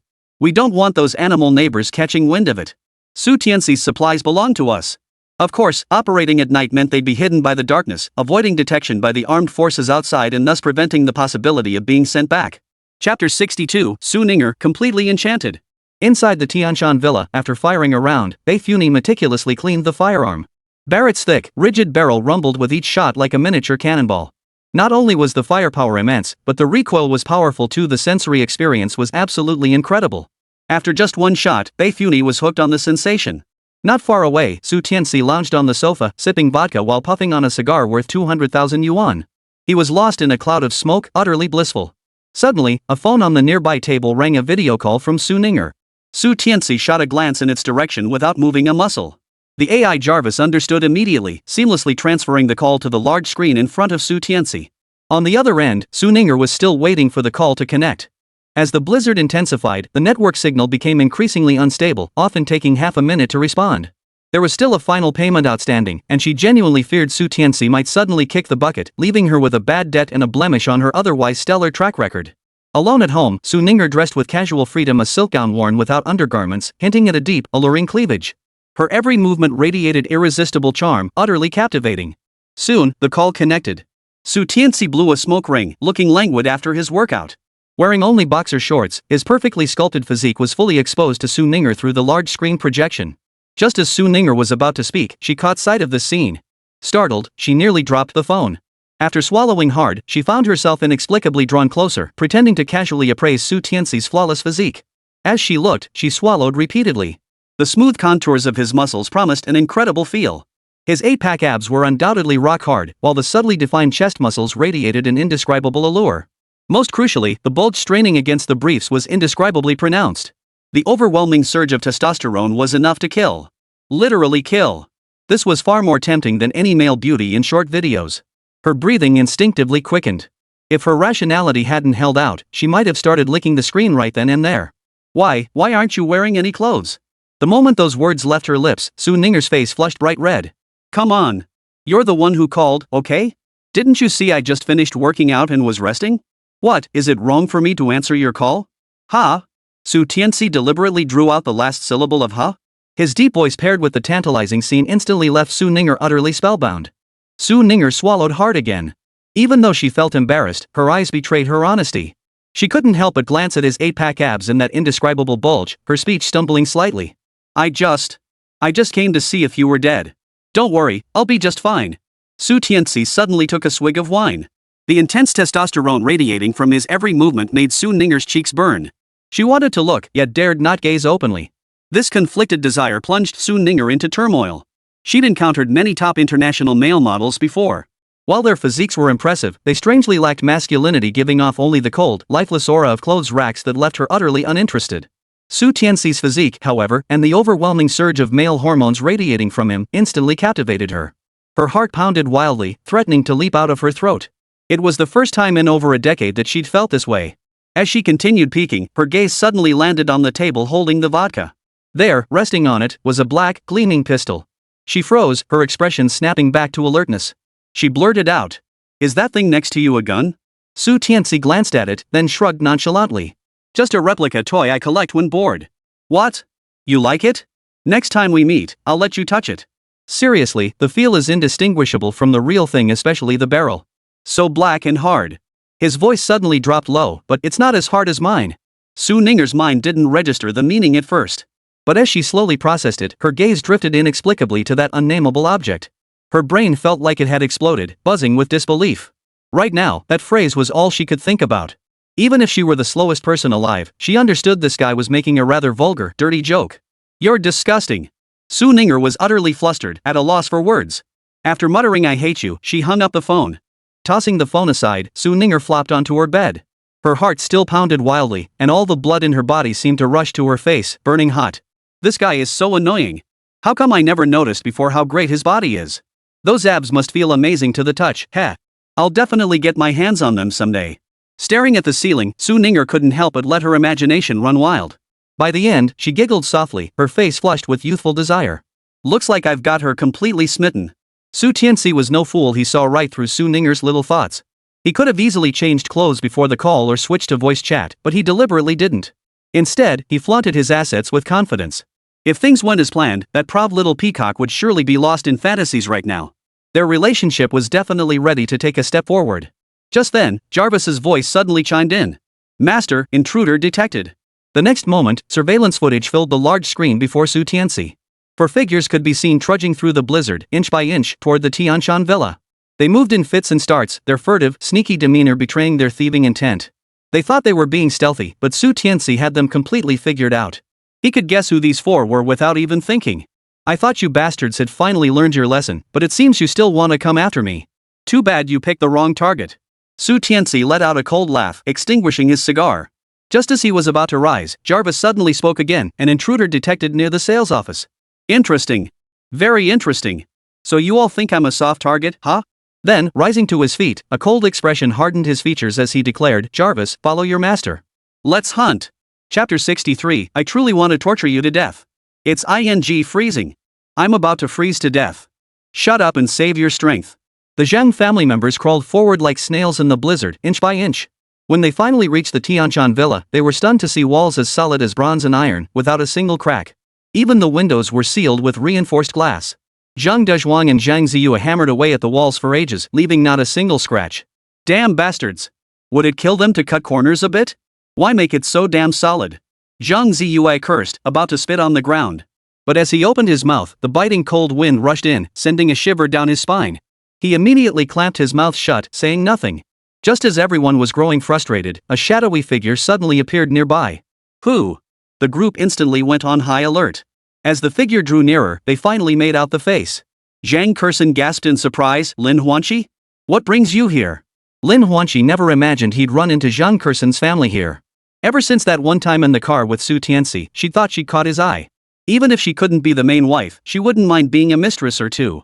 But after that, Su Tianci vanished like he'd evaporated into thin air, refusing to acknowledge her existence. Even now, with the apocalypse upon them, he hadn't so much as suggested they find shelter together. Only now did Lin Huanqi truly realize she'd stumbled upon a scumbag who'd deceived her into giving him her body. Knowing full well how much supplies Su Tianci had stockpiled, Lin Huanqi had no choice but to fend for herself. She came here to scavenge for food, otherwise she'd starve to death. You came too, didn't you? Lin Huanqi and Zhang Kurson were birds of a feather. The moment they met, they instantly understood each other's intentions. Unlike Zhang Kurson, who was completely in the dark, Lin Huanqi had come prepared. She'd stolen the keys to Tianci Villa from the sales office. Quick! Quick! Open the door! Zhang Ziyue and the others, seeing a glimmer of hope, exclaimed excitedly. As Lin Huanqi inserted the key, the heavy door creaked open slowly. The group rushed inside, filled with excitement. But their excitement quickly turned to shock. The room was completely empty, nothing remained, not a speck of dust in sight. Impossible. I saw it piled high with stuff myself. How could it just vanish like this? Lin Huanqi frantically searched every room, but the empty spaces felt like a heavy hammer striking her head. After a moment of stunned silence, she rushed to the second villa only to find it equally barren. After searching every last place and finding absolutely nothing, Lin Huanqi collapsed onto the floor, her eyes vacant. Already low on energy, the relentless running had pushed her to the brink of exhaustion. Suddenly, a thought struck her, and she perked up. There's one place left, the Tianci villa. If it's not here, he must have taken everything there. Her words reignited a glimmer of hope among the disheartened group. But the starving group was no match for the well-fed Su Tianci. After hours of exhaustion, they were famished, their stomachs pressed against their backs. Hunger and cold were making their eyes blurry. Let's beg him. Zhang Ziyue exclaimed, breaking down. Just give us a bite to eat, we'll even kneel and kowtow to him. If this keeps up, someone will die for real. Exchanging glances, they realized this seemed their only option. Supporting each other, they rose to leave. Just as they were about to step out, a figure strode in, a mocking smile playing on his lips. Gentlemen, this is trespassing. Su Tianci said with a smile. The group froze for a moment, then erupted in wild joy. If they captured Su Tianci, wouldn't all those supplies be theirs? The group, who moments ago had been seeing stars, now felt an adrenaline rush at the sight of victory. Ferocious grins spread across their faces. Zhang Dezhuang and Zhang Ziyue swung their iron rods straight at Su Tianci's head. Zhang Ziyue cackled maniacally, once you're dead, all the supplies you hoarded will be mine. Ha! Su Tianci showed no panic, grinning savagely, this kind of hunt is the most fun. He drew his powerful crossbow, gently pulled the trigger, and with a sharp bang, the arrowhead carrying a murderous intent pierced straight through Zhang Ziyue's calf with a thud. Zhang Ziyue was jerked backward by the arrow's recoil before crashing to the ground. Blood gushed from his calf. The excruciating pain made him roll around in agony, his wails echoing non-stop. Zhang Dezhuang froze in shock, a sudden chill running through him. He dropped to his knees with a thud, flinging the iron rod far away as he begged for mercy. No! I know I was wrong, please don't shoot. I'm an old man, this could really kill me. Seeing his cowardly state, Su Tianci only sneered coldly before aiming the crossbow at the others. Zhang Kurson and Lin Huanqi immediately dropped to their knees, their backside sticking high in the air as they begged for mercy. Don't kill me! Please don't kill me. I just wanted to get some food, nothing else. Please have mercy, forgive the petty thief. Li Suilan wailed especially loudly, looking utterly ruined as snot and tears streamed down her face in a pitiful mess. Su Tianci surveyed the scene, then strode toward Zhang Ziyue. Looming over her, he sneered with a savage grin. You wanted to kill me? I admire your courage. Zhang Ziyue was drenched in cold sweat from the pain. Just as he tried to explain, terror gripped him as he watched Su Tianci's fist, as big as a sandbag, slam down toward him. One punch landed. It shattered his nasal bone cleanly, blood gushing out in a gruesome sight. Any plea for mercy was forced back down his throat. The beating lasted a full 5 minutes. Zhang Ziyue was covered in blood, barely recognizable as human. Even the whimpering cries that had started had now completely ceased. Only the tiny blood bubbles bubbling from his nostrils proved he still had a breath left in him. The others watched in horrified silence, too terrified to utter a word. Zhang Kursin and Lin Huanqi clung to each other, staring at Su Tianci as if he were a demon returned from hell. So, how should I punish you all? Su Tianci slowly raised his head, his icy gaze sweeping over every person present.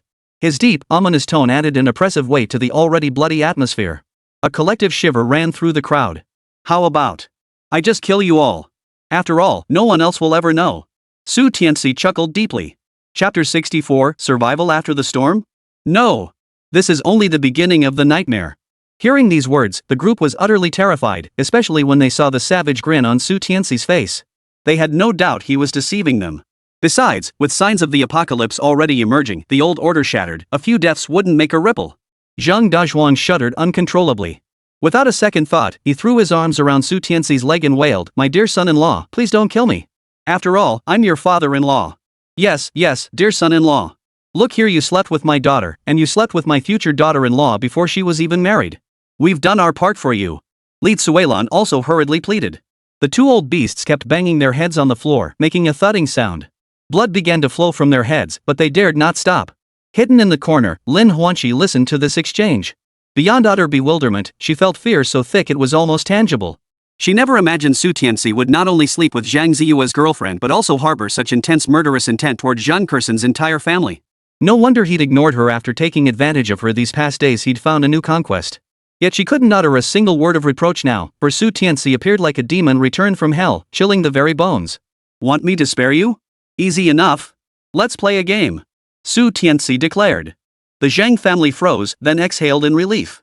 Even Zhang Ziyue, who'd been on the brink of death, forced her eyes open. They'd braced for the end, only to glimpse a sliver of hope. Seeing their expressions, Su Tianci sneered coldly. He then took down the backpack behind him and emptied its contents a bottle of antifreeze. Su Tianci twisted off the cap and poured the entire contents over the 4 Zhang family members. The antifreeze couldn't withstand the extreme cold. In an instant, it soaked through their clothes, and the frozen victims began howling in agony. Freezing. What the hell is this stuff? Su Tianci, what do you think you're doing? Didn't you say you'd let us go? Wah, honey, I know I was wrong. Can you give me another chance? After this ordeal, their bodies were nearly stiff, their lips turning an unnatural dark purple. Daring not to remove their clothes at this moment, they could only keep complaining. Su Tianci sneered savagely, I'll give you 1 minute. If you can escape the villa complex within that minute, consider yourselves lucky to have saved your lives. But if you haven't made it out by then, don't blame me. One condition, you can't abandon anyone.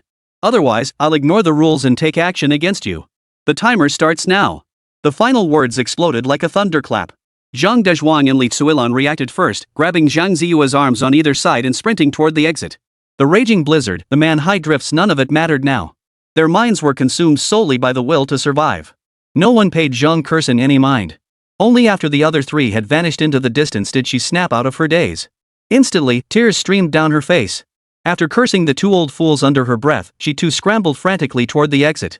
Soon, the figures of the 4 vanished into the blizzard. Even though the lit villa was now far behind them, none dared to pause. Their pace quickened, surpassing even their initial speed. Zhang Ziyue, who had been brutally beaten by Su Tianci for over 10 minutes earlier, was barely clinging to life. Now exposed to the extreme cold of below -50 degrees Celsius, his entire body was nearly frozen stiff. Dad! Mom! I'm your only son, you can't abandon me. Sis! I'm your own brother. Zhang Ziyue cried out, grabbing hold of Zhang Kursin as she passed by. Each word drew a blast of freezing air into his mouth, but he couldn't care less at that moment. If they truly abandoned him out here in this weather, even if Su Tianci didn't kill him, he'd freeze to death in his half-dead state. Li Suilan chimed in from the side, Xinxin, Xiaoyu only has you as a sister. You can't just look out for yourself and ignore your little brother. Suddenly, a mocking voice echoed through the darkness. My apologies to inform you all, time's up. I'm about to make my move. Whoosh.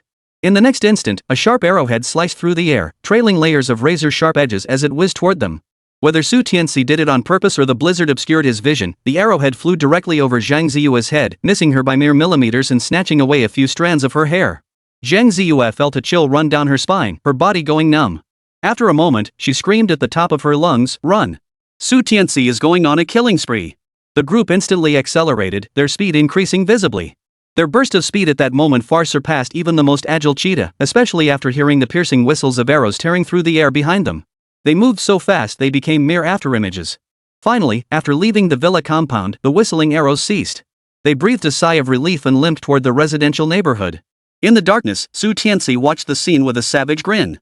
Truthfully, with his current abilities, eliminating these four would be easier than crushing an ant. But to kill them outright would be to let them off too easily. In this world, there were things far more terrifying than death. The reason they let this family take the injured Zhang Ziyue back was mainly because, in this bitter cold, Zhang Ziyue would gradually turn into a zombie. That would be far more agonizing than killing the old couple. You must understand, those two old beasts doted on Zhang Ziyue to an extreme degree. Watching Zhang Ziyue turn into a zombie, then having to kill the son they'd pampered since childhood just to save their own lives, the look on their faces would be absolutely priceless. What to do? I'm actually kind of looking forward to it. Inside the villa, Lin Huanqi had intended to slip away during this lull. But a robot suddenly appeared, standing coldly at the doorway, weapons in both hands, freezing her in place. Spotting Su Tianci's return, she hastily tore off her disguise and knelt before him with a thud, pleading, "I'm Lin Huanqi. I just wanted some food. Please don't kill me." Su Tianci remained silent. "Mr. Su, I beg you. I haven't eaten in days. Just let me have a proper meal, and I'll do anything." Lin Huanqi pleaded tearfully, utterly desperate. Su Tianci remained silent for a moment before saying, "Follow me." Chapter 65, Celebrating Too Soon. Using someone else's knife. Follow Su Tianci? Lin Huanqi froze for a second, then couldn't help but grin widely. If she followed Su Tianci into the shelter, not only would she never go hungry again, but she could even live a life more carefree and joyful than before the apocalypse struck. The moment she stepped into the Tianci villa, the warm air washing over her instantly made her forget the bitter cold outside. She swiftly stripped down to her underwear, yet even then, she could still feel a distinct wave of scorching warmth. How could the difference between people be so stark?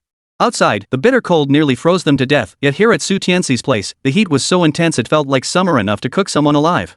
Especially with the room brightly lit, its splendor resembling a palace. An array of delicacies adorned the tables outside, even a single green vegetable was hard to come by, yet here, every imaginable delicacy was plentiful. It was nothing short of a paradise on earth. The thought that she too would soon live such a blissful life filled Lin Huanqi with uncontrollable excitement. Husband. After admiring the villa that resembled a magnificent palace, Lin Huanqi sweetly called out to Su Tianci. What greeted her, however, was a solid punch. With a thud, the fist, as big as a sandbag, slammed straight into her face. Stars danced before her eyes, and she collapsed instantly, unconscious. Before she lost consciousness, a voice echoed faintly. "This isn't worthy of living here. Lock her up in the dungeon." After an unknown amount of time, the four members of the Zhang family finally arrived home. Fortunately, the snow was thick enough to allow them to drag the half-dead Zhang Ziyue back like a sled. By now, their clothes had frozen stiff in the bitter cold. The high-grade antifreeze had saved them to some extent, otherwise, in temperatures below -50 or 60 degrees Celsius, they would have turned into ice sculptures. But they weren't about to thank Su Tianci for that. Instead, as they changed clothes, they cursed him viciously, hurling every vile insult imaginable, utterly unbearable to hear. Zhang Ziyue, clinging to the last thread of life, lay on the sofa. Even as Zhang Dezhuang frantically tore pages from books and tossed them into the brazier, the dancing flames and slowly rising heat failed to restore any sensation to his limbs. "Dad! Mom! My hands have no feeling. My legs have no feeling." Zhang Ziyue whimpered softly, too weak even to cry loudly. The severe injuries from Su Tianci's earlier beating, combined with several arrow wounds in his legs, meant he was likely exhaling more air than he was inhaling now. Li Tsuilan watched this scene, her frustration boiling over. She grabbed her phone, but after a long moment, she couldn't even make a call. There was no signal at all. What to do? What on earth should she do now? "Hey!" Zhang Dezhuang suddenly spoke up. "I just remembered our neighbor, that girl Su Jiaojiao. Isn't she a nurse at the hospital?" Li Tsuilan's eyes lit up instantly. She then ran like a madwoman to the next door, banging on it loudly. But after pounding for a long time, there was no response whatsoever. Furious and flustered, she burst out cursing. "You damn! How could you just stand by and watch someone die?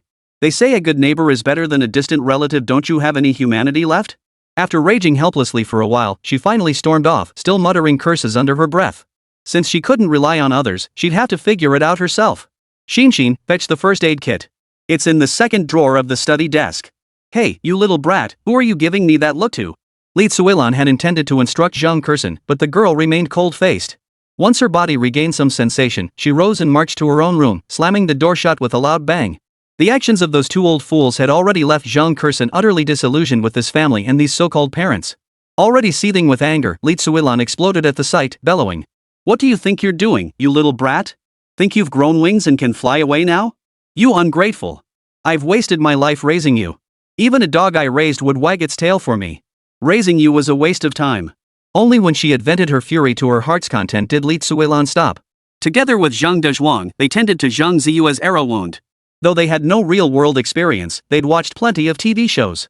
Following what they'd seen on screen, they set about treating the wound with some semblance of skill. But television dramas are ultimately artistic works embellished for the screen, completely different from real life. Just as Zhang Dezhuang braced to pull the arrow free, the upper half of the arrowhead exploded with a loud bang. The wound instantly turned into a gaping hole, and Zhang Ziyue, who had been unconscious, jolted awake from the pain. How is this anything like what they show on TV? Zhang Dezhuang, his face splattered with blood, held the scissors and muttered in a daze. Shut your rotten mouth, you old fool. Get that damn arrowhead out in one go. Or do you want your precious son to suffer twice over? Li Suilan snapped angrily.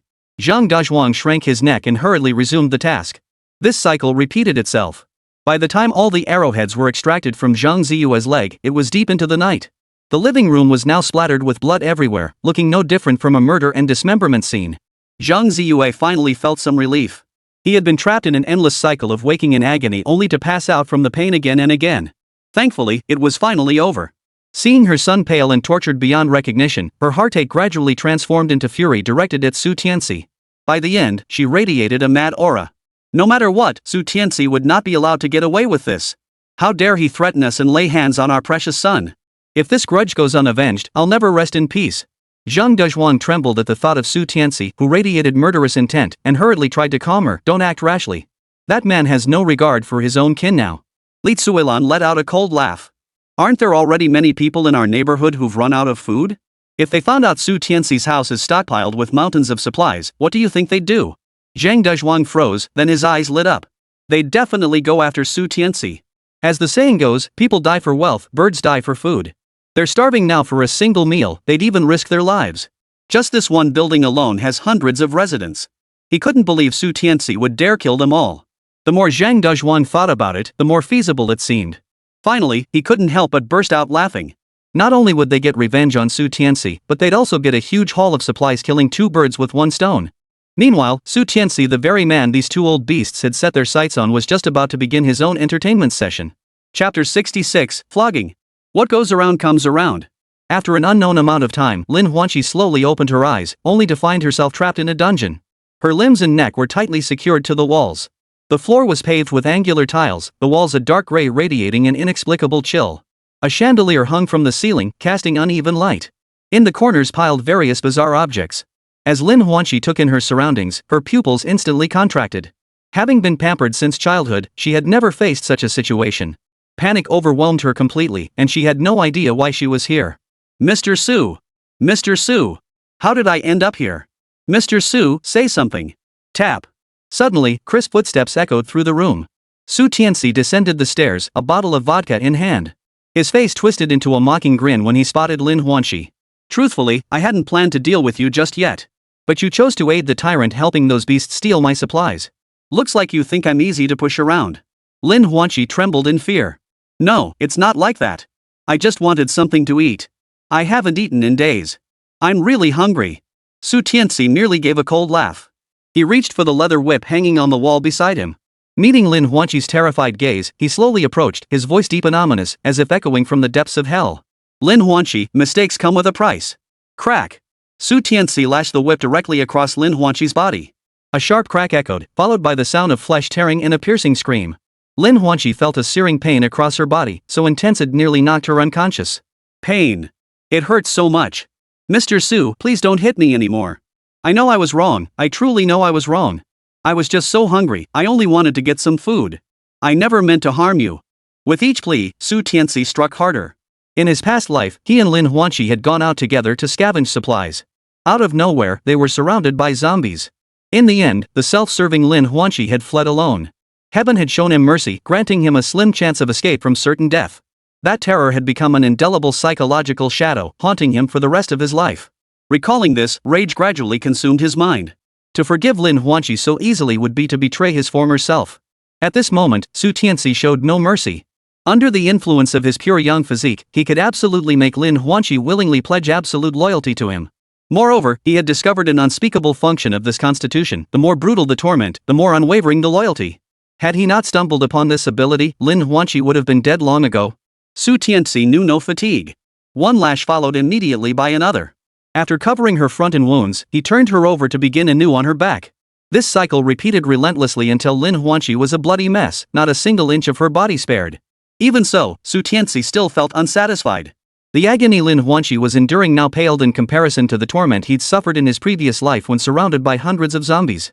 After an unknown duration of beating, he tossed the whip to the ground, slowly exhaling a deep breath. Then, he glared at Lin Huanqi with vicious intent. This was merely an appetizer. Lin Huanqi, from this moment onward, I'll get serious. The savagery in Su Tianci's eyes shifted to a sinister glint, and he suddenly unleashed his final strike. Thud! A sharp spear plunged deep into Lin Huanqi's body. She let out an instinctive cry as the icy spearhead, carrying Su Tianci's fury, vented its rage within her. No matter how excruciating the pain, Lin Huanqi couldn't cry out. Her eyes were parched, unable to produce a single tear. She could only passively endure Su Tianci's vengeance. Both Jiang Xiaoyan and Lin Huanqi were targets of his vengeance, both beautiful women. Yet Su Tianci perceived them very differently, and thus his methods of retribution differed accordingly. Take Jiang Xiaoyan, for instance. Her extreme mental humiliation and deep-seated contempt for him amounted to personal attacks at worst, never any intent to kill him outright. His one-sided, high-intensity pursuit of Jiang Xiaoyan, gradually shattering her pride, transforming her from a lofty general manager into a little dog begging on its knees to be his master, was, in his eyes, sufficient retribution. Lin Huanqi, however, was different. First, she orchestrated Zhang Kursan's affair with another woman. Then she abandoned him, leaving him to be surrounded by a horde of zombies. If not for divine intervention, he would have been devoured alive right then and there. Later, when Zhang Kursan and her crew ultimately killed him, Lin Huanqi was the one pulling the strings behind the scenes. Truly, this Lin Huanqi was a venomous viper in a beautiful guise. No amount of retribution would ever feel sufficient. Time ticked by. Outside the villa, heavy snow began to fall like goose feathers, and the temperature dropped several more degrees, plummeting toward -60 degrees. Su Tianci concluded his 3-hour rampage of vengeance, sinking back into the sofa. He tossed aside the robe he'd been wearing, now sipping vodka while puffing on a $100 cigar, radiating pure, unadulterated leisure. He exhaled a smoke ring, his icy gaze fixed on the half-dead Lin Huanqi. Truth be told, he had held back this time. Otherwise, with his current physical prowess, he could have easily finished her off. Lin Huanqi lay on the cold wooden bed, her eyes vacant as she stared at the icy ceiling. She wanted to cry, but she had no strength left. She hadn't eaten for days, her stomach growling with hunger, and now this abuse had pushed her to the brink of collapse. What surprised her, however, was that despite her seething hatred for Su Tianci, mixed with fear and dread, for some inexplicable reason, she found herself strangely drawn to this sensation. It was as if something about Su Tianci held an inexplicable pull over her. Yet she wasn't a masochist. Had the beatings driven her mind into chaos? Lin Huanqi was convinced she must be losing her mind. After downing a shot of vodka, Su Tianci turned to Bei Funi, who had just entered the basement. Go get her some food, he ordered. Don't give her too much, but don't starve her either. Just enough to keep her alive. Faced with Su Tianci's order, Bei Funi unusually didn't comply. Instead, she stared blankly at Lin Huanqi, her little head lost in thought. Chapter 67, Survival by Any Means. Beverly hadn't witnessed the entire scene, but shortly after Su Tianci deployed his human wave tactic, she arrived in the dungeon. Su Tianci, still immersed in the thrill of revenge, hadn't noticed her presence. For some inexplicable reason, though she witnessed Su Tianci's brutal and violent methods utterly unlike the tenderness he'd shown her, she felt strangely excited. Images even flashed through her mind. What would it feel like if she were the one lying on that wooden bed? Once the thought took root, it spread like a raging flood, impossible to contain. That was precisely why she had inadvertently ignored Su Tianci's orders. Su Tianci's exploration of Bei Funi might not have been complete, but it was certainly close to 90% done. Watching the little girl's excited expression and the way her legs rubbed together unconsciously, he instantly understood what she was thinking. He gave a helpless chuckle. This wasn't just rough treatment, it bordered on brutality, completely disregarding the other person's feelings and well-being. How could the little girl possibly enjoy this sensation? Could it be because of his pure yang constitution? If so, this constitution was downright perverted. I'm growing more and more fond of it. This is what a true apocalyptic tyrant should be. Stop spacing out and go get us something to eat. Su Tianci repeated. Beverly snapped out of it and nodded repeatedly. Honey, are you hungry? I'll go get it right now. Not me, her. Su Tianci pointed at the half-dead Lin Huanqi, then added, feed her like you would a dog. It doesn't matter if it's more or less, don't let her get too comfortable, but don't starve her to death either. With that, Su Tianci picked up the bloodstained towel he'd tossed on the floor and strode purposefully out of the dungeon. Lin Huanqi struggled to turn her head, watching Su Tianci's retreating figure. Her gaze hardened into venom, only to vanish without a trace in the blink of an eye. She was stunned to realize she not only no longer hated Su Tianci, but had even begun to feel a strange attraction toward him. Her eyes widened in horror. Have I gone mad? Just then, the scent of food wafted through the cold basement. When she turned her head again, she saw Bei Funi approaching, carrying a large basin of food. As she drew nearer, she could make out the contents of the plastic basin, nearly as large as a wash basin. Various dishes were mixed together. She could vaguely distinguish braised pork belly, yellow braised chicken, marinated pig's trotters, and green pepper with shredded pork. It was truly a feast for the eyes. Besides this, Bei Funi was also carrying a thermos flask filled with nearly 2 liters of steaming hot water. At that moment, Lin Huanqi's mind went blank. She couldn't quite grasp what was happening before her. She had heard Su Tianci's words perfectly clearly to feed her like a dog. At the time, she had thought that even if it was leftover slop, she could pinch her nose and eat it. After all, she had been starving for days, to the point where she could probably gnaw on tree bark. But the dazzling array of food before her now left her utterly frozen in place. This was far too abundant. Especially in this post-apocalyptic world where food and clothing were scarce, where both sustenance and hot water had become the most precious commodities. It wasn't an exaggeration to say that vegetables of equal weight were practically equivalent to gold. For me? Lin Huanqi had been half dead, but seeing all this delicious food instantly revived her. Her eyes sparkled as she stared at the food, never looking away even as she spoke. Yes. It's all yours. If you're still hungry, I'll get more. Bei Funi said. Lin Huanqi let out a wolfish growl and lunged forward. Without a second thought, he began shoveling food into his mouth with both hands, stuffing braised pork and steamed pork with rice flour into his mouth in huge bites. She cursed herself at that moment. Why didn't she have 2 mouths? Slow down. Don't choke. Bei Funi said, draping a thick cotton coat over Lin Huanqi. Woo, if that guy finds out you fed me all this yummy stuff, will he beat you? Lin Huanqi asked Bei Funi between mouthfuls. Bei Funi laughed. No way. If you didn't eat it, I'd have fed it to the dogs. Lin Huanqi froze, her mouth stuffed full of food, her words muffled. Feed the dog? You'd feed such good food to a dog? She was utterly flustered. Was this really just a corner of the heavenly palace? In a world where a cup of hot water or a bowl of warm rice was a luxury for ordinary people, Su Tianci actually fed such delicious food to dogs. Did the gap between people really have to be this wide? Though she thought this, Lin Huanqi only paused briefly before diving back into her meal. She even wondered if being more proactive might make Su Tianci treat her more kindly? As the saying goes, action speaks louder than thoughts. Li Tsuilan and Zhang Dazhuang were highly capable, knocking door to door at first light to gather everyone together. At first, people grumbled and complained, but the moment they heard about supplies, their spirits soared instantly. Just last night, all cell signals had mysteriously vanished. Previously, there had been some spotty connectivity, albeit with frequent lag, but now they were completely cut off. Compounding this, the food reserves stored in each household were rapidly being depleted. Most residents had already run out of provisions. To survive, they had to find a way. Otherwise, they would starve to death before freezing in the bitter cold. After gathering, everyone glared at Li Tsuilan with resentment. Li Tsuilan declared loudly, there are plenty of supplies. Honestly, feeding everyone on this floor is no problem at all. As for where these supplies are? I think everyone knows. Last month, Su Tianci rushed to stockpile all those supplies. He certainly couldn't consume that much alone, so I've generously decided to bring these supplies out and share them with everyone. However, you'll need to collect them yourselves. Everyone in the neighborhood knew about the conflict between Li Tsuilan's family and Su Tianci. This move was clearly meant to use them as pawns. Voices erupted. Get it ourselves? I think you're just trying to get us to fight over Su Tianci's supplies.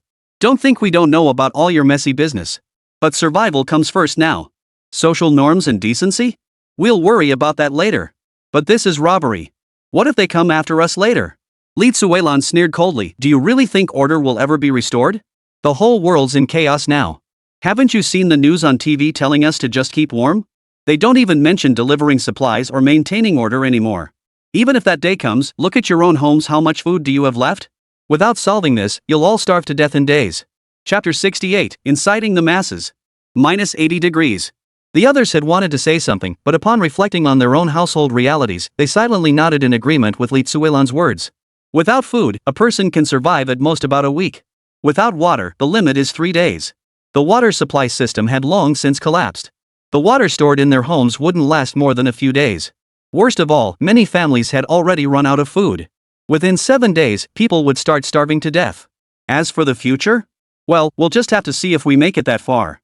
Seeing the crowd fall silent, their eyes still burning with indignation, Lu Tsuilan smiled with satisfaction before speaking loudly. Think about it, everyone.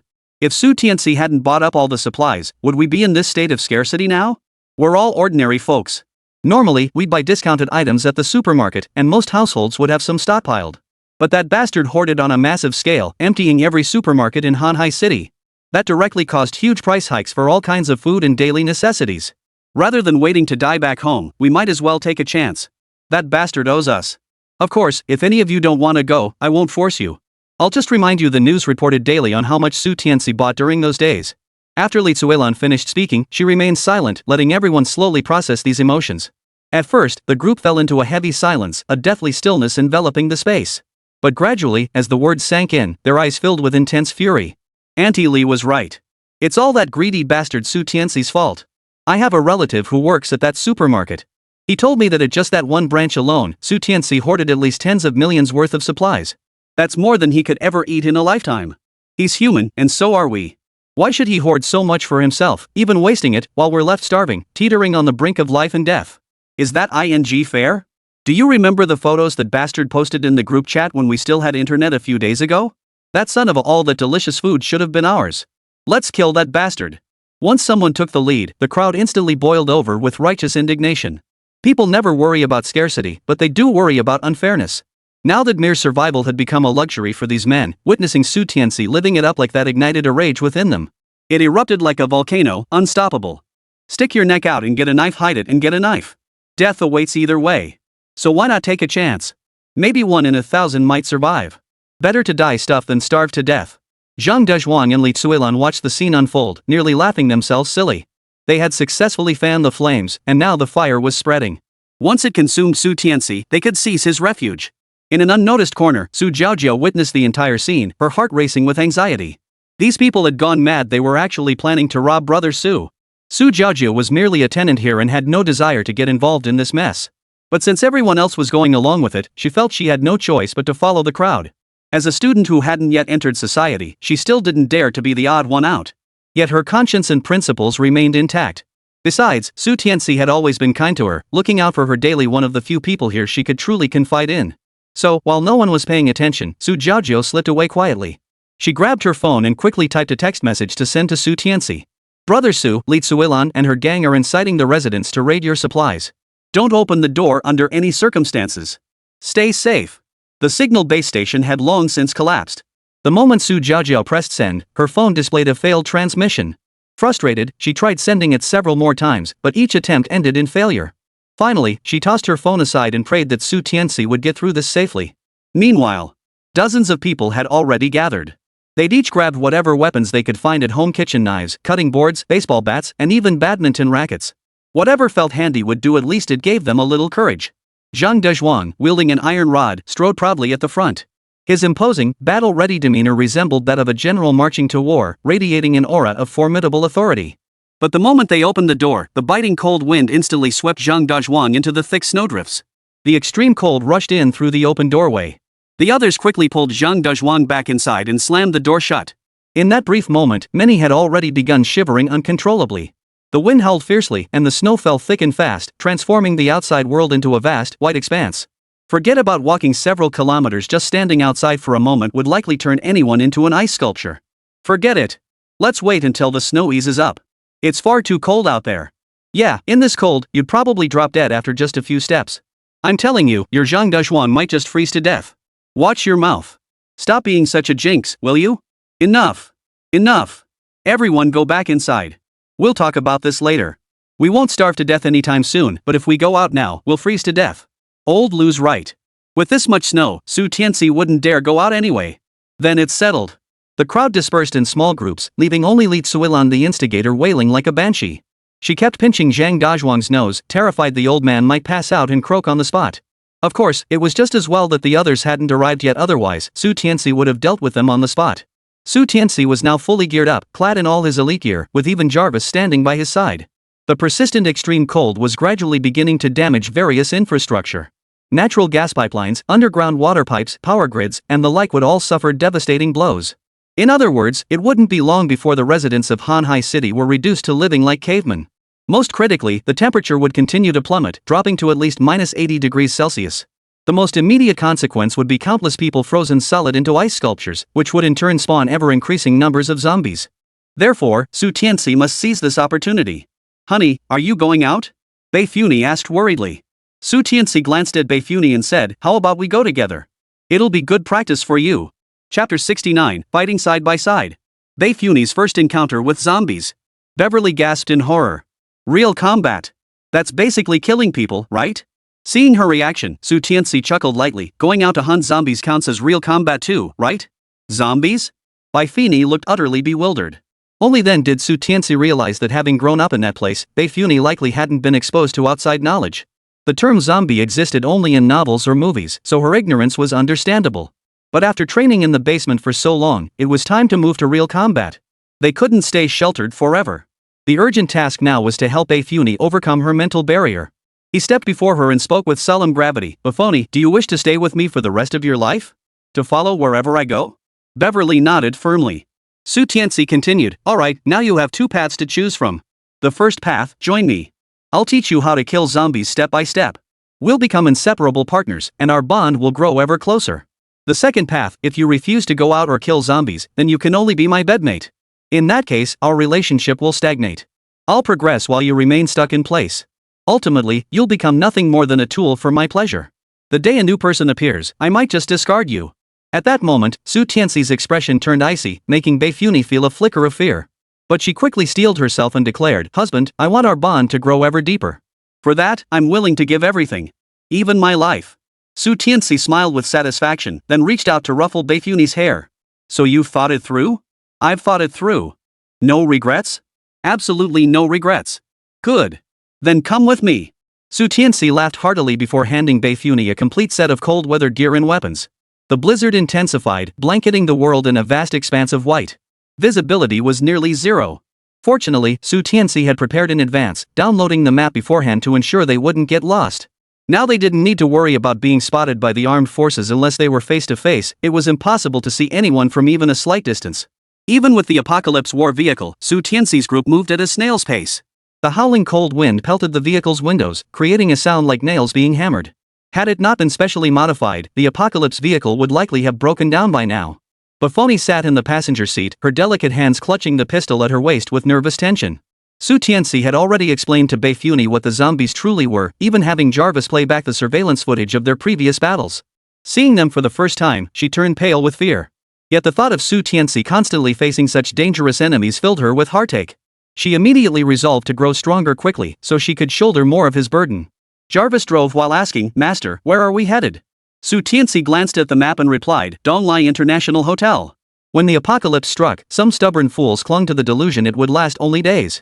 They turned on the office heaters, determined to ride it out. But as extreme cold destroyed infrastructure, buildings became their graves frozen alive. After death, they turned into zombies, naturally becoming Tianci's targets. He knew he had to move fast, though. The armed forces would send teams to purge the area, ensuring the zombie virus didn't spread. Time was of the essence. About an hour later, he reached the Donglai Hotel. The main entrance was sealed tight, airtight, every crack taped shut. Clearly, they intended to make a last stand, hoping the extreme weather would pass soon. Unfortunately, their wish was ultimately dashed. Tianci smashed the glass with his rifle but climbed inside, with Jarvis and Beifuni close behind. Even with Tianci's close quarters training, Beifuni couldn't help but feel nervous facing zombies for the first time. Her small hands gripped the submachine gun tightly, her bright eyes darting constantly toward any suspicious spots. "No need to be so tense. With me and Jarvis here, you won't be in danger," Tianci reassured her. Perhaps his words had an effect, as Bevi visibly relaxed a little. The trio entered the deserted corridor. Everything in sight was blanketed in a cold, white frost. Clearly, the protective measures taken by those trapped inside the hotel had ultimately failed to withstand the encroaching bitter cold. Now, the temperature inside the hotel was practically the same as outside. Previously, they could rely on heating and air conditioning, but with the power grid collapsed, they could only wait for death to come amidst endless despair. Before the apocalypse struck, it had been a sunny summer. Everyone wore shorts and t-shirts, and the hotel's occupants had no chance to retrieve their winter clothes. Now, with temperatures plunging to -80 degrees, survival seemed impossible. As they moved forward, a trail of footprints appeared on the floor, leading to an office. Tianci immediately perked up and whispered to Beifuni, "Keep your eyes peeled and watch closely how I do this." With that, Tianci kicked open the tightly sealed door. Inside, several zombies were shuffling about, their faces horrifying, eyes a ghastly gray. The noise at the doorway startled them, but the moment they turned their heads, their skulls were blown apart. 5 faint gunshots rang out almost simultaneously. Tianci blew on his silenced pistol and said to the stunned Beifuni beside him, "It's that simple. Just be quick about it." Bang! Only after his words fell did the zombies crash heavily to the floor one after another. Yet Beifuni was utterly terrified, instinctively trying to pull away from the revolting scene. Tianci grabbed her arm firmly and growled lowly, "What's there to be afraid of? Who was it who declared so decisively that they'd fight alongside me? What, scared by a little setback? Beifong, I'm disappointed in you. If you can't overcome this, don't ever expect to come out with me again. You'll just be a toy that never sees the light of day. Until the day I grow tired of you and discard you." Chapter 70, Cruelty. Beifuni's Transformation. Beverly had never seen Tianci act so unfamiliar before. She felt inexplicably afraid, yet for some reason, along with that fear, there was also a faint, indescribable tinge of secret delight. "Husband, I know what to do now." Beifuni forced herself to hold on, gritting her teeth as she persevered. Tianci nodded. "Good. If you didn't know, you wouldn't even have the chance to call me husband anymore." Then, he handed his dagger to Beifuni. Beverly understood immediately. Taking the dagger, she lunged forward and swung it fiercely toward the zombie. With a wet thud, the zombie's head exploded.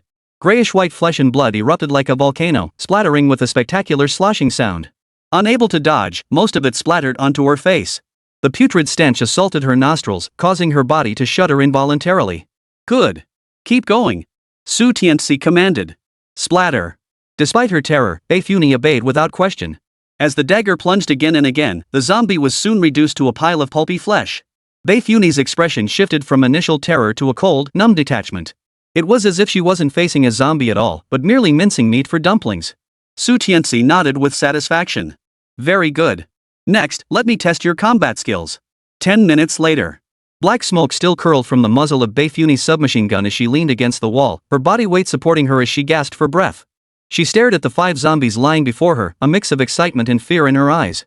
Though not instantly killed, each had suffered fatal wounds. Most limbs had been reduced to pulp by bullets, and it was clear Beifuni still felt some fear. Still, compared to before, she had made significant progress. Beverly had intended to emulate Tianci's technique, aiming for a clean headshot to finish them instantly.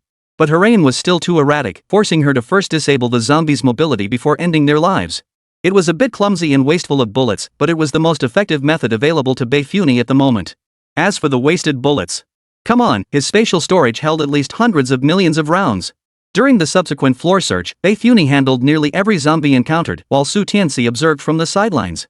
Initially, he filled in any gaps she missed, but by the end, Beifuni had grown proficient enough to eliminate every zombie in sight. By the 5th floor, Beifuni stared at the corpses on the ground with surprise and said, "Honey, something feels off. I roughly counted there are nearly 30 zombies on this floor. Why aren't they trying to save themselves? Why are they just waiting to die here?" "Yeah, I noticed that too," Tianci replied, frowning. Starting from the 2nd floor, nearly every level had dozens of zombies. By the 5th floor, the total was approaching 100. Logically, there shouldn't be this many. Knowing they're doomed, even if it's just survival instinct, they'd instinctively try their luck outside. Just then, the walkie-talkie at his waist crackled. It was Jarvis's voice. "Master, I'm in the reception hall and have discovered something." Tianci hummed in acknowledgement, then led Beifuni toward the reception hall. Inside, he realized Jarvis had downplayed the situation. This wasn't a little something, it was utterly catastrophic. The moment Tianci saw the scene in the reception hall, his eyes involuntarily narrowed in shock. The reception hall was now a sea of blood. Walls and floors alike were drenched in deep crimson stains. The scene was not only chaotic but also permeated with an indescribable eeriness. Numerous bodies lay scattered haphazardly across the floor, their horrifying states making them barely recognizable as human. They appeared as hollow shells, their insides completely hollowed out, leaving no trace of their former forms. Beverly could now calmly analyze the situation. These people hadn't yet become zombies, because... She swallowed hard and managed to say they were eaten while still human.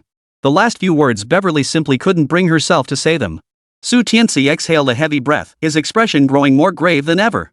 Zombies were indeed drawn to fresh flesh, but they wouldn't ravage corpses like this. That meant whatever attacked these people was likely not a zombie at all, perhaps something even more terrifying. Warning! Anomaly detected. Jarvis suddenly shouted, then dashed toward the corridor. A dark figure flashed past, vanishing into the corridor's end moments later. Don't shoot! Tianci shouted urgently. But it was too late. Acting on instinct, Jarvis emptied a magazine. Though his gun was fitted with a suppressor, the bullet still struck the walls with a deafening clatter. In the eerily silent building, the sound reverberated like an earthquake, echoing throughout nearly the entire structure. Jarvis! Tianci's face turned ashen. Before he could utter a word, a dense chorus of footsteps echoed behind him, followed by a deep, furious roar. The sound alone sent an inexplicable chill down his spine. Damn it! I've really screwed up this time. Tianci couldn't help but curse under his breath.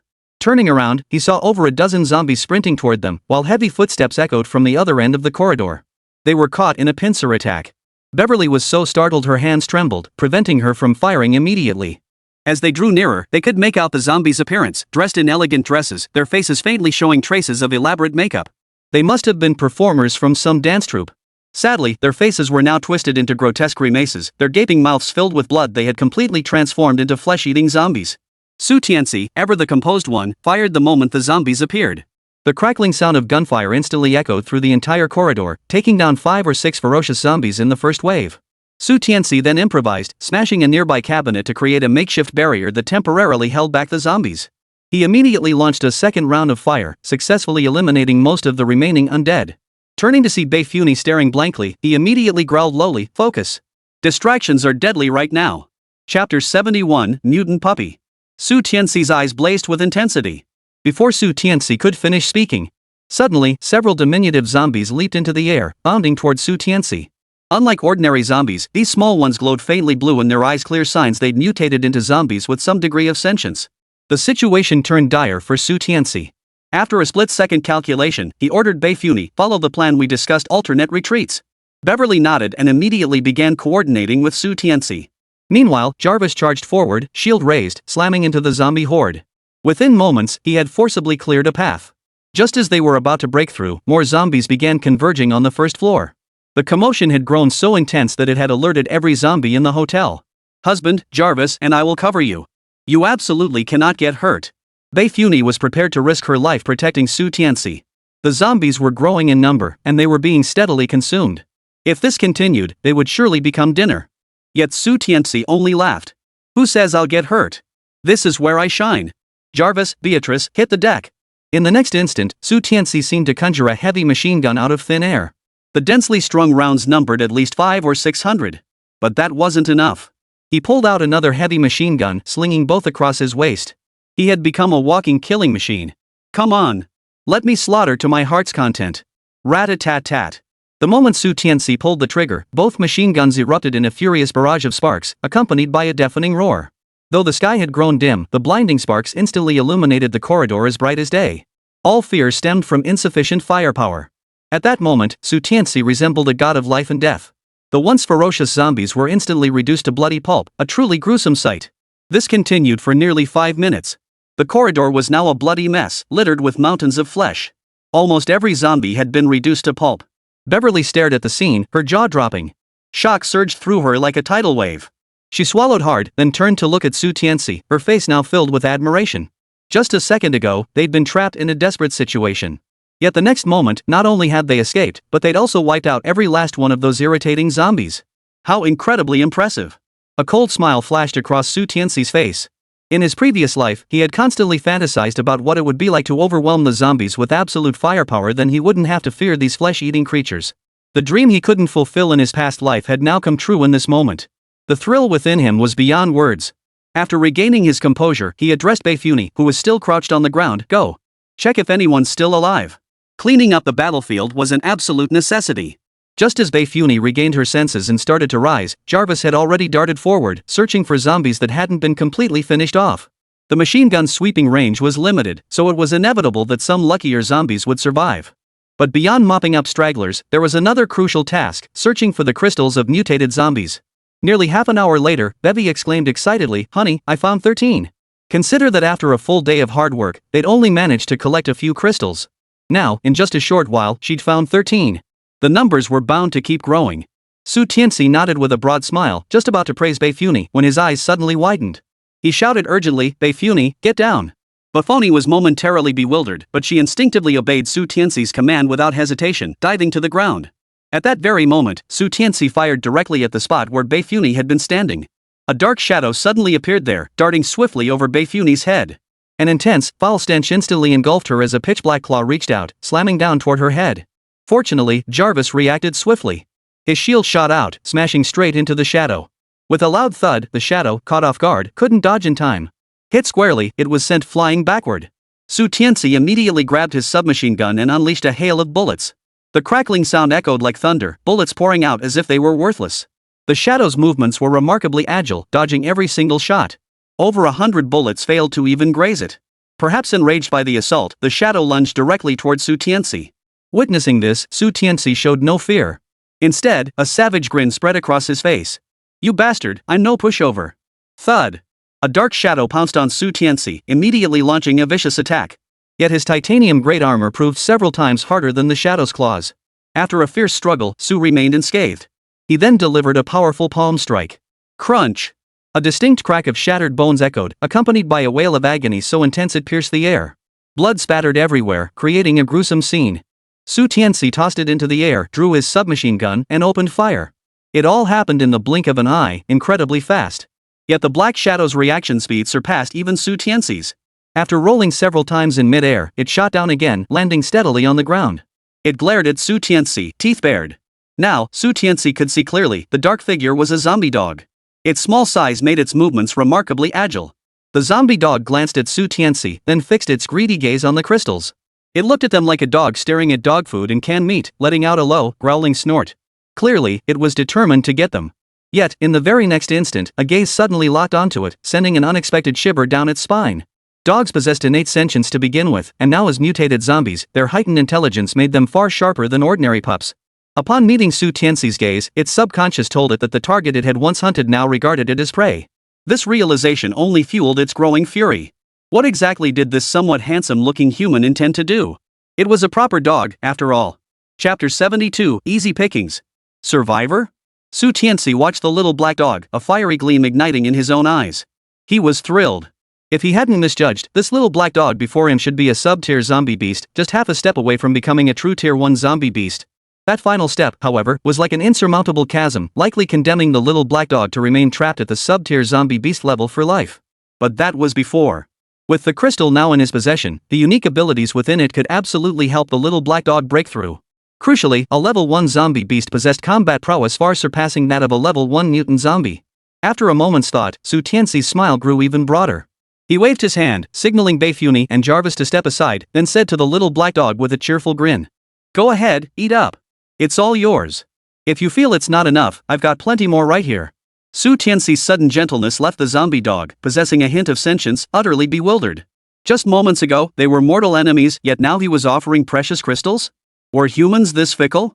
The zombie dog didn't grasp the complexities of the human world.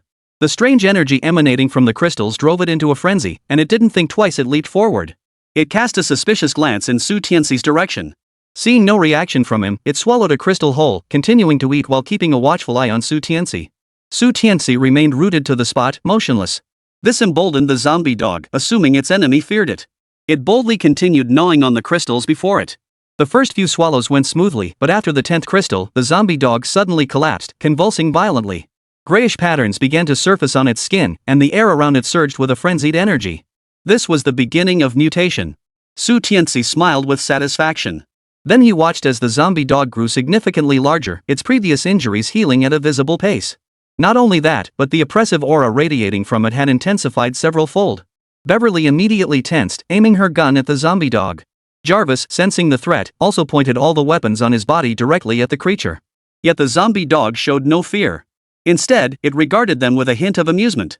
Now a level 1 zombie beast, even level 1 mutated zombies were no match for it. Naturally, it held no regard for these feeble humans. Yet, in the next instant, 2 high-explosive grenades rolled to the zombie dog's feet. Su Tianci grinned. He never played by the rules. Boom! The little black dog had never seen a grenade before, but its instincts told it this thing was dangerous. Just as it prepared to flee, the grenade exploded violently. A thunderous roar erupted. Caught completely off guard, the little black dog was hurled by the blast wave, slamming hard into the nearby wall. This injury was far worse than the last. The little black dog was practically embedded in the wall. When it finally fell to the ground, blood gushed from its body everywhere, a truly pitiful sight. It instinctively tried to flee, but its limbs wouldn't obey. Helpless, it could only watch as Tianci, that demon, crept closer and closer. Never harbor malicious intent, but always be wary of others. Tianci chuckled as he spoke, then gripped the dagger tightly. Without a moment's hesitation, he plunged it directly into the little black dog's skull. The mutation of zombie beasts followed a predictable pattern. Seize the right moment, and it was as easy as taking candy from a baby. After a series of brutal cuts, Tianci finally saw what he'd longed for, a genuine level 1 crystal. Its quality was slightly subpar, but it was still acceptable. In his previous life, research on crystals had reached considerable depth. By analyzing the mutation abilities they contained, experts had classified them into 8 grades: extremely contaminated, heavily contaminated, moderately contaminated, lightly contaminated, clean, pure, flawlessly pure, and perfect. The crystal before him fell within the mildly contaminated category. Only crystals of clean grade or higher would cause no side effects when consumed. The higher the clean grade, the greater the benefits to the human body. Conversely, the more severely polluted a crystal was, the greater the side effects it would inflict. Crystals above heavily polluted are essentially suicide. Better to end it yourself to avoid extreme agony. Moderately polluted ones might be worth a shot, but it's pure luck. Therefore, Tianci would undoubtedly experience side effects after ingestion.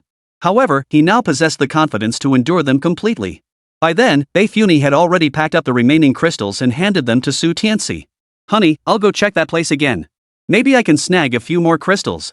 With that, she dashed off. Jarvis had been monitoring the surroundings. Suddenly, his life detector flashed 2 red dots. He immediately shouted, "Master, 2 living beings detected." Tianci was taken aback.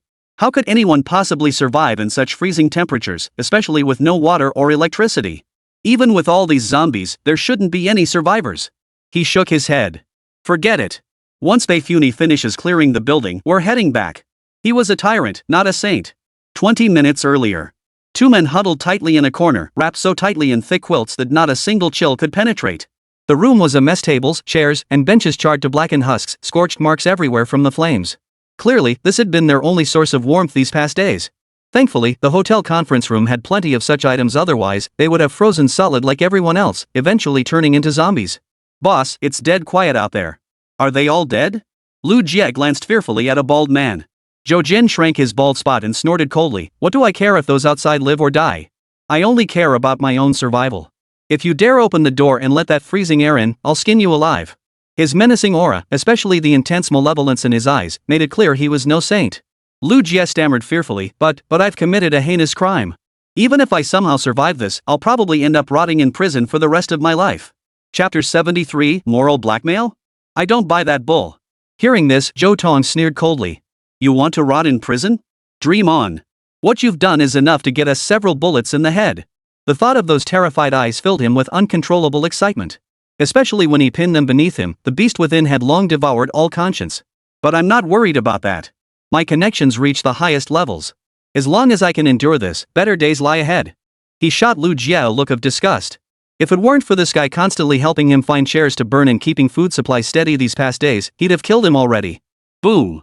Suddenly, a hail of gunfire erupted, followed by 2 deafening explosions. After that, the world seemed to fall silent once more. Lu Jie, who had been dozing off, jolted awake. "It must be the armed forces," he exclaimed excitedly. "They've come to rescue us. I knew they wouldn't abandon us." Ha! Zhou Jian was equally thrilled. The thought of his imminent freedom gave him an unexpected burst of energy. He sprang to his feet, wrapped himself tightly in his quilt, and rushed outside. The moment he opened the door, the bitter cold wind well below freezing swept in, nearly freezing him solid. But Zhou Jian gritted his teeth, holding his breath as he sprinted downstairs, Lu Jie close behind. Finally, they reached the 4th floor. Before they could even cheer, they were stunned by the scene before them. Everywhere they looked, severed limbs littered the floor, and countless bodies lay mangled beyond recognition, their gruesome deaths sending a chill down their spines. Just as they were about to speak, an indescribable stench of decay flooded their nostrils, triggering a violent coughing fit. After coughing for a long while, their condition finally eased slightly. However, when they clearly saw the clothing worn by these people, their pupils instantly contracted. Even though some of the zombies had been beaten into a bloody pulp, a small number remained relatively intact. How did they die? Lu Jie was so horrified he couldn't even form coherent words. Ever since the apocalypse began, Lu Jie and Zhou Jian had holed up in their room, largely oblivious to the outside world. They knew nothing of what had transpired beyond their walls, let alone the existence of zombies. Forget it, survival comes first. Zhou Jian steadied himself slightly before sprinting towards Su Tianci, shouting as he ran, "Brother! Wait for me! There are survivors here!" Hearing the voices behind him, Su Tianci turned in surprise. He saw two figures wrapped in thick quilts running toward them. Perhaps due to fear, their pace was slow, especially when they stumbled over scattered limbs, causing them to cry out in terror. Finally reaching them, Zhou Jian recognized Su Tianci's military attire and confirmed he was from the armed forces. Excitedly, he declared, "Hello, hello. My name is Zhou Jian, owner of Xinglong Group. Finally, help has arrived. Thank goodness I didn't give up. Which military district are you from? I know Zhang Ming from the 1st Army Corps were sworn brothers. Your rescue won't go unrewarded. I'll make sure you get a first-class merit award. Also, get me some hot water and warm clothes. I'm starving and freezing." Su Tianci listened and only gave a cold laugh. Just as expected, a capitalist destined for the gallows. He's a master at manipulative charm and empty promises. First, he establishes his identity to flaunt his social status. Then he drops hints about his connections. Finally, he reveals his true motive, demanding hot water and clothes. Any rookie might actually fall for this routine. Beverly, lacking such deviousness, frowned immediately. "Get lost. We don't have any extra clothes." Zhou Jian immediately grew flustered. "Young lady, where's your manners? Is this how your parents taught you to speak to elders? I'm doing this for your own good, giving you a chance to rise to the top. You don't even know how to appreciate it. Let me tell you, the people I'm having dinner with are leaders of the armed forces. And besides, I'm just an ordinary citizen. You have a duty to meet all my demands." Zhou Jian stopped pretending altogether. As soon as he finished speaking, he reached out to yank at Bei Funi's clothes, while Lu Jia beside him also approached Su Tianci. "Oomph." Su Tianci let out a cold laugh, immediately drawing his pistol and pointing it squarely at Zhou Jian's forehead. "Who the hell told you I'm armed?" Zhou Jian froze, his face turning deathly pale in an instant. Regardless of whether the man was armed or not, the fact that a gun was now pressed against his forehead meant his life was in the other's hands. Moreover, his moral blackmail tactics seemed to have lost their effectiveness here. He swallowed hard, his imposing aura shrinking by several degrees. Gone was his earlier arrogance, replaced by sheer terror etched across his face. "First, tell me how the hell you two pieces have managed to survive this long? Otherwise, I'll make you end up just like these zombies turned into bloody pulp." Su Tianci said coldly. "Zombies." Zhou Jian and the other both sucked in a sharp breath. They exchanged glances, each seeing the same intense horror in the other's eyes. No wonder they'd sensed something off outside earlier. At first, they'd thought it was the dance troupe members seeking help. But after they refused, the people outside had immediately become violent. He'd even yelled at them, but it had no effect, so he'd ignored it. Little did they know those people weren't seeking food, they were seeking revenge. Karma.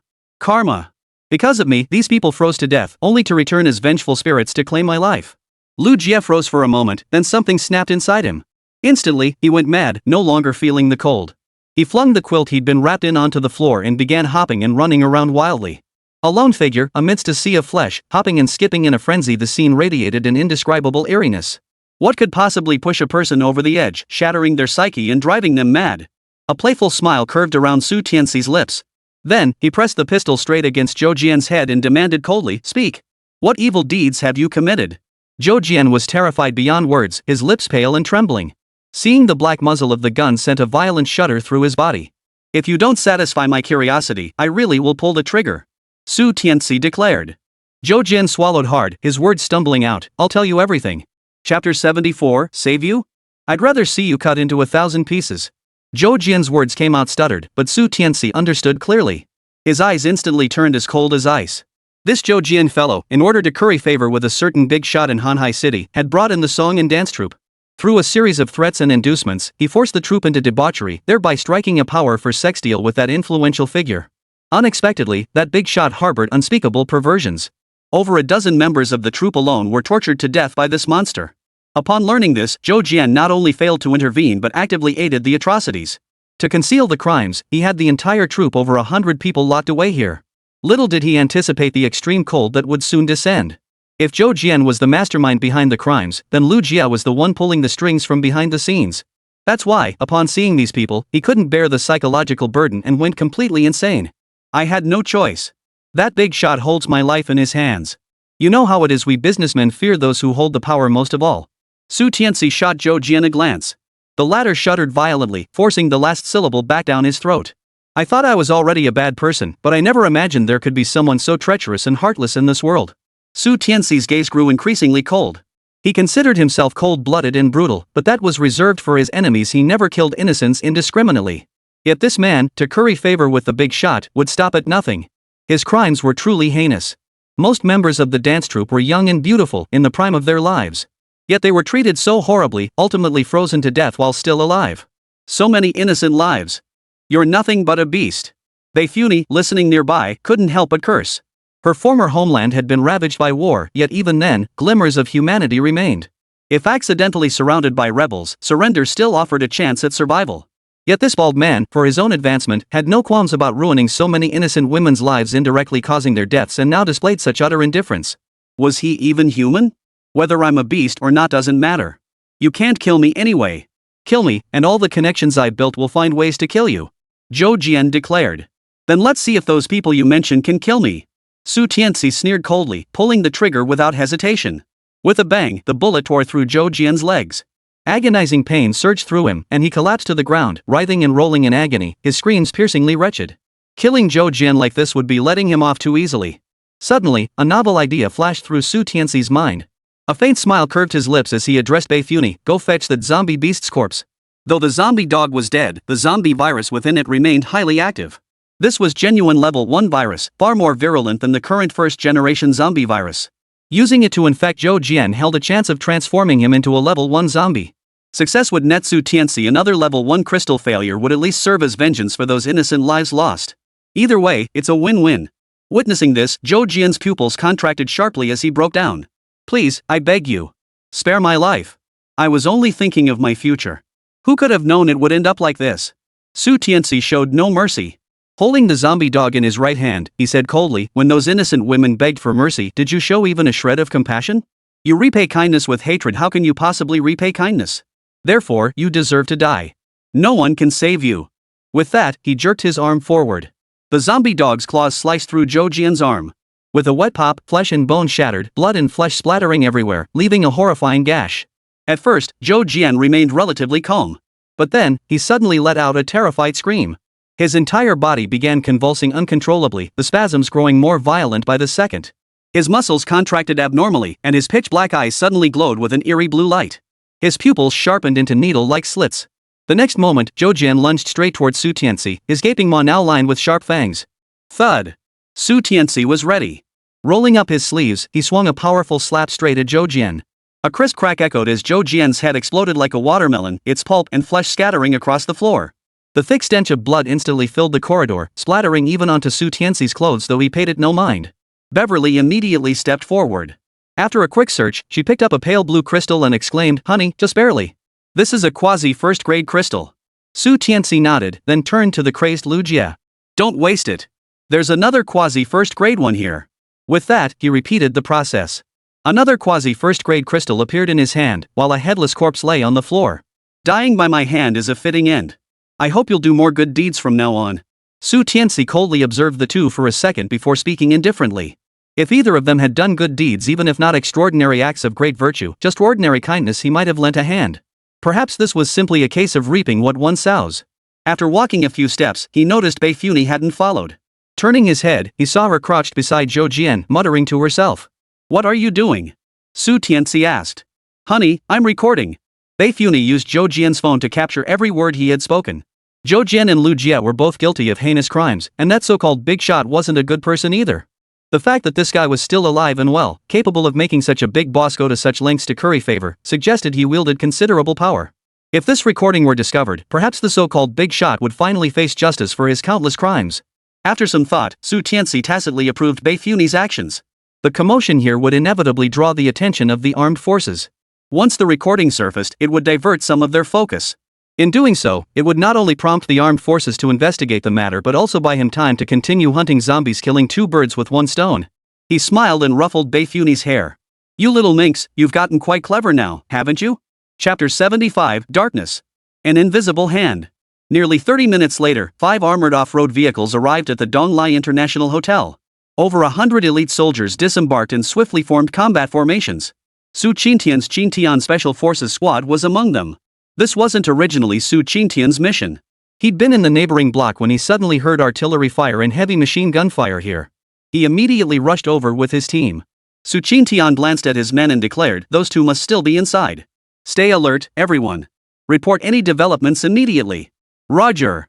Over 100 men marched resolutely into the Grand Hotel. The moment they entered, everyone froze in shock.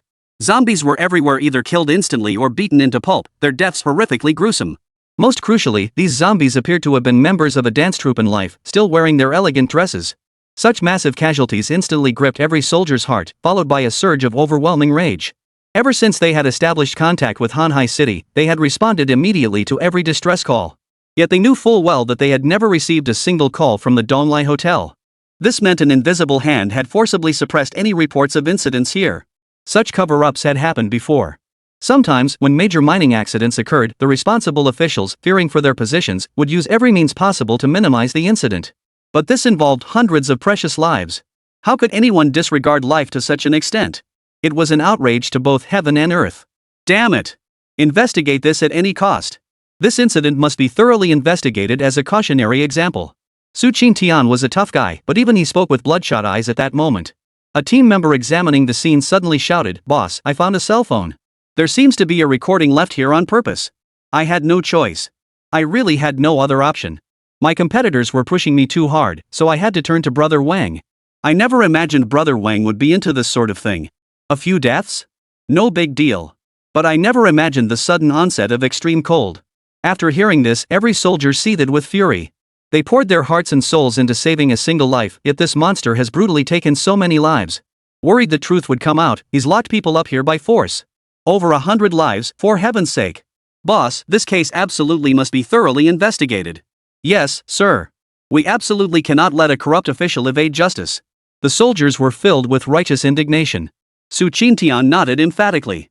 Though weathered by time, his fervor remained undimmed. He immediately reported the incident through special channels to his superior, then personally stationed his men here to preserve the crime scene. Yet within 10 minutes, a convoy of trucks arrived. The drivers immediately began loading the bodies into the cargo holds. Their actions clearly signaled an intent to destroy the evidence. Su Qingtian froze in shock before angrily stepping in front of the bodies. He shouted at the men, "What are you doing?" A soldier stepped forward and addressed Su Qingtian, "Captain Su, this is an order from higher-ups. Please don't act impulsively." Before Su Qingtian could respond, his communication device crackled to life. He picked it up, and a furious voice cut through the static. "Su Qingtian, mind your own business. Your top priority is to identify those two mysterious individuals. Leave the scene to the convoy personnel to handle." Su Qingtian fell silent for a moment before replying, "Lu Hui, I need an explanation." The voice belonged to none other than his best friend, Lu Hui, a bond forged through life and death experiences. Lu Hui also served as the overall commander and sole authority for the operation in Hanhai City. This time, silence fell on the other end of the line. Suddenly, Su Qingtian let out a cold laugh. "Lu Hui, are you under some kind of pressure that can't be spoken of? Since you don't dare to confront them head-on, fine, I will. I'll make sure these useless parasites know what it means to defy authority with martial prowess. Su Qingtian. I'm begging you, please carry out the order, okay?" Lu Hui's voice was almost pleading. Those words instantly froze Su Qingtian in place.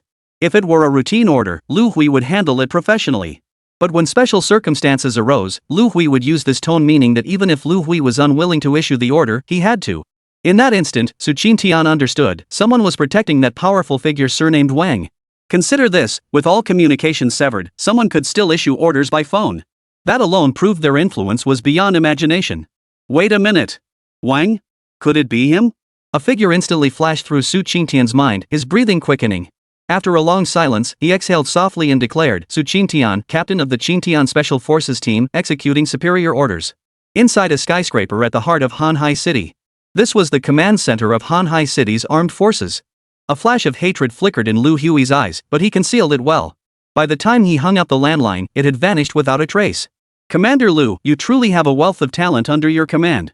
This Su Qingtian is indeed a skilled leader, though he's not exactly obedient. Being too straightforward in this world isn't always a good thing." A light chuckle echoed through the room. Lu Hui turned to see a bald man lounging comfortably on the sofa, accompanied by a female secretary dressed in a short skirt and black stockings. The bald man toyed with his secretary while speaking casually. This man was Wang Yan, the very same brother Wang Zhoujian had mentioned. Far from feeling remorseful for his wrongdoing, he was downright smug. "When will the promised relief supplies arrive?" Lu Hui asked, forcing back his disgust. "Rest assured, all relief supplies will begin arriving in Hanhai City within 10 days. Wang Yan said with a smug grin. "I said 5 days, damn it. Deliver everything now, not start in 10 days. Lu Hui growled, struggling to control his temper but failing. Wang Yan's eyes instantly turned colder. Fine. 5 days it is. This place is too precious for me to linger. I'll take my leave now. With that, he took the fair hand of his black-stockinged secretary and departed. Whether intentional or not, as he reached the doorway, he spat directly on the floor. Chapter 76. Dear, do you like milk? Earlier, Su Tianci's massive stockpiling of supplies had caused the inflation index to skyrocket. Wang Yan had quickly shipped in large quantities of goods from neighboring provinces, planning to buy low and sell high for a huge profit. But who could have predicted the apocalypse would suddenly descend? Prices skyrocketed hundreds of times over. Even a simple packet of instant noodles reached astronomical prices. This time, he could have struck it rich instantly. But then the Donglai International Hotel incident was exposed. To quell public outrage and contain the situation, he had no choice but to trade supplies with Commander Lu Hui. That damn Su Qingtian really had to stick his nose in where it didn't belong. If it weren't for you being Su family, I wouldn't have gone through all this trouble. Damn it! That's over 1 billion yuan worth of supplies just going down the drain.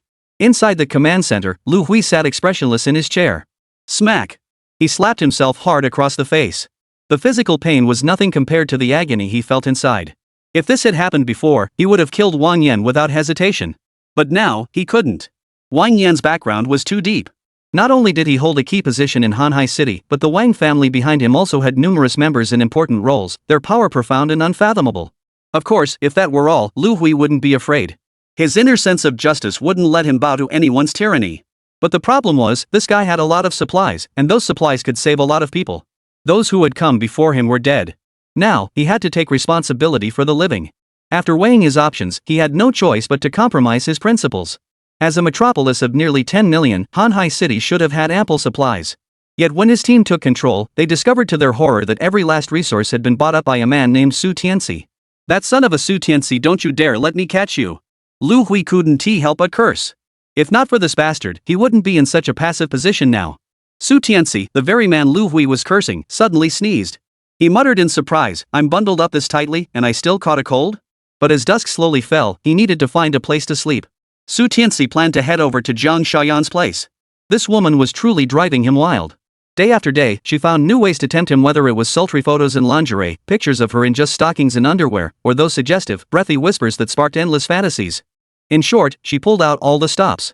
Perhaps she knew Su Tianci's preferences, because every time she made sure to position her delicate feet prominently.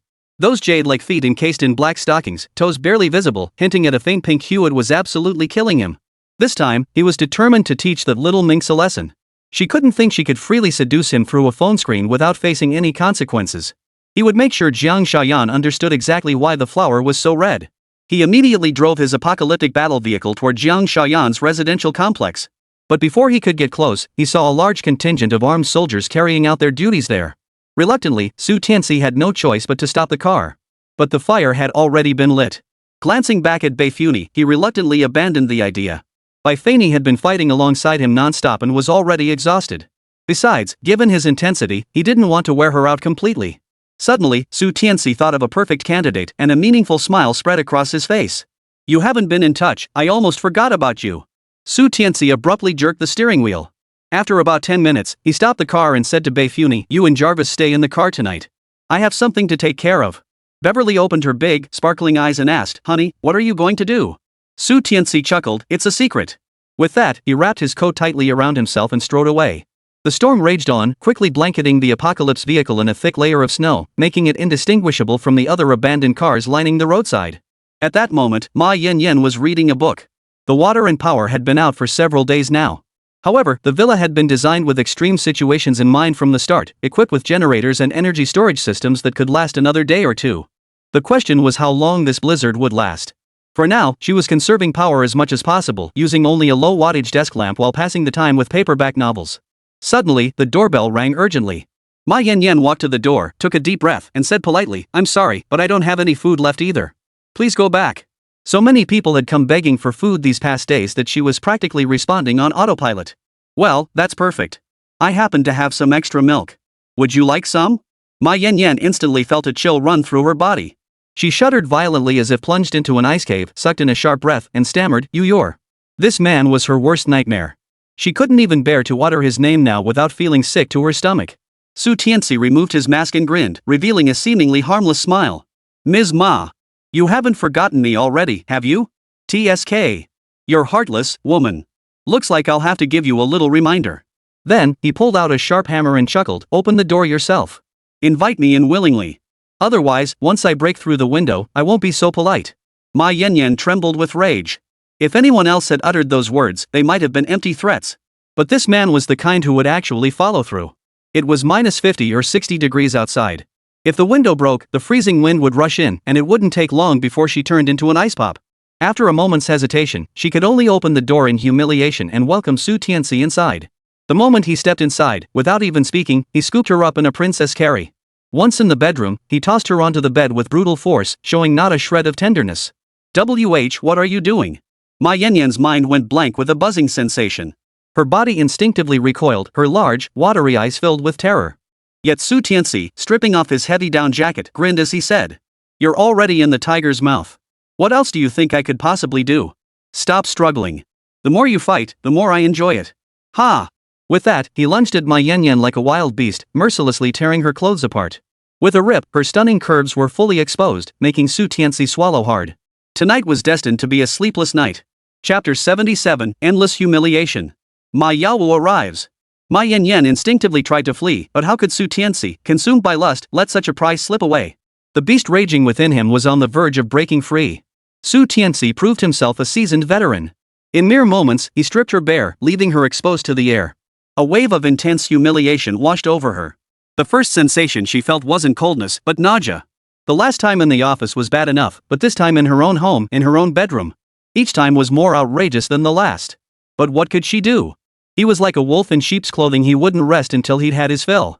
"You hypocritical woman, you protest so much, yet your body doesn't seem to dislike me at all, huh? Ha!" Su Tianci burst into a loud, booming laugh. Ma Yanyan froze abruptly, shivering uncontrollably. Indeed, Su Tianci was right. Ever since that incident in the office last time, the misandry she'd harbored since childhood had mysteriously vanished. Not only that, but she even developed a strange feeling toward Su Tianci. Several times while sleeping, she had erotic dreams, something unimaginable for her when her misandry was at its worst. The most crucial part? The male lead in those dreams was Su Tianci. Ma Yanyan's emotions were now incredibly complex. Watching Su Tianci inch closer, she wasn't sure if she was resigned to her fate with nowhere to retreat, or if she secretly hoped something might happen between them. Either way, she wasn't resisting as fiercely as before. Seeing this, Su Tianci's smile grew even broader. In the villa next door, Ma Yaowu and his wife Bai Shuyao huddled beneath thick quilts, shivering uncontrollably. Bai Shuyao suddenly shivered, as if she had heard something. She blurted out, "Ma Yaowu, I swear I just heard your sister calling out. You must be imagining things." I sealed the windows layer upon layer. Not only would no one's voice get through, but even gunshots outside wouldn't penetrate. Ma Yaowu replied. "No, I still can't shake this feeling. Go check on your sister. After all, she's your sister." Bai Shuyao insisted. "No way. You go if you want to. It's freezing out here and I'm not budging an inch." Ma Yaowu muttered, utterly unconcerned about what had happened. Ever since he left the hospital, Ma Yanyan's attitude toward him had been lukewarm at best. She'd kicked him out of the Ma group that very day, leaving him with nothing. That's why he harbored resentment toward this woman. He had no idea how badly he'd actually harmed Ma Yanyan. Had she been a truly ruthless woman, Ma Yaowu would likely have ended up as an unidentified corpse by now. He and Ma Yanyan weren't biological siblings. Strictly speaking, Ma Yanyan's mother had been a mistress who had climbed her way up. So his feelings toward this woman had now transformed from mere disgust into extreme hatred. Ma Yaowu rolled over, still hearing the sound seemingly louder now, and couldn't help but roar, "That ing! In the middle of the night, she's ing screaming like ah." Bai Shuyao listened to the sound, her own throat growing dry.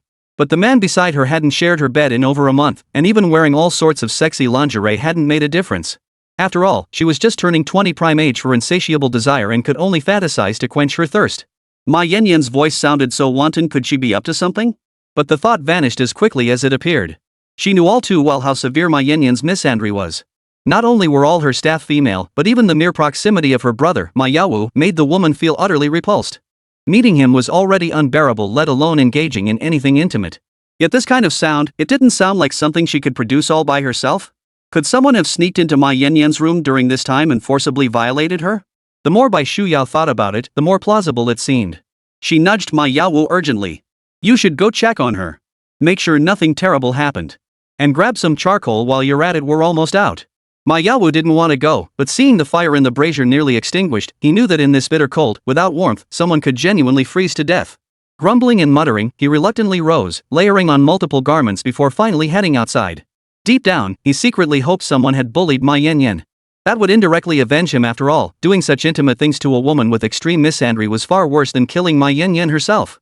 On the other hand, in such bitter cold, that bastard's weapon would surely freeze solid like an ice lollipop. The sight of that would be truly spectacular. Ever since losing his manhood, Ma Yao's thoughts had grown increasingly twisted. The two houses weren't far apart. Ma Yao quickly arrived, pounded on the door, and bellowed, "Ma Yanyan! Open the door, you! My charcoal's all gone. Give me a few more boxes." Inside, Su Tianci, who was in the midst of a struggle, suddenly let out a savage grin. He never expected that bastard Ma Yao lived so close by. That was absolutely perfect. He leaned close to Ma Yanyan's ear. "Answer him. Tell him the good news, let him know he has a new brother-in-law." "No, no." Ma Yanyan pleaded desperately.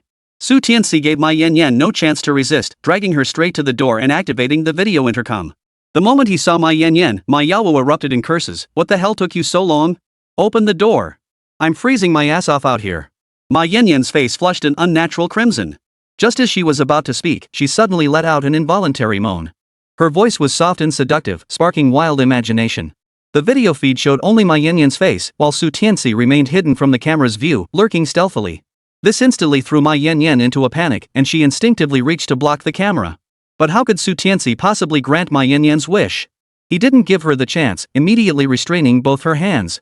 The cruel smile on his face grew even more intense. Remember, it was currently minus 50 to 60 degrees Celsius. Shen Zihao had only been standing there for a short while and was already freezing to death. He felt the bitter cold wind from the blizzard starting to seep madly through the gaps in his thick cotton coat. He was practically frozen solid. Seeing the door still unopened, he was about to curse when he heard that lingering, sensual sound. He froze, stunned. "Ma Yanyan, what the hell are you doing?" Chapter 78, completely destroying Ma Yanyan's pride. Ma Yanyan realized Ma Yao might have noticed something amiss and hastily tried to cover it up. "Nothing. Nothing at all. I just have a stomachache, that's why I made that sound." Her voice trailed off, growing so soft that even she doubted her own explanation. "I'm not available right now. Charcoal, please come back tomorrow to pick it up." Perhaps Ma Yanyan herself didn't realize how much pleading was hidden within those words. At this moment, if Ma Yao had even a shred of alertness, he would have noticed Ma Yanyan's unusual behavior. But he couldn't care less about her well-being. The moment he heard she wanted him to leave, he exploded. "Go back? Hell no. I braved this blizzard to come here. I'm not going back empty-handed. Don't give me empty promises. Open the door now. I'm your brother, I wouldn't hurt you." Ma Yao kicked the door hard, sending snow cascading down. "Open the door." Su Tianci's voice sounded like a demon's whisper in Ma Yanyan's ear. "No, no." Ma Yanyan pleaded, her face twisted in anguish. Seeing the despair in Ma Yanyan's eyes only fueled Su Tianci's fervor. His insulting gestures suddenly intensified. "Don't worry, I won't let Ma Yao see me."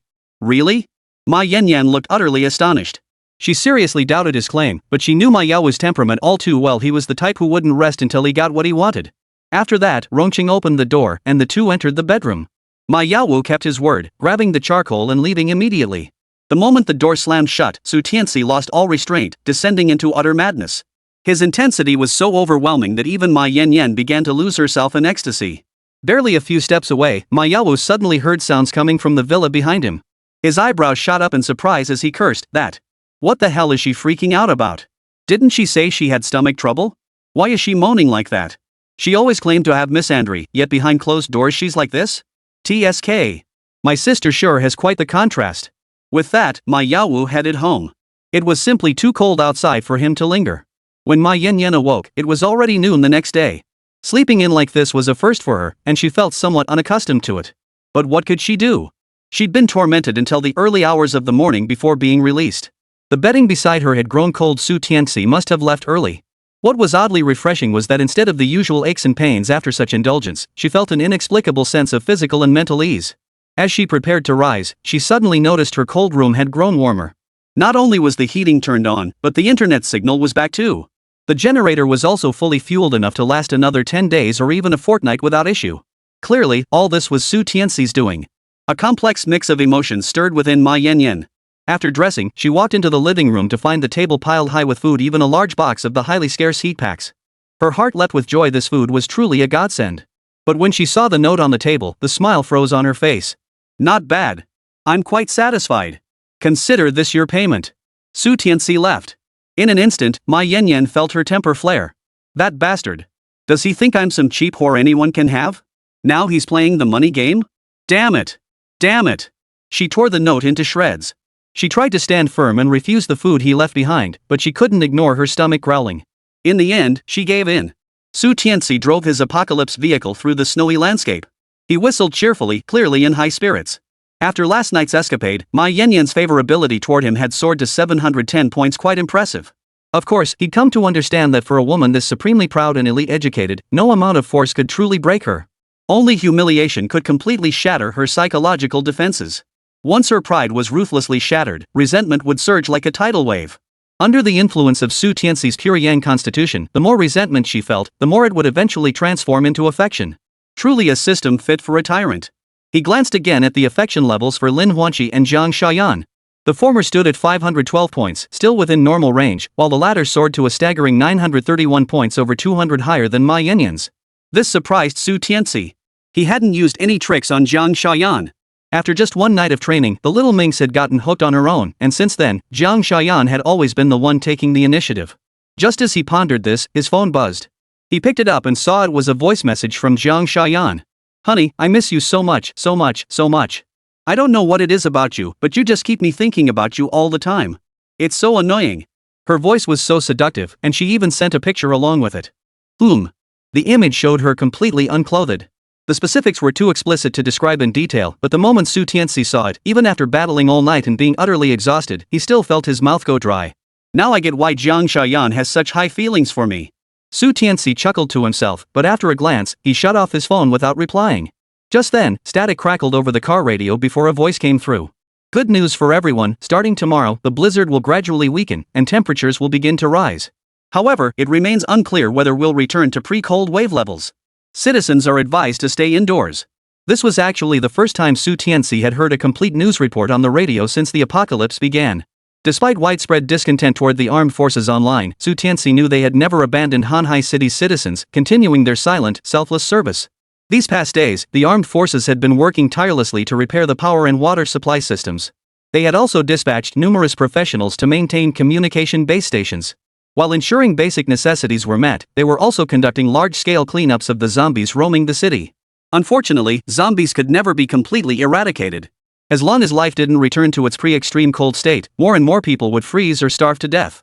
The day the armed forces completely lose control of the situation will be the true dawn of the apocalypse.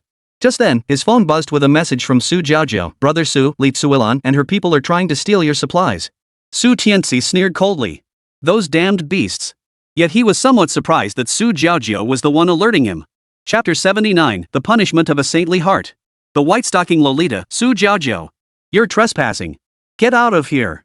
Su Jiaojiao stared in terror at Li Tsuilan and Zhang Dezhuang.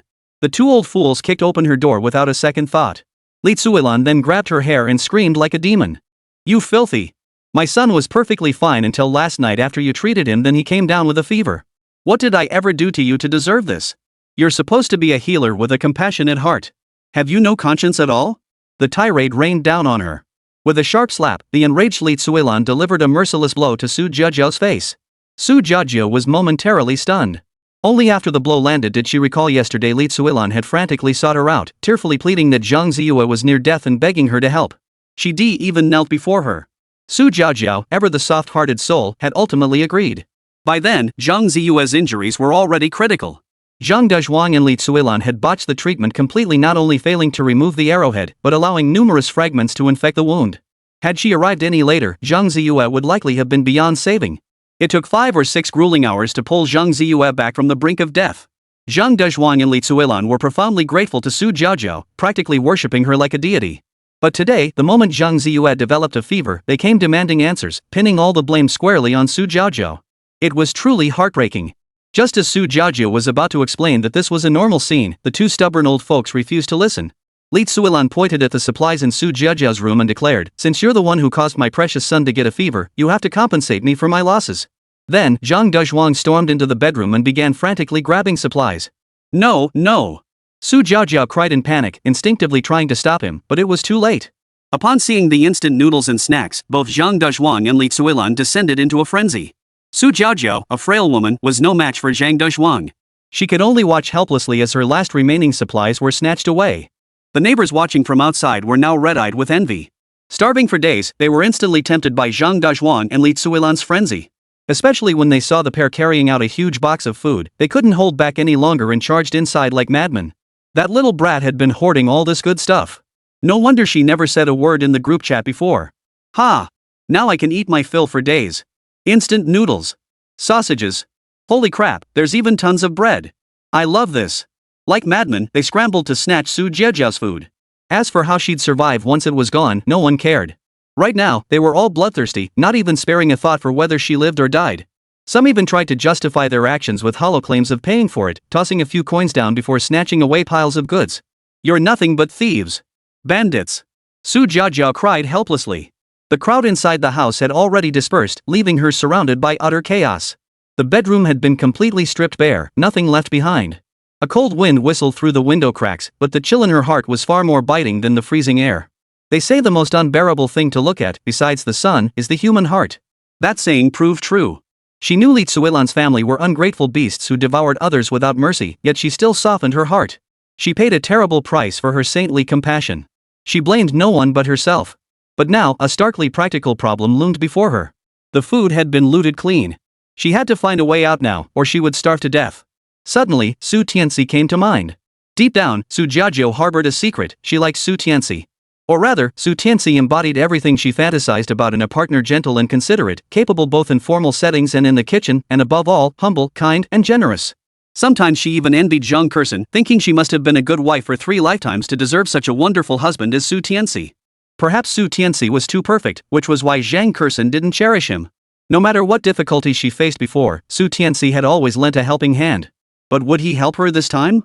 After a moment of silence, Su Jiajiao gathered her courage and sent Su Tianci a message. Brother Su, could I buy some food from you? Just a little bit. At that moment, Su Tianci was crouched on the ground smoking a cigar. One smoke ring after another escaped his lips, dissolving into the air. He was getting increasingly skilled at blowing smoke rings. Suddenly, his phone buzzed. He picked it up to find a voice message from Su Jiajiao. The moment her soft, sweet voice filled his ears, a soft, adorable image instantly appeared in Su Tianci's mind. Su Jiajiao was the epitome of a good girl, her eyes clear and sparkling, her whole being radiating lively cuteness. Back in college, she decaptured the hearts of countless boys, with love letters and flowers practically never ceasing. But back then, Su Jiajiao was solely focused on her studies, turning a deaf ear to the outside world. Her only hobby was role-playing, with a particular fondness for white-stocking lolas. Su Tianci had accidentally stumbled upon Su Jiajiao in costume a few times, and she was utterly adorable. Of course, beyond that, Su Jiajiao had another striking feature: her curvaceous figure. She was well endowed in all the right places, though not overly voluptuous. Her bust, however, was remarkably prominent, a sight so striking that Su Tianci still remembered it vividly. After pondering, he replied, "Sure. I've got plenty of food here, I don't need your share. But I have one request: I want to see your white-stocking loli."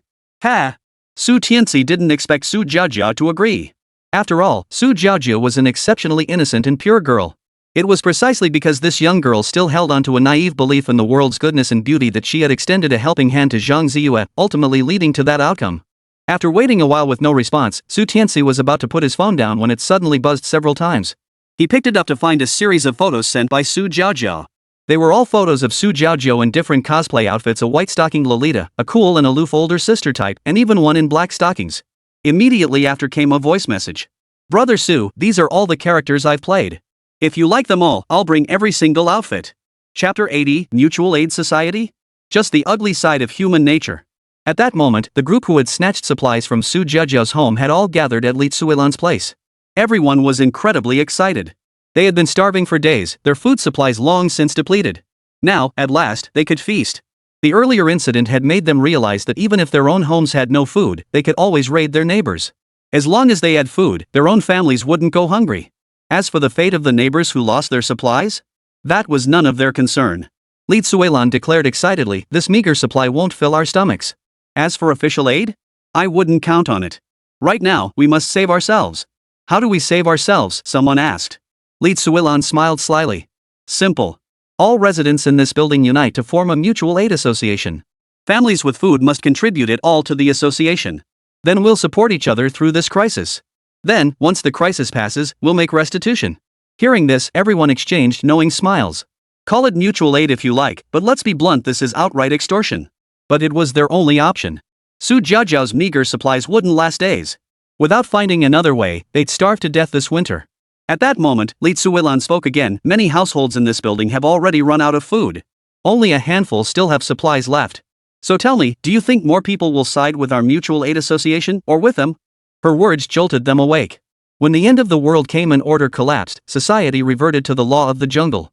Clearly, many families had been without food for days.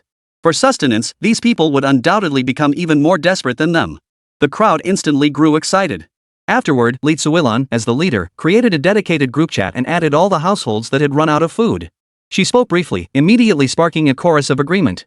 Not a single person objected, and everyone was fired up, brimming with fighting spirit. Immediately after, Zhang Dezhuan led a large crowd to Wang Lan's door first.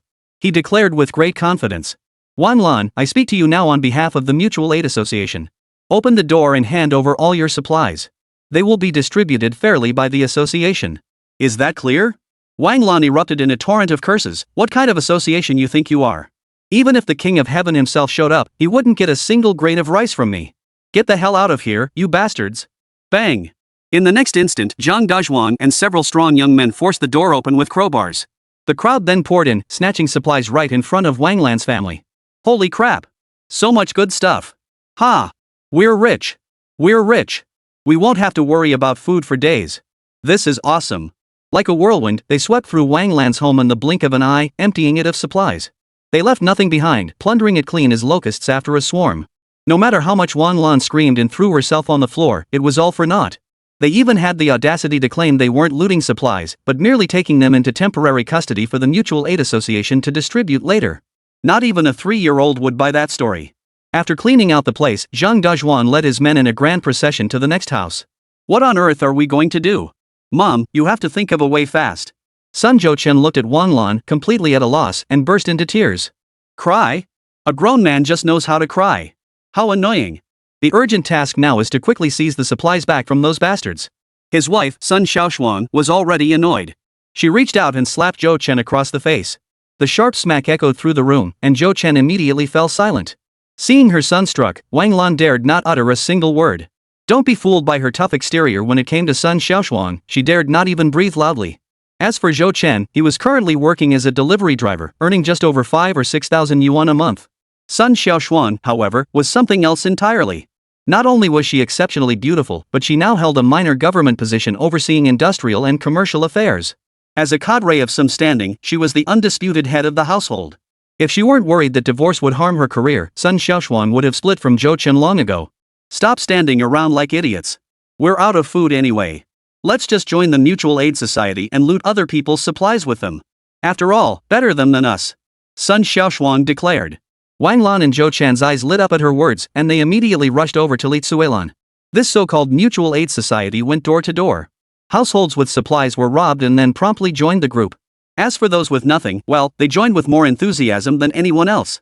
Thus, the scale of the Mutual Aid Society snowballed, growing larger and larger until there was nothing left to loot. Only then did the masses finally calm down. By this point, a tendency emerged to rally around Sun Xiaoshuang as their central figure. After all, she held the highest social standing among them. Should order eventually be restored, her influence would likely be crucial. No matter how you looked at it, their actions were illegal. We've got nothing left to share here, but if I recall correctly, that mysterious tycoon Su Tianci must have stashed away tens of millions, maybe even hundreds of millions of supplies at home. Just a fraction of that would keep us fed and clothed for ages. I agree, we should go take Su Tianci's supplies. Li Tsuilan was the first to raise her hand in support, followed by a chorus of agreement. They had already considered going to Su Tianci's place before, but the blizzard had been too fierce, forcing them to abandon the idea. Now, not only had the weather gradually calmed, but they also had Sun Xiaoshuang, a cadre, leading the charge. Their numbers were significantly larger than before, and everyone felt confident. If Su Tianci dared to refuse, they could tear him limb from limb. The charge of hoarding alone would be enough to make him pay dearly. Seeing unanimous agreement, Sun Xiaoshuang couldn't help but laugh aloud.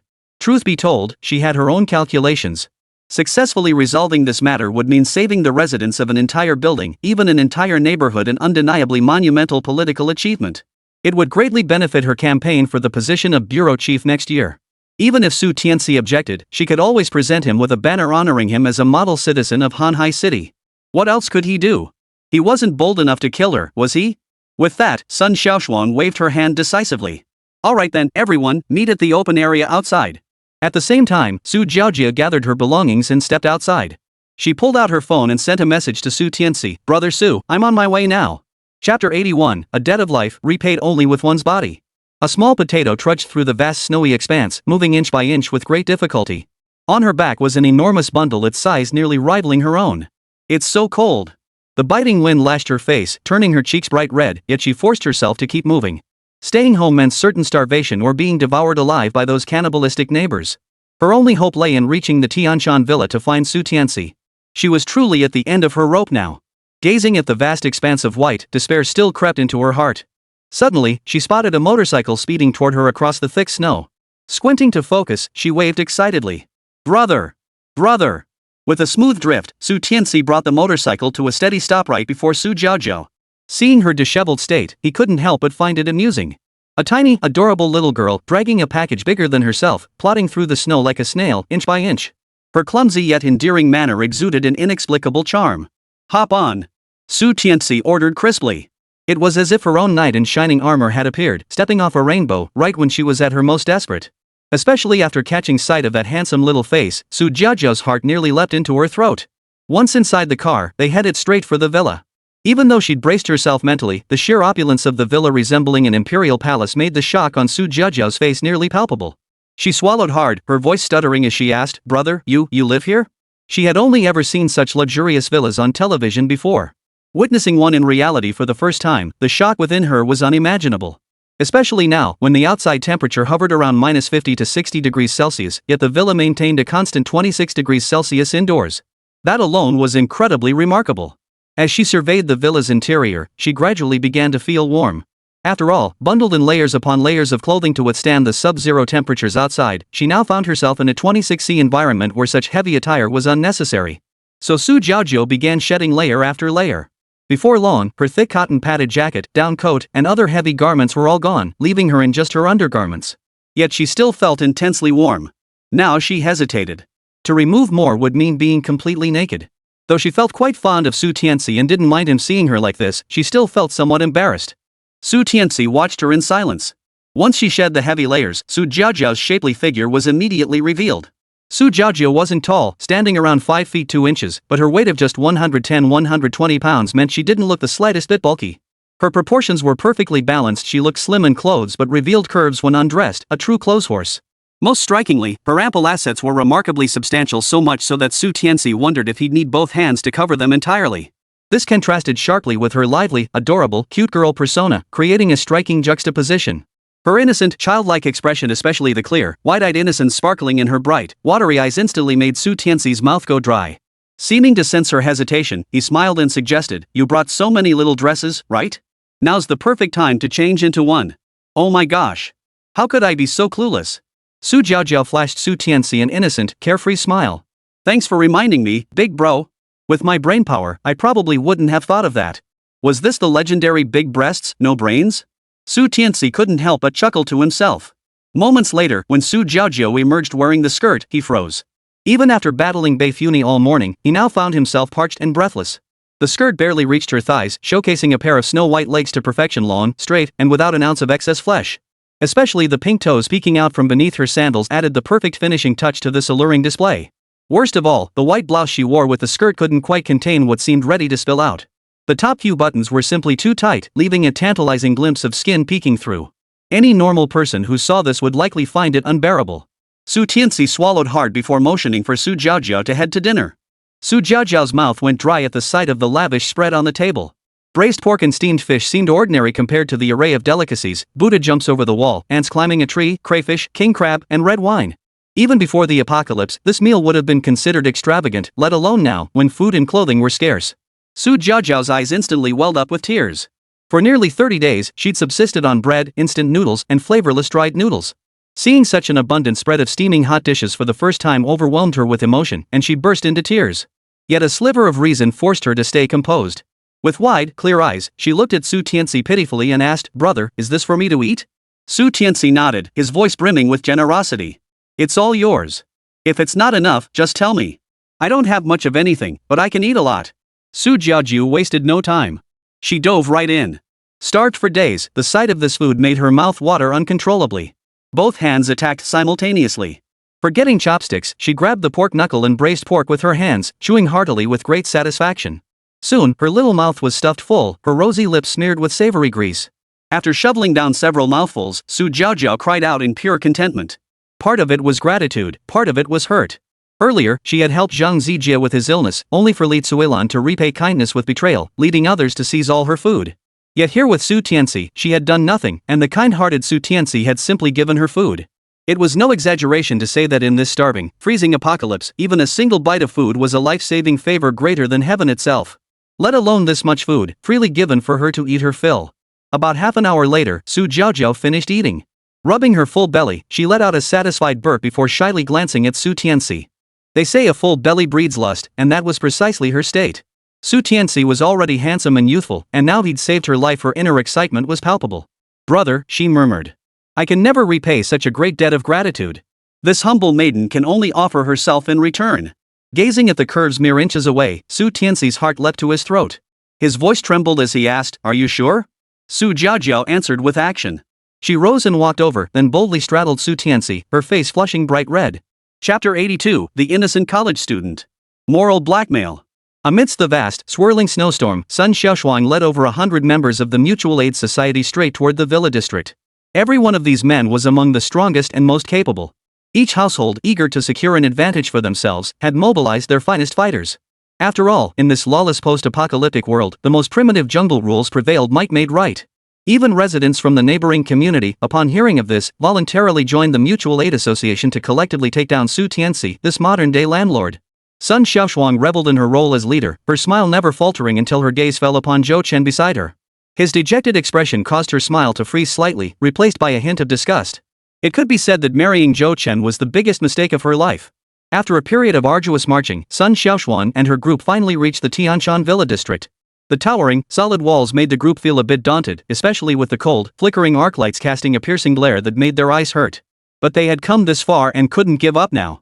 Led by Zhang Dezhuang, several burly men began smashing the walls and pounding on the doors. Yet after all their efforts, the walls remained completely undamaged, while Zhang Dezhuang and the others nearly shook their hands to pieces. Despite the racket, not a sound came from inside. Sun Xiaoshuang frowned. Could it be that Su Tianci wasn't there? But in this weather, where else could he possibly be? Most likely, he was too scared to speak, trembling in some corner. Sun Xiaoshuang knew her chance had come. She grabbed a megaphone, turned up the volume, and shouted into it, "Su Tianci.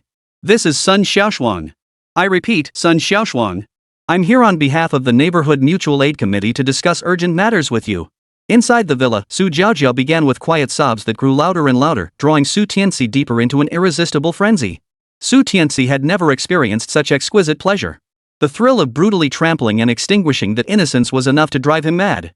Su Jiaojiao and Bei Funi offered two entirely different experiences. From the moment she was born, Bei Funi's fate was predetermined. Her upbringing taught her only how to serve men.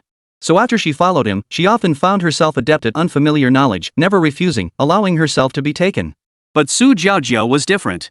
Her clear, large eyes held an indescribable innocence and youthfulness, like biting into a green apple slightly tart at first, yet once accustomed to it, one grew to cherish that sensation. Throughout, she remained passive, allowing Su Tianci to take the lead. Her innate shyness only fueled his wildness, delivering unexpected delights beyond measure, a deadly freshness that made him unable to stop, no matter how he explored her. It was like reading a brilliantly written novel. One glance was enough to draw you in, utterly captivated. Su Jiaojiao wasn't like Bei Funi, who'd been deliberately taught, nor like Zhang Xiaoyan, who had prior experience. Precisely because of this, it created a uniquely unforgettable experience for Su Tianci. Suddenly, Su Jiaojiao whispered, "Someone's outside. Someone's out there." His drowsy consciousness snapped clear at the sound of that familiar voice. Eyes wide, she exclaimed, "It's those people from the neighborhood, brother. They're coming for you. Run." Her face was filled with concern for Su Tianci. Her hair, tied in a bun, clung to her forehead with sweat, creating an indescribable sense of disarray that carried a potent allure. Especially the arc of light flickering in her clear eyes made one swallow hard, yearning to hold her close and cherish her. Su Tianci, however, only sneered coldly. He had heard the voices outside. He vaguely remembered the woman named Sun Xiaoshuang. As the saying went, the most venomous heart belongs to a woman, and this woman embodied that truth to the fullest. In his previous life, when Sun Xiaoshuang learned her department head was trapped in a room, she had rushed in without regard for her own safety to rescue him. Her husband, Zhou Chen, worried for her life, had protected her all the way. In the end, to save the leader, Sun Xiaoshuang kicked Zhou Chen straight into the zombie horde. Only then were the zombies successfully lured away, allowing her to rescue the leader. This woman was quite beautiful, like a blooming mandrake flower, vivid and striking, yet harboring deadly poison. Of course, for Su Tianci, immune to all poisons, this venom was nothing. He could thoroughly train her. Instead, he dared not imagine how delightful that experience would be. After all, he'd heard rumors that Sun Xiaoshuan had climbed the ranks effortlessly by sleeping her way through nearly every superior. Her skills in bed were undoubtedly formidable. But that was all for later. Su Tianci chuckled as he addressed Su Jiajiao. I suggest you focus on yourself for now. This isn't the time for distractions. Then, he continued to explore with her the true essence and mysteries of life. Sun Xiaoshuan was shouting herself hoarse, yet there was still no sound from inside. Could it really be empty? This only made the group more excited. If no one was home, all the better. They could demolish the place without restraint, fearing no further commotion. Since they're not home, we can go all out. I'm quick on my feet. I'll climb up and open the door for everyone. But let's make a deal. If we find any food, I get first dibs. I'm starving to death. The speaker was Xiao Tian, a fitness fanatic who'd been surviving on bland protein powder these past days. He was sick of it, but survival forced him to keep eating. Now, with food in sight, he was naturally the most eager. Everyone agreed, then brought over a ladder for Xiao Tian to climb. Xiao Tian scaled it quickly, but just as he was about to clear the top, a bolt of electricity suddenly shot out. It struck him with lightning speed, sending him crashing down from the wall with a pained howl. His hair stood on end like an explosion, his body stiff as a board, and he was clearly done for. Holy, these rich bastards are so devious. They actually used high-voltage electricity. The crowd gasped in horror. No one dared climb the wall anymore. They stood frozen in place, grim-faced, racking their brains for a solution. Just then, Sun Xiaoshuan had a sudden idea. She grabbed the megaphone and bellowed, Su Tianci. I know you're hiding inside. Your high-voltage fence electrocuted Xiao Tian. If you don't want to be charged with intentional homicide, open the gate and rescue him immediately. Otherwise, you'll face the consequences. Hearing this, the crowd's eyes lit up. Truly the woman of a leader. She even thought of this kind of moral blackmail. Chapter 83, Crushing. A one-sided beating. Su Tianci watched everything unfold outside through his 360-degree surveillance system, seeing it all crystal clear. He'd seen brazen audacity before, but never such shamelessness. Strictly speaking, this was trespassing. If he fired back with his gun, it would be self-defense. Yet they were trying to morally blackmail him? Absolutely ridiculous. So he spoke directly through the intercom at the door. If he dies, he dies. The apocalypse has claimed plenty of lives already. One more or one less won't make a difference. Hearing this, the crowd outside erupted in chaos. Even Sun Xiaoshuan frowned. Why wasn't the script playing out as she'd planned? Quickly regaining her composure, she retorted. He died right outside your doorstep. Even if you didn't kill him intentionally, failing to help someone in mortal danger is still a crime. Fine, call it a crime. If you've got the guts, wait outside. I'm curious to see how long you can stand the cold. Su Tianci said nonchalantly. Sun Xiaoshuan's mind went blank. She'd never encountered someone so utterly unreasonable before. After all, Su Tianci had once been a pushover. Even her own good-for-nothing husband could push him around. How could he turn so cunning just because he had money now? Su Tianci meant business. He really wouldn't open the door. As time ticked by, they realized that if this dragged on, Xiao Tian might freeze to death before the electricity finished him off. Fear began to creep into some of the crowd. After all, this was a human life at stake. If he really died, regardless of legal liability, it would at least become an insurmountable psychological shadow for them. So, one by one, they began to back down. Ahem. I just remembered I left the gas on at home. I'm heading back. Oh dear, I rushed out this morning and forgot my medication. You know how important it is to take this 3 times a day without fail. One after another, they scrambled to leave. Once the first few made their escape, the exodus grew rapidly. Before long, residents from other buildings and neighborhoods had all departed. Only those from Zhou Chen and Zhang Dazhuan's floor remained, just over 20 people. Zhang Dazhuan was now wavering too. Should he leave? After all, this was a matter of life and death. If Xiao Tian died while he was present, he might end up being held responsible for the death. Just then, a creak echoed as the heavy iron gate slowly swung open. 6 minutes earlier, Su Tianci had finally ended the fight. As he stood up, his entire body ached, yet his mood was incredibly exhilarating. This time, he truly understood what it meant to be utterly hooked. Even for a seasoned lover like him, he would still retreat to rest without squeezing out every last drop of sweat. The most elite succubi possessed an innate allure. They needed do nothing but stand there quietly, and the temptation they radiated was deadly and unparalleled. Su Tianci opened the bedroom door to find Bei Funi standing there. Honey, that group is still hanging around. They haven't left? Su Tianci was taken aback. It was below freezing outside. He checked the surveillance feed and saw over 20 people still gathered at the entrance. Worse, they were all familiar faces, his neighbors from the building. But they were clearly at their limit now, huddling together like frightened rats, seemingly trying to generate some warmth through movement. Originally, Su Tianci had no intention of engaging them. But suddenly, a wicked plan formed in his mind. He chuckled darkly twice, a sinister curve lifting the corners of his mouth, before heading toward the front door. Su Tianci was coming out. The crowd, who had been lying low, perked up the moment they saw Su Tianci. If they could subdue him, their day would be saved. Sun Xiaoshuan's face lit up with wild excitement as she shouted, "Zhou Chen, move now!" Though Zhou Chen appeared timid and hesitant in front of Sun Xiaoshuan, he could hold his head high and act like a big shot in Su Tianci's presence. Upon receiving the order, he swung his crowbar in a wide arc and lunged toward Su Tianci. Zhou Chen's fantasy was rosy. He imagined that once Su Tianci was taken down, Sun Xiaoshuan would be overjoyed. Perhaps then she'd finally relent and let him sleep with her. Yet, in the very next instant, disaster struck. Jarvis suddenly appeared, delivering a flying kick so powerful it not only snapped Zhou Chen's crowbar clean in two but also sent him flying backward. He slammed hard into the ground, sinking deep into the snow. Countless onlookers were stunned by the unexpected turn of events. Then, to their astonishment, they realized the attacker was a jet-black robot. Holy crap! Su Tianci actually had such high-end gear at home. Su Tianci regarded the crowd with detached indifference. Since everyone's here, and you've all given me this face, I'll definitely treat you all properly. Jarvis, entertain my neighbors properly. Go easy on them, don't kill them. Even under normal circumstances, these people weren't Jarvis's match. Now, after being frozen stiff for so long in the bitter cold, they could barely walk properly, let alone fight a robot. A wave of agonized screams washed over the room. Without exception, every man lay curled up on the floor, faces contorted in pain. Su Tianci walked over to Zhang Dazhuan with an expression of indifference. Looks like you've really had enough of living. Once, twice, do you actually think I, Su Tianci, am a soft target? No, son-in-law. I won't dare again. Zhang Dazhuan cried out in terror. Su Tianci replied, there won't be a next time. He then stomped down hard on Zhang Dazhuan's knee. A piercing scream of agony erupted, followed by the sight of Zhang Dazhuan's knee contorting into an unnatural, grotesque angle. You beast! I'm your father-in-law. Zhang Dazhuan writhed in agony, blood gushing from his wound, a truly terrifying sight. Sun Xiaoshuan stood frozen, her body trembling uncontrollably. This was the first time she'd seen Su Tianci so terrifying, a stark contrast to the easily bullied man she'd known before. Terrified, she watched Su Tianci begin to walk toward her, step by step. Her eyes widened in horror as she tried to cry for help, but before she could utter a sound, Su Tianci hoisted her onto his shoulder and strode toward the villa. You beast! You animal! Let go of my wife! Zhou Chen watched the scene, his eyes bulging with fury.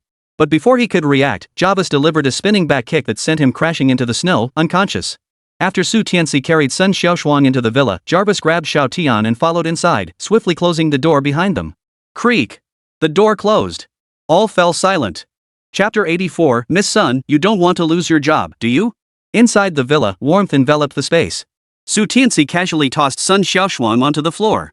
Just as she was about to unleash a torrent of angry words, she watched Jarvis drag little Tian down to the basement level. That space was clearly a cellar, and an indescribable fear instantly filled her heart. Sun Xiaoshuang, let me remind you, this villa is my turf.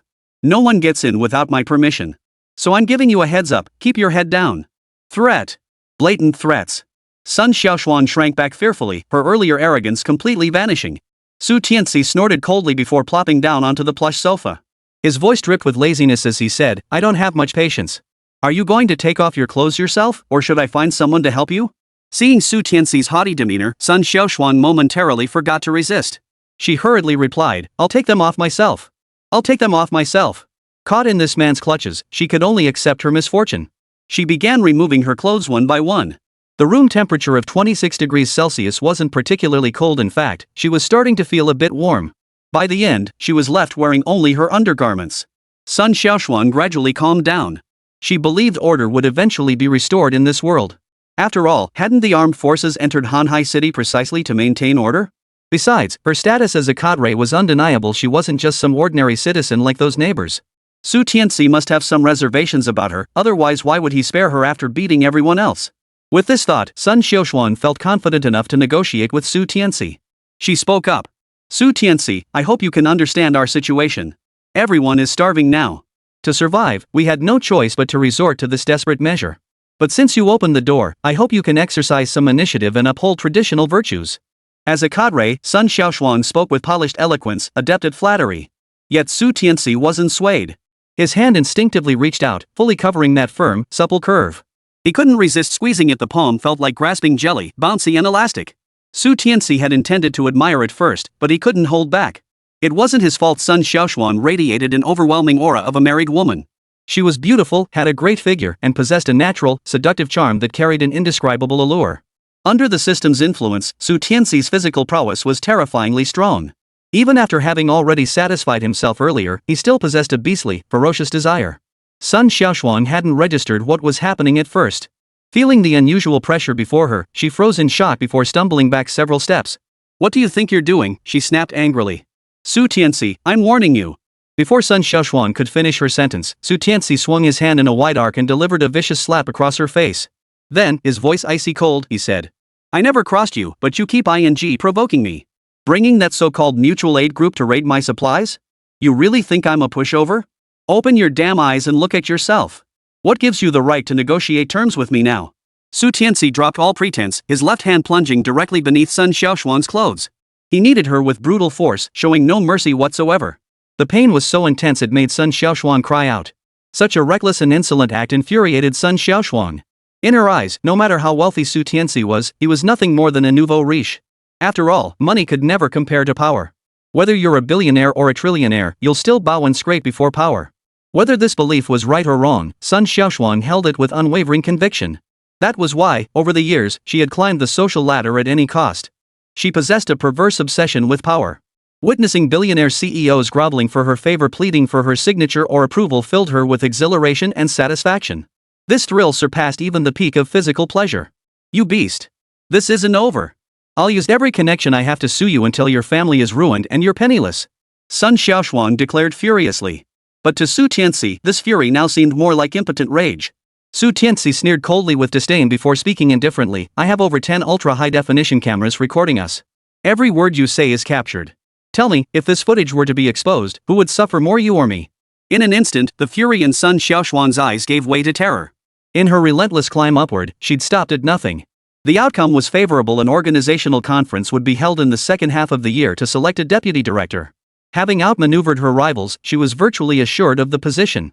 Of course, that depended on no scandals surfacing, especially regarding her personal conduct. Earlier, Wanlan's reckless electrofishing in the homeowners group chat had been entirely her doing, a calculated move to divert suspicion away from herself and protect her career from instability. But now, Su Tianci was threatening her with something she cherished. His meaning was crystal clear: if she made any missteps behind the scenes, Su Tianci would unleash those videos without hesitation, forcing a mutually destructive outcome. With the deputy bureau chief position within her grasp and at her age, even the bureau chief role wasn't impossible. She couldn't afford a single misstep now. Sun Xiaoshuan stared at Su Tianci with icy eyes, her voice dripping with resentment. "What exactly do you think you're doing?" Su Tianci took a premium cigar worth 500,000 yuan, lit it, took a puff, and slowly exhaled a smoke ring. With a look of pure satisfaction and ease, he addressed Sun Xiaoshuan. "Simple. It depends on whether Miss Sun is willing to open her mouth." "What does that mean?" Sun Xiaoshuan was utterly confused. What did he mean by "open your mouth"? Just as she was puzzled, she saw Su Tianci lower his head suggestively. In an instant, she understood everything. So that's what he meant. This bastard really dares to think like that. Even her useless husband, Zhou Chen, wouldn't dare entertain such a thought. But fear quickly followed, for Su Tianci's expression was dead serious. This wasn't some joke. "What's the matter, Miss Sun? Are you unwilling?" Su Tianci asked deliberately. "In that case, then. Wait." Sun Xiaoshuan took a deep breath, her face icy as she stared at Su Tianci. "Are you sure you won't expose this?" Su Tianci nodded. "I wouldn't want to push Miss Sun into a corner either.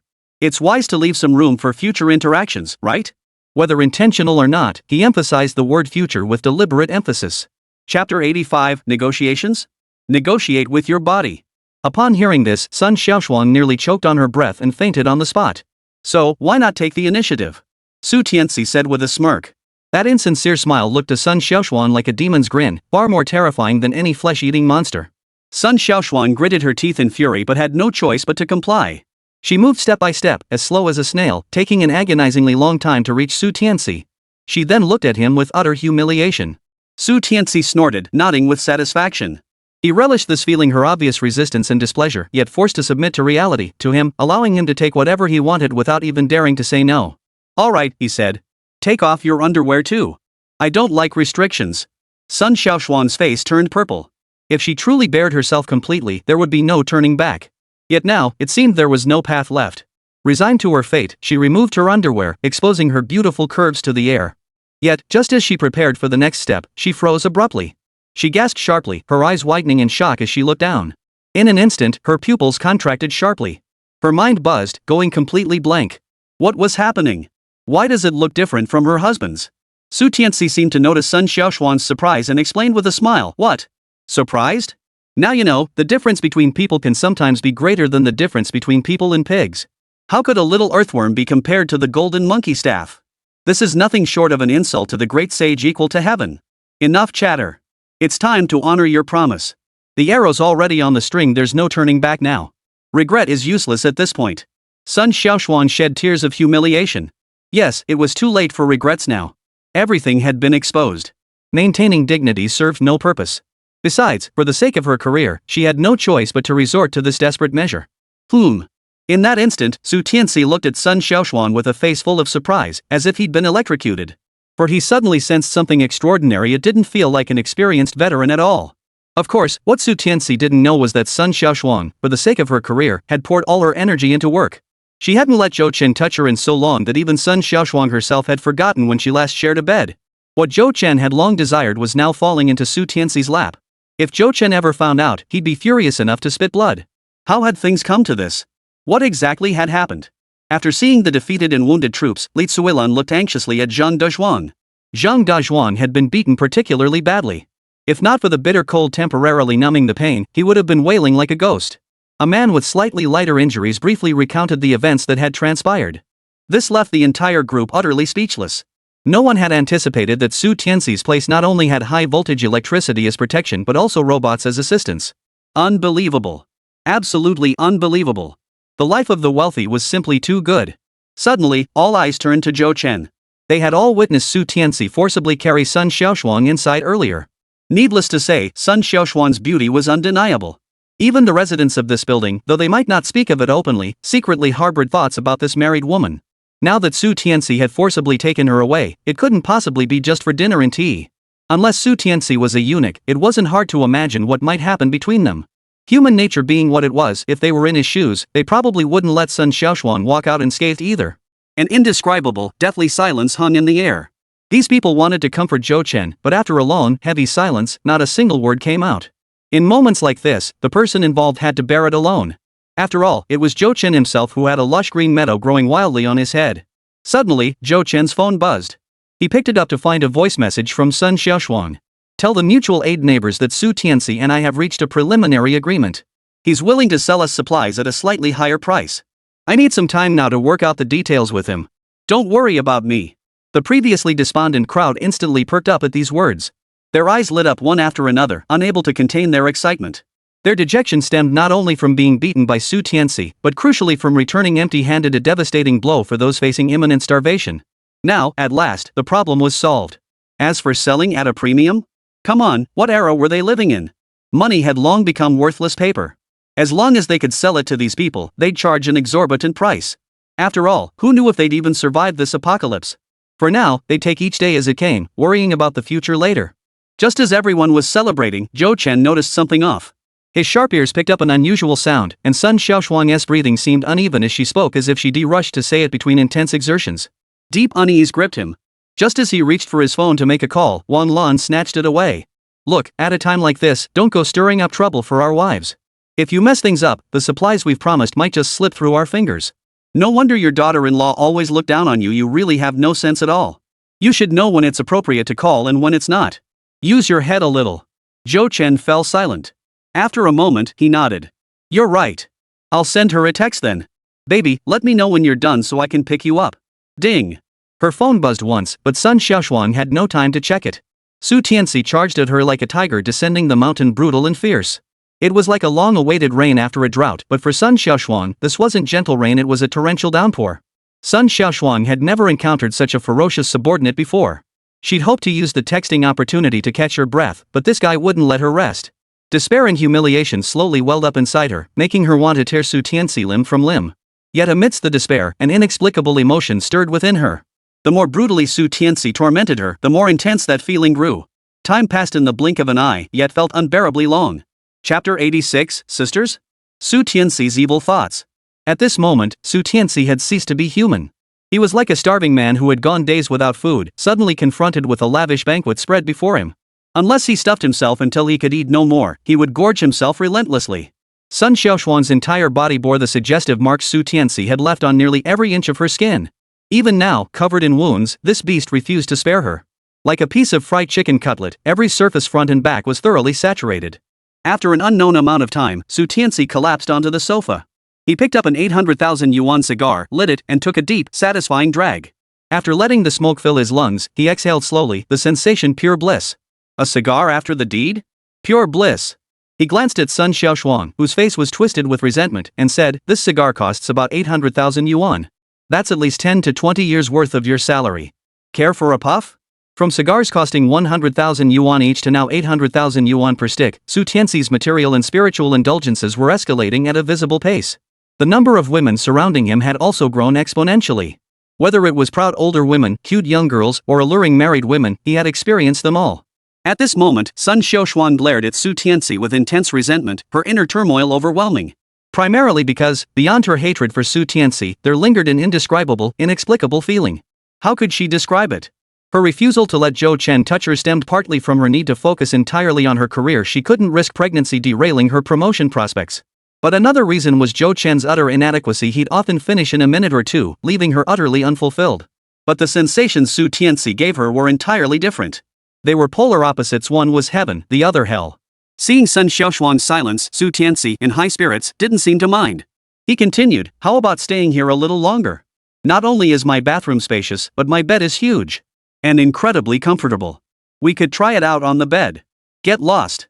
Sun Xiaoshuang shot Su Tianci a cold glare before slowly, in an oddly awkward posture, shuffling inch by inch toward the bathroom. Warm water cascaded freely over her body. Sun Xiaoshuang turned the flow to full blast and exhaled deeply. Since the apocalypse had descended, hot water had become a luxury. It had been days since she enjoyed such a thoroughly relaxing bath. In that moment, Sun Xiaoshuang considered staying. The supplies here were plentiful, no shortage of food or clothing. This was infinitely more comfortable than the freezing, ragged existence outside. But the thought vanished as quickly as it came. She couldn't endure Su Tianci's torment, even if it came with a strange, indescribable thrill. After bathing and dressing, Sun Xiaoshuang stepped outside and stood 10 paces away from Su Tianci. "Let's pretend this never happened," she declared. "We're even now. Oh, and hand over the surveillance footage." "Forget the footage. Even if I gave it to you, you'd suspect I have backups. Better to keep it for my own enjoyment. Rest assured, I'm not that shameless. You've given me such pleasure to ensure more in the future, I'd never cross you." Su Tianci grinned, revealing a mouthful of pearly whites. He looked handsome and refined, yet his words were crass and vulgar. Sun Xiaoshuang gritted her teeth in resentment. Come to think of it, even if she handed over the original footage, who knew how many copies this guy had already made? It would be pointless. After a moment's thought, she added, "You ordered me to send that earlier message. So, will you sell us a batch of supplies? I've said it before, Su Tianci never breaks his word. Have them come to the Tianshan Villa district in 2 days. Jarvis will distribute the supplies then." "Why 2 days? Then make it 3 days." "No. 2 days." Sun Xiaoshuang exhaled in relief. Though she sacrificed a bit of her dignity, accomplishing her original mission meant she gained something, not a loss at all. Lost in her joy, Sun Xiaoshuang failed to notice the sinister curve that played across Su Tianci's lips. 2 days later would be the final blow to the Zheng family of 4. Sun Xiaoshuang picked up her phone and sent a message to Zhou Chen, requesting someone to pick her up. Su Tianci, standing nearby, caught sight of Sun Xiaoshuang's phone screensaver, a group photo. The person on the right was Sun Xiaoshuang, while the one on the left bore a striking resemblance to her, sharing about 60% of her features. However, the woman on the left possessed a better figure and an extra touch of sweetness, making her a stunning beauty in her own right, easily matching Sun Xiaoshuang's own allure. He exclaimed in surprise, "Sun Xiaoxue is your sister?" Sun Xiaoshuang shot Su Tianci a wary glance and warned, "So what if she is? If you lay a finger on her, I'll hunt you down until my dying breath." Su Tianci let out a hollow laugh and said nothing. Sun Xiaoshuang now only wanted to escape this hellhole. She strode toward the exit, but Su Tianci's voice followed her. "When the cold bites deep and you're on the brink of survival, come find me. I'm quite fond of doing good deeds." However, his words were met only by the heavy slam of a door. Su Tianci couldn't care less about this little rabbit's rebellious attitude. Instead, he found it rather amusing. He truly hadn't expected Sun Xiaoxue to be Sun Xiaoshuang's sister. Sun Xiaoxue was a host at Hanhai Television, a renowned station beauty. The first time Su Tianci saw her on TV, he was utterly captivated. Her gentle, dignified appearance carried an intellectual beauty, giving an immediate impression of national prosperity and people's well-being, a look that perfectly matched Su Tianci's own aesthetic preferences. He had always admired her immensely. He had thought any connection was impossible, but now it seemed a glimmer of hope had emerged. Suddenly, Jarvis's voice sounded. Warning! Approaching presence. No hostility detected at this time. More and more people had been keeping tabs on him these days, though most were merely thieves in spirit, not in deed. Su Tianci had long grown accustomed to it. He activated the surveillance cameras to investigate. There were quite a few of them. He roughly counted about 20 people trudging through the thick snow, slowly making their way toward the Tianci villa. They looked rather bedraggled, yet they were dressed in expensive down jackets and wearing masks costing over 100 yuan each. Su Tianci recognized the down jacket brand, a luxury label. It was much lighter than ordinary down jackets, incredibly convenient to wear, and naturally, the price was steep. The cheapest models started at 100,000 yuan. Residents of the Villa Complex? Chapter 87, Tang Baixian. The plot against Su Tianci. At that moment, in the low-lying bushes some distance from Tianci Villa, a group of people were crouched in a corner, gazing intently at Su Tianci's villa in the distance. They believed themselves well concealed, unaware that in another corner, everything happening here was being clearly projected onto Su Tianci's screen. Had Su Tianci looked closely, he would have recognized a familiar face among them, Li De Biao. Little Biao, you said it yourself, this villa's packed with supplies, right? The scarred man spoke to Lu De Biao with a vicious expression, his dark eyes fixed menacingly on the villa in the distance. Yes. That Zhang Kursen told me herself. Li De Biao replied coldly. His gaze flickered nervously toward the scarred man, a clear flicker of fear in his eyes. Scarface, whose real name was Tang Lin, had at least 50 or 60 lives on his hands. The scar across his face was from a bloody brawl where he'd been slashed. That very brawl cemented his status as a local kingpin in the underworld. He controlled the largest underground casino and dabbled in every illicit activity imaginable: gambling, prostitution, murder, robbery, barring only drugs. Later, he laundered his operations into legitimate businesses, raking in hundreds of millions in profits annually. Now, with the apocalypse upon them, the old order lay utterly shattered. For Scarface, this presented both a challenge and an opportunity. With no one left to restrain him, might alone would decide who ruled. Thus, he began to stir restlessly once more. They had intended to strike, but witnessing that group collapse within a minute filled them with apprehension. Ultimately, they decided to retreat and deliberate further. Thus, the group returned to Tang Lin's residence, a villa he had purchased in the Tianci Villa district. Once in the study, Li Tianfu, Tang Lin's brother-in-law and his most trusted right-hand man, coldly suggested, "Why not just get a few Land Rovers and ram our way in?" "Stop spouting nonsense." Tang Lin waved his hand in exasperation, already accustomed to his simple-minded, muscle-bound brother-in-law. The group fell silent, unable to come up with a better plan. They could only puff on their cigars one after another. Tang Lin couldn't afford the 100,000 yuan per stick variety, but even the few hundred yuan per stick ones were considered luxury items for ordinary people. Soon, the study was filled with thick smoke. Just then, a lively, adorable girl walked in. Seeing the scene, she immediately frowned and exclaimed, "Dad! Uncle! You're smoking cigars again. How many times have I told you? Cigars are bad for your health. Why won't you listen?" Tang Lin and Li Tianfu chuckled, quickly extinguishing the cigars they'd just taken a few puffs from. Tang Lin was a doting father. He'd give his daughter the moon if she asked for it, never saying no. Li Tianfu also adored his niece. Fine then. But no more smoking later. Tang Baixian wrinkled her nose, and the adorable charm that flashed across her face unintentionally softened the demeanor of this group of fierce-looking men. All right. Don't worry, Xian. You know Dad and Uncle always listen to you. Tang Lin chuckled, his scarred face crinkling with a gentle smile that starkly contrasted his otherwise fierce appearance. After Tang Baixian left, half believing and half doubting, they genuinely put down their cigars and resumed discussing business, their voices softening as they spoke.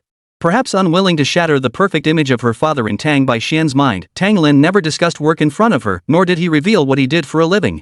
After a moment of silence, Tang Lin suddenly spoke up, "I've thought of a way." After Tang Lin finished explaining, Li Tianfu exclaimed in shock, "Brother-in-law, are we really going to do this? Isn't the cost a bit too high?" Tang Lin snorted coldly. "You have to give to gain. Don't be greedy for these petty gains. With all that supplies, once we get our hands on them, we'll be set for at least 10 years. It's worth the gamble." Seeing this, the others said nothing more. After returning to her room, Tang Baixian found a message from her best friend, Su Jiaojia. "Babe, I've moved to the Tianci Villa district." "What?" Tang Baixian gasped, rushing to ask, "Where exactly did you move? Is it with that big hunk you mentioned?" "Oh my, that practically counts as living together." The hunk she referred to was Su Tianci. Ever since Su Jiaojia heard about Su Tianci and Zhang Kursen's one-night fling, she'd given them that nickname. "It's not cohabitation, just a temporary stay. You know, all my supplies got snatched," Su Jiaojia said. Tang Baixian sighed. She knew all about it, regretting her powerlessness at the time, but her curiosity soon flared up. I know you've had a crush on this Su guy for ages. So, now that it's just the two of you alone together, has anything juicy happened? Say another word and I'm ignoring you. Ha! Tang Baixian burst out laughing. Then she turned to ask about the Tianci villa. The recent major renovation there had sparked massive attention, and even she was incredibly curious. Su Jiajiao shared everything she could with Tang Baixian, then proceeded to show off her lunch. Seeing the Boston lobster, king crab, and other delicacies, Tang Baixian drooled with envy. Hearing how Su Tianci had thoroughly taught those beastly neighbors a lesson, she suddenly felt an inexplicable admiration for this man she'd never even met. But the real shocker was yet to come. What? Jiajiao, you can actually take hot showers there. There's even a hot spring and a sauna. Wuk Swangshuan, I want to go too. Tang Baixian was so envious she was nearly in tears. Her home did have hot water, but with the outside temperature hovering around -50 to 60 degrees Celsius, even turning the heat to maximum could only barely keep the water warm enough to touch. Her greatest wish now was to soak in a comfortable bath. Suddenly inspired, she blurted out, Jiao Jiao, could you please put in a good word for me with your Uncle Su? I really want to go to the villa to take a bath.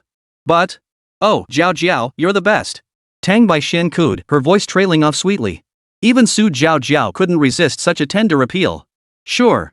I'll talk to Brother Su. But I can't guarantee it'll work. He. I knew Big Jiao Jiao would be the best to me. Jiao Jiao is Jiao Jiao, why must it be Big Jiao Jiao? Su Jiao Jiao's face darkened instantly. Tang Baixian covered her mouth and giggled softly. Chapter 88, Zombies on the Loose. The little beauty who wants to play with Barrett. Meanwhile, Sun Xiaoshuang staggered back to the residential compound. Upon learning supplies would arrive in a few days, these beastly neighbors welcomed Sun Xiaoshuang like a hero, their faces plastered with fawning expressions as they showered her with flattery. Comrade Sun, you're truly amazing. Even that good-for-nothing Su Tianci fell head over heels for you. Your future is limitless. When Comrade Sun steps in, she's worth two men. From now on, you're our greatest hero. Who says women are inferior to men? Seeing Comrade Sun's heroic bearing, she'd be a female general leading armies in ancient times. The old Sun Xiaoshuan would have been overjoyed to hear such praise. But now, recalling every despicable thing that bastard Su Tianci had done to her, these words sounded like mockery, like repeatedly tearing open her wounds and pouring salt on them. But with matters having come to this, Sun Xiaoshuan couldn't afford to ruin her image. Forcing down her inner turmoil, she declared, all right, everyone go prepare your money. Save yourselves the regret of staring at the ocean in despair later. The crowd erupted into enthusiastic applause. Oh, and this must remain strictly confidential. Supplies are limited. If word gets out and everyone ends up with less, don't blame me for not warning you. Sun Xiaoshuang added. Everyone nodded in agreement. Afterward, Sun Xiaoshuang returned home. Zhou Chen, wearing a silly grin, hurried over. Honey, you're amazing. Sun Xiaoshuang dropped her act, revealing a look of disgust. She slapped Zhou Chen across the face and coldly ordered, get lost. I don't want to see you right now. Zhou Chen took the blow, landing on the sofa, yet dared not utter a word. Seeing Zhou Chen reduced to such a pathetic state only deepened Sun Xiaoshuang's disgust. If only this guy had been more capable, he wouldn't have stood by helplessly while his own wife was forcibly abducted by a stranger. What shamed her most was that he fell far short of Su Tianci, even in that department, one a tiny earthworm, the other a golden staff. They weren't even in the same league. This guy was inferior to Su Tianci in every single way. Sun Xiaoshuang shot Zhou Chen a look, her frustration mounting. She stormed into the room, locked the door, and stared at her own battered body, her resentment toward Su Tianci deepening. She could tell that when he'd done that to her, he hadn't treated her like a human being at all. She'd merely been a tool for him to release his desires.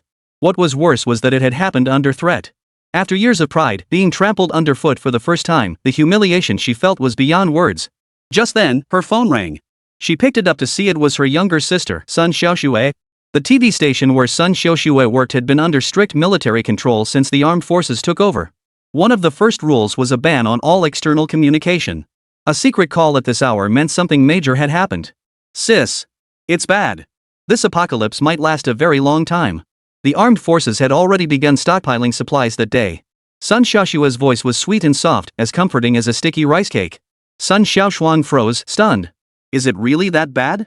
Didn't the news say the Korean wave has passed? That recovery is imminent? Sun Xiaoxue sighed. You actually believe the news? They just tell us what to say, and we repeat it. Plus, the armed forces are in chaos now. Let me show you a video. Delete it right after watching. They're cracking down hard on this lately. Immediately, a video was sent over. It looked like someone was fleeing for their life. The camera shook violently, and you could hear all kinds of chaotic, snarling noises. Suddenly, the camera crashed to the ground, and a man with a hideous, terrifying face lunged forward. His appearance was identical to the zombies portrayed in movies. Zombies. Sun Xiaoshuang's pupils suddenly contracted and her breathing grew heavy. In the past, she would have dismissed this as movie footage. But now, with Sun Xiaoshue sending it with such gravity, it felt all too real. Just as she was about to watch it again, she discovered the video had vanished. Sun Xiaoshue's voice was unusually grave. Sis. Chaos everywhere. What started as small-scale zombie mutations is spreading rapidly. But the armed forces are strictly suppressing this news. You saw it yourself, this video vanished instantly. It must have been forcibly deleted by the network administrators. And it's not just short video platforms, forums, or group chats, even private conversations mentioning zombies are getting deleted. They can't contain it anymore. They really can't contain it anymore. Sun Xiaoshuang murmured in a daze, has the apocalypse truly arrived? Sun Xiaoshue continued, the armed forces are relocating the TD station elsewhere. I fled with a few close colleagues, but I couldn't think of anywhere else to go. I had no choice but to come to you. Sun Xiaoshuang snapped back to reality and hurriedly protested, no. You can't come here. Sun Xiaoshue looked stunned. Sis, you're my only family in Hanhai City. If I don't come to you, do you want me to freeze to death? Fine, I won't say more. The call ended. Sun Xiaoshuang remained frozen in shock. Zombies. If such vicious monsters truly existed, survival seemed possible only by seeking out Su Tianci. Could it be, this guy already knew about the zombies? Su Tianci was calling Su Ninger. See this? This is a zombie. Scared? Come to my place, my bed's big and cozy. Su Ninger lay sprawled on her bed in white socks. Where did you even get this video? This stuff should be heavily restricted. They'd been calling each other almost daily these past few days, and their relationship had definitely warmed up considerably. Just stop worrying about it. Just tell me if you're coming or not. Su Tianci said. Su Ninger wiggled her delicate little feet, clearly in high spirits. She huffed playfully, it's like a big gray wolf asking a little white rabbit if it wants to come play at his house. If the rabbit goes, don't you think it'll get eaten until there's not a single crumb left? Ha, that's a pretty unique analogy. Su Tianci chuckled. By the way, do you have a gun? Su Ninger's expression turned serious. Su Tianci nodded. His tone suggestive. I've got plenty. If you ever want to try out a thick, powerful Barrett, come over to my place. Ammo's on me. Chapter 89, Unrestrained Release of Side Effects. Su Ninger froze. She sensed Su Tianci wasn't joking and asked in surprise, You're serious? Su Tianci nodded earnestly. Of course. You must have noticed the situation outside by now. The apocalypse has arrived, and it won't end anytime soon. With the emergence of zombies, it's only going to get more dangerous out there. Therefore, I sincerely invite you to my home. You personally modified this shelter, so you know how formidable its defenses are. Of course, if you're unwilling, I won't force you, but I will provide you with some weapons for self-defense. Su Ninger stared at Su Tianci, whose tone and expression were utterly sincere. She said nothing, her face flushing bright red. After a long silence, she finally murmured shyly, I'll think it over. You must be very careful yourself. Even her voice carried that uniquely girlish bashfulness,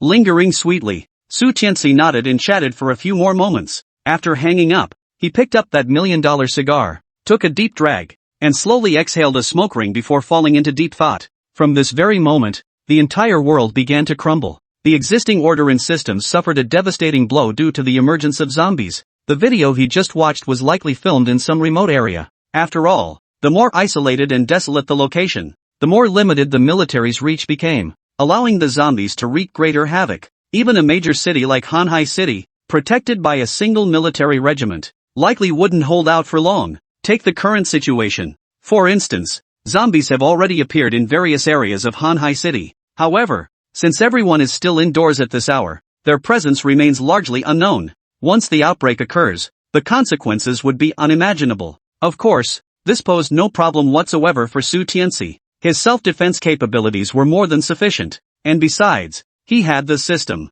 After some thought, Su Tianci decided to notify the others. Jiang Xiaoyan, Ma Yanyan. After all, they'd shared a fleeting romance. Especially Jiang Xiaoyan, her feelings for him bordered on obsession. Naturally, he didn't want anything to happen to her. Ma Yanyan's message came back quickly, just a string of ellipses. Judging by the look of it, even chatting with him seemed to push her misandry to its peak. Sooner or later, I'll have to deal with you again. Su Tianci, however, was long accustomed to this. He gave a cheerful little snort, already scheming in his mind how best to torment this proud little phoenix. He found it utterly delightful, almost to the point of obsession. she appeared so haughtily superior. Yet once they got intimate, the sensation of personally shattering her pride and crushing it into oblivion was beyond words. Just then, his phone buzzed again, a message from Jiang Xiaoyan. Really? Honey, can I come hide with you? I'm so scared. Sniff. I really miss you. Immediately following was a video. It was Jiang Xiaoyan entertaining herself. This left Su Tianci utterly flustered. He replied with a few half-hearted words. Ma Yanyan and Jiang Xiaoyan, one cold, one warm, formed a stark contrast. After a while, calming his emotions, Su Tianci turned his attention to the task at hand. He took out all his crystals, 36 quasi-first-grade crystals in total. Last time, consuming just a few had nearly exhausted Beifuni to the point of collapse. This time, with several times that amount, 36 crystals, he wouldn't let Beifuni unleash her desires again. If something truly went wrong, he'd genuinely be heartbroken. This was where Lin Huanqi came into play. Su Tianci changed into fresh clothes and headed straight for the basement. Lin Huanqi lay motionless on the floor, eyes covered by a blindfold, limbs tightly bound. She now lived a life of eating and sleeping, with even leftovers feeling like a feast. Over the past few days, she'd gained several pounds, looking plump and well-fed. Hearing footsteps, the previously listless Lin Huanqi instantly perked up and hurriedly called out, "Beverly, you're finally here. I'm starving to death. Also, could you please talk to Brother Su? These chains are a bit too tight. Could you ask him to loosen them a little?" Lin Huanqi chattered on. But suddenly, an unusual sensation made her instinctively frown. Just as she was about to speak, only a muffled mum escaped her lips. Moments later, when she realized what it was already too late. While descending the stairs, Su Tianci had already consumed those crystalline fragments. By the time they reached the basement, the side effects began to slowly take hold. Su Tianci had categorized his women. Take Ma Yanyan and Jiang Xiaoyan, for instance. They were long-term prospects, and he'd already achieved some initial success with them. So no matter what he did, he'd take their feelings into account to a certain extent, keeping things within reasonable limits. As for Lin Huanqi, she was nothing more than a roadside flower. He harbored not a shred of pity for such individuals. In this frozen wasteland of the apocalypse, allowing her scraps to prolong her miserable existence was the height of his kindness. Treating her like a human being? Forget it. Moreover, even those scraps weren't given freely. They required an exchange, like now, where she was being used to satisfy his desires without restraint. If he can endure it, he'll continue to be well-fed and well-cared for. If you couldn't, he wouldn't waste you either. He'd infect you into a zombie and cultivate a crystal from you. That way, he'd recoup his investment in one fell swoop. Before Su Jiaojiao arrived, Su Tianci's favor had always been showered solely on Beifuni. After Lin Huanqi came along, she took a significant portion of that attention, freeing Beifuni to accompany him on outings. Su Tianci had always doted on this exotic beauty. As for Lin Huanqi, he didn't give a damn about her feelings, he did whatever felt good. The side effects of the crystals quickly subsided, and the beast within Su Tianci was once again caged, but he hadn't had his fill, so he swallowed several more crystals in one go. Once the side effects kicked in again, he plunged back into ecstasy and agony. This time, the effects lasted longer than before. Soon, the basement echoed only with the crackling of firecrackers and the clanging of chains colliding.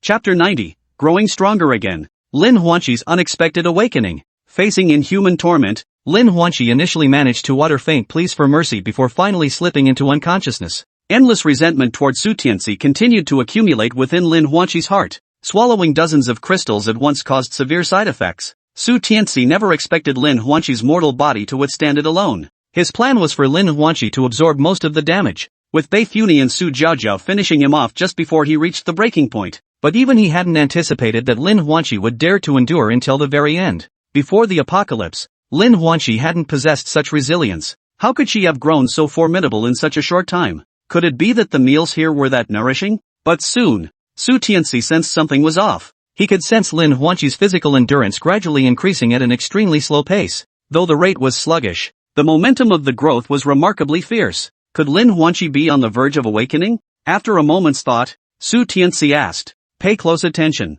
Do you feel anything unusual in your body?" Lin Huanqi, who had been in a daze, jolted awake at his words. She felt a bone-deep dread toward this devilish man. Taking a deep breath to clear her head, she slowly replied, "I feel hot. Extremely hot. It's like there's a volcano inside me. It could erupt at any moment. This is the side effect of the crystalline substance." Su Tianci's brows instantly furrowed. Could it be that the side effects he had expelled were actually being absorbed by Lin Huanqi? Was this a case of repurposing waste? As Su Tianci pondered this, Lin Huanqi suddenly fixed him with a predatory gaze. Her previously passive demeanor shifted instantly to one of initiative. At that moment, a sensation began surging from his dantian, coursing through his meridians and flooding his entire body. Every inch of his skin felt nourished. Su Tianxi's eyes lit up instantly. He could feel it clearly, the energy within him had reached the brink of breakthrough. His entire body felt like a volcano ready to erupt. If this surging energy could break through the layers of constraints, he too would become an awakened one.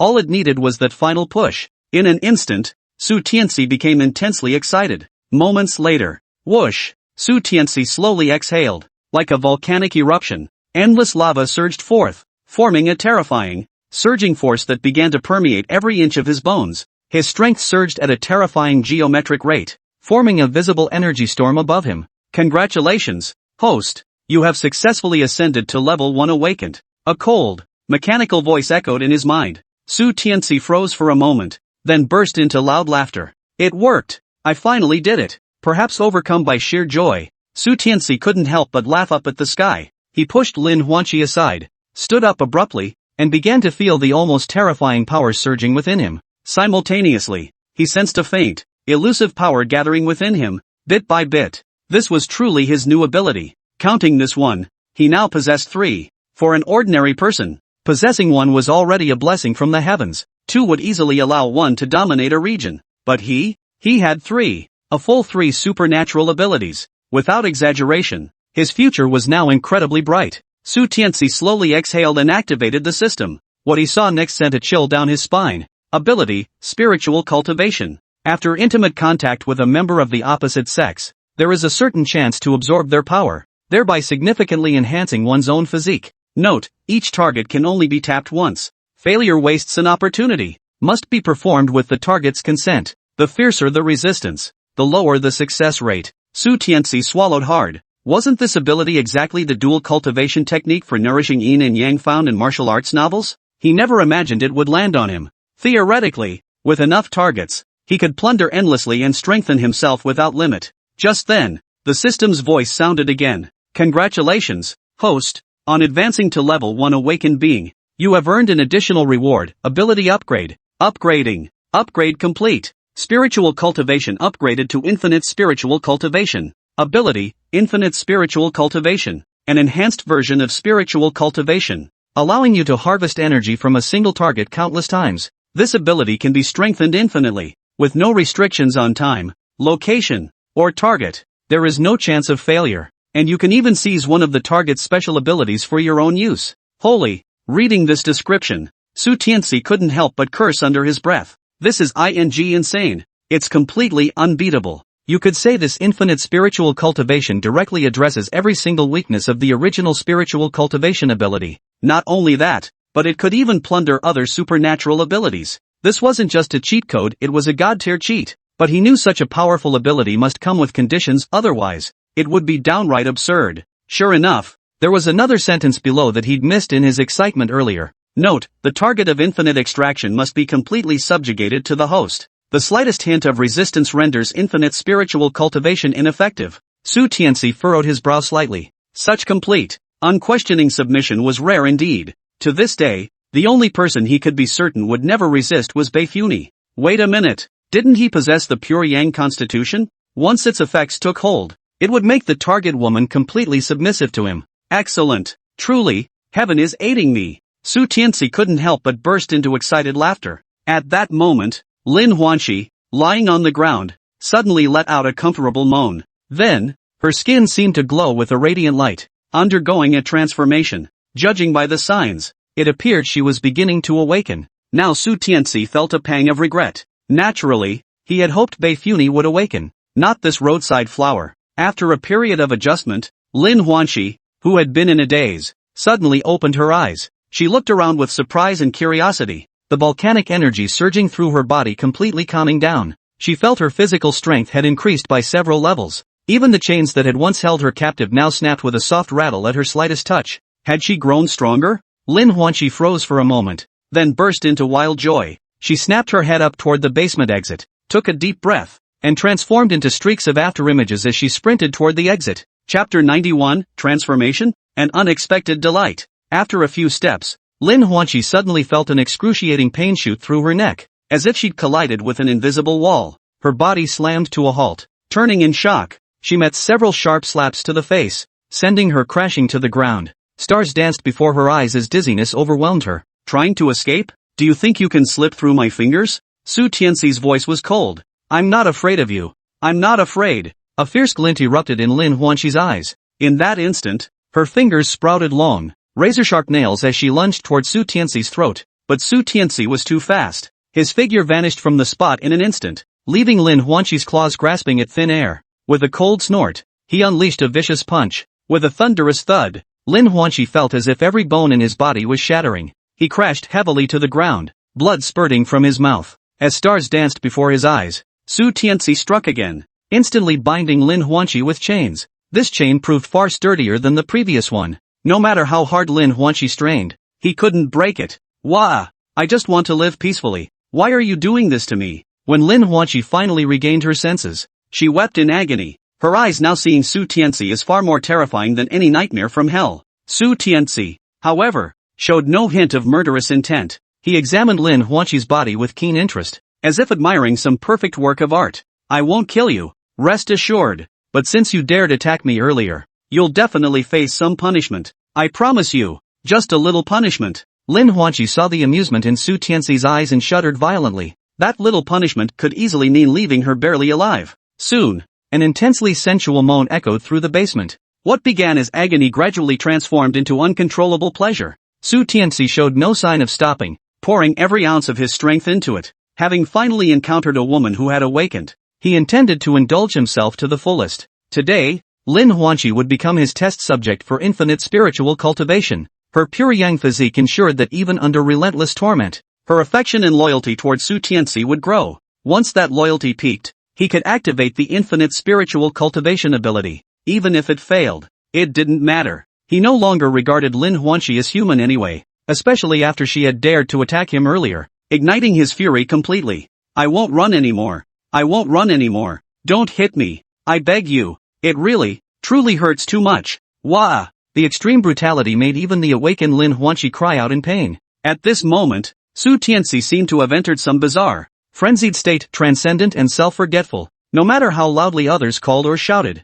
he couldn't hear them. Slowly, a faint scent of blood began to permeate the air. However, the wounds on Lin Huanqi's body healed quickly, only to be brutally torn open again moments later. This cycle repeated endlessly. The physique of an awakened one proved remarkably resilient. These superficial wounds posed no mortal threat to Lin Huanqi. Before long, she even grew to relish the savage sensation of flesh being brutally torn apart. It felt like a phoenix rising from the ashes, reborn through blood. Only complete destruction could lead to complete rebirth. Gradually, Lin Huanqi felt a lava-like heat surge from her abdomen, radiating outward toward every limb and bone. Along with this, her body began undergoing earth-shattering changes. Soft, fine downy fur grew visibly across her skin, soon enveloping her entire body in snow-white fluff. A pair of long, fluffy ears emerged from her head, and 3 long, white, gentle tails appeared behind her. What? A seductive fox spirit. Su Tianci, who had been plunged into madness moments before, was suddenly overcome with uncontrollable excitement upon witnessing Lin Huanqi awaken as a seductive fox spirit. Awakened beings who transformed into other species weren't particularly powerful, but they were undoubtedly the best companions, especially those like the enchanting fox spirit, specialized in intimate companionship. Their rarity was no less than that of dual ability awakened beings. Quite simply, the sensations a seductive fox awakener provided in that regard were beyond description. What an unexpected delight! Just as Su Tianci was marveling at this, a cold voice echoed within his mind. Lin Huanqi's resentment toward the host has reached its maximum threshold. Please note, the pure yang constitution effect is now active. All resentment will instantly convert into affection. Congratulations, host. Lin Huanqi has now become your most loyal servant. From this moment onward, she will unconditionally obey every command you issue.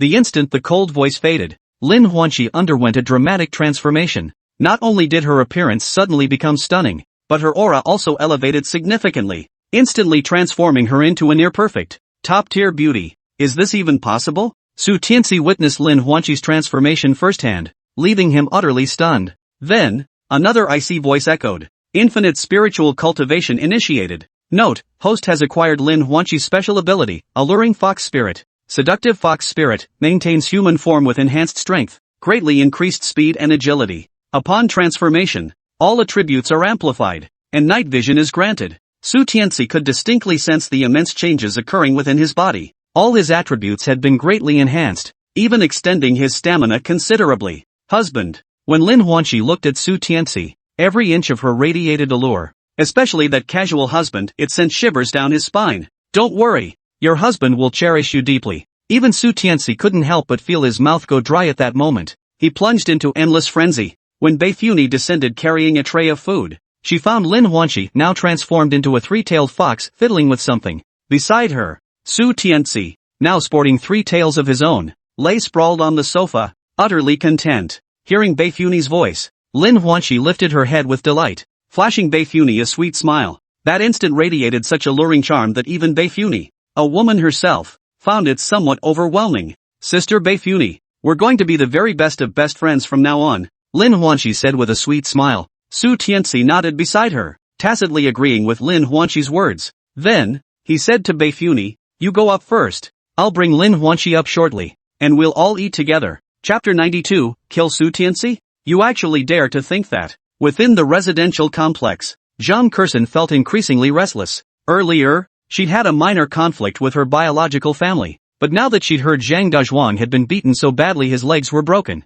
Zhang Kersen couldn't spare a thought for anything else. Together with Li Tsuelan, she frantically helped Zhang Dazhuang onto the bed. Ever since returning home, Zhang Dazhuang had been unconscious. He'd just developed a high fever, while Zhang Ziyue's fever had persisted for days without breaking, nearly burning her mind to a crisp. With a loud slam, the front door swung open as Li Tsuelan entered. Zhang Kersen jumped to her feet. How is he? Did you get any medicine? Li Tsuelan erupted in a torrent of curses. Those bastards. They only gave us a bag of bread and refused to hand over any medicine. They said if we wanted medicine, we'd have to trade a box of instant noodles for it, claiming the medicine was precious or something. Damn it, they're a bunch of animals. Now that both able-bodied men in our family are down, those people started taking advantage of our misfortune. It's just like the saying, when the wall falls, everyone pushes, when the drum is broken, everyone beats it. They have absolutely no humanity. Just moments ago, Li Tsuelan had sought out Sun Xiaoshuang, but Sun claimed she couldn't think of any solutions either. With so many casualties, the medicine was already insufficient to distribute, forcing them to prioritize only a small number of families. The more she thought about it, the angrier she got. This so-called mutual aid association was clearly their brainchild. Yet now that Sun Xiaoshuang was in charge, they'd gradually been pushed out of the power core. Now they couldn't even get their hands on some medicine. It was utterly infuriating. Zhang Kersen was seething with rage too. Suddenly, as if struck by an idea, she declared, Su Tianci must have medicine. When we go to buy supplies from him, we'll find a way to get some medicine. Li Tsuelan snarled, that farm ghost's medicine. If he shows up that day, I'll kill him no matter what. Otherwise, my hatred will never be appeased. Zhang Kersen gasped in shock. Mom, you're actually planning to kill someone? She'd contemplated every form of torment for Su Tianci, but never considered killing him. A homicide wouldn't be so easily swept under the rug. But Li Tsuelan now hated Su Tianci with a vengeance, utterly disregarding the consequences. I dream of killing that bastard every night. Ever since you started getting involved with my Yawu, right up until now, have you forgotten how that bastard has treated us? If I don't fight fire with fire, he'll think I'm a pushover. First he ruined my Yawu, then impersonated Zhang Ziyue to take out a loan shark debt. After that, he slept with Huang Ruoshi, cuckolding Zhang Ziyue. When the apocalypse hit, he tricked them into nearly freezing to death in the snow. Then, with no supplies, they had to go to Su Tianci's villa for help, only to get dragged into a life-or-death escape with that bastard. They barely escaped with their lives, but Zhang Ziyue remained unconscious ever since. All these actions had thoroughly enraged Li Tsuelan, driving her to stop at nothing in her quest for vengeance. Given this bastard's nature, he'll never let us off the hook. The day he grows tired of us will likely be our death day. Since that's the case, why shouldn't we strike first? Li Tsuelan's words sent a chill down Zhang Kersen's spine. The memories of Su Tianci's repeated abuses flooded her mind. Each scene replayed in her thoughts, and she swallowed nervously, feeling as though she'd been plunged into an ice cave. Her mother was right. If they didn't fight back soon, that bastard might really torture them to death. But the situation was clear, the two of them were no match for Su Tianci, and the Mutual Aid Association members had no deep grudge against Su Tianci. They wouldn't help them, and might even stop them from taking action against him. At that moment, Li Tsuelan suddenly asked, are you still in contact with Lu Debiao? A flicker of shadow passed through Zhang Kerson's eyes. She hadn't been in touch with Lu Debiao for ages. But just yesterday, the guy had called her out of the blue, beating around the bush about the Tianci villa. Judging by that, this group had definitely set their sights on Su Tianci too. She nodded. I'll call Lu Debiao immediately and tell him about the supplies purchase. Is this all true? Tomorrow, Su Tianci has a major deal with the Mutual Aid Association? A flicker of delight appeared in Lu Debiao's eyes. Zhang Kerson's voice came through the phone. Absolutely true. That's the date set by the Mutual Aid Association and Su Tianci. I was there myself. Right. Are you sure you can kill Su Tianci? Don't worry. My big brother is the underground kingpin of Hanhai City. He's got dozens of brothers under him, all skilled at murder and robbery. As long as Su Tianci dares to leave the shelter, killing him will be easier than squashing an ant. Lu Debiao said viciously. That'll work. But after the job's done, I want access to the Tianci Villa district. My father and younger brother are badly injured and need a good environment to recuperate. Agreed. Lu Debiao confirmed without hesitation. After hanging up, he turned to Tang Lin and Li Tianfu, bursting into laughter. At first, we were planning to send someone to seduce Su Tianci. Now, the boss won't have to make such a huge sacrifice. Heaven itself is aiding us. Ha! Once we infiltrate Tianci Villa, when order finally collapses, Hanhai City will be ours for the taking. The gang members listened, their blood boiling with excitement. Hanhai Villa was the city's most exclusive enclave, home to influential dignitaries and high-ranking officials. Once order completely collapsed, these people would become lambs led to slaughter. Then, the pampered wives of these bigwigs, whether mistresses or concubines, would become tools for their pleasure.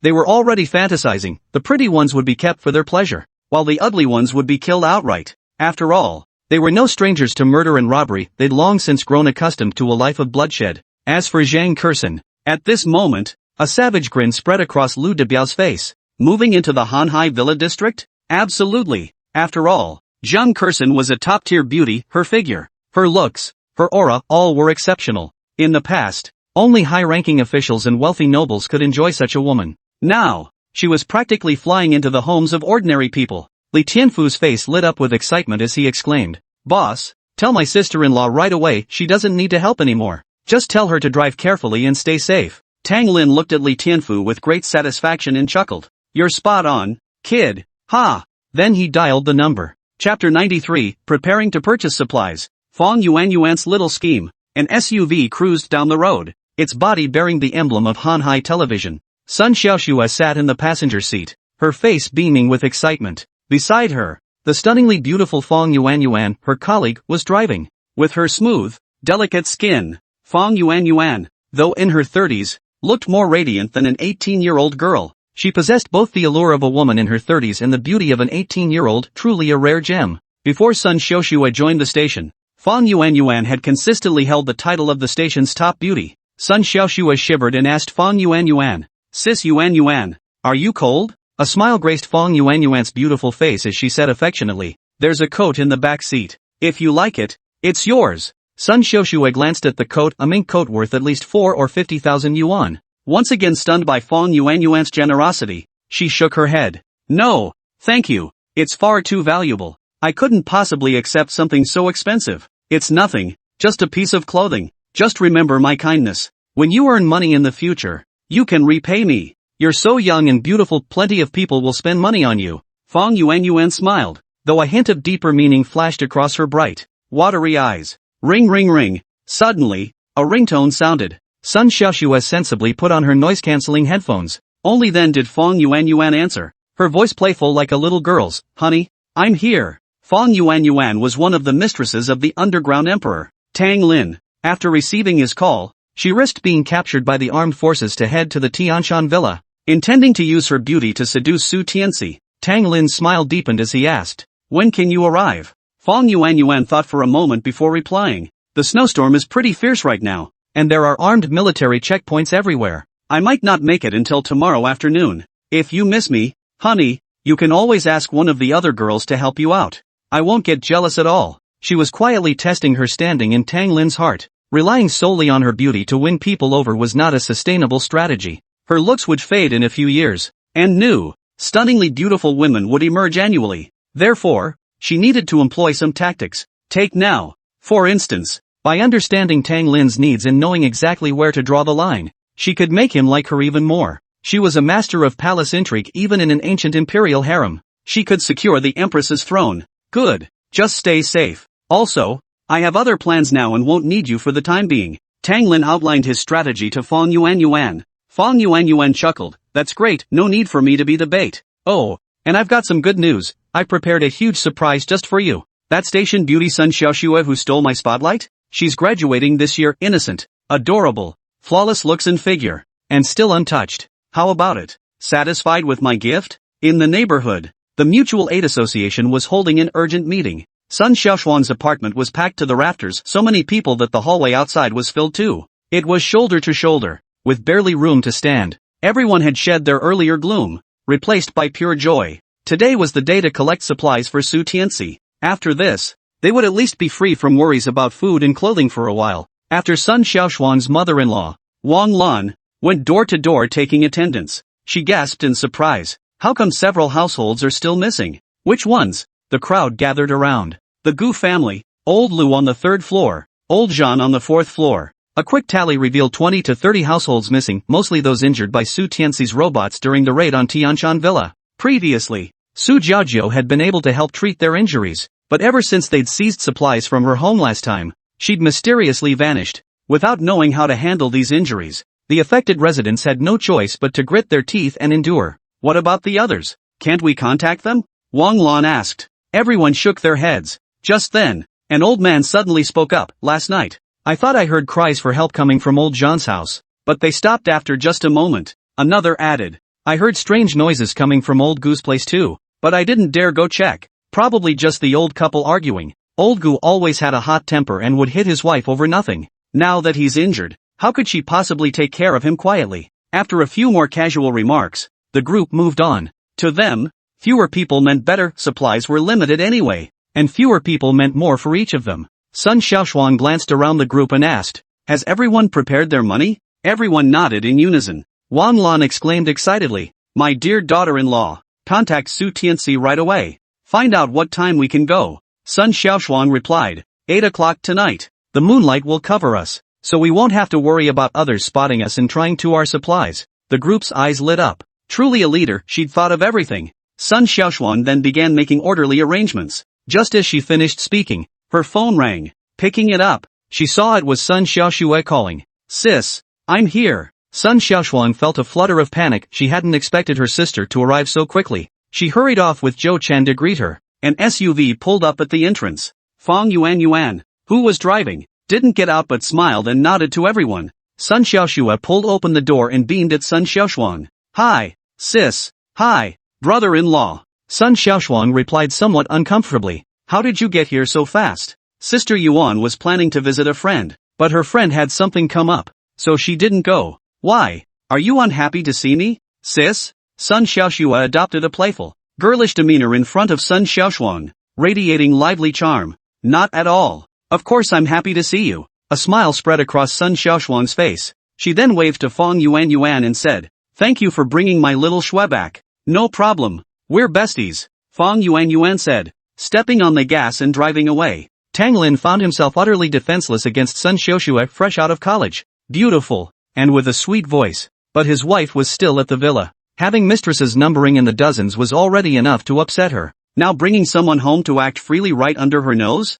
How could he possibly tolerate that? For now, keeping Sun Xiaoxue here wasn't so bad. She was confident that sooner or later, she and Sun Xiaoxue would become the best of sisters. Chapter 94, My Prey. Greet your tyrant. Sun Xiaoxue followed Sun Xiaoshuan upstairs, finding everything around her utterly fascinating. Sis, everyone on your floor seems so busy. Sun Xiaoshuan explained the shopping errand, and upon hearing it, Sun Xiaoshue's eyes widened in excitement. Sis, you actually know Su Tianci? That's amazing. I want to go tonight too. I've been dying to meet that legendary mysterious tycoon. No, absolutely not. You can't go. Sun Xiaoshuan blurted out instinctively, a flash of alarm darting across her eyes as if recalling some dreadful consequence. Sun Xiaoxue was taken aback by her sister's intense reaction. Taking a deep breath to steady herself, Sun Xiaoshuan slowly said, little sister, no matter what, you must never have any connection with that Su Tianci. Please, I'm begging you. Hearing this, Sun Xiaoxue sensed there was more to the story. She nodded in understanding. After all, she trusted her own sister wouldn't harm her. When they returned home, the living room now had two uninvited guests, Li Tsuilan and Zhang Kursen. Only a few days had passed, yet both women looked utterly haggard. Even Zhang Kursen's face bore new wrinkles, starkly contrasting her former radiant beauty. "What do you want with me?" Sun Xiaoshuang asked. Zhang Kursen glanced at Sun Xiaoxue, who was in Sun Xiaoshuang's arms, and said, "Could we talk somewhere else?" Sun Xiaoshuang understood and said to Sun Xiaoxue, "Go wait in the study for a moment. Your sister has some serious business to attend to." Sun Xiaoxue nodded and skipped off to the study. The door creaked shut behind her. Sun Xiaoshuang plopped down on the sofa, her gaze fixed intently on the two women. Li Tsuilan and Zhang Kursen exchanged a glance. Li Tsuilan spoke first. "Miss Sun, have you heard the saying? The man is innocent, but the jade is guilty. That guy's supplies are worth at least a few $100 million, and that was before the apocalypse. With today's prices, supplies worth hundreds of millions have skyrocketed to billions, maybe even more. We're all working-class families. Having a few 100,000 saved up is the absolute limit. How much of his supplies do you think we could buy? We'd barely last another few years. But what if the extreme cold persists after those years? Then we'll have neither supplies nor money. That's when we'll truly be at the end of our rope. Better to solve it once and for all." A flash of murderous intent flickered in Li Tsuilan's eyes. Zhang Kursen chimed in from the side. "I've already made arrangements. His name is Lu Debiao, a lone shark with a large crew and plenty of weapons. All you need to do is turn a blind eye when the time comes. We'll split the supplies 50-50. Both women's eyes gleamed with a maniacal light, as if they'd lost their minds. But, seeing that a life might be lost, Sun Xiaoshuan felt a surge of fear. Moreover, she was the one who had organized this operation. If something went wrong, she would be held responsible. Yet, recalling Sun Xiaoshue's earlier phone call about the world's order gradually collapsing, she exhaled heavily. Before Sun Xiaoshuang could speak, Zhang Kursen rose and stepped forward, her tone grave. "This matter, you agree whether you want to or not. Little sister, the building is empty now. Stay safe at home. Don't open the door for anyone except me. Understand?" Sun Xiaoshuang urged. Still uneasy, Sun Xiaoxue nodded. After that, Sun Xiaoshuan led the large group out in full force. Li Tsuilan and Zhang Kursen stayed behind, claiming they had two patients to care for at home. The others were actually relieved fewer people were going, so no one questioned their absence. Once everyone had left, Zhang Kursen called Lu Debiao. Lu Debiao promptly reported the matter to Tang Lin. Tang Lin immediately led his men away in a large group, each person's clothing stuffed to the brim, not only with handguns, but even submachine guns and grenades. This was Tang Lin's confidence to dominate Hanhai City. He hadn't dared to use it before, but now that the apocalypse had arrived, he had fewer reservations. Tang Baixian witnessed the entire scene. After the group departed, she immediately pressed herself against the window. Spotting their destination, the Tianci villa, she instantly sensed something was amiss. Even if her father and uncle deliberately kept things from her, she wasn't a child anymore. She knew full well they were involved in illegal activities. Now, under the cover of a moonless night, heading toward the Tianci villa armed to the teeth, what they were going there for was obvious. Tang Baixian hurriedly called Su Jiao Jiao, but no one answered. After some thought, she found the villa community group chat and edited a message in the friend request verification section to send it. "Su brother, my dad has taken a bunch of people and might be heading to raid your supplies. You and Jiaojiao need to hide immediately. Hurry." Seeing this message, Su Tianci was somewhat surprised. He didn't recognize this Tang Baixian, but then remembered Su Jiaojiao had mentioned her earlier, saying she wanted to come over to take a shower. As for the schemes of the two groups, he had long since seen through them. Within his 360-degree surveillance network, no shadowy figure could remain hidden. He let out a sinister laugh. "Tonight is bound to be anything but peaceful, just as I wished.